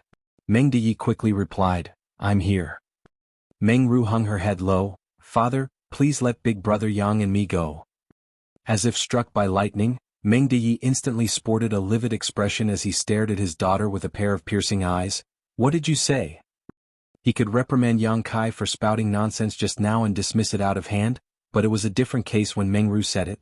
The eldest young lady of the Meng Manor had basically just admitted that she was in love with her bodyguard right in front of everyone. The revelation sent a shockwave across all the knights. Upon receiving the order, they started pursuing Yang Kai, thinking that the eldest young lady was kidnapped by her personal bodyguard. However, it didn't seem to be the case now. Instead, the eldest young lady of the Meng Manor had willingly left with him. Rather than a kidnap, it was two lovebirds who had eloped together. These were two very different scenarios. The eldest young lady of Meng family had not only humiliated the Meng Manor, but also the city lord's mansion. Many of them cautiously glanced at Feng Qingxi, only to realize that the young city lord remained calm and collected with a faint smile still on his face, as though the fact that the bride had fled with another man didn't concern him one bit. "Father, you've doted on me over the years and you've never forced me to marry anyone. I've also repeatedly told you that I've been waiting for the man who is destined to be with me." Meng Ru initially hung her head low. Despite her frail figure though, she seemed to have summoned enough courage as she looked up at him and declared, "Now, the wait is over. Big brother Yang is the man I've been waiting for." Meng Deyi trembled with fury, which was about to erupt like a volcano. Meng Ru had indeed repeatedly told him that she was waiting for someone, but he never took it seriously and thought that she was just being perfunctory with him. Certainly, he wouldn't believe it when she brought it up again. "You're sick, Ruer," Meng Deyi said in a grim voice. "Come home with me. I'll get a doctor to treat you." Meng Ru shook her head. "I'm not sick." Meng Deyi took a glance at Yang Kai and said impassively, "If you're not sick, you should be concerned about his safety. If you come home with me, I'll spare his life, but if you're obstinate, he will die today." Meng Ru instantly turned pale. Although she knew that Yang Kai was powerful, there was no way he could deal with so many people. She also was flustered at the fact that Meng Deyi threatened her with Yang Kai's life. When she turned her head and met Yang Kai's eyes though, she saw the man flashing a smile at her. In an instant, she cast away her hesitation and turned to look at her father with determination. "Father, please let us go." Meng Deyi appeared to be heartbroken as he didn't have the final say in this situation. Only a small number of people around here were from the Meng Manor. Most of them were soldiers from the city lord's mansion, and they only listened to Feng Qingxi. Although he had the intention to forgive his daughter, he was unable to do that. The young city lord was right beside him, and as the patriarch of the Meng family, he had to behave appropriately in this situation. With difficulty he shook his head and said, "You're being fooled by him because you're young and naive. The young city lord is a magnanimous person, so I'm sure he'll forgive you. Come home with me and serve the young city lord with all your heart in the future." The last bit of hope in Meng Ru's eyes went out as she fell on her knees and pressed her head against the ground 3 times in front of her father. Meng Deyi was flabbergasted. "What are you doing?" After getting to her feet, Meng Ru turned to Yang Kai and put on a bright smile. "Since we're not able to get married in this life, we will die together at the very least. Big brother Yang, I'm really pleased to have finally found you." Yang Kai let out a breath and took a step forward before unsheathing his saber and sword. Standing in front of Meng Ru with his sturdy figure, he clanged his weapons together. "Before I die, no one can harm you. Both of you have gone mad." Meng Deyi's eyes turned bloodshot. Feng Qingxi, who had kept a smile on his face, seemed to have gone crazy all of a sudden as he roared, "Kill all of them and let them know the consequences of offending this young city lord." Meng Deyi was astonished and shouted, "Please wait, young city lord." Just when he wanted to stop them, he was kicked off the horse by Feng Qingxi and fell to the ground in pain. The knights crisscrossed one another and came at Yang Kai from all directions, ensuring that he would not be able to flee. As glints flashed through Yang Kai's weapons, grunts and shrieks were continuously heard. Limbs were sent flying away while blood dyed the ground crimson. As more corpses piled up, Yang Kai didn't take a single step while his back remained straight, just like how he protected the eldest young lady in front of the cave back then. He wielded his weapons and killed his opponents like he was cutting through straw. Just a moment later, many corpses lay strewn across the ground. Usually this kind of carnage was enough to make anyone feel frightened. Despite the large number of people on their side, they might not have the courage to keep going forward. After all, no one could be certain whether they would be the next to get killed. However, Feng Qingxi was on top of everything here. Although the people from the city lord's mansion were terrified, they wouldn't dare to back down. Only by killing Yang Kai would they be able to live to see tomorrow. There would only be one outcome to this intense battle: either Yang Kai was killed or all of them would perish. Feng Qingxi had brought a lot of people with him this time, some 200 or 300 in total, which was more than twice as many as the bandits from Hidden Treasure Peak that Yang Kai had to face back then. Yang Kai's energy was not infinite, so despite being powerful, there was no way he could persevere forever in this situation. Stirring Cloud's saber and Covering Rain sword were extremely useful in this battle. Even though Meng Deyi tried to kill Yang Kai by telling him to escort some goods to Great Abundance City and then ambushing him, he had indeed regarded him highly before that. Stirring Cloud's saber and Covering Rain sword were two of the best weapons in this world. The opponent's weapons would be cut through or snap as soon as they came into contact with Yang Kai's, which saved him a lot of energy. Meng Deyi was still begging Feng Qingxi to spare his daughter's life, but the infuriated young city lord simply ordered someone to tie him up and toss him aside. The personal bodyguards from the Meng Manor wouldn't dare to protest despite being furious. They also had to deal with Yang Kai following Feng Qingxi's order. As time passed, a blood river formed at the edge of the cliff, and Yang Kai was already drenched in blood. He was covered in the opponent's blood as well as his own. Despite being strong, he was unable to perfectly protect Meng Ru when faced with so many opponents. Feng Qingxi did not only order to kill him but also Meng Ru. Seeing that Yang Kai was too formidable, those from the city lord's mansion attempted to harm Meng Ru instead to distract Yang Kai, thus allowing them to achieve their goal. Even incredible weapons like Stirring Cloud's saber and Covering Rain sword were unable to last forever in such an intense battle. The blades of both weapons were bent and chipped, rendering them less useful. Yang Kai was already on his last legs as he staggered. Despite that, he was determined to stand strong. Just then he saw a sword coming at him from the left, but he was unable to dodge it. If he did that, Meng Ru would definitely be harmed. He could only tense up his body as he got ready to be stabbed. At the same time, he had to ensure that his vital parts wouldn't be hit. When a grunt was heard next though, everyone was shocked. Yang Kai didn't feel any impact or pain. Someone seemed to have blocked the sword for him. As he turned his head, his pupils contracted. It was a petite figure that had blocked the sword, which had pierced through her chest. It was a fatal injury. Qian Qian, who was usually timid and bashful, spread her arms and stood in front of Yang Kai at this moment. Summoning all her courage in the last moments of her life, she bravely looked Yang Kai in the eyes. Then she put on a bright smile while blood streamed out of her mouth. "Big brother Yang, I'm glad that you're okay." The smile was like an invisible hand that clenched Yang Kai's heart, making it impossible for him to breathe. His encounters with Chen Chen over the past months flashed through his eyes as he always remembered her to be a bashful and obedient woman. Both of them joined the Meng Manor at around the same time, and although she was a newcomer too, she instantly gained the eldest young lady's favor and became her trusted maidservant. When she learned martial arts, she showed an aptitude that was just as great as Meng Ru's. Whenever their eyes met, she would become flustered like a frightened rabbit. Yang Kai suddenly recalled seeing the same kind of expression on another woman's face. She was a woman he was not familiar with, but it was destined that he would be tangled up with her forever. As two figures overlapped in his mind, he suddenly called out, "Junior sister Tao?" Chen Chen was already on her last breath, but upon hearing Yang Kai's words, she seemed to have been infused with a new stream of energy as her eyes brightened instantly. All the sorrow and doubts in her heart were cast away as she called out, "Senior brother Yang." Chapter 48-33 Live or Die Together. "Senior brother Yang." Chen Chen called out with a satisfied smile, "Thank you." Yang Kai had no idea why she thanked him, nor did he know whether she would really pass away like this. With that said, it was just a samsara world that she had reincarnated into, so the real her wouldn't be affected when she was killed here.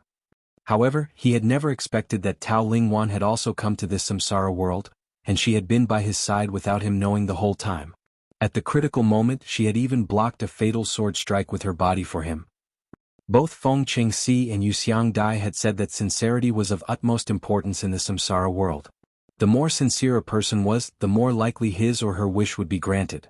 Furthermore, everything that happened here reflected one's true heart. Tao Lingwan was willing to die in Yang Kai's stead in this samsara world. In other words, she would make the same decision in the outside world if she was faced with the same situation. Yang Kai felt an excruciating pain in his heart. He wielded his stirring cloud saber and cut off the attacker's arm. Then he wrapped his arm around Qian Qian's waist and stepped backwards. When he looked down, he realized that Qian Qian had closed her eyes. Despite the trace of blood on the corner of her mouth, she sported a contented smile. Feng Qingxi, who appeared to have gone mad shouting orders to his subordinates, suddenly became startled and muttered, "Junior sister Tao." Nevertheless, he soon realized what had happened and sported a bitter smile. Honored master made a move in the end, but not only did he fail to catch the chicken, he even lost his rice in the process. He couldn't imagine how his honored master would react upon learning what happened in this place, but he was certain that the latter wouldn't be pleased. Qian Qian's death didn't give Yang Kai a chance to breathe. Although the people from the city lord's mansion were surprised at the maidservant's bravery and determination, it ultimately didn't change anything. Before Yang Kai could even lay Qian Qian's corpse down, he was faced with another round of attacks. Despite his anger, he had nowhere to vent it out. He staggered and dealt with the enemies with difficulty as blood spurted out of his wounds.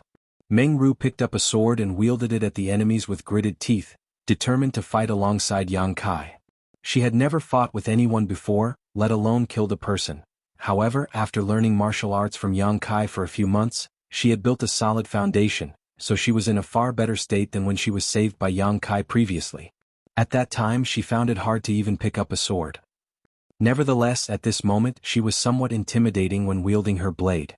Furthermore, she was the eldest young lady of the Ming Manor as well as the young city lord's future wife, so no one dared to really kill her.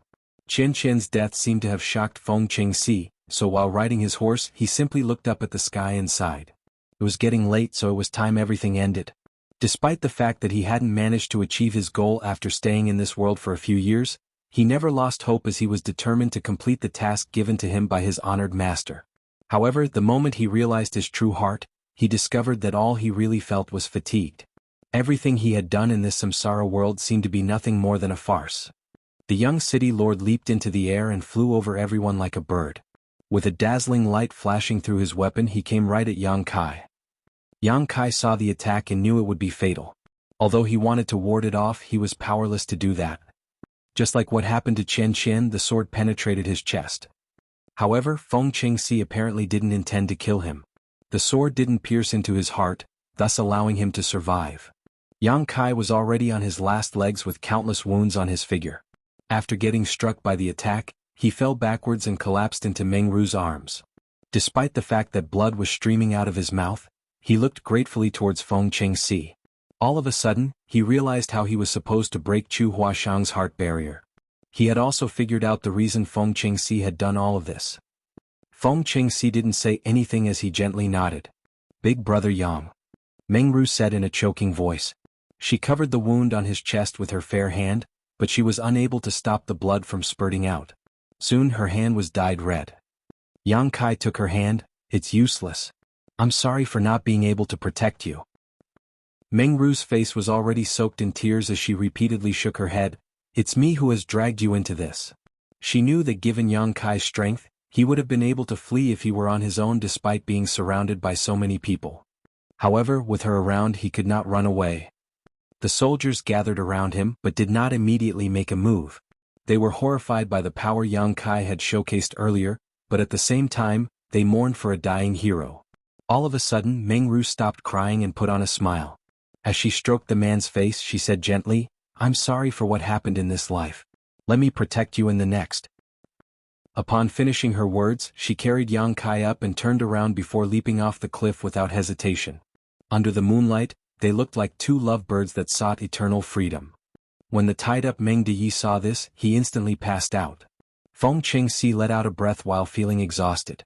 Everything had finally ended. As Yang Kai heard the wind howl, he started losing consciousness. He could feel his figure plunging rapidly as this life was finally coming to an end. All he could do was wait for Chu Huashang to break her own heart barrier. Fortunately, Chu Huashang didn't let him wait for a long time. While he was in a daze, he heard the woman calling out to him, "Junior brother?" Yang Kai coughed out some blood and put on a helpless smile. "You've finally regained your memory, senior sister." All of a sudden, Chu Huashang hugged him tighter as she appeared to be reeling from the shock. In a shaking voice she said, "I knew that you'd be all right." Before she started cultivating in seclusion, she heard that Yang Kai had followed a giant spirit god to enter the chaotic dead territory.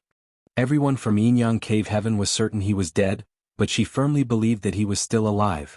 Therefore she entered the Samsara Pavilion and set up a heart barrier as she waited for him to come for her. This was the only way she could resist the pressure from the sect's seniors, who wanted her to marry another man. "Senior sister, we have no time to spare. Please tell me how many more lives I'll have to keep looking for you," Yang Kai asked in a hurry while wiping the blood from his lips. However, Chu Huashang remained calm and collected as she winked at him. "Take a guess." Yang Kai was torn between tears and laughter. "You do realize we're dying, right?" Chu Huashang snorted. "It won't be easy, so you'll have to work hard, okay? However, I can tell you that the first life is the easiest but also the hardest. What I mean is that you could easily win Meng Ru's heart, which was why everything went smoothly for you." Yang Kai asked humbly, "Where's the difficult part then?" Chu Huashang put on a smile. "The hardest part was that we'd have to live or die together. I told myself that only when you managed to achieve that in the first life would my heart barrier be shattered and my memory restored." Yang Kai nodded. It was because of this heart barrier she had set up that her memory wasn't restored even though he had won Meng Ru's heart some time ago. The moment they jumped off the cliff together, they managed to share life and death, thus breaking the heart barrier. However, the more times we are reincarnated, the tighter our memories will be sealed. It's the same case for both of us. If you are reincarnated too many times, you might even lose yourself in this samsara world and never find your true self again. So, junior brother, you must always stay true to your heart, Chu Huashang said with a solemn expression. "I'll remember." Yang Kai nodded. When he suddenly felt a pinch on his waist, he put on an aggrieved expression and asked, "What are you doing, senior sister?" Chu Huashang had actually pinched his waist and twisted it. She had crossed the line by treating a dying person in such a way. "What's going on with you and junior sister Tao?" Chu Huashang appeared to be jealous. Yang Kai parted his lips, but he had no idea how to explain it to her. Chu Huashang asked, "Junior sister Tao must be Tao Lingwan, right?" Yang Kai nodded, and he didn't know why Tao Lingwan had also come here and even entered the same samsara world as Chu Huashang. Suddenly, Chu Huashang let out a long sigh. "Although I have no idea what happened between you two, she would have been doomed if you hadn't recognized her." "Why is that?" Yang Kai frowned. "I'm sure you know a thing or two about the wonders of the Samsara Pavilion. A disciple who enters this place will set up a heart barrier for herself. If the heart barrier isn't broken, she will be lost in this place forever. My heart barrier was that I wanted you to find me and make me fall in love with you. You were aware of that, so you had a target regardless of what you did. Despite the difficulties, you knew the kind of goal you had to achieve." Yang Kai nodded. The heart barrier she had set up was definitely different. "Chu Huashang, I guess the heart barrier might be that you had to recognize her without knowing who she really was." It wasn't hard for Chu Huashang to come up with this speculation. After all, Tao Lingwan only recovered her memory after Yang Kai called her junior sister Tao earlier. What would have happened if I hadn't recognized her? Yang Kai asked. All her memories were sealed within Chen Chen. If you hadn't managed to help her restore her memory when Chen Chen passed away, she would never have had a chance to awaken. It was the same for me. Yang Kai was instantly soaked in cold sweat as he felt somewhat horrified. He couldn't figure out why Tao Lingwan would do such a thing, as he had no idea that she had also entered the Samsara Pavilion. The only reason he could recognize her was that Tao Lingwan and Chen Chen were so similar when it came to their temperaments. At that time he was focused on breaking Chu Huashang's heart barrier, so he didn't pay much attention to Chen Chen. It wasn't until Chen Chen was killed in his stead that he recalled everything about her. What is she trying to do? Perhaps she's trying to prove something. Chu Huashang shook her head. Women can be foolish and unreasonable sometimes, but she succeeded, didn't she? Tao Lingwan was willing to die in Yang Kai's stead, and although they were in a samsara world, she had still risked her life just by coming here. Regardless of what Yang Kai thought of her, he now knew that this woman was willing to sacrifice her life for him. Will we see her again? Yang Kai asked. I'm not sure. Chu Huashang shook her head. Maybe we'll see her, but I doubt it. Her heart barrier is different from mine. You have recognized her and she has expressed her sincerity. It's pointless to go through the same thing again. Chapter 48-34 I'll protect you. Senior sister, I'm sleepy, Yang Kai muttered under his breath. Get some rest. You'll see me again when you open your eyes. Chu Huashang pulled him closer to her embrace. In the meantime, Yuxiang Dai and Qin Xiu were waiting patiently outside the Samsara Pavilion. This place was where hearts were trained, not where one would cultivate. Therefore, even though the Samsara Pavilion was amazing, it didn't have the same advantage as small source worlds in which time would pass by quicker. The speed at which time flowed in the Samsara worlds and the outside world was the same.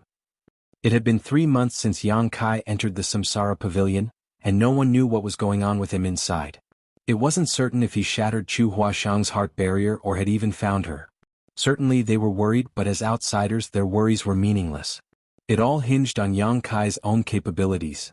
It was because of this matter that Yuxiang Dai and Qin Xiu, who had been fellow brother and sister for thousands of years, got into a conflict. Presently they were dozens of meters apart as they sat on empty clearings and waited patiently. Just then, a figure stepped out of the shopping district just outside of the Samsara Pavilion.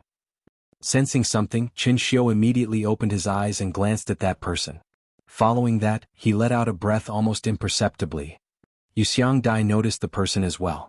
There was a surprised expression on her face as she watched Tao Lingwan coming over. This couldn't be helped as Tao Lingwan came out too soon. No one had ever managed to leave the Samsara Pavilion so soon after entering it. However, Yuxiang Dai recalled something as she narrowed her eyes and put on a smug smile. Honored master. Tao Lingwan walked up to Qin Xiu and saluted him in an elegant manner. Qin Xiu examined her to make sure that she was completely fine and healthy. He parted his lips in an attempt to express his concern, but he was not able to say anything. In the end he just nodded. I'm glad that you're back. I'm sorry for worrying you. Tao Lingwan hung her head low. Yuxiang Dai approached her and asked, Did you meet Yang Boy? Tao Lingwan nodded gently. How was it? After giving it a thought, Tao Lingwan replied, I believe he must have helped junior sister Chu restore her memory. Yuxiang Dai's eyes brightened when she heard that.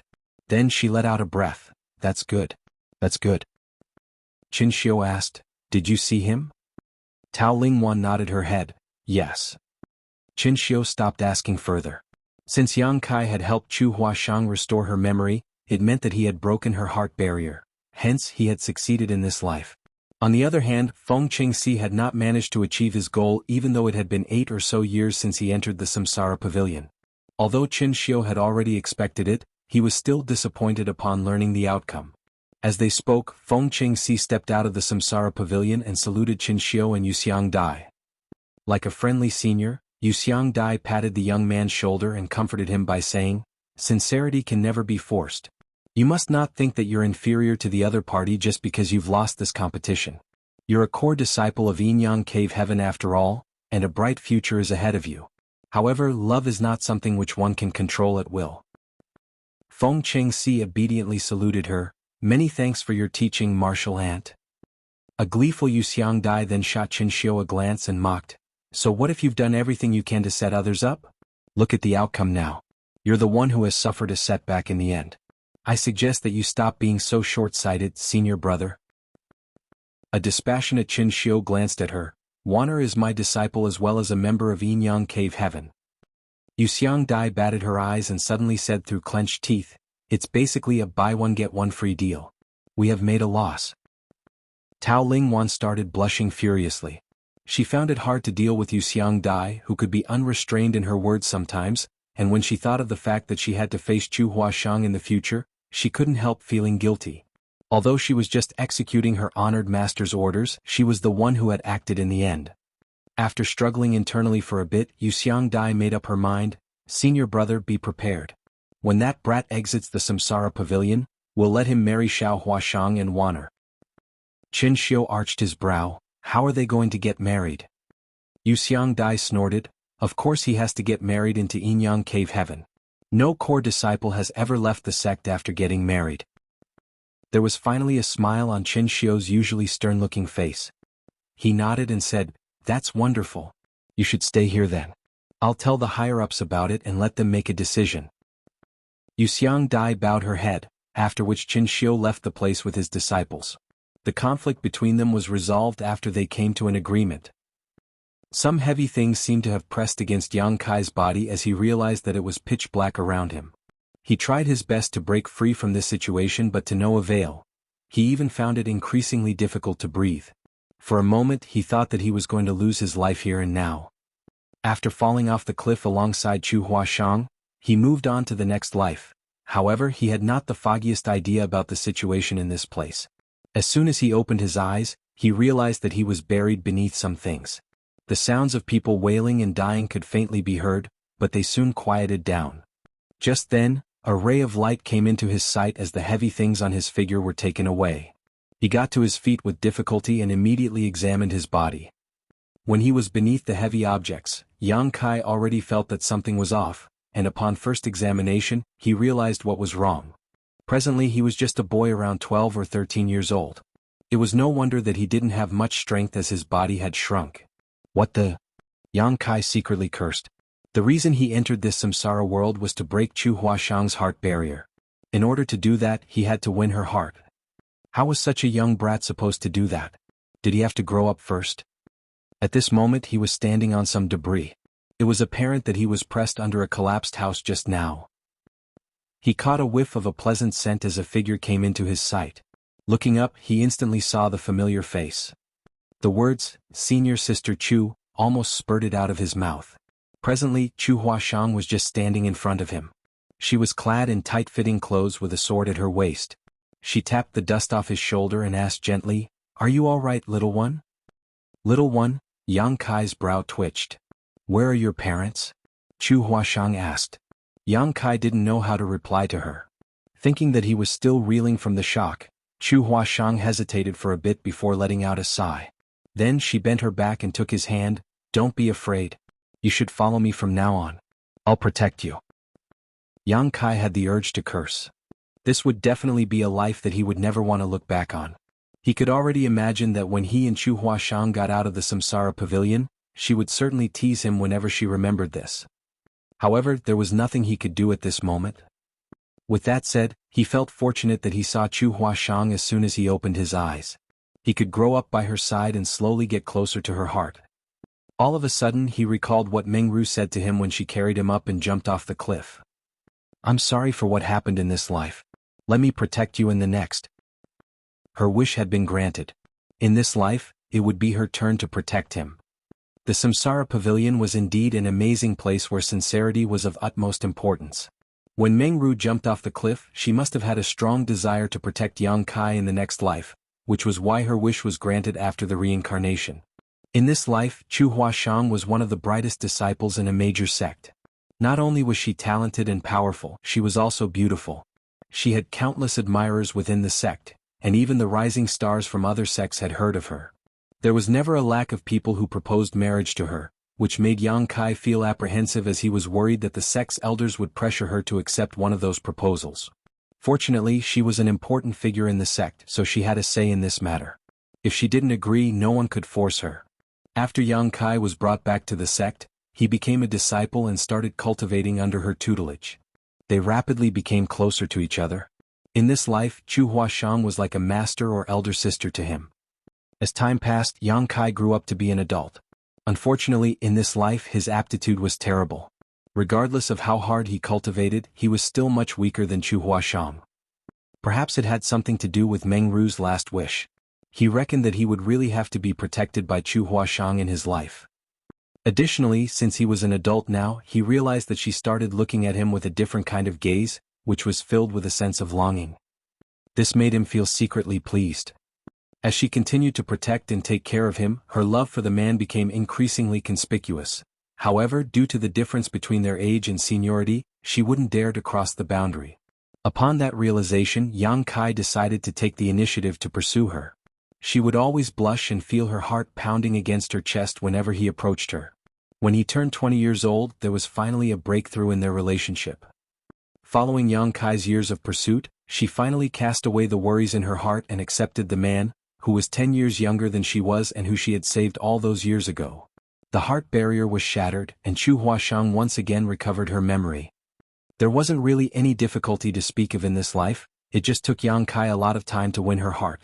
With that said, he once again experienced the abstrusity of the Samsara Pavilion this time. As one's memory was repeatedly sealed, they could realize their true heart and train it more effectively. This was true for both Yang Kai and Chu Huashang. Every reincarnation and success meant a new start. For the first 3 lives, it wasn't difficult for Yang Kai. Be it Meng Ru in the first life, his senior sister in the second life, or the little sister in the neighboring village in the third life, he could immediately find Chu Huashang and start taking action. As long as he could find her, the rest wouldn't be hard.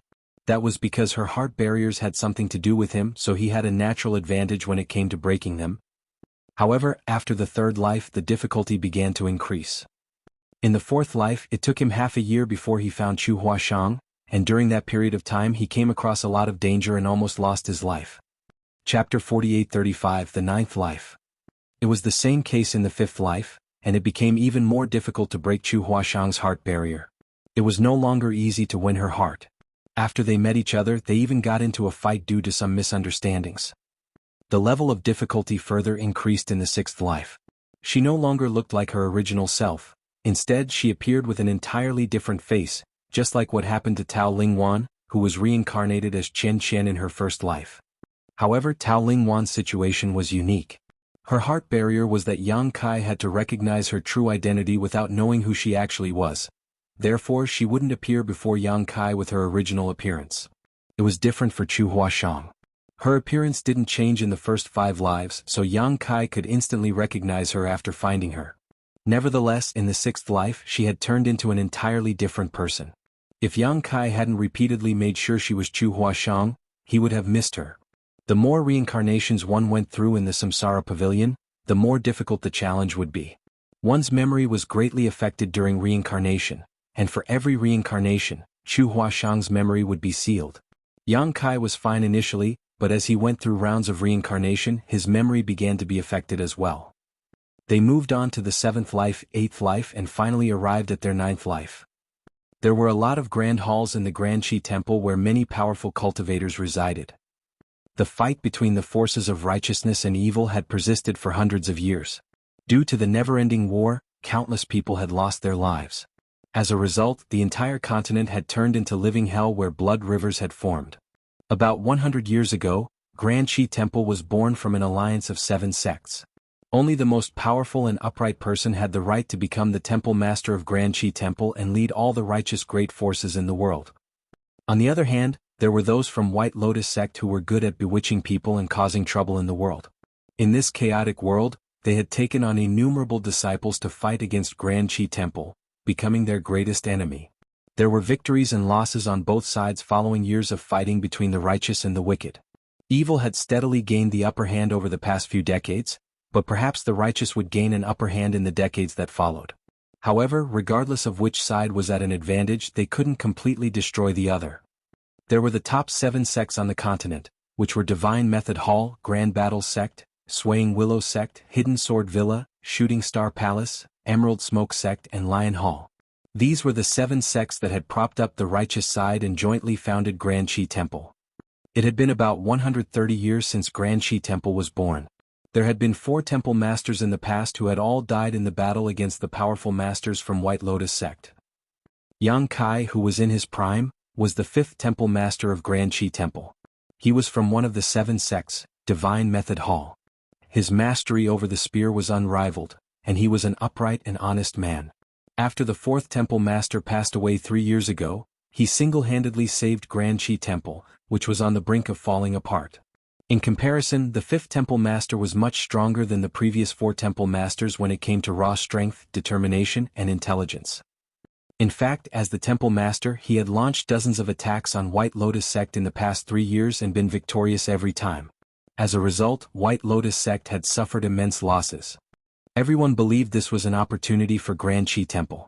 Under the leadership of Temple Master Yang, they might stand a chance to finally destroy White Lotus sect once and for all. In the middle of the night, Yang Kai awakened from his dream in shock. A figure appeared beside his bed like a phantom and examined him before giggling. "Did you have a dream again?" After shooting her a dispassionate glance, Yang Kai sat up on the bed and nodded. The person was his personal bodyguard, Luo Tinghe from Emerald Smoke Sect. Although she was a bit petite, she was extremely powerful. 3 years ago, she was the one who competed against Yang Kai for the position of Temple Master. Nevertheless, she was defeated by Yang Kai in the end. It wasn't certain what was on her mind at that time. Given her strength, she was more than good enough to be the Vice Temple Master even though she had lost the competition to be the next Temple Master. However, she didn't do that. Instead, she requested to become Yang Kai's personal bodyguard. Those from Emerald Smoke Sect were against the idea. After all, if a person from their sect could become the Vice Temple Master, they would have a bigger influence in Grand Qi Temple. Nevertheless, Luo Tinghe obstinately wanted to become Yang Kai's personal bodyguard, and no one could change her mind. Although she was a personal bodyguard on paper, she was more like a friend to Yang Kai now. She could be at ease in front of the man. As they had spent the past 3 years together, she was fully aware of all the man's secrets as well. Therefore, she knew that this temple master, who was the hope of Grand Qi Temple's future, had a problem. He would always have strange dreams in the middle of the night. In those dreams, he would see a woman with a vague appearance. He had no idea who the woman was, nor had he met her before. However, he had a feeling that she was very important to him. "Have you not recalled it?" Luo Tinghe suddenly asked. A speechless Yang Kai rolled his eyes. "Do you even know what you're asking?" Luo Tinghe shrugged. "I don't know. I just wanted to ask." The problem with Temple Master Yang Kai was that he would always have strange dreams. On the other hand, his personal bodyguard also had a problem. Whenever Yang Kai awakened from his dream in shock, she would always ask this exact question. Yang Kai had a serious discussion with her the first time around, but she was unable to explain anything. Furthermore, after 3 years of getting along with one another, Yang Kai realized that something was wrong with his personal bodyguard's head. She would always do things that were unexpected. For example, she would suddenly laugh for no reason, but sometimes she would weep in silence. Her mood swings were pretty drastic. "What time is it?" Yang Kai looked out the window. Just after midnight. As Luo Tinghe spoke, she soaked a towel in a basin of water and wrung it before passing it to Yang Kai.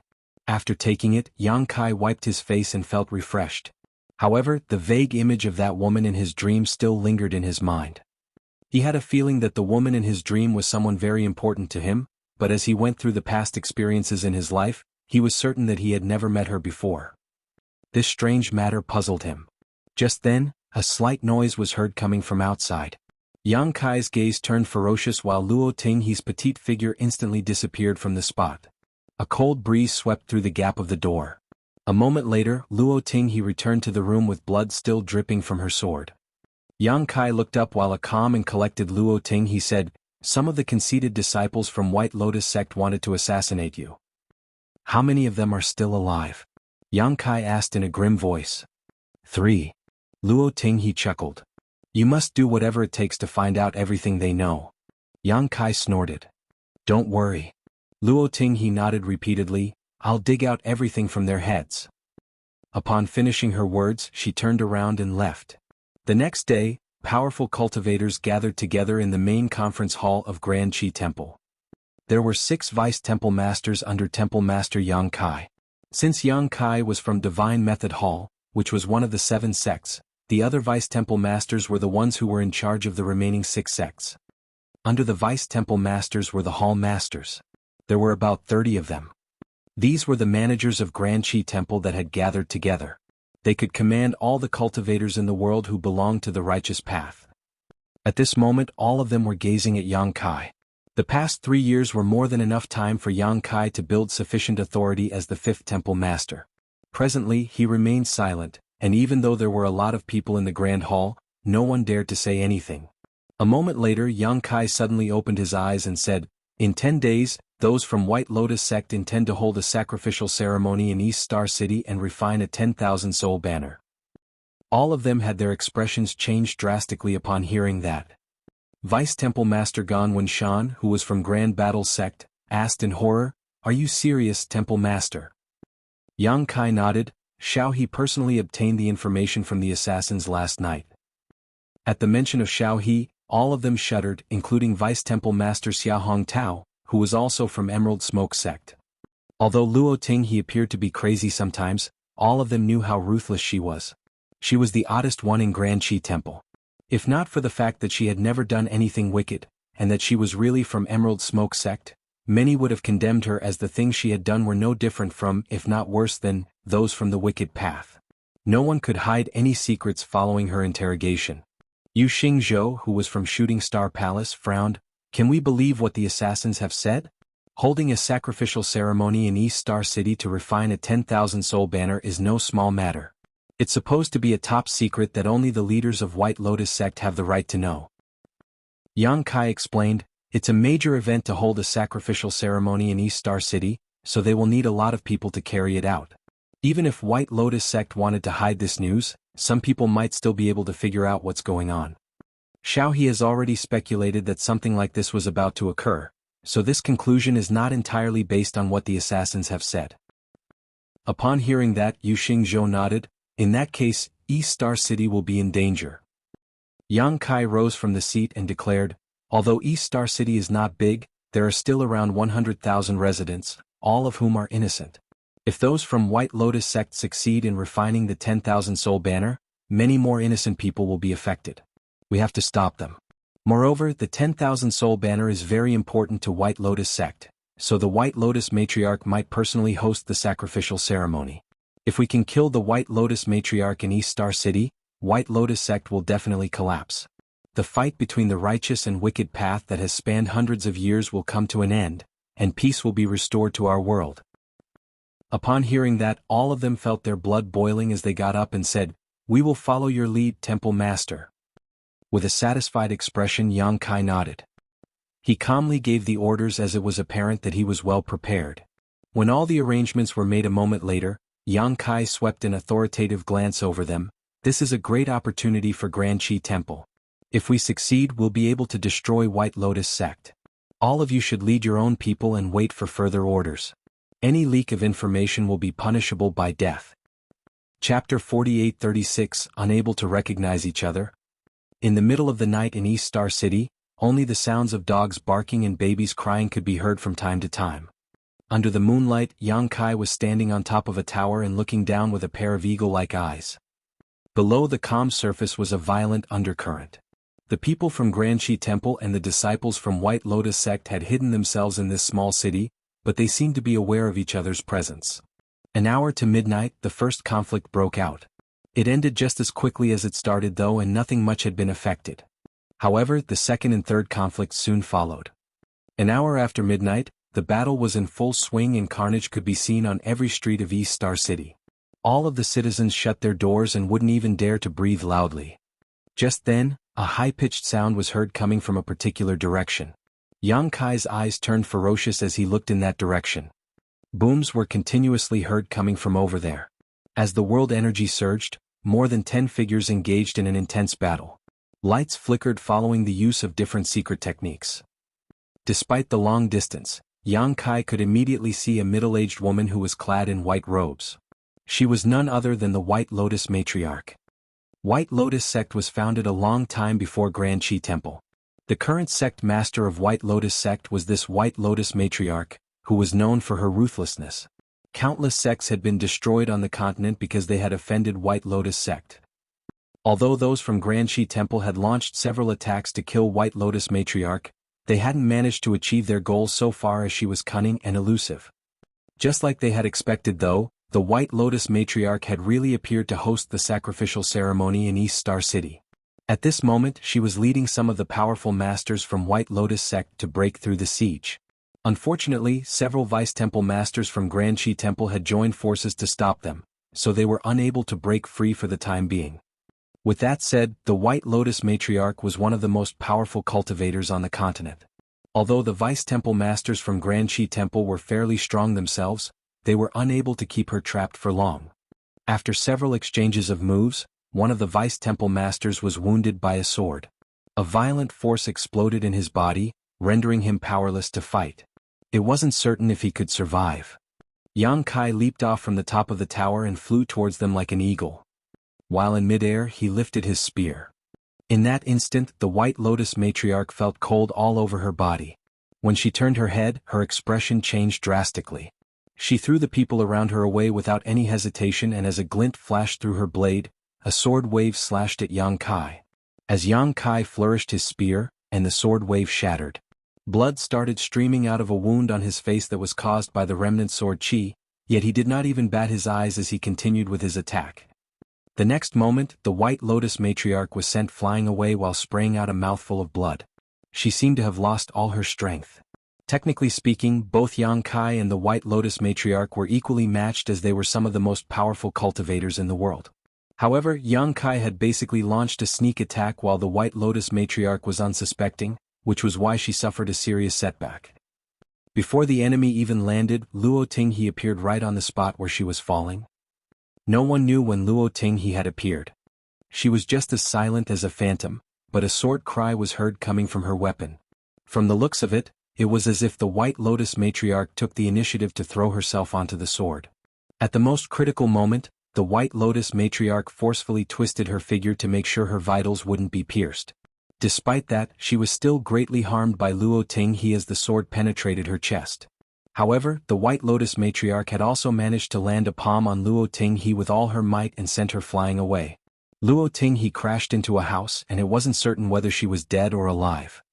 After getting struck by two powerful cultivators consecutively, the White Lotus matriarch had managed to survive, but she was in a terrible state. Her face was as pale as a white sheet, and her white dress had been dyed red. She stared fixedly at Yang Kai with a hideous grin.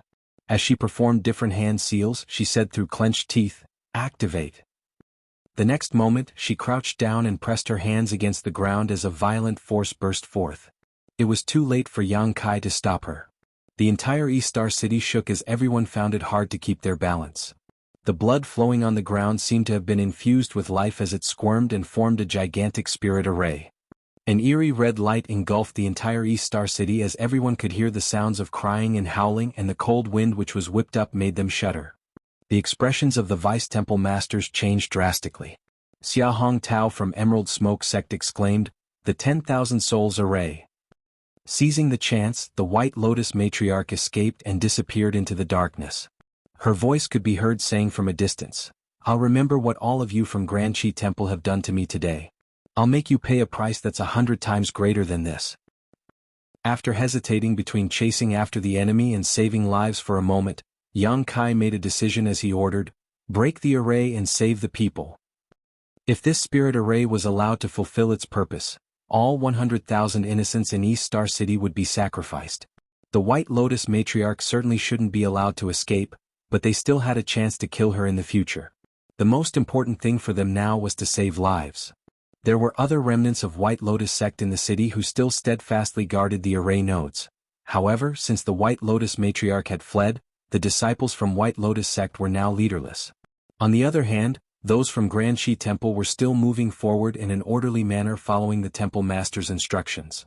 The array nodes were occupied by those from Grand Chi Temple one by one, causing the spirit array's operation to become increasingly sluggish. Yang Kai charged towards the center of the 10,000 Souls Array on his own, where the most important array node of the spirit array was located.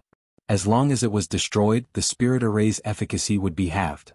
To his surprise, no sounds of fighting could be heard coming from over there. Instead, the place was in dead silence. With that said, the stench of blood here was the strongest. With the spear in his hand, Yang Kai arrived at the array node, only to see the corpses of White Lotus sect's disciples scattered across the ground. In front of the array node stood an alluring figure. As she performed different hand seals, she used some fairly powerful secret techniques at the array node. She must have been at this for quite some time as she was soaked in sweat. Her damp clothes stuck close to her back. Looking at the woman's figure, Yang Kai fell into a dazed state. He recognized this figure. The vague image that had appeared in his dream countless times perfectly overlapped with this woman's back. Sensing the man's presence, the woman turned her head and revealed a strikingly beautiful face. With sweat still streaming from her forehead, she bit her lip and said, "Help me quickly, otherwise it'll be too late." "Step aside." Yang Kai came to his senses and shouted. The next moment he thrust his spear towards the array node. The woman hurriedly moved out of the way. As innumerable spear shadows surged out, a violent force exploded. In an instant the array node that no one was guarding collapsed. The next moment, the red light that had engulfed the entire East Star City turned dim. Yang Kai let out a long breath as he could finally be at ease. He had been apprehensive for the entire night. Thinking of the woman beside him, he turned around as he wanted to ask which sect she was from. However, he soon felt a pain in his chest. Looking down, he saw that a sword had penetrated his chest while a fair hand was clenching the hilt. The owner of the sword sported a strange expression. It was a combination of excitement, guilt, and even a sense of agony. The power in his body exploded as the muscles in his chest locked the sword in place. He raised his hand as his force gathered together on his palm before he pushed it towards the woman. As the temple master of Grand Qi Temple, it was expected that Yang Kai was extremely powerful. Even if there was a boulder in front of him, it would turn into dust following his attack. The woman wanted to dodge the attack, but it was too late for her to do so. The next moment, the hand that could shatter a mountain gently landed on the head of the sword's owner, but no force could be felt bursting forth. "Are you from White Lotus sect?" Yang Kai asked gently, as though he was worried that he would frighten her if he spoke too loudly. The sword's owner sported an even stranger expression now. The moment she received her mission, she knew that she was bound to lose her life. After all, she was aware that the temple master of Grand Qi Temple was formidable. Even if she could achieve her goal, there was no way she could survive. However, that was really what had happened. The temple master of Grand Qi Temple didn't kill her. In the meantime, the hand that rested on her head gave her a sense of warmth for some reason. "What's your name?" Yang Kai asked. The sword's owner pressed her lips together, "Chu Hua Shang." Yang Kai flashed a smile at her, "My name is Yang Kai." Upon finishing his words, he frowned and turned his head. Following that, he said to Chu Hua Shang, "Run quickly, or else it will be too late." Chu Hua Shang had apparently noticed company was approaching as she looked in the same direction. The next instant she released the hilt and ran away. A short while later, a petite figure arrived with a sword in hand. Luo Ting he could immediately see that Yang Kai was seated on some rubble while holding his spear. There was a sword that had jabbed into his chest. She walked over and took a glance at him. Then, she grabbed the hilt with one hand and pressed her other hand on the man's shoulder. "It may hurt a little." Yang Kai nodded. The next instant, the sword was pulled out while blood spurted from the wound. Yang Kai's figure shook a little. A dexterous Luo Ting he struck some of the man's acupoints to stop his blood from streaming out. Then she said, "The White Lotus Matriarch escaped." The White Lotus Matriarch ran away after activating the spirit array. Luo Ting he chased after her, but despite her injuries, the White Lotus Matriarch was as agile as ever when fleeing. After pursuing for more than a dozen kilometers, Luo Ting he realized that the enemy was nowhere to be seen. Left with no other choice, she could only return to the city. Following that, she saw that Yang Kai was hurt. "We'll have another chance to kill her in the future." Yang Kai nonchalantly nodded. Since the White Lotus Matriarch had been badly injured, it would take her about a year for her to recuperate. He then asked, "Have you heard of the name Chu Hua Shang?" Luo Ting he shook her head, "No." She furrowed her brows while staring at the wound on the man's chest. Given her eyesight, she could see that Yang Kai was directly facing the opponent when he was hurt. However, she couldn't think of anyone in the world who could harm this man while facing him head-on. Even the White Lotus Matriarch wouldn't be able to do that. Nevertheless, she didn't intend to ask him about what had happened. Yang Kai would tell her about it if he wanted to. "Ask around," Yang Kai ordered. Luo Ting he said, "You'd better recuperate first." Yang Kai nodded, "There's poison on the tip of that sword, so I'll probably pass out soon. Before I wake up, the Vice Temple Masters will handle the affairs in the temple while you'll assist them from the side." "Got it," Luo Ting he replied. When she took a glance at Yang Kai, she realized that he had already lost consciousness. She let out a sigh and carried Yang Kai up before dexterously leaving the city at full speed. She intended to return to Grand Qi Temple first. Chapter 4837 Xiaohe. Strange images kept flashing through Yang Kai's mind. The name Chu Hua Shang seemed to have a special power as it repeatedly resonated across his head while he was unconscious, knocking on his sealed memory. There came a moment when the seal was broken as he went through the experiences in his previous lives in his dream.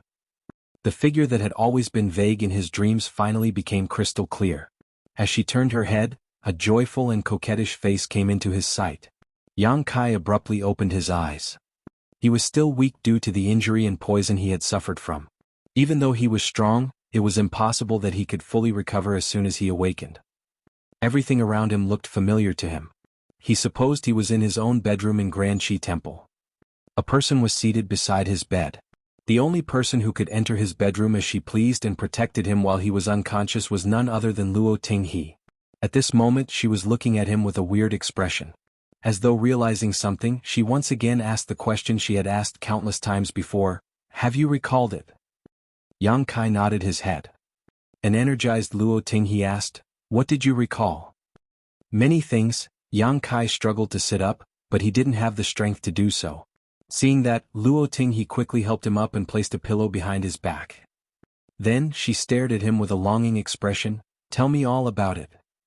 Yang Kai shook his head, then gazed at her with an awkward expression and asked, "Have you recalled it?" In an instant, Luo Tinghe appeared puzzled. "What am I supposed to recall?"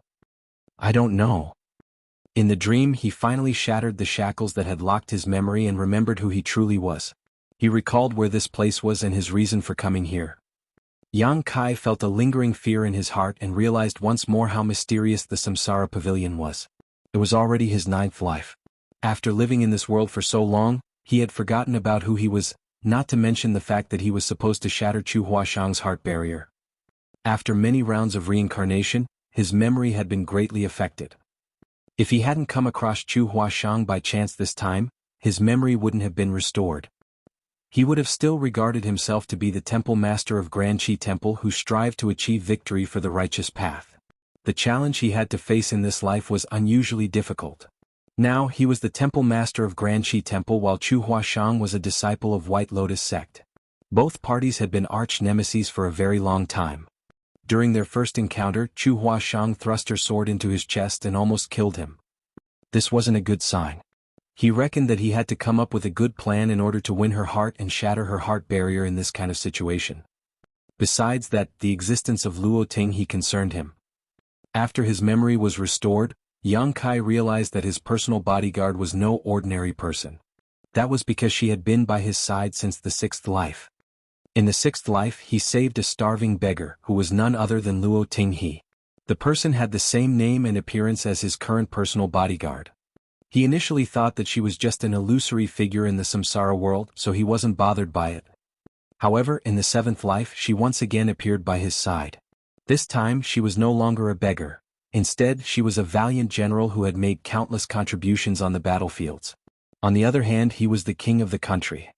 In the 8th life she became a sect master while he was a disciple of that sect. After so many rounds of reincarnation he finally figured out a thing or two about the samsara worlds.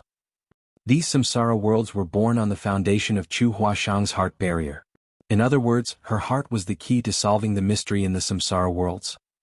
The reason Yang Kai could always smoothly appear in these samsara worlds was that Chu Huashang's heart barrier had something to do with him as it connected both of them. Therefore, regardless of how many rounds of reincarnation he went through, he would always appear in the samsara world where she was located. While that was the case for him, what was going on with Xiaohe? Since the 6th life, she had always appeared in the samsara worlds that were born on the foundation of Chu Huashang's heart barrier, which suggested that she had something to do with the latter. Was she someone important to Chu Huashang? Was that the reason she had always been around in the previous few lives? However, Yang Kai had never heard Chu Huashang mention this person before. What was even more puzzling was that Xiaohe would always be by Yang Kai's side every time she appeared. Now, he wasn't certain whether Xiaohe was someone who had entered the Samsara Pavilion and become reincarnated into the Samsara worlds just like himself or an illusory figure created by these Samsara worlds.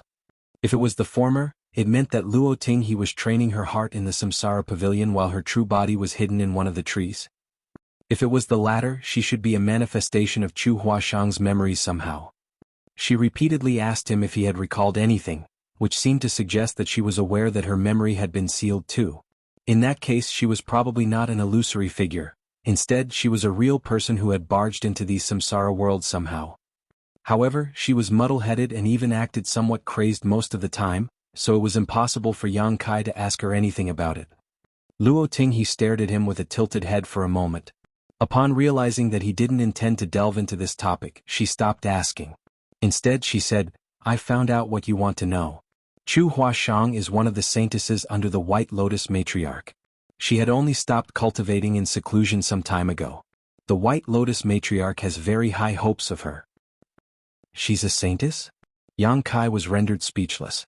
He initially thought that Chu Huashang was just an ordinary disciple of White Lotus sect, so it surprised him when he learned that she was a saintess. This was a knotty issue. There were countless disciples in White Lotus sect, but there were only a small number of saintesses who all had the right to become the next sect master. Every saintess had extraordinary aptitude and influence. Moreover, they were all loyal to White Lotus sect and regarded Grand Qi Temple to be the arch-nemesis. In this kind of situation, it was close to impossible for him to win Chu Huashang's heart as the temple master of Grand Qi Temple. Furthermore, it was already the 9th life. He reckoned that the last round of reincarnation was also the hardest, as even his memory had been sealed for several dozen years. It wasn't until he came across Chu Huashang that his memory was unsealed. It must be even worse for her. Unlike the first life, she wouldn't fall in love with him just because he had saved her life. Therefore, it was practically hopeless to wait for Chu Huashang to fall in love with him. When they met again, she would only try to kill him without hesitation, just like how she steadfastly thrust her sword into his chest during their first encounter. From what we've gathered, it was just a pretense that those from White Lotus sect wanted to hold a sacrificial ceremony in East Star City. Their original intention was to kill you. Seeing that he didn't say anything, Xiao He took the initiative to report the information that Grand Qi Temple had gathered recently. Yang Kai nodded. I figured. In fact, the White Lotus matriarch had made an incredible move. Holding a sacrificial ceremony in East Star City might not be entirely a pretense. If those from Grand Qi Temple were unable to stop them, they would achieve something great by successfully refining the 10,000 soul banner. If those from Grand Qi Temple decided to interfere, they could attempt to kill Temple Master Yang Kai. In reality, they had almost succeeded. Yang Kai was fully aware of who the saintesses in White Lotus sect were, but those from Grand Qi Temple were completely clueless about this new saintess, Chu Huashang. Moreover, Yang Kai fell into a dazed state when he saw the familiar figure. Therefore, he was unsuspecting when Chu Huashang made her move. The people outside are flustered. They thought that you might not ever awaken, Xiao He said. The vice temple masters have had some arguments. Do you want to go out and placate them? There's no need for that. Yang Kai shook his head. Okay, Luo Ting. He appeared nonchalant. Everyone knew that Yang Kai was the only person in the world that she cared about. She wasn't even concerned about her own master sect, the Emerald Smoke sect. That was the reason she decided to become Yang Kai's personal bodyguard back then instead of one of the 6 vice temple masters. The fact that the temple master of Grand Qi Temple was badly injured wasn't supposed to be a big deal. Basically, every cultivator would become wounded at some point in their lives. However, the injury Yang Kai had suffered was not ordinary, and there was fatal poison on the sword that had wounded him. Everyone thought that the temple master was doomed. Even if he was lucky enough to survive, his strength would diminish significantly. In fact, that was indeed the case. The temple master was lucky enough to have escaped from death's door, but he had rarely stepped out of his room since he awakened. When he did show up, sometimes he was seen with a pale face, and it was apparent that he had difficulty walking. This was a sign that his condition had deteriorated. 1 month later, all 6 vice temple masters came to an agreement. During a meeting in Grand Qi Temple, they implicitly suggested that Yang Kai step down from the position of temple master. After all, the temple master of Grand Qi Temple was supposed to be the most powerful cultivator of all 7 great sects. The temple master wasn't just a symbol, but also the spiritual support of Grand Qi Temple. Every year, those from White Lotus sect would make countless attempts to kill the leaders of Grand Qi Temple. If the temple master was weak, the entire Grand Qi Temple would be greatly impacted if he was assassinated. By then, everyone would be flustered, and those from White Lotus sect would seize the chance to destroy them. Faced with the vice temple master's implicit request, Yang Kai didn't hesitate to step down as the temple master. As for who would be the next temple master of Grand Qi Temple, it was none of his business. If his memory hadn't been restored, he wouldn't have easily made a concession. After all, he was a disciple from Divine Method Hall in this life, and he had always been involved in the fight against White Lotus sect. Furthermore, his biggest wish had been to destroy White Lotus sect once and for all. However, since his memory had been restored, he knew what he was supposed to do. Yang Kai turned down their invitation to become one of the vice temple masters, and one fine morning, he simply left Grand Qi Temple with a horse and some belongings. Luo Ting. He followed him closely. Although those from Emerald Smoke sect were against the idea, they were powerless to stop her. As far as they were concerned, she was a crazy woman, and only Yang Kai was able to communicate with her. She wouldn't bother to talk to others at all. Barely after 3 years, she seemed to have perfectly accepted the fact that she was Yang Kai's personal bodyguard. Even though he had stepped down from the position of temple master, she still followed him wherever he went. Chapter 48:38 Looking for someone? 1 month later, a man and a woman who were covered in dust arrived at a certain village. The man's face was slightly pale as he coughed from time to time. There was a spear on his back. On the other hand, the woman was petite while her face was alluring. There was a sword in her hand. They were none other than Yang Kai and Luo Tinghe, who had come all the way here from Granqi Temple. It was just an ordinary village. Beside the dilapidated walls were kids who were playing around. Smoke could be seen billowing from the chimney of every house as the smell of food lingered in the air. There were some plump women who called out to their kids to go home and have a meal. The kids, who were playing around with some weapons made from wood in their hands, were curious about these visitors as they surrounded and examined them. Xiaohe sniffled and stroked her flat belly. "I'm hungry." She then looked pleadingly at Yang Kai. Following a sigh, Yang Kai took the pouch from his waist and fished out a silver coin. He then said to the kids around him, "Whoever can bring us to have some delicious food will get this." The eyes of those kids brightened as they streamed towards him. "I have some delicious food in my house. I'll bring you there." "Come to my house." "They're lying. They don't eat meat at all. There's salted fish in my house." After a tug of war, a slightly older kid managed to grab the silver coin. Although he was punched a bit by the other kids because of that, he didn't mind it. As he clenched the silver coin in his hand, he took Yang Kai's clothes with his other hand and said, "Come with me." Yang Kai nodded and motioned for Xiaohe to follow him. They soon arrived at the kid's house. His parents were around, wearing simple clothes that most farmers would own. Years of hard work had left some clear marks on their bodies. The man wasn't good with words as he smiled like a fool. Realizing that Yang Kai and Xiaohe were wealthy though, he treated them in a friendly manner. On the other hand, his wife was stocky but she was pretty hospitable. Seeing the silver coin presented to them by their son, they generously gave Yang Kai and Xiaohe 2 bowls of rice as well as a salted fish they had kept for quite some time. Xiaohe picked up the bowl and wolfed down the meal. The man was squatting at the door and smoking while the woman stood on the side with a smile. The kid was seated by the table as he watched Xiaohe devour the food with a pair of curious eyes. "Are you not going to eat?" After finishing her own food, Xiaohe looked up and realized that Yang Kai hadn't had anything. "You can have it," Yang Kai put on a smile. Without hesitation, Xiaohe picked up his bowl of rice and gobbled it up. It was hard to imagine that such a small woman had such a big appetite. In fact, Yang Kai had brought quite a bit of money with him when he left Granqi Temple, but barely 1 month later, he had used up almost all of it to buy food for Xiaohe.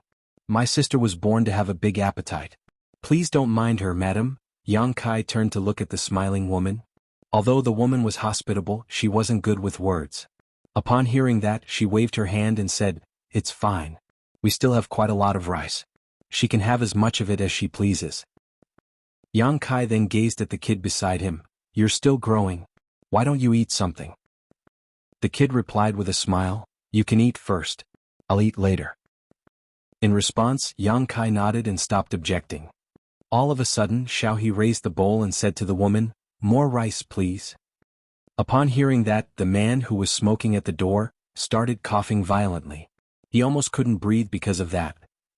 The woman's eyelids twitched as she took the bowl with an awkward expression before she entered the kitchen to get more rice for her. Xiaohe proceeded to devour that bowl and then asked for more. 1 hour later, the woman took the empty bowl with a bitter expression and looked at Xiaohe, who was still asking for more rice. "That's all we have." The man was no longer in the mood to smoke. Since Xiaohe asked for more rice for the 3rd time, he had kept turning his head to stare fixedly at her. The kid beside Yang Kai sported a cold expression. A disappointed Xiaohe said, "I'm not full yet." Disbelief was written all over the woman's face as she gazed at Yang Kai. She couldn't figure out how he managed to raise his sister. This kind of appetite was enough to make a wealthy family go broke. Was the food delicious? Yang Kai gaped at Xiaohe. "It was delicious, but there was a bitter aftertaste," Xiaohe replied honestly. "Of course the food was bitter since there was poison in it," Yang Kai chuckled. As soon as he finished speaking, 3 figures came right at Xiaohe and him at the same time. The man who had been seated by the door suddenly attempted to tackle them. The saber in his hand flickered as he was engulfed in murderous intent. The woman tossed the bowl away as she took a step forward and pushed out her palm towards Xiao He. Even the kid beside Yang Kai suddenly fished out a sword and tried to stab it into the latter's heart from a tricky angle. The next moment Xiao He made a move. The man and woman grunted before they were sent flying away while spraying a mouthful of blood. Yang Kai extended 2 fingers and gently caught the blade. Regardless of how hard the kid tried, he was unable to retract his sword as his face started flushing. A furious Xiao He snapped, "Why didn't you tell me earlier that there was poison in the food? Aren't you immune to all kinds of poison?" Yang Kai batted his eyes. "All right." Xiao He calmed down instantly, but she still felt aggrieved. "But you should have told me about it." "Would you not eat it if I told you?" A bashful Xiao He replied hesitantly, "I would still eat it anyway." "See." Yang Kai shrugged and extended his hand. The kid grunted and fell backwards. Then, he was shocked to realize that he was unable to move as a mysterious force passed through all his meridians. "Who are they?" Xiao He frowned. The 3 of them were cultivators and they put poison into their food. It was apparent that they were ill-intentioned. "They're disciples of White Lotus sect." Yang Kai rose from the chair. "This place is one of their secret hideouts." Upon hearing that, Xiao He was astounded. She just followed Yang Kai wherever he went and didn't care about anything else, so she was surprised to learn that he had brought her to this kind of place. It wasn't that she was afraid. Given their strength, there were rarely any cultivators in the world who could harm them if they were in a one-on-one fight. The reason Yang Kai knew this was one of the secret hideouts of White Lotus sect was that he had been the temple master of Grand Qi Temple for 3 years. He was also aware of other hideouts like this. The reason he didn't tell anyone to destroy them previously was that he didn't want to alert the enemy to his knowledge.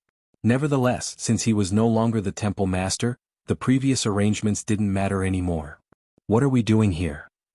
"Looking for someone." As soon as Yang Kai finished speaking, he frowned and looked out the door. He could sense that many people had surrounded the house. It was apparent that the fight just now had caught the attention of other White Lotus sect's disciples. "I'll deal with them." After having some poisonous food, Xiao He was furious. Then she raised her sword and dashed out of the house. Soon, shrieks were continuously heard from all directions. The woman and the man who were lying on the ground finally had their expressions changed drastically. The woman asked, "Who are you?" Turning to her, he slowly spoke his name, Yang Kai. Upon hearing that, the man widened his eyes and started trembling. With a pale face, the woman exclaimed, "Grand Qi Temple's temple master, Yang Kai." The war between good and evil had raged for hundreds of years. Even though the grassroots disciples of White Lotus sect had never seen Yang Kai before, all of them had heard his name at least. To them, the temple master of Grand Qi Temple was just as noble as their own White Lotus matriarch. The average person wouldn't have a chance to see either of them. No one could have expected that the temple master of Grand Qi Temple would appear in such a remote village. "I'm no longer the temple master of Grand Qi Temple." Yang Kai shook his head. His words confirmed the woman's speculation. The woman appeared dejected. Just now, she was trying to come up with a way to flee. However, upon learning that the man before her eyes was the legendary Yang Kai, she gave up on the idea. The gap between their strength was insurmountable, so how was she supposed to flee? "What are you doing in our White Lotus sect stronghold?" the woman asked. "I already said I'm looking for someone from White Lotus sect." "Who are you talking about?" "It's none of your business. Just tell your higher-ups about it, and the person I'm looking for will come to see me." A myriad of expressions came over the woman's face. With her hand pressed against her chest, she got to her feet slowly. Then, she forcefully moved backwards and destroyed the wall behind her before running away at full speed. Then she heard Yang Kai saying, "I'll wait here for a month. If I don't see the person I'm looking for by then, I'll personally visit the 8 secret hideouts of White Lotus sect." The woman shuddered and ran faster. Xiao He dashed into the house and looked around. She fled. "It's fine." Yang Kai waved his hand and took a look at her sword, which was soaked in blood. "Have you killed all of them?" Nonchalantly Xiao He replied, "Yes. You wanted some of them to live? You should have told me earlier." Then she gazed at the man and the kid on the ground as her murderous intent surged. "Well, you should probably keep them alive to cook for you." "I don't know how to cook." Yang Kai's words were effective in stopping her from killing the last 2 survivors. Although the man and the kid had escaped from death's door, they felt devastated. After all, as disciples of White Lotus sect, they had fallen into the hands of these two. It was expected that life would be like living hell for them. They could already imagine the kind of torture they would face. In reality, things were different from what they imagined. In the following days, they were not tortured in any way. The man was responsible for cooking meals for Xiao He and Yang Kai every day. On the other hand, the kid had no choice but to play some childish games with Xiao He. During this period of time, they repeatedly tried to flee using many different methods. However, what was a matter of life or death to them was like another game in Xiao He's eyes. She would always appear at the most unexpected moments and capture the two of them, who were ready to run away or had already left the village. Every time they were captured, some of their hair would be cut as a punishment. After just half a month, both of them became bald. Since there was no hair left on their heads, Xiao He said to them in a serious manner, "If I catch you again, I'll have no choice but to cut your heads." Their hair would grow back after it was cut, but their heads certainly wouldn't. They wouldn't dare to find out whether Xiao He was serious, so after that day, they became obedient and didn't dare to flee again. Meanwhile, having lost a source of entertainment, Xiao He found it to be boring and soon regretted threatening them in such a way. Chapter 48-39 Prove it to me? The deadline Yang Kai had given was 1 month. If he couldn't see the person he was looking for within that time, he would personally visit 8 of White Lotus Sect's secret hideouts. This kind of threat was intolerable to those from White Lotus Sect. There were countless disciples in White Lotus Sect, so there were definitely a lot more than 8 secret hideouts. However, no one knew exactly which 8 hideouts Yang Kai was talking about. In that case, it wouldn't be possible for them to move the people there to another place. In order to keep the hideouts safe, the only way was to kill Yang Kai once and for all. On the last day of the deadline, Yang Kai was cultivating with his legs crossed in the middle of the night. After a few months of hard work, he finally managed to force out the remaining poison. The last bit of poison was sprayed out from his mouth along with some black blood. At that instant, he felt energized and refreshed, as though the shackles around his body had been lifted. Those from Grand Shi Temple thought that even though he had survived the fatal poison, his strength must have decreased significantly. That was the reason the 6 vice temple masters joined forces to make him step down as the temple master. They might be doing it out of greed or for the greater good of everyone. However, after realizing his true heart, Yang Kai was no longer interested in the position of temple master. Even if no one had forced him to resign, he would still have stepped down from the position. There were more important things he had to do. His experiences in the samsara worlds were nothing more than illusions. All of a sudden, the sounds of something breaking through the air were heard, which were extremely ear-catching in this serene night. Following that, arrows penetrated the door and windows from all directions and engulfed him like a storm. Yang Kai, who was seated on the bed, picked up his spear and spun it. Following some clangs, all the arrows were deflected. However, the rain of arrows didn't seem to be stopping anytime soon. Yang Kai roared and leaped into the air before smashing through the roof. There were already some people waiting for him on the roof. As soon as he appeared, they assumed a formation and tried to kill him together. All of them were fairly powerful. In a one-on-one fight, none of them could last even 3 of Yang Kai's moves, but after they joined forces, they could make up for each other's weaknesses and greatly increase their collective strength.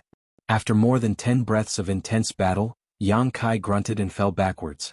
He crashed through the roof and landed on the ground. Just then, 2 hands suddenly emerged from the ground and grabbed his ankles. The person then exerted more force with his hands in an attempt to drag Yang Kai into the ground. Without sparing a glance, Yang Kai stabbed his spear a meter deep into the ground.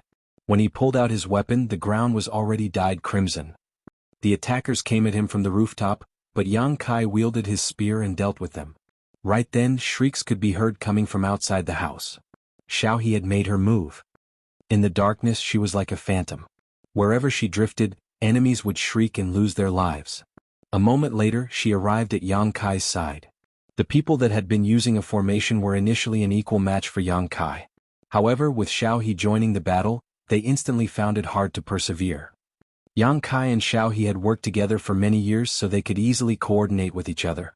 The powerful cultivators that White Lotus Sect had spent years nurturing were all killed in fewer than 20 breaths. There was some blood on Xiao He's face. She dabbed it with her finger and licked it with her tongue. Her expression became excited and hideous while her murderous intent radiated like a bright light in the darkness. It was as though she would kill any living creature that was in front of her. Yang Kai directly landed a smack on her head. Xiao He's figure was forced to lower, but her murderous intent had subsided significantly. She had restored some sensibility as she sported an aggrieved expression and pressed her lips together. "Look for her," Yang Kai demanded. Xiaohe sniffled, then pointed in a particular direction. "That way." They moved at the same time and charged forward in that direction. Inside a house that was still intact stood several figures in silence as they had hidden their auras. Even a top cultivator like Yang Kai hadn't noticed it before. Nevertheless, Xiaohe could accurately find them. The wall shattered, but before those people could react, Yang Kai and Xiaohe had already appeared right in front of them. As their eyes met, Yang Kai flashed a bright smile at the woman at the front. However, the woman sported an extremely gloomy expression while the faces of her personal bodyguards were tight. Xiaohe swept a glance over them while appearing eager. She looked inquisitively at Yang Kai to seek his permission to kill them. While Yang Kai pretended that he hadn't seen it, Xiaohe appeared disappointed. The atmosphere was somewhat awkward. Both parties were only 10 meters apart. While those from White Lotus sect were hostile, Yang Kai and Xiaohe remained calm and collected, as though they didn't have any regard for the other party. At that, those from White Lotus sect became even more apprehensive. All of a sudden, the woman at the front put on a smile. Everything else in the world paled compared to her smile at this moment. "I heard you were looking for me, old man." Yang Kai's brow twitched. In one of their lives, the woman called him little one and told him not to be afraid. This life she called him old man. It seemed that what went around came around. "Yes, I was looking for you," Yang Kai nodded. There was an innocent expression on the face of the White Lotus sect's saintess, Chu Huashang. She tilted her head and placed her finger on her lips. "What's the matter?" Yang Kai flashed a smile at her. There was no murderous intent in his eyes, which were only filled with tenderness. A shocked Chu Huashang asked, "Have you fallen in love with me, old man?" An unabashed Yang Kai directly admitted it. It was love at first sight. Upon hearing that, Chu Huashang and her personal bodyguards were stunned. Only Xiaohe's eyes brightened as though she had just heard something interesting. With an excited expression, she darted her gaze between Yang Kai and Chu Huashang while for some reason feeling anxious. Chu Huashang was lost for words. She wasn't serious when she said that just now, so it surprised her that the other party directly admitted it. Moreover, his expression and tone seemed to suggest that he was completely sincere. Although she was young, she was good at reading people's faces, therefore she could judge whether a person was lying through his gaze and tone. She wanted to look for the traces of Yang Kai lying, but her attempt was futile. All of a sudden, she started laughing and bent her back as though she had just heard the funniest joke in the world. Yang Kai only looked silently at her with a pair of loving eyes. A moment later, Chu Huashang stopped laughing and wiped the tears off the corners of her eyes. She gazed at the man and said, "It was love at first sight? Did you forget I wounded you at that time?" Yang Kai nodded. "Your attack almost killed me, so you have to make up for it for the rest of this life." Xiaohe's face started flushing as she became more agitated. She pressed her hands against her chest with an enchanted expression, as though she had just heard the most loving words in the world. The smile on Chu Huashang's face froze as she pursed her lips. "You're pretty good at spewing nonsense, old man." Yang Kai took a step forward and looked her in the eyes. "I speak only the truth." Chu Huashang suddenly became flustered and frowned. "You're the temple master of Grand Qi Temple while I'm a saintess of White Lotus sect. We're basically blood enemies. Just tell me straight if there's anything you want to say and stop teasing a little girl like me." "Do you think I'm teasing you?" Yang Kai took another step forward. Chu Huashang instinctively took a step backwards while her personal bodyguards felt threatened. After all, one of the strongest masters in this world was standing right in front of them. Given the short distance between them, they wouldn't have time to react if the other party abruptly made a move. "Are you not?" "Of course not. Everything I've said is from the bottom of my heart." Chu Huashang stared fixedly at him for a moment before turning to Xiaohe and asking, "Big sister, has he always been so crazy?" Upon hearing that, Xiaohe shook her head. "This has never happened before. I always thought that he wasn't interested in women. Well, since he's finally in love with one, you should just get together with him. What's there to hesitate about? Although there's a huge gap between your age and he's old enough to be your father. Age has nothing to do with love. I'm telling you, even though he's old, he's still a virgin." A speechless Chu Huashang gazed at Xiaohe. Since she was aware of Yang Kai's identity, she certainly knew who Xiaohe was as well. This woman was from Emerald Smoke sect, but she wasn't interested in the position of Vice Temple Master. Instead, she decided to become Yang Kai's personal bodyguard. She was the nightmare of many powerful cultivators from White Lotus sect, and she had killed many of them as well. Almost everyone in the world believed that she was Yang Kai's woman. However, that didn't seem to be the case now. Although they were close to each other, they were apparently not lovers. Both the temple master of Grand Qi Temple and this woman were insane. Those from White Lotus sect have placed a lot of moles in Grand Qi Temple. As a saintess, you should know that I stepped down as temple master 2 months ago. I'm no longer a member of Grand Qi Temple, so you don't have to worry about anything. Chu Huashang snorted, who knows if this is a plot of those from Grand Qi Temple? Yang Kai replied with a smile, there's no point in explaining. Time will prove everything. After a moment of silence, Chu Huashang suddenly winked at him, why don't you prove it to me now? How do you want me to do that? Yang Kai asked. It's simple. As soon as Chu Huashang finished speaking, she pulled out a sword from her personal bodyguard's waist and directly dashed towards Yang Kai before pressing her weapon against the man's chest. The sharp tip penetrated his skin as blood started streaming out of his wound. Chu Huashang was astounded. She was surprised at the fact that the man didn't try to resist or dodge the attack. The temple master of every generation was one of the top cultivators in the world in their time. Although her movements were quick just now, Yang Kai should have been agile enough to react. The reason she could harm him 2 months ago was that she caught him unsuspecting. However, she succeeded in hurting him this time because he didn't intend to dodge the attack, which was different. They were so close to each other that she could feel the man's breath brushing across her face. As their eyes met, Chu Huashang only saw a clear gaze that was void of any deception. Despite the fact that a sword had been jabbed into his body, he remained calm and collected. The smile on his face was so bright that it was almost piercing. An infuriated Chu Huashang pushed the sword forward a bit further. Chapter 4840 Love Story of 9 Lives. As Yang Kai's personal bodyguard, Xiaohe was responsible for ensuring his safety. Over the years, she had done a great job as she could always discover and easily resolve the assassination attempts targeted at Yang Kai by those from White Lotus sect. It was close to impossible for anyone to press his sword against Yang Kai's chest. As soon as Xiaohe detected a hint of murderous intent, she would decisively make a move and kill the enemy. However, at this moment, Xiaohe didn't seem to have the intention of stopping the saintess of White Lotus sect even though the sword had been stabbed into his chest. Instead, she just looked at them with interest. The cultivators behind Chu Huashang were all tensed up and soaked in a cold sweat. They felt that the saintess was playing with fire, for any slight negligence would cause her to lose her life. The assassination attempt tonight was already a failure. The moment their whereabouts were exposed, they were already at a huge disadvantage. They were fully aware that they were unable to go up against the former temple master of Grand Qi Temple and his personal bodyguard. If the two of them had any murderous intent, none of them would survive. The fact that the saintess had penetrated Yang Kai's flesh with her sword was no different from a mad provocation. Nevertheless, while they were apprehensive, they also hoped that she would succeed. If the saintess could really kill the former temple master of Grand Qi Temple here, that would be a huge contribution to the sect, and they would be rewarded handsomely as well. Her sword was just finger widths away from his heart.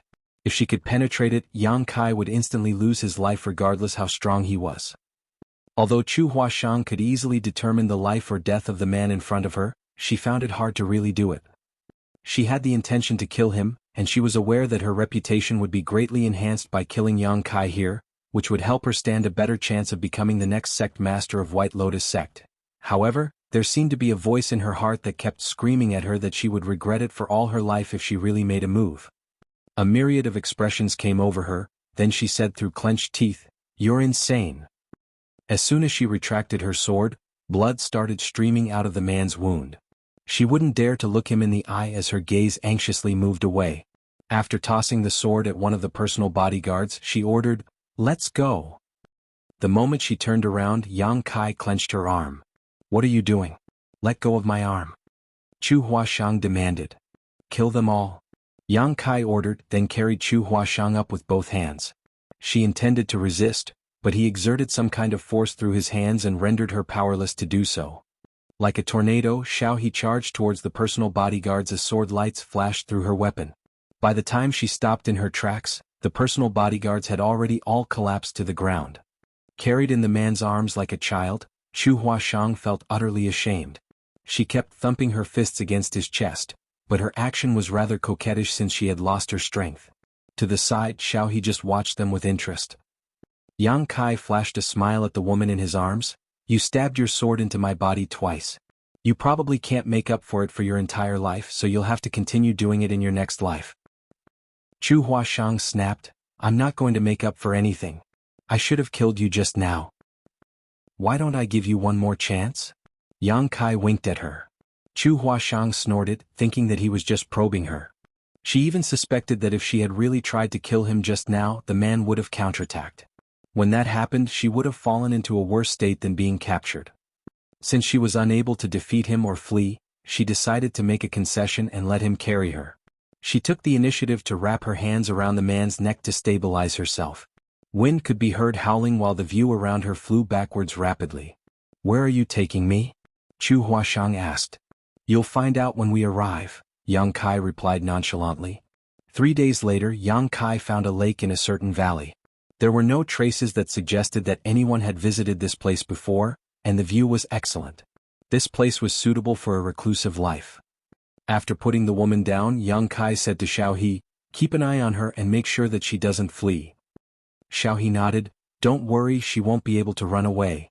She then took a look at Chu Huashang's legs. Why don't I break her legs? Chu Huashang couldn't help but shudder as she looked at Xiao He as if she was a demon and firmly declared, don't do that. I'm not going to run away. Xiao He nodded, you'd better be obedient then. After that, Yang Kai left the place to fell some trees. It took him several days to build 3 log houses by the lake for the 3 of them. The difficulty in the 9th life was very high.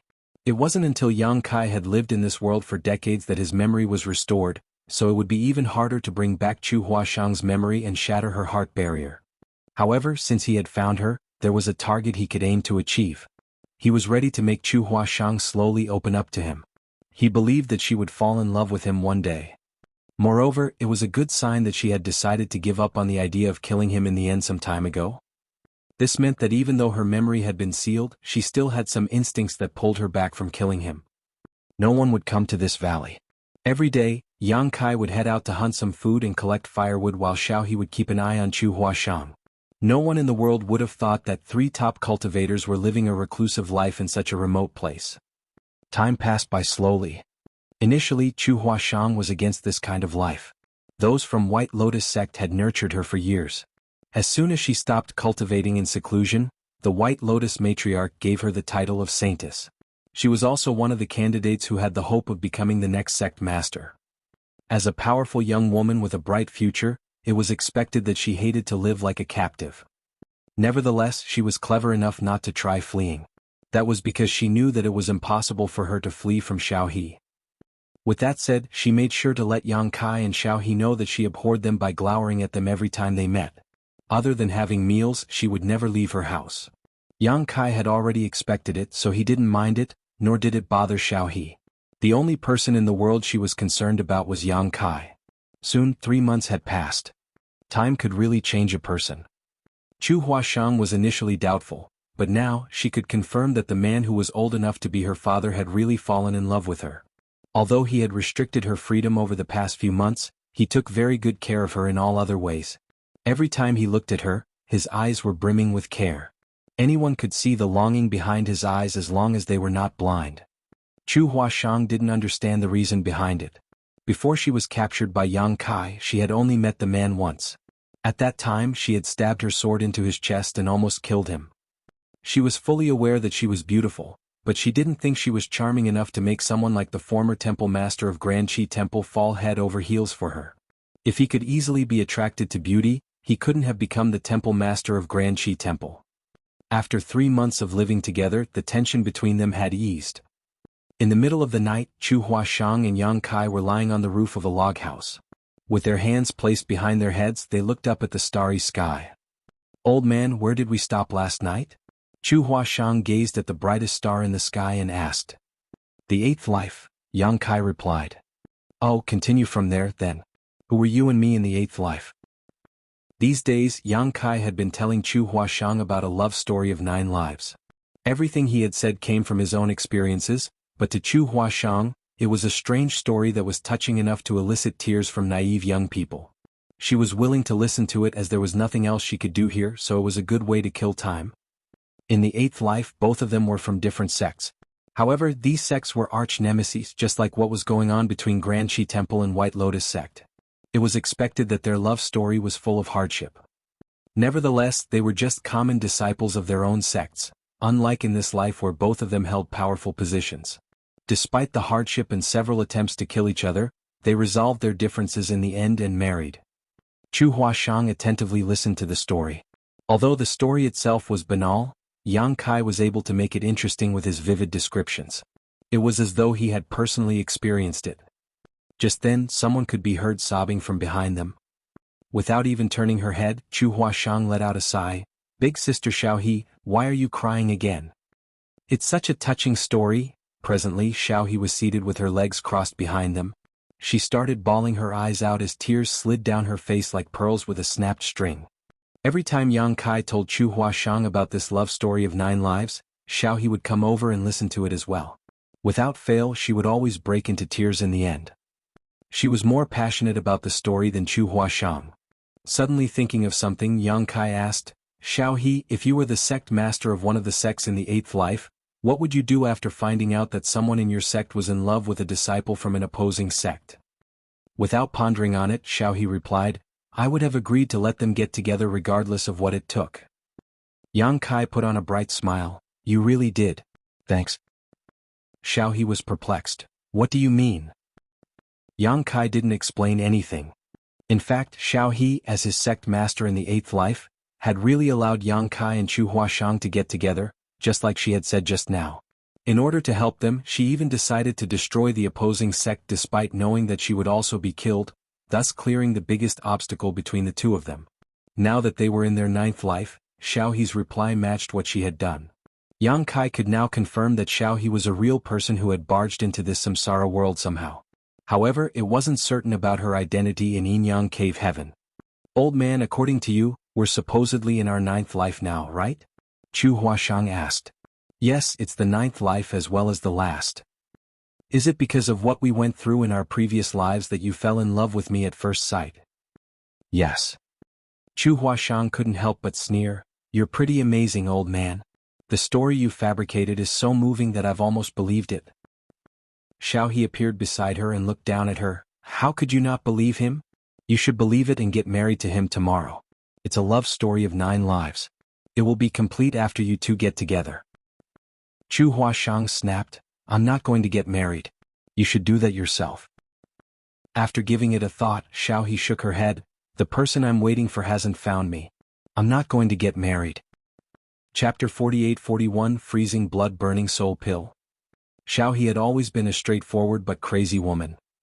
Yang Kai had never seen this kind of melancholic expression on her face before, and it made him think of something. Just when he wanted to ask her though, Chu Huashang suddenly grunted and started trembling. With his expression changed, Yang Kai turned to look at her. "What's wrong?" "I am fine." Chu Huashang obstinately shook her head. However, Yang Kai already realized that something was off. Under the moonlight, her face appeared slightly pale while her internal qi was unstable. Xiaohe placed her hand on the other woman's forehead and exclaimed, "It's cold." With a solemn expression, Yang Kai took Chu Huashang's wrist and placed 2 fingers on her pulse before injecting some of his power to check on her.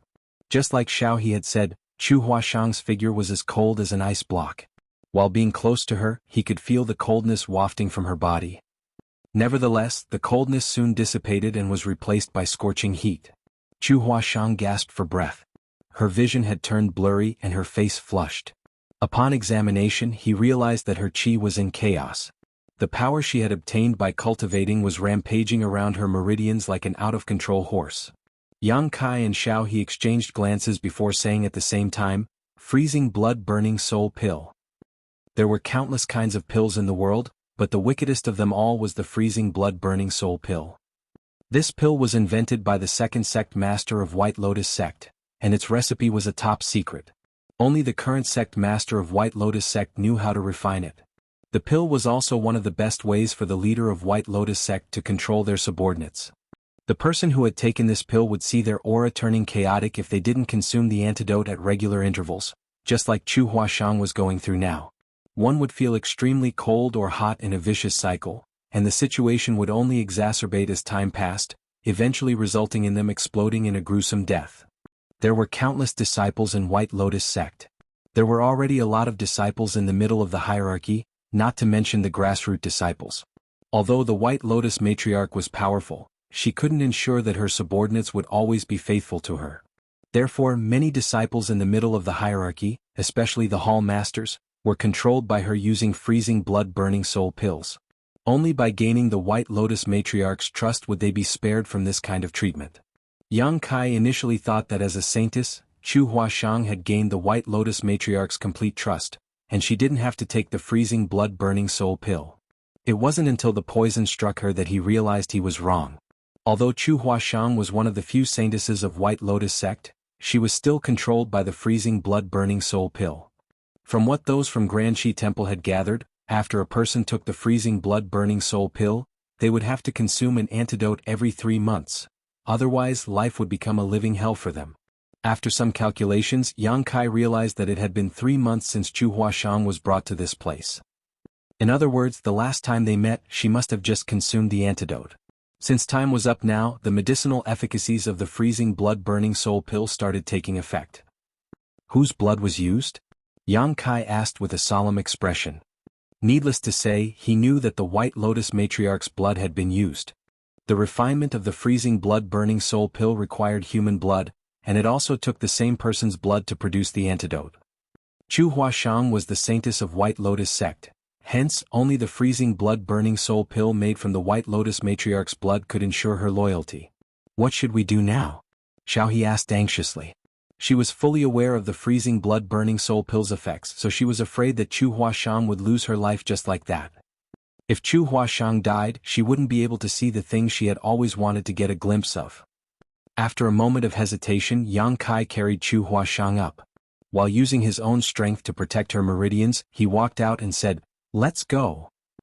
In order to save Chu Huashang, they had to look for the White Lotus matriarch. He had underestimated the difficulty he had to face in his 9th life. Initially, he thought that after bringing her to this place he just had to spend years with her and she would eventually fall in love with him. However, since she had been struck by the freezing blood-burning soul pill, he had to give up on this plan. The most important thing he had to do now was to save her life. Although the fight between Granshi Temple and White Lotus sect had been ongoing for many years, they still hadn't found the location of White Lotus sect's headquarters. It wasn't that those from Granshi Temple were terrible at gathering information, it was just that those from White Lotus sect didn't have a fixed headquarters. White Lotus sect had countless hideouts, so wherever the White Lotus matriarch was located would be the headquarters. However, she would always go to a different place after some time. Only the people closest to her knew the regular switching pattern. Usually, even the hall masters of White Lotus sect were unable to find her. Fortunately, Chu Huashang held a very important position, so she had the right to know the hiding place of the White Lotus matriarch. Sometimes she was conscious, but sometimes she would pass out. Yang Kai could only intermittently ask her about the White Lotus matriarch's whereabouts. It took Yang Kai and Xiaohe a month before they arrived at a certain valley. There were some traces that suggested that there were people living here, and in the deepest part of the forest there were a number of buildings. Apparently, this was another secret hideout of White Lotus sect. Certainly, the disciples of White Lotus sect who were in the periphery had noticed Yang Kai and Xiaohe's arrival. Therefore, as soon as they stepped into this place, they were surrounded by countless White Lotus sect's disciples from all directions. Innumerable streams of divine sense had locked onto them. Some of them darted their gazes between Yang Kai and Chu Huashang, who was in his arms, with doubtful expressions. They definitely knew that she was a saintess, but they had no idea why she was in a man's arms at the moment. This prompted many of them to look resentfully at him. Like an enraged cheetah, Xiaohe growled from time to time while appearing tempted. Since there were so many disciples of White Lotus sect around, she had the urge to slaughter them all. However, even though they were two of the most powerful cultivators in the world, they would be doomed if they had to deal with so many formidable enemies from White Lotus sect. In other words, the moment they stepped into this place they already lost control of their own fates. I was wondering why the magpies were chirping early in the morning. I can understand now. There are some honored guests here. Someone was heard laughing as a middle-aged woman clad in white clothes emerged from the crowd. Although she was no longer young, she was still charming. It was obvious that she must have been alluring in her youth. Despite her age, she was still pretty attractive as age didn't seem to have left any marks on her. Her white clothes made her look very pure, just like a lotus. With a dispassionate expression, Yang Kai turned to look at her. They had been arch-nemeses for a long time, and it wasn't the first time they dealt with each other, so there wasn't a need to say anything else. "Don't be so nervous. Do you all know who that is?" The White Lotus matriarch chuckled like a young maiden. "He is the former temple master of Grand Qi Temple, Yang Kai.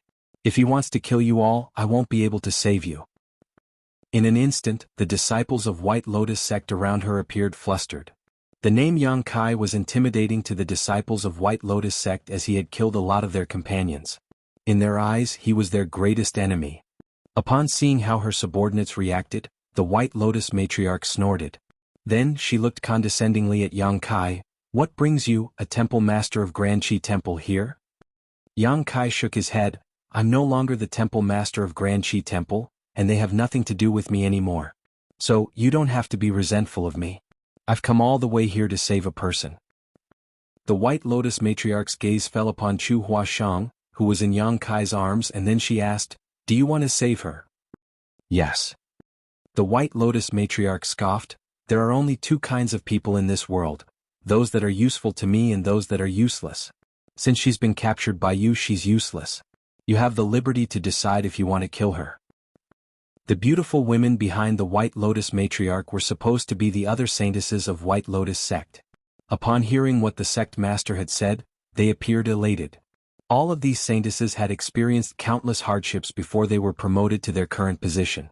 On the other hand, Chu Huashang was given the title of saintess without making any contributions to White Lotus sect. That was why they were jealous and thought that the matriarch was biased towards her.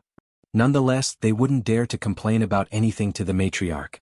If they could see Chu Huashang lose her life, thus eliminating a powerful rival, they were expected to be joyful. "I have to save her," Yang Kai said impassively. "Go save her then. She's been struck by the freezing blood-burning soul pill's poison." Upon hearing that, the White Lotus matriarch started guffawing and looked mockingly at Yang Kai. "Of course I know she's been struck by the freezing blood-burning soul pill, but what does that have to do with me? What benefits would I get by saving her? She's the saintess of White Lotus sect after all. If you don't save her, aren't you worried that your subordinates will feel disappointed?" "Who would dare?"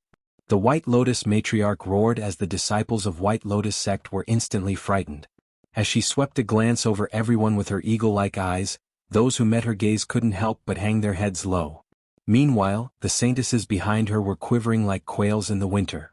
A moment later, she gazed at Yang Kai and said through clenched teeth, "Good, I wasn't aware that you're such a sharp-tongued person. Are you saving her or not?" Yang Kai stared fixedly at her as his murderous intent spread out. It was as though he would go into a frenzy if the White Lotus matriarch dared to say no. "She's a disciple of White Lotus sect, and you have no right to interfere. I have the liberty to decide whether I want to save her or not," the White Lotus matriarch said through gritted teeth. Despite what she had said, she jerked her head to the side. The next moment, one of the saintesses leaped forward and soon stood in front of Yang Kai. It was apparent that this saintess was anxious. After all, she had to summon her courage in order to stand before a powerful cultivator like Yang Kai. She cautiously extended both hands to show that she didn't mean any harm. Chapter 48-42 Left Protector.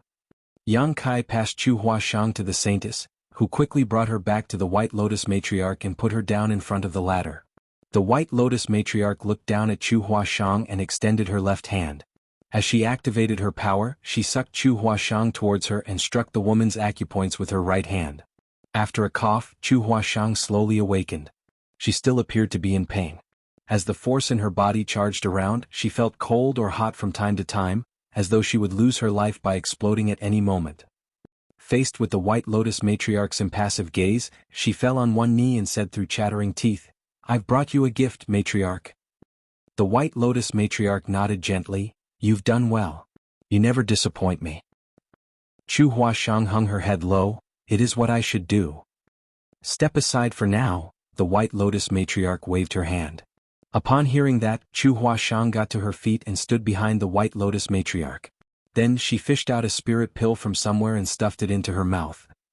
As soon as she swallowed the pill, she was in a much better state. Upon seeing that, a dumbfounded Xiao He exclaimed, Hey, she lied to us. We've been tricked. It was apparent that Chu Huashang had the antidote to the freezing blood-burning soul pill with her all along, but despite the fact that she might explode at any moment, she insisted on not using it. Instead, she slowly lured Yang Kai to this place. This was undoubtedly a risky bet. She failed, she would lose everything. Nevertheless, the outcome showed that she had won her gamble. She successfully lured Yang Kai to this place where he was surrounded by countless powerful cultivators from White Lotus sect. The White Lotus matriarch was also present. Basically, she was making use of Yang Kai's love for her. Perhaps she wanted to prove something, but the outcome was somewhat unbearable to the average person. She secretly examined Yang Kai's expression, but there was no hint of fury on his face. He still remained calm and collected. On the other hand, Luo Tinghe, who was beside Yang Kai, was infuriated. That woman is so ungrateful. You've been treating her so well, but she still decided to harm you. Don't you feel upset about it? Yang Kai replied with a smile, I'm fine. The White Lotus matriarch guffawed. Who could have expected that the temple master of Granchi Temple would fall into a trap because of love? I just watched a good show. Fortunately, my disciples are all very loyal to me. You've made a wrong move by trying to make her side with you.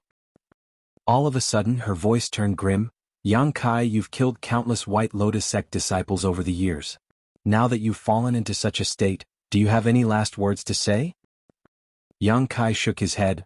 Are you confident you can kill me? The White Lotus matriarch sneered. I'm fully aware of how powerful you are. However, the disciples of White Lotus sect are not weaklings either. I have the confidence to kill you. Yang Kai looked around. Well, let's see the price you're prepared to pay for that. He then turned to Xiao He. Do we kill half of them? An excited Xiao He unsheathed her sword. That's not enough. We have to kill 60% of them at the very least. Why don't we aim for 70% of them? Sounds good. Yang Kai gazed at the White Lotus matriarch and said with a smile, Are you prepared to sacrifice 70% of the people here? I suppose they're all the strongest masters and brightest rising stars in White Lotus sect. If so many die, White Lotus sect will be all but crippled. By then it'll take you many years to recover. Instantly, the White Lotus matriarch's face turned livid. Although Yang Kai and Xiao He were arrogant, she didn't think they were exaggerating. 4 top cultivators like Yang Kai and Luo Tinghe, it was very likely that they would be able to kill 60 to 70% of the people here if they were willing to throw their lives away. Perhaps even the matriarch herself would be badly injured. When that happened, Granchi Temple would be at a huge, possibly even decisive advantage. However, the chance before her eyes was difficult to come by, so it would be unrealistic for her to give it up. At that instant she was caught in a dilemma. Yang Kai didn't intend to make things difficult for her though, so he pressed Luo Tinghe's sword down and said loudly, I have a suggestion. I'm not sure if you're interested in listening to it. The White Lotus matriarch scoffed, Stop beating around the bush. Yang Kai stuck out 2 fingers, Please give me 2 freezing blood-burning soul pills. Upon hearing that, everyone was stunned. Chu Huashang, who was standing behind the White Lotus matriarch, widened her eyes and stared at Yang Kai in disbelief. She even suspected that she had heard it wrong. The White Lotus matriarch was equally shocked as she spurted out, What do you want 2 freezing blood-burning soul pills for? Yang Kai replied with a smile, Rather than risking the lives of so many people just to kill us, don't you want 2 more powerful cultivators to work under you? You, the White Lotus matriarch was dumbfounded. Although she already had a speculation before, she still found it hard to believe even after he spoke the words. After all, the person standing in front of her was Yang Kai, the former temple master of Granchi Temple. She even suspected that there was something wrong with the information she had gathered. Was Yang Kai stepping down as the temple master of Granchi Temple just a pretense? Presently, was this place already surrounded by many cultivators from Granchi Temple, and as soon as Yang Kai gave the order, they would storm inside. The idea soon became rooted in the White Lotus matriarch's mind and started growing. She was instantly alerted as she looked around, thinking that many people had hidden behind the bushes. It was as though they would jump out at any moment to kill her. What are you playing at? The White Lotus matriarch questioned sternly. Yang Kai shook his head, There's no point in explaining anything. You just have to pass me 2 freezing blood-burning soul pills and wait.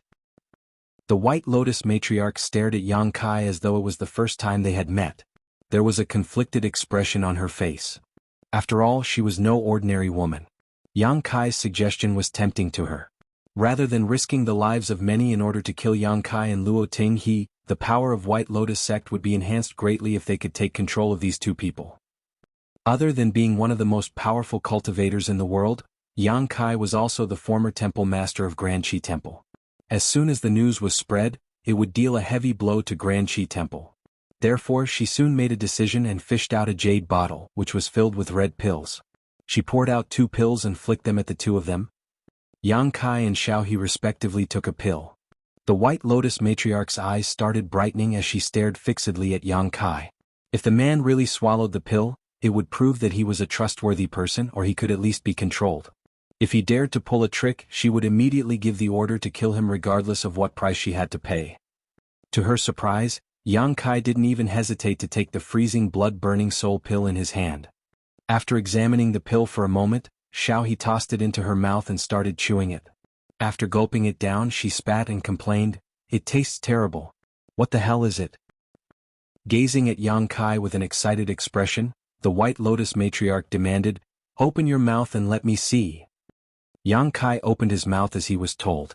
There was nothing in it. The White Lotus matriarch's eyes were as bright as stars.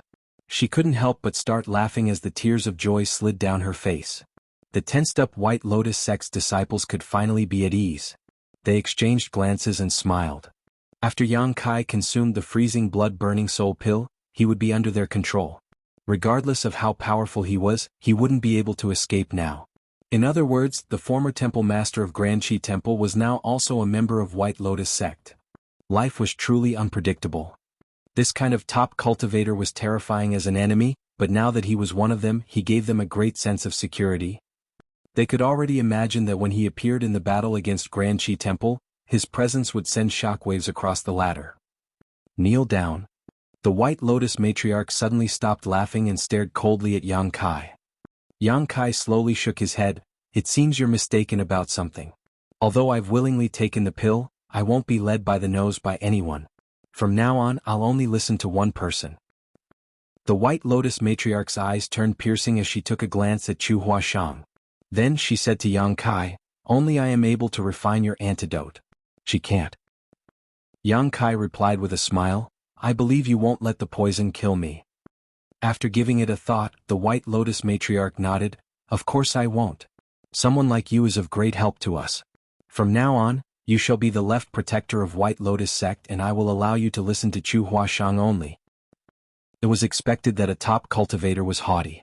If the White Lotus matriarch insisted on making things difficult for Yang Kai, it would only bring about the opposite of the desired outcome.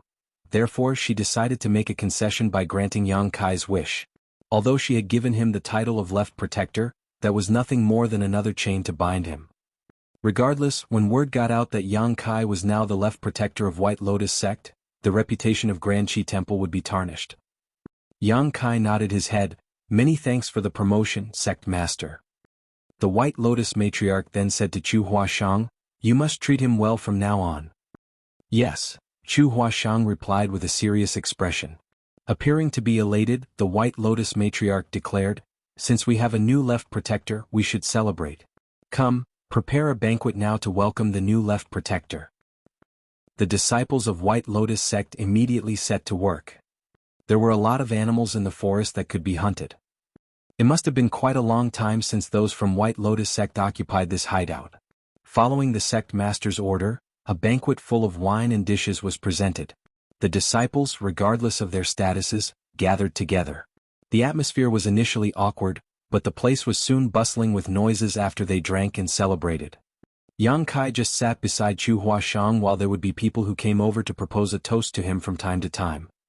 Although Yang Kai had killed a lot of White Lotus sect's disciples when he was the temple master of Grand Qi Temple, things were different now. Presently he was one of them, so they naturally had to strike up a relationship with him. Perhaps he would save their lives on the battlefield one day. Yang Kai could actually handle his wine quite well, though he would usually steer clear of it. He wouldn't turn anyone down when they proposed a toast to him, which was why the disciples of White Lotus sect started growing fond of him. It was the first time they discovered that this man that they regarded as a terrifying monster in the past was actually so amiable. Xiaohe was the most ecstatic of all. When no one proposed a toast to her, she would go around with a jar of wine and do so instead. Her straightforward attitude stunned the disciples of White Lotus sect. Chapter 48-43 Even the next life won't be enough. There was already a left and right protector in White Lotus sect, and they were both fairly strong. However, following the White Lotus matriarch's order, Yang Kai became the new left protector, and his predecessor didn't even dare to object. First of all, he revered the White Lotus matriarch. Secondly, he was fully aware that he was indeed no match for Yang Kai. He would only be embarrassed if he fought for the position. At the banquet, this previous left protector proposed a toast to Yang Kai many times. After the welcoming party, Yang Kai and Xiao He perfectly mingled with those from White Lotus sect. Since then, no one regarded them as outsiders anymore. It was peaceful in the days that followed. There was no doubt that the White Lotus matriarch regarded Yang Kai highly, as she would frequently visit him to discuss the current situation in the world and analyze the difference in power between White Lotus sect and Grand Qi Temple. It seemed that she had started treating him like a confidant. However, she had never demanded Yang Kai to do anything. Instead, she essentially treated him as an equal. A few months passed just like that. One day, the White Lotus matriarch was having a discussion with Chu Huashang about the assassination attempt on the current temple master of Grand Qi Temple when she abruptly stopped and turned her head. Yang Kai and Xiao He were standing beside Chu Huashang like two personal bodyguards.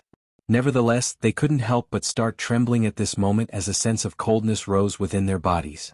Xiao He shuddered and asked in puzzlement, "Why do I feel cold all of a sudden?" The White Lotus matriarch said with a smile, "The effects of the freezing blood-burning soul pills have started taking effect. It's cold now, but you'll feel hot in a moment. It will alternate between the two, and the feeling will intensify after every round until you can't stand it anymore and explode." She spoke in such a nonchalant manner that it was as though she was talking about something insignificant. "HM? 3 months have passed already?" Xiao He was surprised. She had fun playing with the other disciples of White Lotus sect every day, so she had lost track of time. She extended her hand towards the White Lotus matriarch. "Give me the antidote, then." The White Lotus matriarch shook her head. "There's no rush. It's the first time you've been struck by the pill's effects, so you should take some time to feel it. After all, you might not always immediately get the antidote every time the effects appear. You might have to persevere for quite some time. After getting used to it now, you won't feel so terrible in the future." "You have a point." Upon hearing her suggestion, Xiao He closed her eyes and focused on the sensation she was experiencing. Yang Kai was in the same state as Xiao He. The sense of coldness in his body broke out without warning, seemingly using his own strength to disturb the flow within his meridians in an uncontrollable manner. The next instant, the coldness turned into a scorching stream of heat that burned every part of his physique like magma. An excruciating pain overwhelmed him.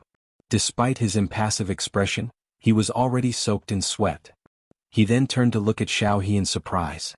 Xiao He had a unique physique that allowed her to be immune to all sorts of poisons. Yang Kai didn't know why she had this kind of physique, but it had always been like this since they got to know each other. When they were in a secret hideout of White Lotus sect half a year ago, it was thanks to her physique that she was still fine after eating so much poisoned food. It could be said that ordinary poisons wouldn't have any effects on her. Nevertheless, even with such a physique, she was still unable to resist the medicinal efficacies of the freezing blood-burning soul pill. Therefore, it was apparent that the freezing blood-burning soul pill wasn't purely a poison. The White Lotus matriarch and Chu Huashang were still talking about the details of the assassination as they deduced what would possibly happen and how they should proceed so that the assassination attempt would be successful. Chu Huashang attentively listened to her as she ignored the pain that the two people behind her were going through. About 4 hours later, the White Lotus matriarch nodded. "That's all. If you fail again this time, you don't have to return." Chu Huashang replied, "Don't worry, sect master. I will definitely succeed." The White Lotus matriarch nodded her head again, then suddenly ordered, "Kill them." There were only 4 people in the room. Other than the White Lotus matriarch and Chu Huashang, only Yang Kai and Xiao He, who were struck with medicinal efficacies of the pill, were left. They had been tortured by rounds of alternating coldness and heat for the past 4 hours. The powers within their bodies were in chaos, and all their energy was used to resist the medicinal efficacies of the freezing blood-burning soul pills. Even an ordinary mortal would be able to easily kill the two of them, not to mention powerful cultivators like Chu Huashang and the White Lotus matriarch. Upon receiving the order, Chu Huashang didn't hesitate to reply in agreement and appeared in front of Yang Kai. As she extended her hand, a sharp dagger suddenly appeared in her hand, then she directly stabbed it towards Yang Kai's heart. The dagger penetrated his chest barely a finger's length before Chu Huashang's wrist was grabbed. She was unable to continue pushing the dagger in further. A puzzled Chu Huashang turned to look at the White Lotus matriarch, who said with a smile, "It's enough. Take them with you when you carry out your mission." Chu Huashang cupped her fist, "Yes." The next moment, the White Lotus matriarch left behind 2 antidotes on the table and shuffled out of the place. Chu Huashang picked up the antidotes and stuffed them into Yang Kai and Xiaohe's mouths, allowing them to quickly feel much better. Upon opening his eyes, Yang Kai gazed at Chu Huashang and said with a light smile, "You've stabbed me another time. I suppose even the next life won't be enough to pay off this debt." Chu Huashang replied dispassionately, "In that case I'm not going to pay up at all. It's not like I planned to from the beginning." She then turned around and reached for the door. When brushing past Yang Kai, she halted and said in a small voice, "Sect Master is a suspicious person. It was just a test, so you don't have to mind it." Certainly Yang Kai knew it was just a test. First of all, the White Lotus matriarch wanted to find out if Chu Huashang was loyal enough to her. If she had appeared hesitant upon hearing the order, she would have been removed from the position of saintess. The White Lotus matriarch only wanted subordinates who would unconditionally obey her orders, not those who had their own opinions. Secondly, she wanted to ascertain whether Yang Kai and Luo Ting he had really been struck with the poison of the freezing blood-burning soul pills.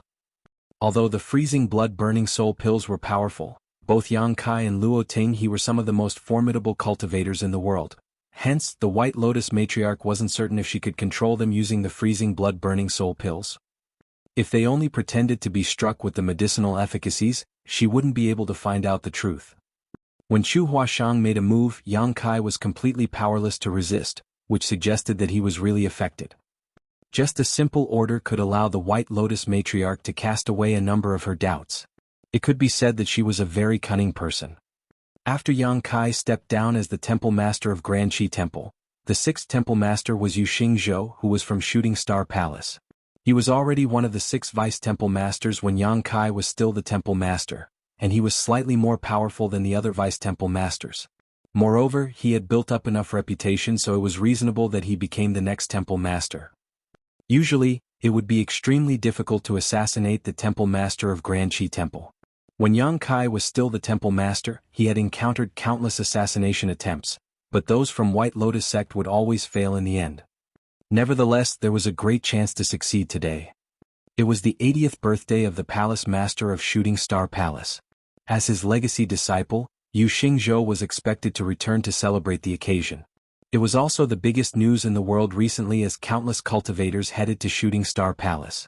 Those from White Lotus sect, who had been dormant for half a year, became active again.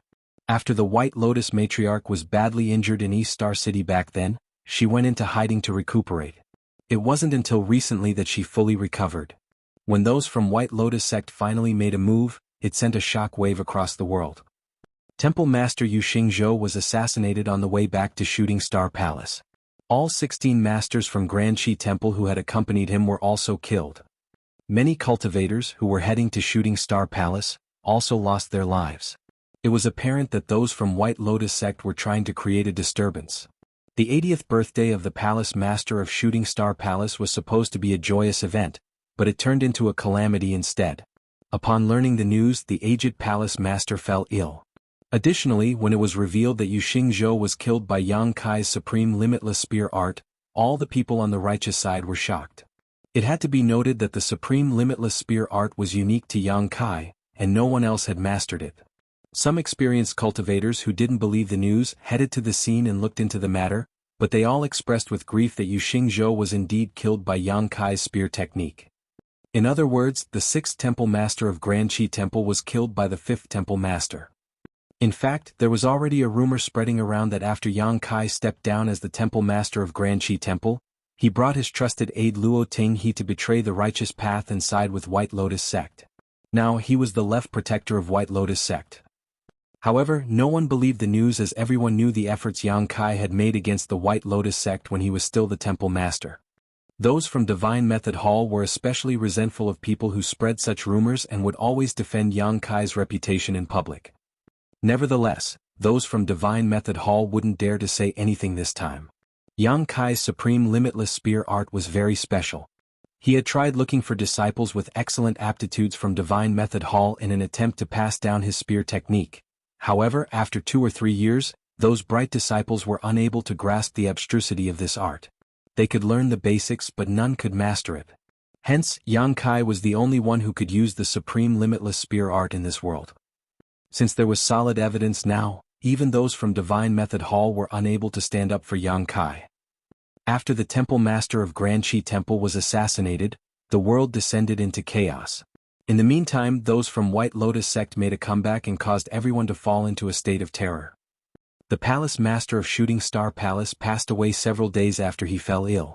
He didn't even last until his 80th birthday. After Yu Xingzhou was killed and the palace master passed away, those from Shooting Star Palace blamed it all on Yang Kai. Even Divine Method Hall was marginalized within Grand Qi Temple. This kind of marginalization was exacerbated after Yang Kai's whereabouts were exposed. After killing Yu Xingzhou alongside Chu Huashang, Yang Kai and Xiao He headed to the next battlefield. As they fought against the masters from Grand Qi Temple, it was only natural that Yang Kai's identity was exposed. In fact, he didn't even try to hide his identity. This samsara world was built on Chu Huashang's imagination and was thus not real. It was just an illusory world he had reincarnated into, so there was no need to worry about things like morality or innocence. He just had to shatter Chu Huashang's heart barrier in order to achieve his goal. Chapter 48-44 Killing the Saintess. On that front, progress wasn't so satisfactory. It wasn't easy to shatter Chu Huashang's heart barrier in this life. Yang Kai became aware of that after spending months with her. Although she was still a woman who appeared obedient to the White Lotus matriarch, she was clearly a very ambitious person. This kind of ambition was as scorching as the sun, something Yang Kai had never seen before. Previously, she was captured by Yang Kai and went on to spend months living in the secluded valley. The way she reacted might be a pretense or a revelation of her true feelings. However, after she was freed, her latent ambitions were reignited. With Yang Kai and Luo Tinghe joining White Lotus sect, the latter's strength had greatly increased. Both of them were already 2 of the most powerful cultivators in the world, so with the 2 of them joining forces, rarely was there anyone in the world who could go up against them. When news spread that more and more leaders of Grand Qi Temple were killed, the world became anxious.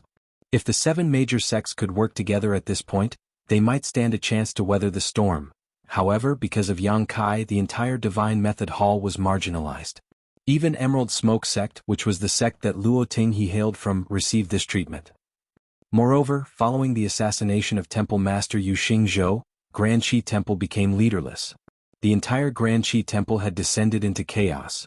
At this point, the White Lotus matriarch resolutely made a decision and led the disciples of White Lotus sect to storm the headquarters of Grand Qi Temple. The battle went on for half a month. Countless people were killed on both sides. In the end, those from Grand Qi Temple lost the battle and their headquarters exchanged owners.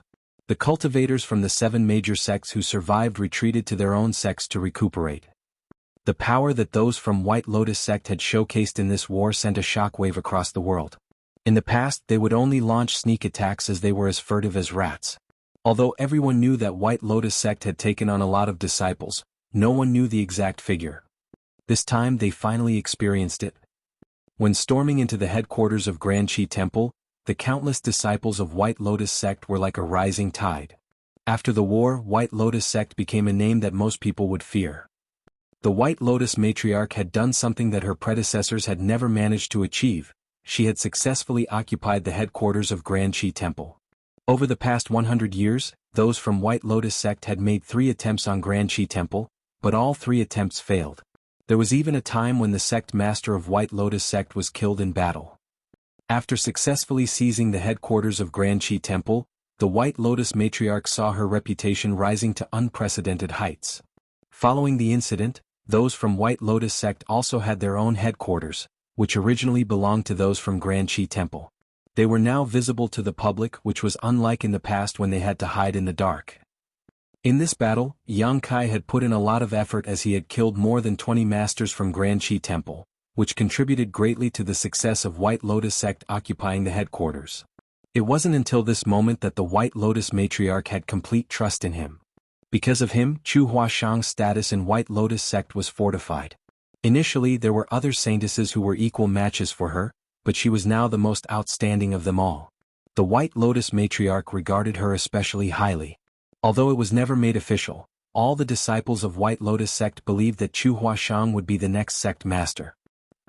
White Lotus sect practically had no other rivals now. On the continent, those smaller sects that originally relied on Granqi Temple to survive had all pledged loyalty to White Lotus sect now.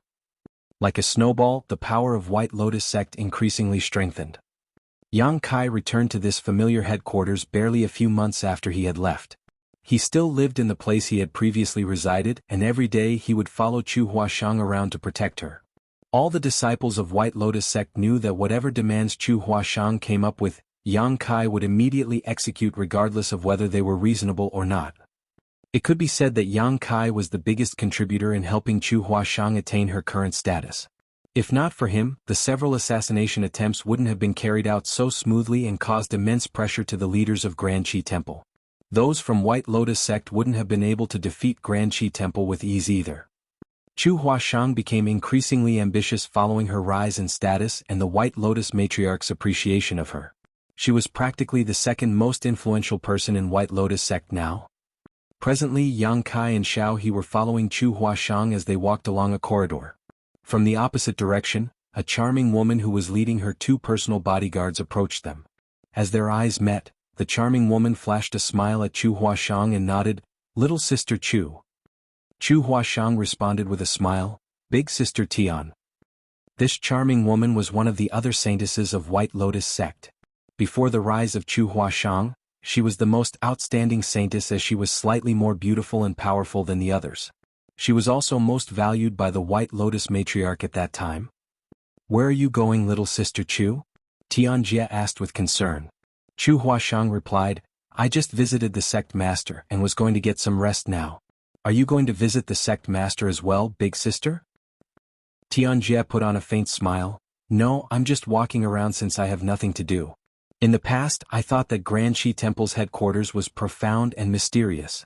Now, there doesn't seem to be anything special about this place. We'll feel that something is mysterious before we obtain it. After we get it, we'll realize that there's nothing special about it."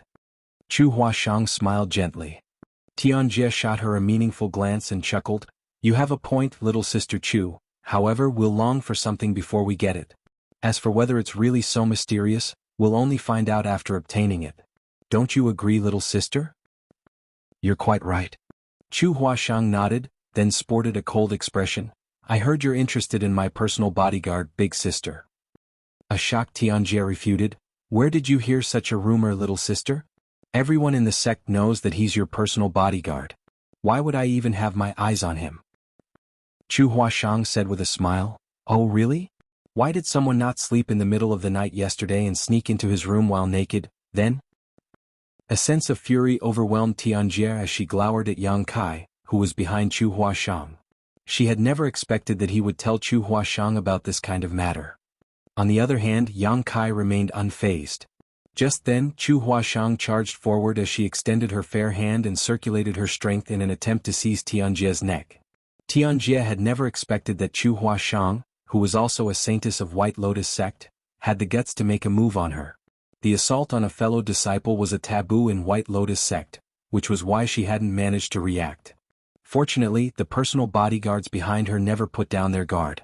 The moment Chu Huashang made a move, they unsheathed their swords and hacked at her. If Chu Huashang didn't retract her hand, her arm would be cut off. Personal bodyguards were the most loyal servants to their saintess, and they wouldn't care about killing others to keep their charge safe. However, instead of withdrawing her hand, Chu Huashang only hastened her speed. Their swords didn't manage to come into contact with Chu Huashang as Yang Kai and Xiao He gently pushed their palms forward and sent the two personal bodyguards flying away. At the same time, Chu Huashang clenched Tianjie's fair neck and exerted more force with her hand. At that instant, Tianjie froze and wouldn't dare to move a muscle. "Hey, are you out of your mind?" The color drained from Tianjie's face. Chu Huashang stared coldly at her. "How did you even have the nerve to try to seduce my personal bodyguard?" The intensifying force on her neck and the murderous intent in Chu Huashang's eyes made Tianjie feel anxious. Upon realizing that the other woman really wanted to kill her, she regretted the decision she had made last night. In fact, all the saintesses believed that it was thanks to Yang Kai that Chu Huashang had attained her current achievements. As long as they could lure the former temple master of Granqi Temple to their side, Chu Huashang would no longer be a threat. Yang Kai was a man while the saintesses were women. The only way they could think of to make him side with them was to seduce him. Tianjie had never expected that not only would Yang Kai not accept her, he had also immediately told Chu Huashang about the scandal, which rendered her powerless to defend herself. Please forgive me, little sister. I'll never dare to do it again. I'll obey you from now on. Tianjie begged for mercy with a pitiful expression. If you kill me here, you'll be punished. Chu Huashang remained unperturbed. Yang Kai frowned and recommended, forgive her for once. I believe she won't do it again. Kaka. The light in Tianjie's eyes went out as her entire figure went limp. Chu Huashang turned around and glared at Yang Kai. Why did you ask for forgiveness on her behalf? Yang Kai parted his lips, then let out a sigh. Everything in this samsara world was built on Chu Huashang's heart barrier, so all the places and people here were nothing but illusions. As the saintess of White Lotus sect, she was obliged to go against those from Granqi Temple. Both parties tried to destroy each other because they had different stances. Therefore, Yang Kai wouldn't say anything regardless of how many people from Granqi Temple that she had killed. With that said, he wouldn't want to see Chu Huashang act so ruthless and without qualms about killing her own people. It never crossed his mind that his persuasion yielded the opposite of the desired outcome instead. Tianjie lost her life because of that. Certainly the real Chu Huashang wasn't like this. Her memory had been completely sealed in the ninth life and she was a totally different person now. Although she was in the wrong, you shouldn't have killed her, Yang Kai replied with a frown. Like a child who was defending her favorite toy, she spat through clenched teeth, I'll kill anyone who has their eyes on you. A joyful Xiao He watched on from the side as she poked Yang Kai with her elbow and said in a small voice, she has fallen in love with you. Yang Kai wasn't certain if he should be happy or sad. Although the conflict didn't last long, the White Lotus matriarch soon got wind of it and rushed over to the scene a moment later.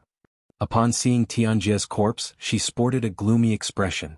Of all the saintesses besides Chu Huashang, she regarded Tianjie as the most important. However, Tianjie was killed by another saintess that she treasured. This had never happened before. Chapter 48-45, A Single Spark.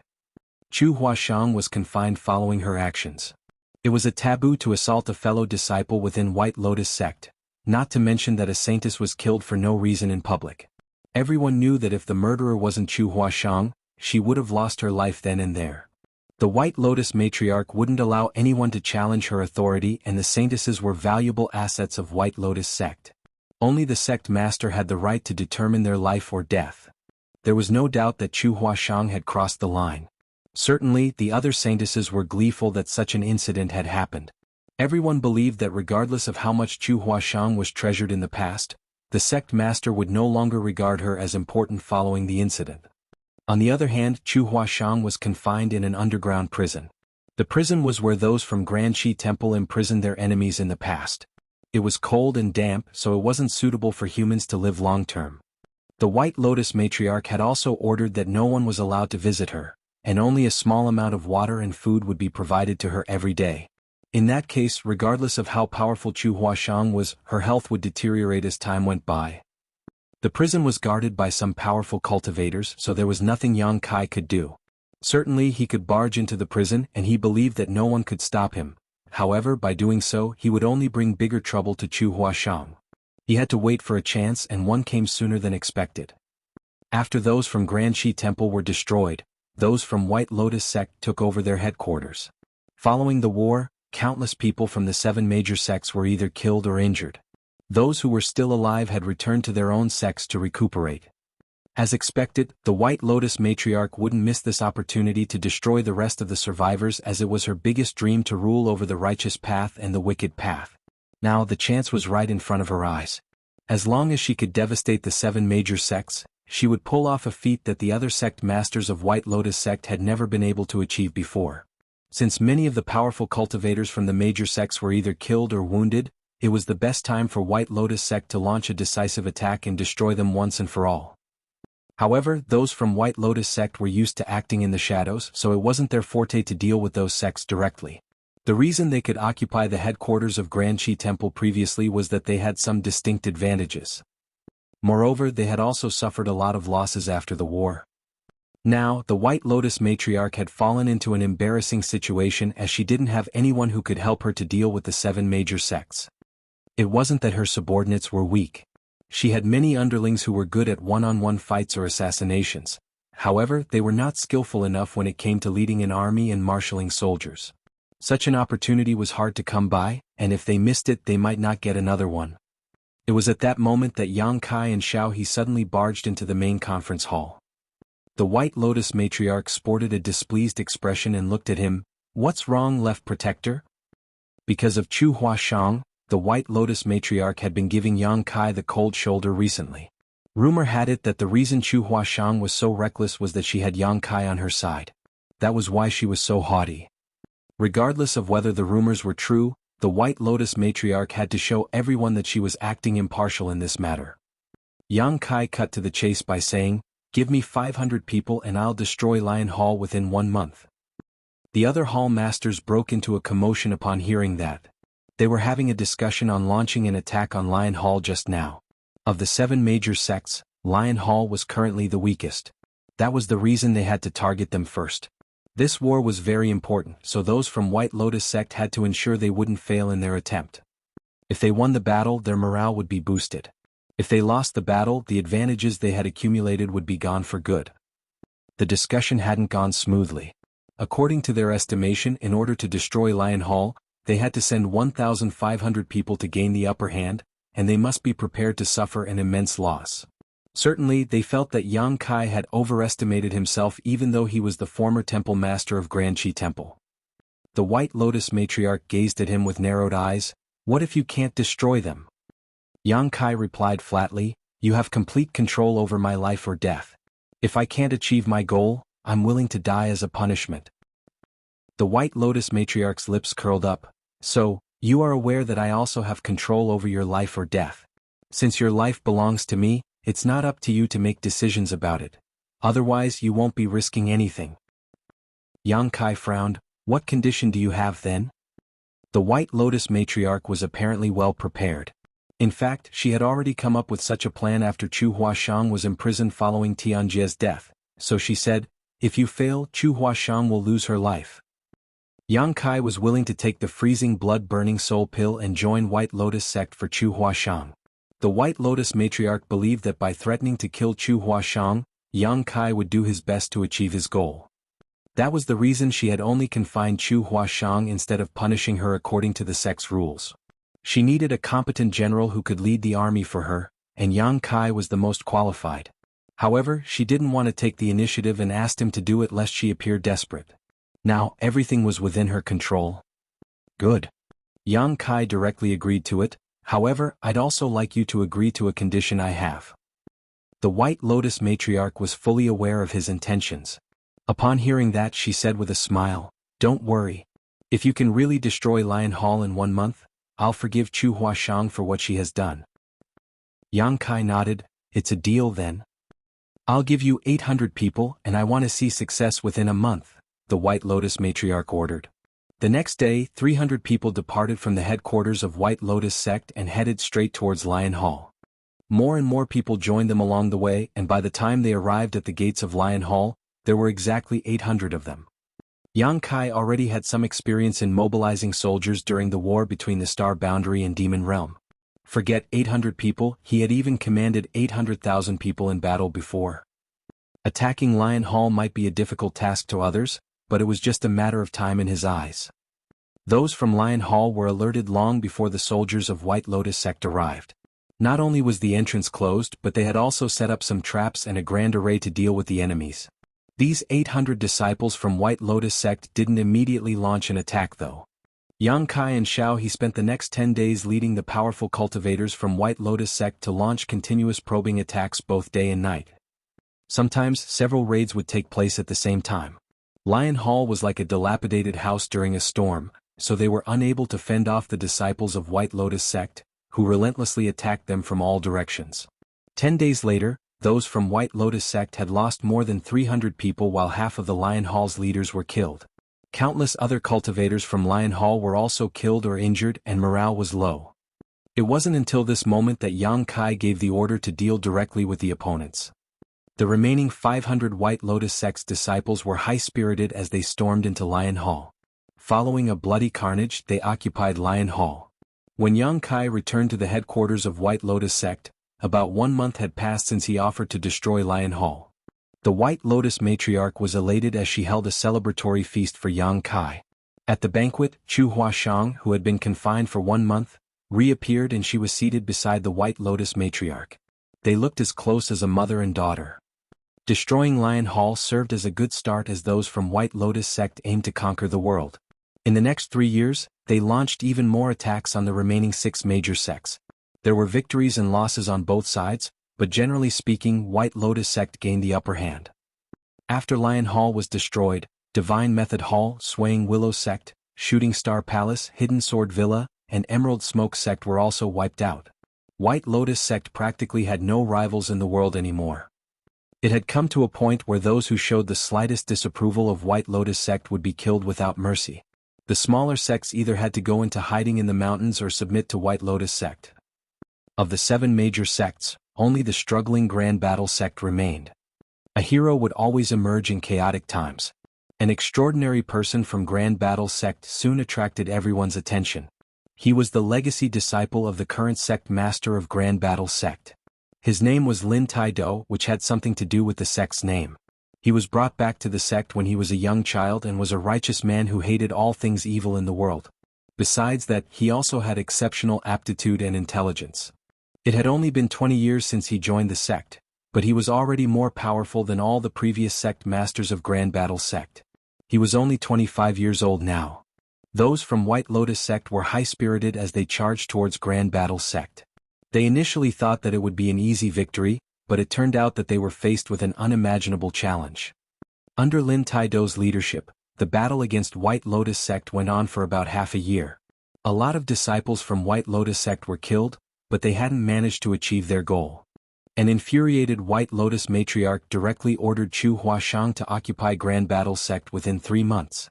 Failure to do so would lead to the loss of her life. The White Lotus matriarch was not joking. Grand Battle sect was the last obstacle for White Lotus sect before they could declare hegemony over the world. By destroying Grand Battle sect, she would pull off a feat that the previous sect masters had never been able to achieve. She would be able to be the ruler of the world. Certainly, she wouldn't allow such an obstacle to get in her way. All of them knew that the White Lotus matriarch valued Yang Kai's capabilities. However, when he joined White Lotus sect back then, he said that he would only obey Chu Huashang's orders.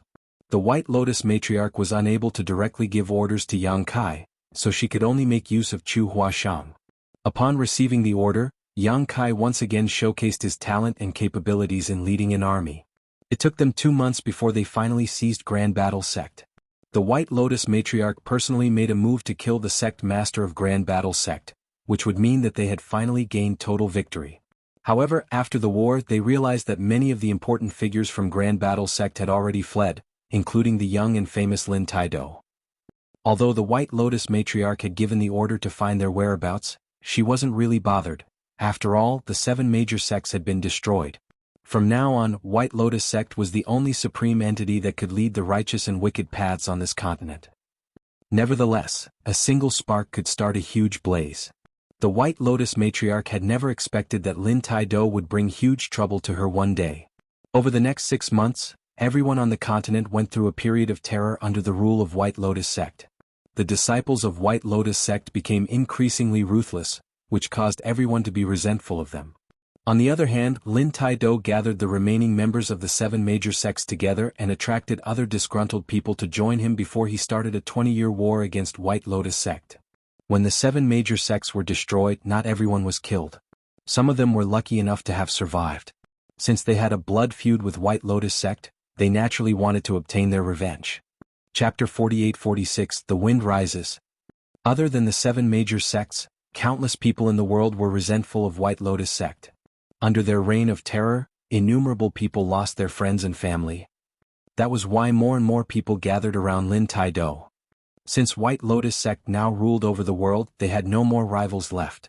The sect's leaders all indulged in an extravagant life, and even the White Lotus matriarch had put down her guard.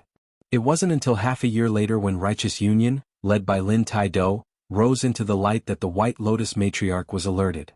However, she still wasn't bothered by it. After all, Grand Qi Temple and the 7 major sects had been destroyed by White Lotus sect, so how was Righteous Union supposed to last long? Nevertheless, every time White Lotus sect clashed with Righteous Union, they would always suffer a loss. More and more disciples were killed, and even several hall masters lost their lives within half a year. It was only then that the White Lotus matriarch woke up to reality and became wary of the newly founded Righteous Union. She ordered some powerful subordinates to find out the whereabouts of those from Righteous Union and kill them ruthlessly. Nonetheless, Righteous Union was different from Grand Qi Temple or the 7 major sects. When White Lotus sect was going up against Grand Qi Temple and the 7 major sects in the past, they were in the dark while the latter was exposed under sunlight, but it was the other way round now. After destroying Grand Qi Temple, those from White Lotus sect had their own headquarters now, but they also exposed themselves to the public. On the other hand, those from Righteous Union remained hidden since their founding. Furthermore, Lin Tai-do was a powerful and charismatic Union master. Every time those from Righteous Union launched an attack, they would bring huge trouble to White Lotus sect. It had also earned Lin Tai-do unrivaled reputation and influence. In just 5 years, Righteous Union became increasingly powerful instead of being destroyed by White Lotus sect. Although they were still unable to go up against White Lotus sect in a frontal clash, they were strong enough to not be simply wiped out. There were even times when they were able to pose serious threats to White Lotus sect. Certainly, the White Lotus matriarch wouldn't allow an opposing power to rise in her territory. She initially thought that she had pulled off a feat that the previous sect masters had never been able to achieve after destroying Grand Battle sect. Now, it seemed that she could not achieve her goal before she destroyed Righteous Union. Upon realizing the dangerous situation she was in, the White Lotus matriarch stopped being decadent and focused on fighting against Righteous Union. She had never expected that it would be so hard to deal with this new foe though. By the 10th year, Righteous Union was already as powerful as Grand Qi Temple was back then. There were victories and losses on both sides as Righteous Union and White Lotus sect clashed with one another. This made the White Lotus matriarch infuriated as she felt regretful of what she failed to do after destroying Grand Battle sect. If she had paid more attention to Lin Tai-do and ordered her subordinates to hunt down and kill him at all cost, all of this wouldn't have happened. However, there was no use crying over spilled milk. Her negligence in the past had caused her to be in so much trouble now. Regardless of how furious she was, she had to deal with it. Over the next 10 years, the entire world was dragged into the battle between the righteous and wicked paths. All cultivators would either have to join White Lotus sect or Righteous Union. There wasn't a third option, nor could they steer clear of the fight. The battles between both sides could be seen everywhere on this continent. The White Lotus matriarch's days were numbered as she was now old and frail. Her dark hair had turned gray, and her face was full of wrinkles. She could feel that she wouldn't live for much longer. When she was young, she suffered a lot of injuries when fighting against Grand Qi Temple, and these dark injuries had started affecting her health as she became older. Perhaps she would slumber off one night and not see the sun the next morning. However, she hadn't managed to obtain total dominance over the wicked and righteous paths. Her victory more than 10 years ago was nothing more than an illusion. She would never be able to rest in peace before destroying Lin Tai-do and Righteous Union. Therefore, she did whatever it took to crush her last remaining foe. In just 1 year, more than half of the cultivators from both White Lotus sect and Righteous Union were killed. Every battle was significantly more intense than the ones in the past decades. Eventually, the White Lotus matriarch's wish was granted. The White Lotus sect's army managed to trap those from Righteous Union inside Crimson Wind Canyon.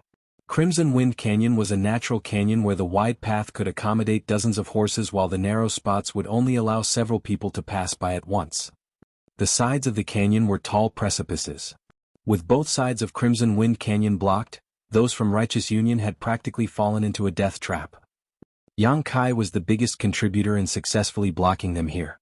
It was thanks to his skills in mobilizing soldiers that they managed to lure the enemy to this place after just 3 months of battle. During that period of time, they fought with those from Righteous Union multiple times and almost failed their mission on numerous occasions. Fortunately, they succeeded in the end. The final battle was right before their eyes. The well-prepared White Lotus sect disciples stormed into Crimson Wind Canyon from both sides as both parties clashed. There would be people losing their lives every breath, and within just 1 hour, a blood river had formed in Crimson Wind Canyon. After days of intense battle, those from White Lotus sect were still being pushed back despite their multiple attempts to charge forward. Both parties were exhausted as their eyes had turned bloodshot. The White Lotus matriarch stood on a boulder above Crimson Wind Canyon as she looked down at the fight in silence. All of a sudden, she beckoned in a particular direction.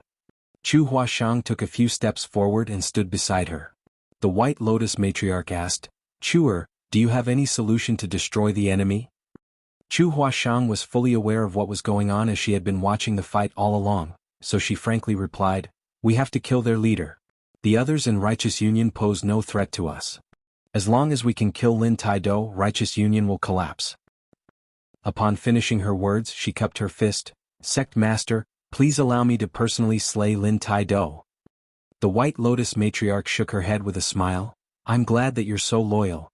I believe that White Lotus sect will be in good hands after you take over my position." "Sect Master," Chu Huashang hung her head low. In recent years, the White Lotus matriarch had repeatedly told her this. It was as though she intended to pass the position of sect master to her after she passed away. Although Chu Huashang was indeed the most qualified one to take over the position of sect master in White Lotus sect, she wouldn't dare to reveal her true feelings. She would always appear obedient every time the White Lotus matriarch mentioned it. The White Lotus matriarch cut her off by raising her hand. "I'm old and my predestined time is near. Every night, I can feel those I've killed in the past come back to haunt me in my dreams. I'll pass the position of sect master to you sooner or later." She appeared sincere as it didn't seem like a test, but Chu Huashang remained silent. "Lin Taido is formidable. Even though you are strong, you're no match for him. There's only one person in this world who can deal with him." As the White Lotus matriarch spoke, she suddenly looked fervently at Chu Huashang. Although she never said it, Chu Huashang knew who the person was that the older woman was talking about. Yang Kai. Although they had spent nearly 20 years together, Chu Huashang still hadn't figured out how strong Yang Kai truly was. If there was anyone in the world who could defeat Lin Taido, it had to be Yang Kai. "Tell him to make a move. After Lin Taido is killed, there won't be Righteous Union anymore," the White Lotus matriarch ordered. Chu Huashang had been staying by the White Lotus matriarch's side all along, so she had discovered something that those disciples of White Lotus sect were not aware of. She suddenly realized something upon hearing what the White Lotus matriarch had said, so she appeared conflicted for a moment. The White Lotus matriarch took the younger woman's hand and patted it.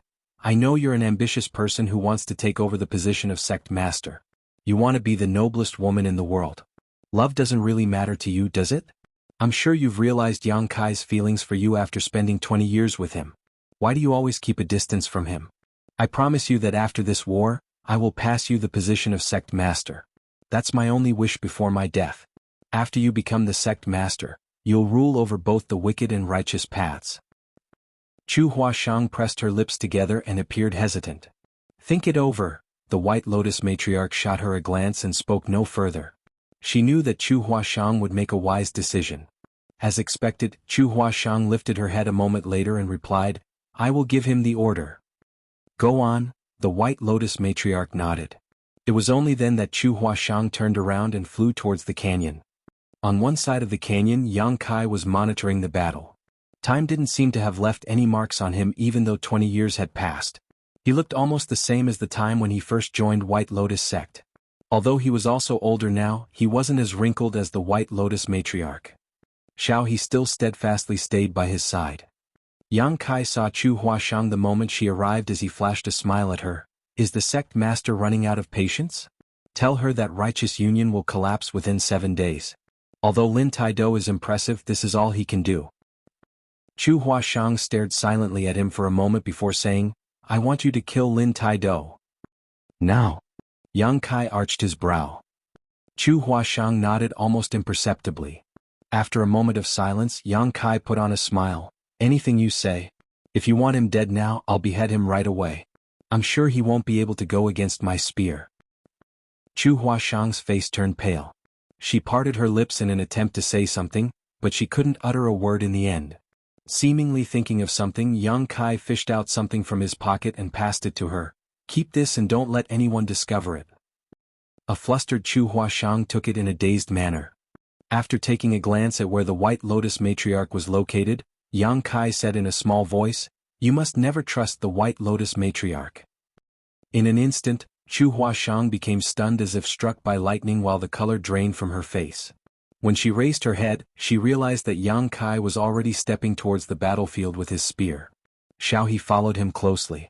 All of a sudden, she turned her head and said to Chu Huashang, "You have to take good care of yourself from now on." Upon finishing her words, she pulled a face at her. Chu Huashang's eyes were soon drenched in tears as they slid down her face. When she returned to the White Lotus matriarch's side, the intense battle had begun.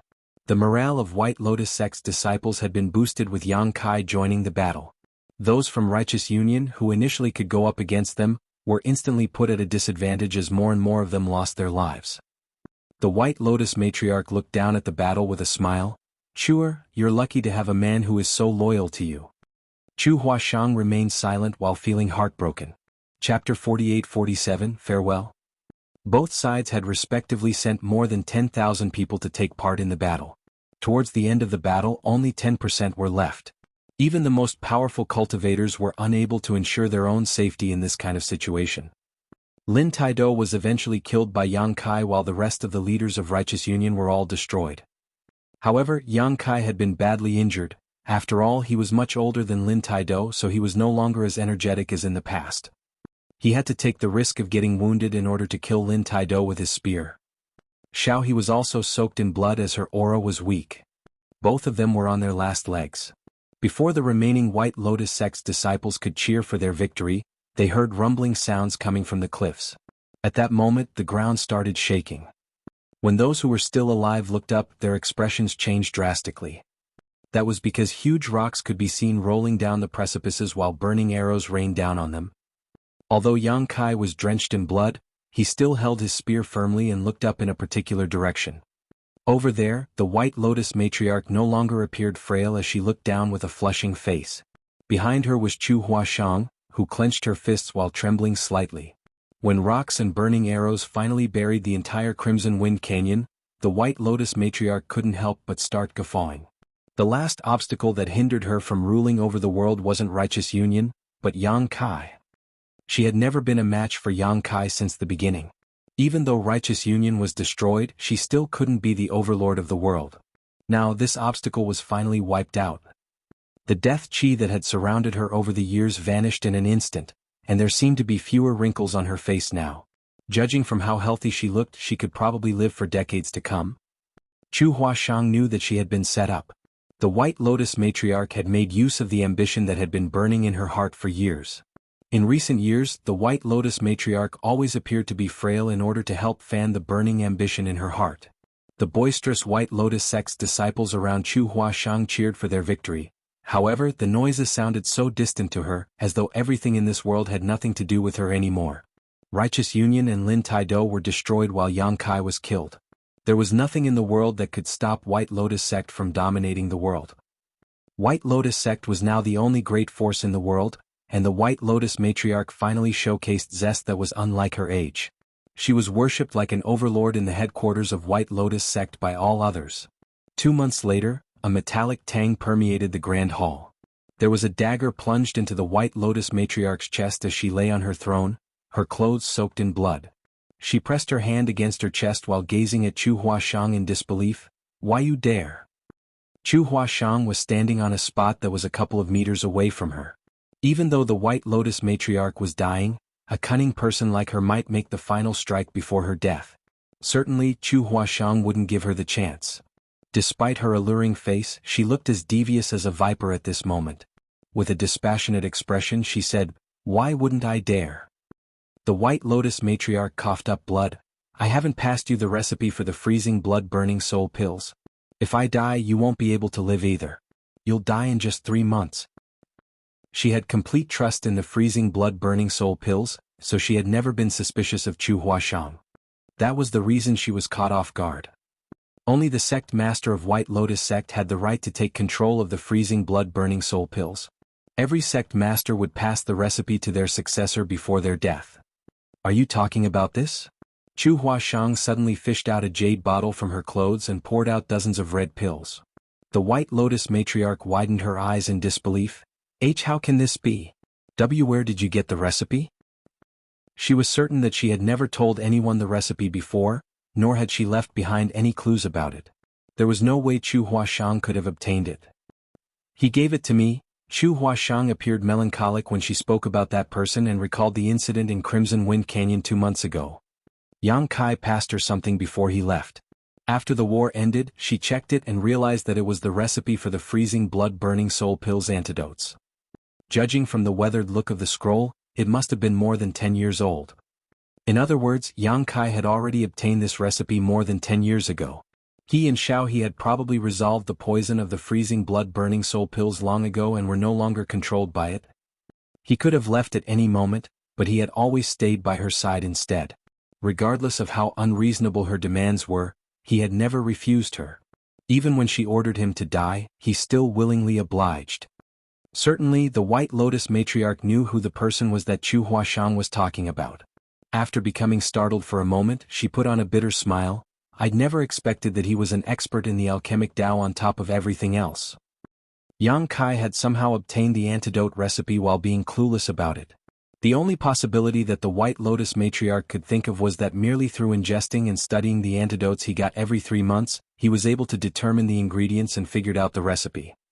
Ordinary alchemists would never have been able to pull off such a feat. The White Lotus matriarch even doubted whether her speculation was right despite it being the only possibility. Yes. Who could have expected that? Chu Huashang muttered under her breath. The White Lotus matriarch suddenly put on a smile. Good, very good. The sect master of White Lotus sect must be cruel and cold-hearted. You're a woman, so you're already weaker than men to begin with. If you remain so indecisive, you will destroy our foundation that has been built up for hundreds of years. I knew you were the right person. I'll be able to rest in peace, knowing that you'll be the next sect master. Chu Huashang saluted her in an elegant manner. I ask sect master to go on ahead. The White Lotus matriarch nodded and closed her eyes.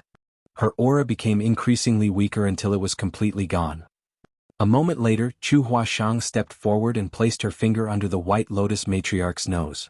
Upon confirming that the older woman was really dead, she moved her corpse and adjusted her own clothes before sitting on the throne of the sect master. She had always dreamed of becoming the sect master, and now, her wish had finally been granted. The magnificent throne symbolized unlimited power. She had the right to determine anyone's life or death and command both the righteous and wicked path. The power she had obtained was even greater than the dreams she had as a young child. In this world, White Lotus sect had no more rivals. She looked down at the hall as though she could already envision the countless masters who would come over to pay respects to her. The corners of her mouth curled as she suddenly began to laugh. Life was too short to have a lot of dreams, and a person would be considered lucky if they could make even one of them come true. Chu Huashang had managed to achieve that and more though. However, innumerable people had lost their lives for her victory. Her unrestrained laugh reverberated across the empty hall, but no one could share her happiness. Presently she was only accompanied by a corpse. As she laughed, she suddenly broke down into tears. Her tears slid down her face like pearls after the string had snapped. Appearing heartbroken, she covered her face with her hands. There was nothing in the world she feared while she had the unconditional love of that man. It wasn't until she lost him that she realized he had become an inseparable part of her life. While sitting on the throne, she finally discovered that her dream wasn't worth anything. The man she had always neglected in the past was the most valuable treasure she had. However, she had lost him forever. All she could think of now were those few months she had spent living in that log house by the lake. That was undoubtedly the happiest time in her life. At that moment, she felt she could feel the gentle breeze brushing past her cheek as she placed her hands behind her head. While looking up at the starry sky, she listened to the love story of 9 lives. At that time, there were no deceptions and battles in her life. All she had was that man's unconditional love. She missed that time so much. In the next life I'll repay what I owe you. Chu Huashang lifted her sword to her neck as the sharp blade cut her delicate skin, preparing to end it all. But while her eyes were drenched in tears, she suddenly caught sight of a figure abruptly appearing before her. The person was wearing a mask made from iron, but even though his face was covered, his figure was all too familiar. Chu Huashang thought that her sorrow was causing her to hallucinate as she looked dazedly at the person. so she did not hesitate to exert more force with her hand. It wasn't until her wrist was clenched by the person that her entire figure shook. Behind that person, Xiaohe stuck out her head while appearing puzzled. "Why are you trying to kill yourself all of a sudden? You looked so happy a moment ago. How strange." "Old man?" Chu Huashang quickly wiped away her tears and asked in a shaking voice. The person took her sword and tossed it away before the weapon clanged to the ground. He gently stroked her head and said, "Good people don't live long while a scourge lasts 1,000 years. I won't die so easily." Chu Huashang couldn't believe her eyes as she attempted to take off the person's iron mask. "My face was burned. It might scare you," Yang Kai said. Without hesitation, Chu Huashang took off the mask and saw a contorted face that was caused by burn marks. The face was so hideous that a toddler would break into tears upon seeing it. However, Chu Huashang crashed into the man's embrace and hugged him tightly as though she was trying to merge with his body. She sniffed at the man's scent as if she was trying to imprint it in the deepest part of her mind. Regardless of how many rounds of reincarnation she had to go through, she would never forget his scent. Yang Kai's clothes were smeared by her tears and snot while the woman was laughing and crying at the same time. Xiaohe looked at them with a tilted head and couldn't help but remark, "The couple has finally gotten together. How wonderful." All of a sudden, Chu Huashang froze, and the next moment she lifted her head from the man's embrace and looked up at him with a perplexed expression. "Junior brother?" Yang Kai let out a long breath. "You're finally awake, senior sister." It had been a difficult life for him as it was much harder to wake Chu Huashang up compared to the previous 8 lives. This couldn't be helped, as Chu Huashang was overly ambitious in this life to the point that she neglected her own feelings. Yang Kai had been working hard to win her heart by staying by her side for 20 years. Even though he had made some progress, he still hadn't managed to shatter her heart barrier. Therefore, he decided to take a risk by helping her fulfill her wish and satisfy her ambition. She would only have time to examine her true feelings after that. Even if the White Lotus matriarch hadn't come up with the plot during the battle at Crimson Wind Canyon, Yang Kai would still have pretended to die to fulfill his plan. However, the White Lotus matriarch's plot almost caused him to really lose his life there. Yang Kai had no idea what would have happened if he was really killed. Fortunately, the outcome turned out to be what he had hoped to see. After going through 9 rounds of reincarnation, Chu Huashang finally resolved her heart and regained herself after her heart barrier was shattered. Chapter 48 Martial Ant Luo? "Yes, I'm awake." Chu Huashang snuggled up to Yang Kai with a joyous expression. "Thank you for everything." Yang Kai slowly shook his head and ran his fingers through her hair. Then Chu Huashang lifted her head and looked over his shoulder before asking in puzzlement, "What's going on with Xiaohe?" Since her heart barrier was shattered, her memory was also restored. Certainly, she had recalled everything that had happened in the rounds of reincarnation. Since the 6th life, Xiaohe had always appeared in the samsara worlds that were built upon her heart barrier, which concerned her. She didn't remember anything about a woman named Luo Tinghe. Supposedly, such a person shouldn't have appeared in her samsara worlds. I have no idea either, however I think we'll find out about it after we leave this place. Chu Huashang nodded and lifted her head from the man's embrace before looking at him with a sly gaze. "Well, I'll see you in the next life then." Yang Kai was flabbergasted upon hearing that and in a half-panic asked, "There's a next life?" Without replying to him, Chu Huashang winked at him in a cheeky manner. Just then, everything around him started dissipating like a burning picture scroll. Yang Kai watched his own figure disappearing into the void as his consciousness seemed to have set off on a long journey. When he came to his senses, he realized that it was pitch black around him. Soon, a light tore through the darkness and expanded as the view inside the Samsara pavilion came into his sight. Yang Kai was startled for a moment before realizing that there wasn't a next life. 9 lives was the limit in the Samsara pavilion, which was also the number of lives Chu Huashang had set up for her heart barrier. She was just pulling a prank earlier. He slowly shook his head as he was torn between tears and laughter. After stepping out of the tree cave, he looked up at the sky. Although he finally returned to the real world, Yang Kai still found it to be surreal. The experiences and hardships he had gone through in the 9 lives were so vivid that it was as though they had just happened the day before. The experiences felt so real that it could be said they had actually happened. Yang Kai could clearly feel that after 9 rounds of reincarnation, he was now in a much calmer state. Only a bit more than 100 years had passed after 9 rounds of reincarnation, but it was equivalent to 1,000 years of training for his mental state. The Samsara Pavilion was indeed a place where hearts were trained and tempered. If a person's cultivation had progressed too quickly while he was in an unstable mental state, he would gain a lot of benefits by training inside the Samsara Pavilion. Without the need for any reason, Yang Kai started walking in a particular direction. Although there were no clear indications, he was certain that Chu Huashang was in that direction. Their hearts were now connected after 9 rounds of reincarnation. While he was on his way, he saw an alluring woman moving towards him. As their eyes met, Chu Huashang put on a smile and shuffled over. Yang Kai extended his hand and said, "Let's go. Martial Ant, you must be worried about us." Chu Huashang obediently placed her hand in Yang Kai's. A lot of people were moving around outside the Samsara Pavilion. It had been about 130 years since Yang Kai entered the Samsara Pavilion. To an ordinary mortal who had never cultivated before, this was a period of time that was longer than their lifetime. However, to an open heaven realm master, it was no more than a short, secluded cultivation session. When Yu Xiang Dai had some free time recently, she would come here to wait outside the Samsara Pavilion. Unfortunately, after she waited for many years, Yang Kai and Chu Huashang were still nowhere in sight. On the other hand, Qin Xiu's 2 disciples had walked out of the Samsara Pavilion not long after they entered it. During the past 10+ years, Yu Xiang Dai had spent more time waiting in this place. That was because according to her estimations, if Yang Kai could successfully bring Chu Huashang out of the Samsara Pavilion, it would happen around this time. Waiting wasn't something that felt boring to her. She had been waiting for a particular man to notice her for many more years, so she was already used to the feeling. When 2 familiar figures stepped out of the Samsara Pavilion hand in hand, Yu Xiang Dai let out a long breath as the worry in her heart over the years finally abated. "Martial Ant Yu." Yang Kai and Chu Huashang saluted her at the same time. Yu Xiang Dai darted her gaze between the 2 of them with an amiable smile before nodding with satisfaction. "I'm glad that both of you are back. You must have suffered a lot." She had received training in the Samsara Pavilion before, so she knew what they would face inside.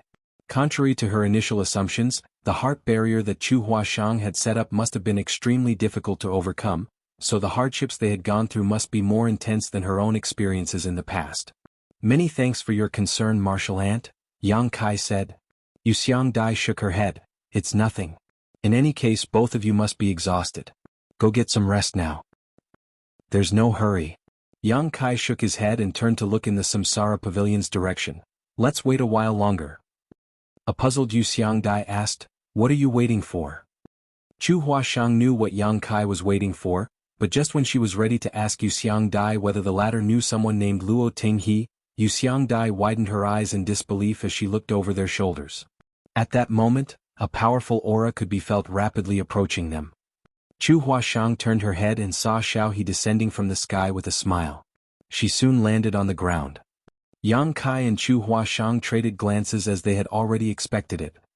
Xiaohe had always appeared by their side since the 6th life. Therefore, they speculated that she must be a powerful cultivator from Yinyang Cave Heaven who for some reason was swept into their samsara worlds. Now, they had gone through 9 rounds of reincarnation and left the Samsara Pavilion. It must be the same case for Luo Tinghe. The person Yang Kai was waiting for was naturally Luo Tinghe. Judging from Yu Xiang Dai's expression, it was apparent that she knew Luo Tinghe. Moreover, they seemed really close. "Senior Sister Luo?"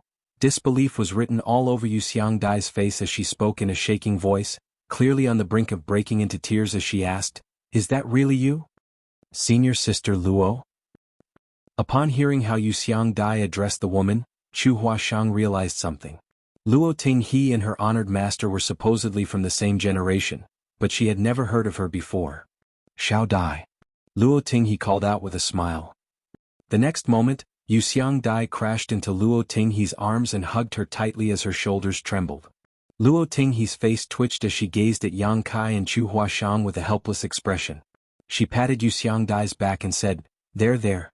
You're an adult now, so why do you still love to cry just like when you were a child? Where's that good-for-nothing boy? Did he bully you?" While hugging her tightly, Yu Xiang Dai shook her head. A helpless Luo Tinghe muttered in a small voice, "They're watching you." It was only then that Yu Xiang Dai started flushing as she bashfully moved away. Then she turned her head to glower at Yang Kai and Chu Huashang. One of them quickly looked up at the sky while the other gazed at the ground. "Why haven't you saluted her yet?" Yuxiang Dai spoke in a stern voice in an attempt to restore her authority. Yang Kai and Chu Huashang quickly cupped their fists. Greetings, Martial Aunt Luo. Luo Tinghe waved her hand. Stop calling me that. It's not like we're strangers. Just call me Xiaohe as usual. Yang Kai's forehead was covered in cold sweat. This junior wouldn't dare. In their 9th life, he had always called his crazy and muddle-headed personal bodyguard, Xiaohe. Since he was aware of her true identity now, Yang Kai wouldn't dare to be impolite. A perplexed Yuxiang Dai gazed at Luo Tinghe as she had no idea why her senior sister and Yang Kai seemed to be so familiar with one another. Just then, Luo Tinghe frowned as though she was bothered by some kind of difficulty. We'll catch up later. There's something I have to do now. Yuxiang Dai quickly asked, do you need any help? With a smile, Luo Tinghe stroked the other woman's head. My internal qi is surging and my small universe is trembling now. I'm about to achieve a breakthrough. How are you going to help me? A pleasantly surprised Yuxiang Dai asked, you're about to achieve a breakthrough? Yang Kai and Chu Huashang were shocked as well. Luo Tinghe's aura had been conspicuous since she stepped out of the Samsara Pavilion, and the fluctuations she gave off indicated that she was a 7th Order Open Heaven Realm Master. Yang Kai initially thought that she was unable to curb her aura after staying in the Samsara Pavilion for too long. Apparently that wasn't the case though. The reason behind it was that she was about to achieve a breakthrough. Since she was a 7th Order Open Heaven Realm Master now, naturally she was going to ascend to the 8th Order. An 8th Order Open Heaven Realm Master would be considered a supreme elder or ancestor in any of those cave heavens or paradises. It wasn't that Yang Kai had never seen 8th Order Open Heaven Realm Masters before, but it was the first time he was about to witness a 7th Order Open Heaven Realm Master ascending to the 8th Order. His interest had been piqued. If nothing unexpected happened, he would make it to the 8th Order Open Heaven Realm one day as well. If he could observe the process now, he might gain something from it that would help with his breakthrough in the future. Chu Huashang shared the same sentiment, so she stared fixedly at Luo Tinghe. The next instant, Luo Tinghe leaped into the air and said to Yuxiang Dai, wait for me. I'll be right back. Certainly Yuxiang Dai would wait for her return. Luo Tinghe didn't head to a faraway place, stopping at a spot that was 1,000 or so kilometers away from the spirit province where the Samsara Pavilion was located as she sat down with her legs crossed and formed a hand seal.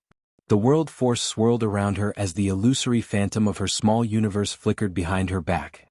Yang Kai and Chu Huashang stared fixedly at her. All of a sudden Yuxiang Dai turned around and saluted the two of them, thank you. A flabbergasted Yang Kai stepped aside and asked in puzzlement, what do you mean, Martial Aunt you? Chu Huashang also had no idea what was going on.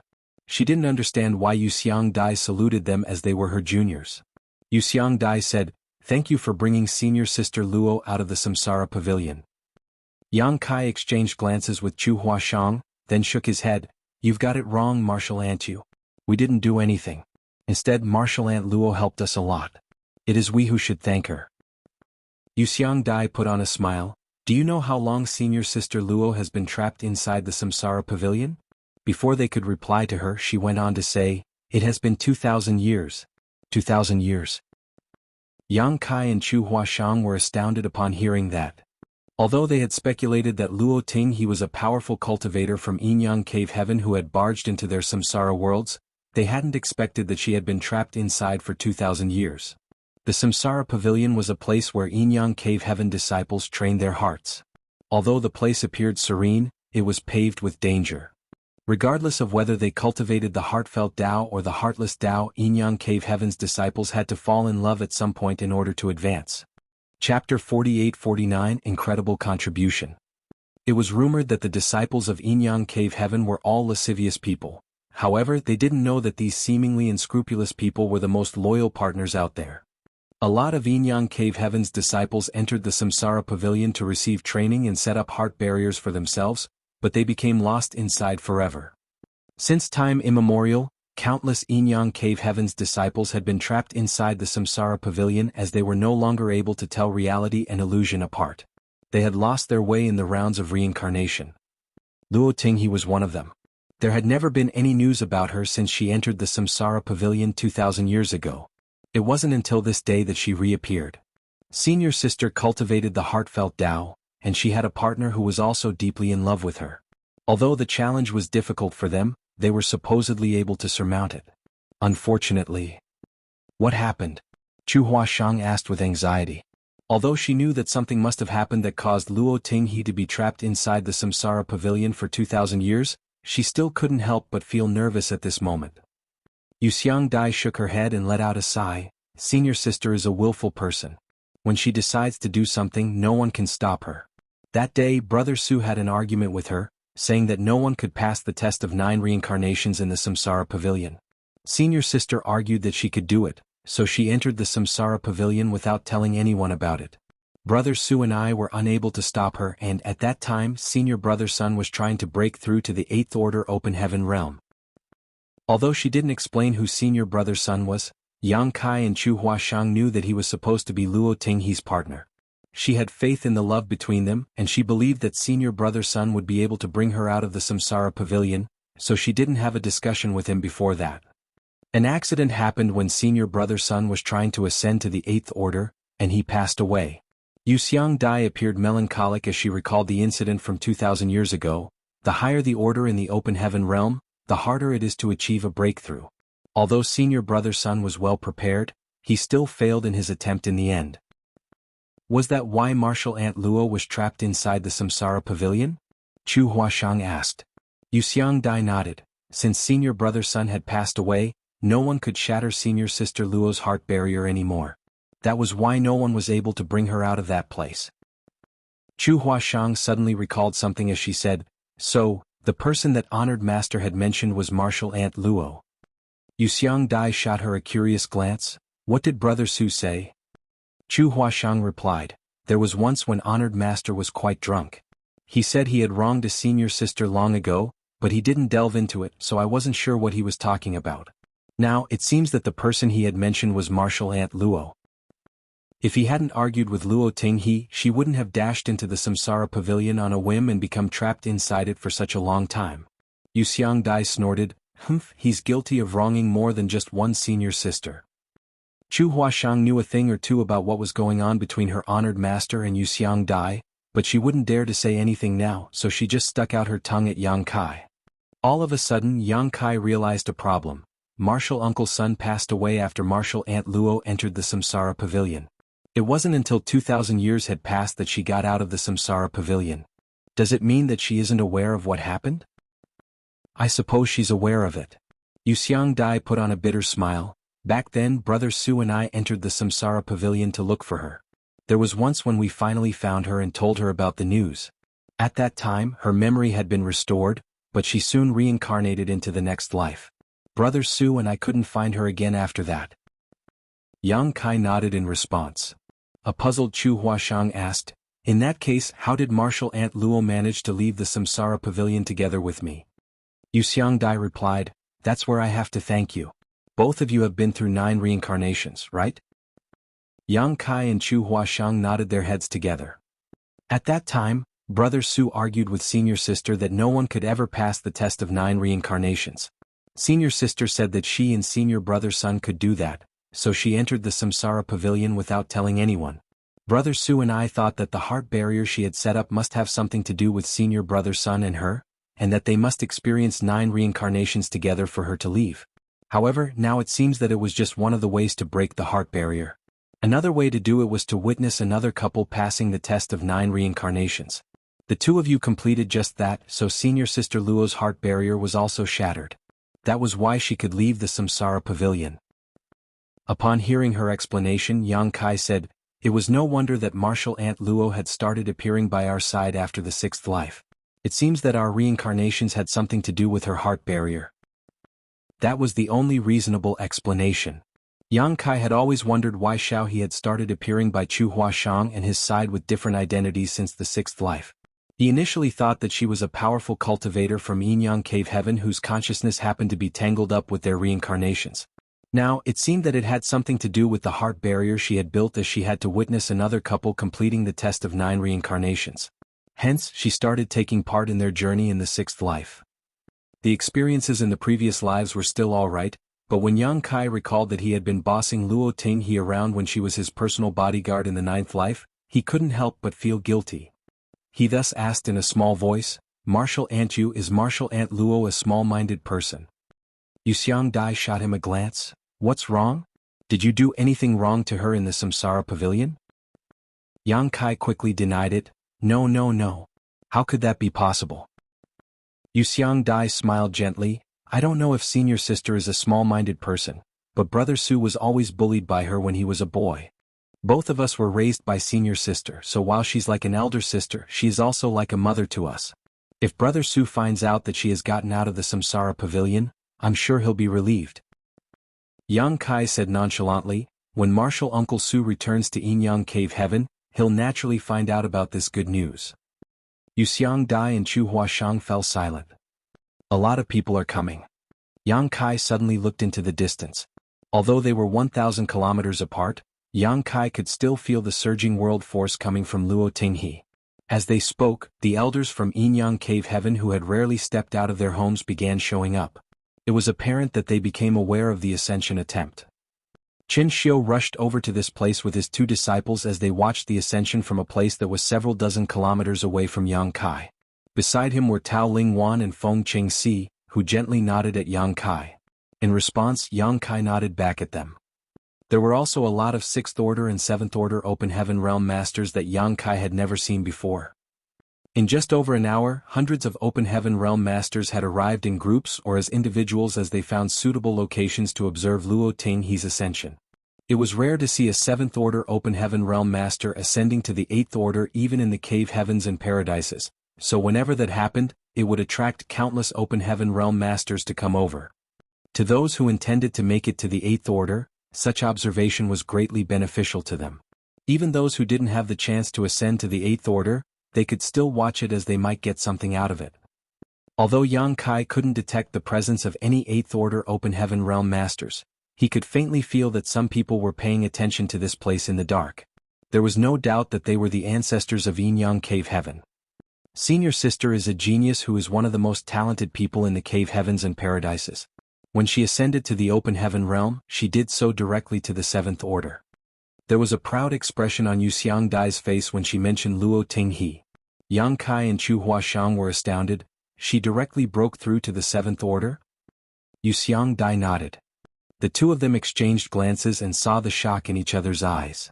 Most of the Open Heaven Realm Masters in the world had no hope of making it to the high-rank Open Heaven Realm in their lifetime. Their starting point determined how far they could go in the Open Heaven Realm. Those who started out below the 5th Order Open Heaven Realm would never see the high rank. Even those who directly ascended to the 5th Order would be at risk of losing their lives when trying to break through. However, Luo Tinghe had directly made it to the 7th Order. In other words, her starting point in the Open Heaven Realm was already much higher than 99% of all Open Heaven Realm Masters. This kind of disparity was truly dispiriting.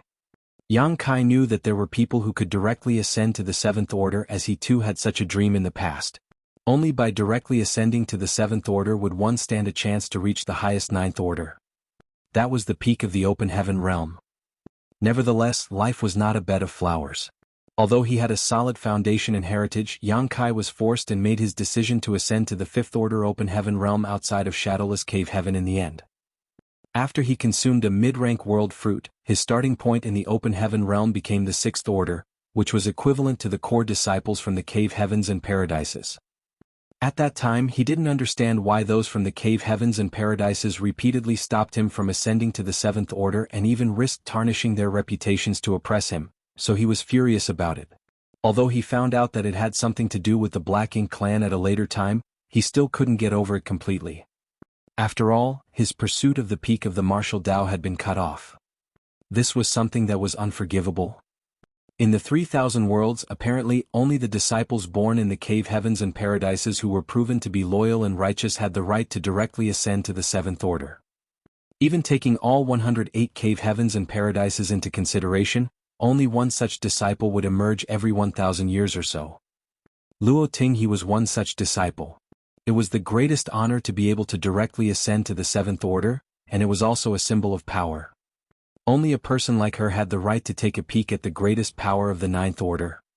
Yang Kai had never expected that Luo Tinghe was a cultivator who had directly broken through to the 7th Order. It was also his first time meeting such a person. He could imagine that those from Yinyang Cave Heaven must have been heartbroken when Luo Tinghe was trapped in the Samsara Pavilion back then. They must have put in a lot of effort to save her, but it was apparent that their attempts had failed. By going through 9 reincarnations, Chu Huashang and Yang Kai accidentally brought Luo Tinghe out of the Samsara Pavilion. In other words, both of them had made an incredible contribution to Yinyang Cave Heaven. That was because they didn't just save a high-rank Open Heaven Realm master, but a potential master who could rise to the greatest heights in the future. There was no doubt that of the two of them, Yang Kai had made a bigger contribution. That was because he was the one who had been working hard to shatter Chu Huashang's heart barrier throughout the 9 reincarnations. It was not an exaggeration to say that he had saved both Luo Tinghe and Chu Huashang.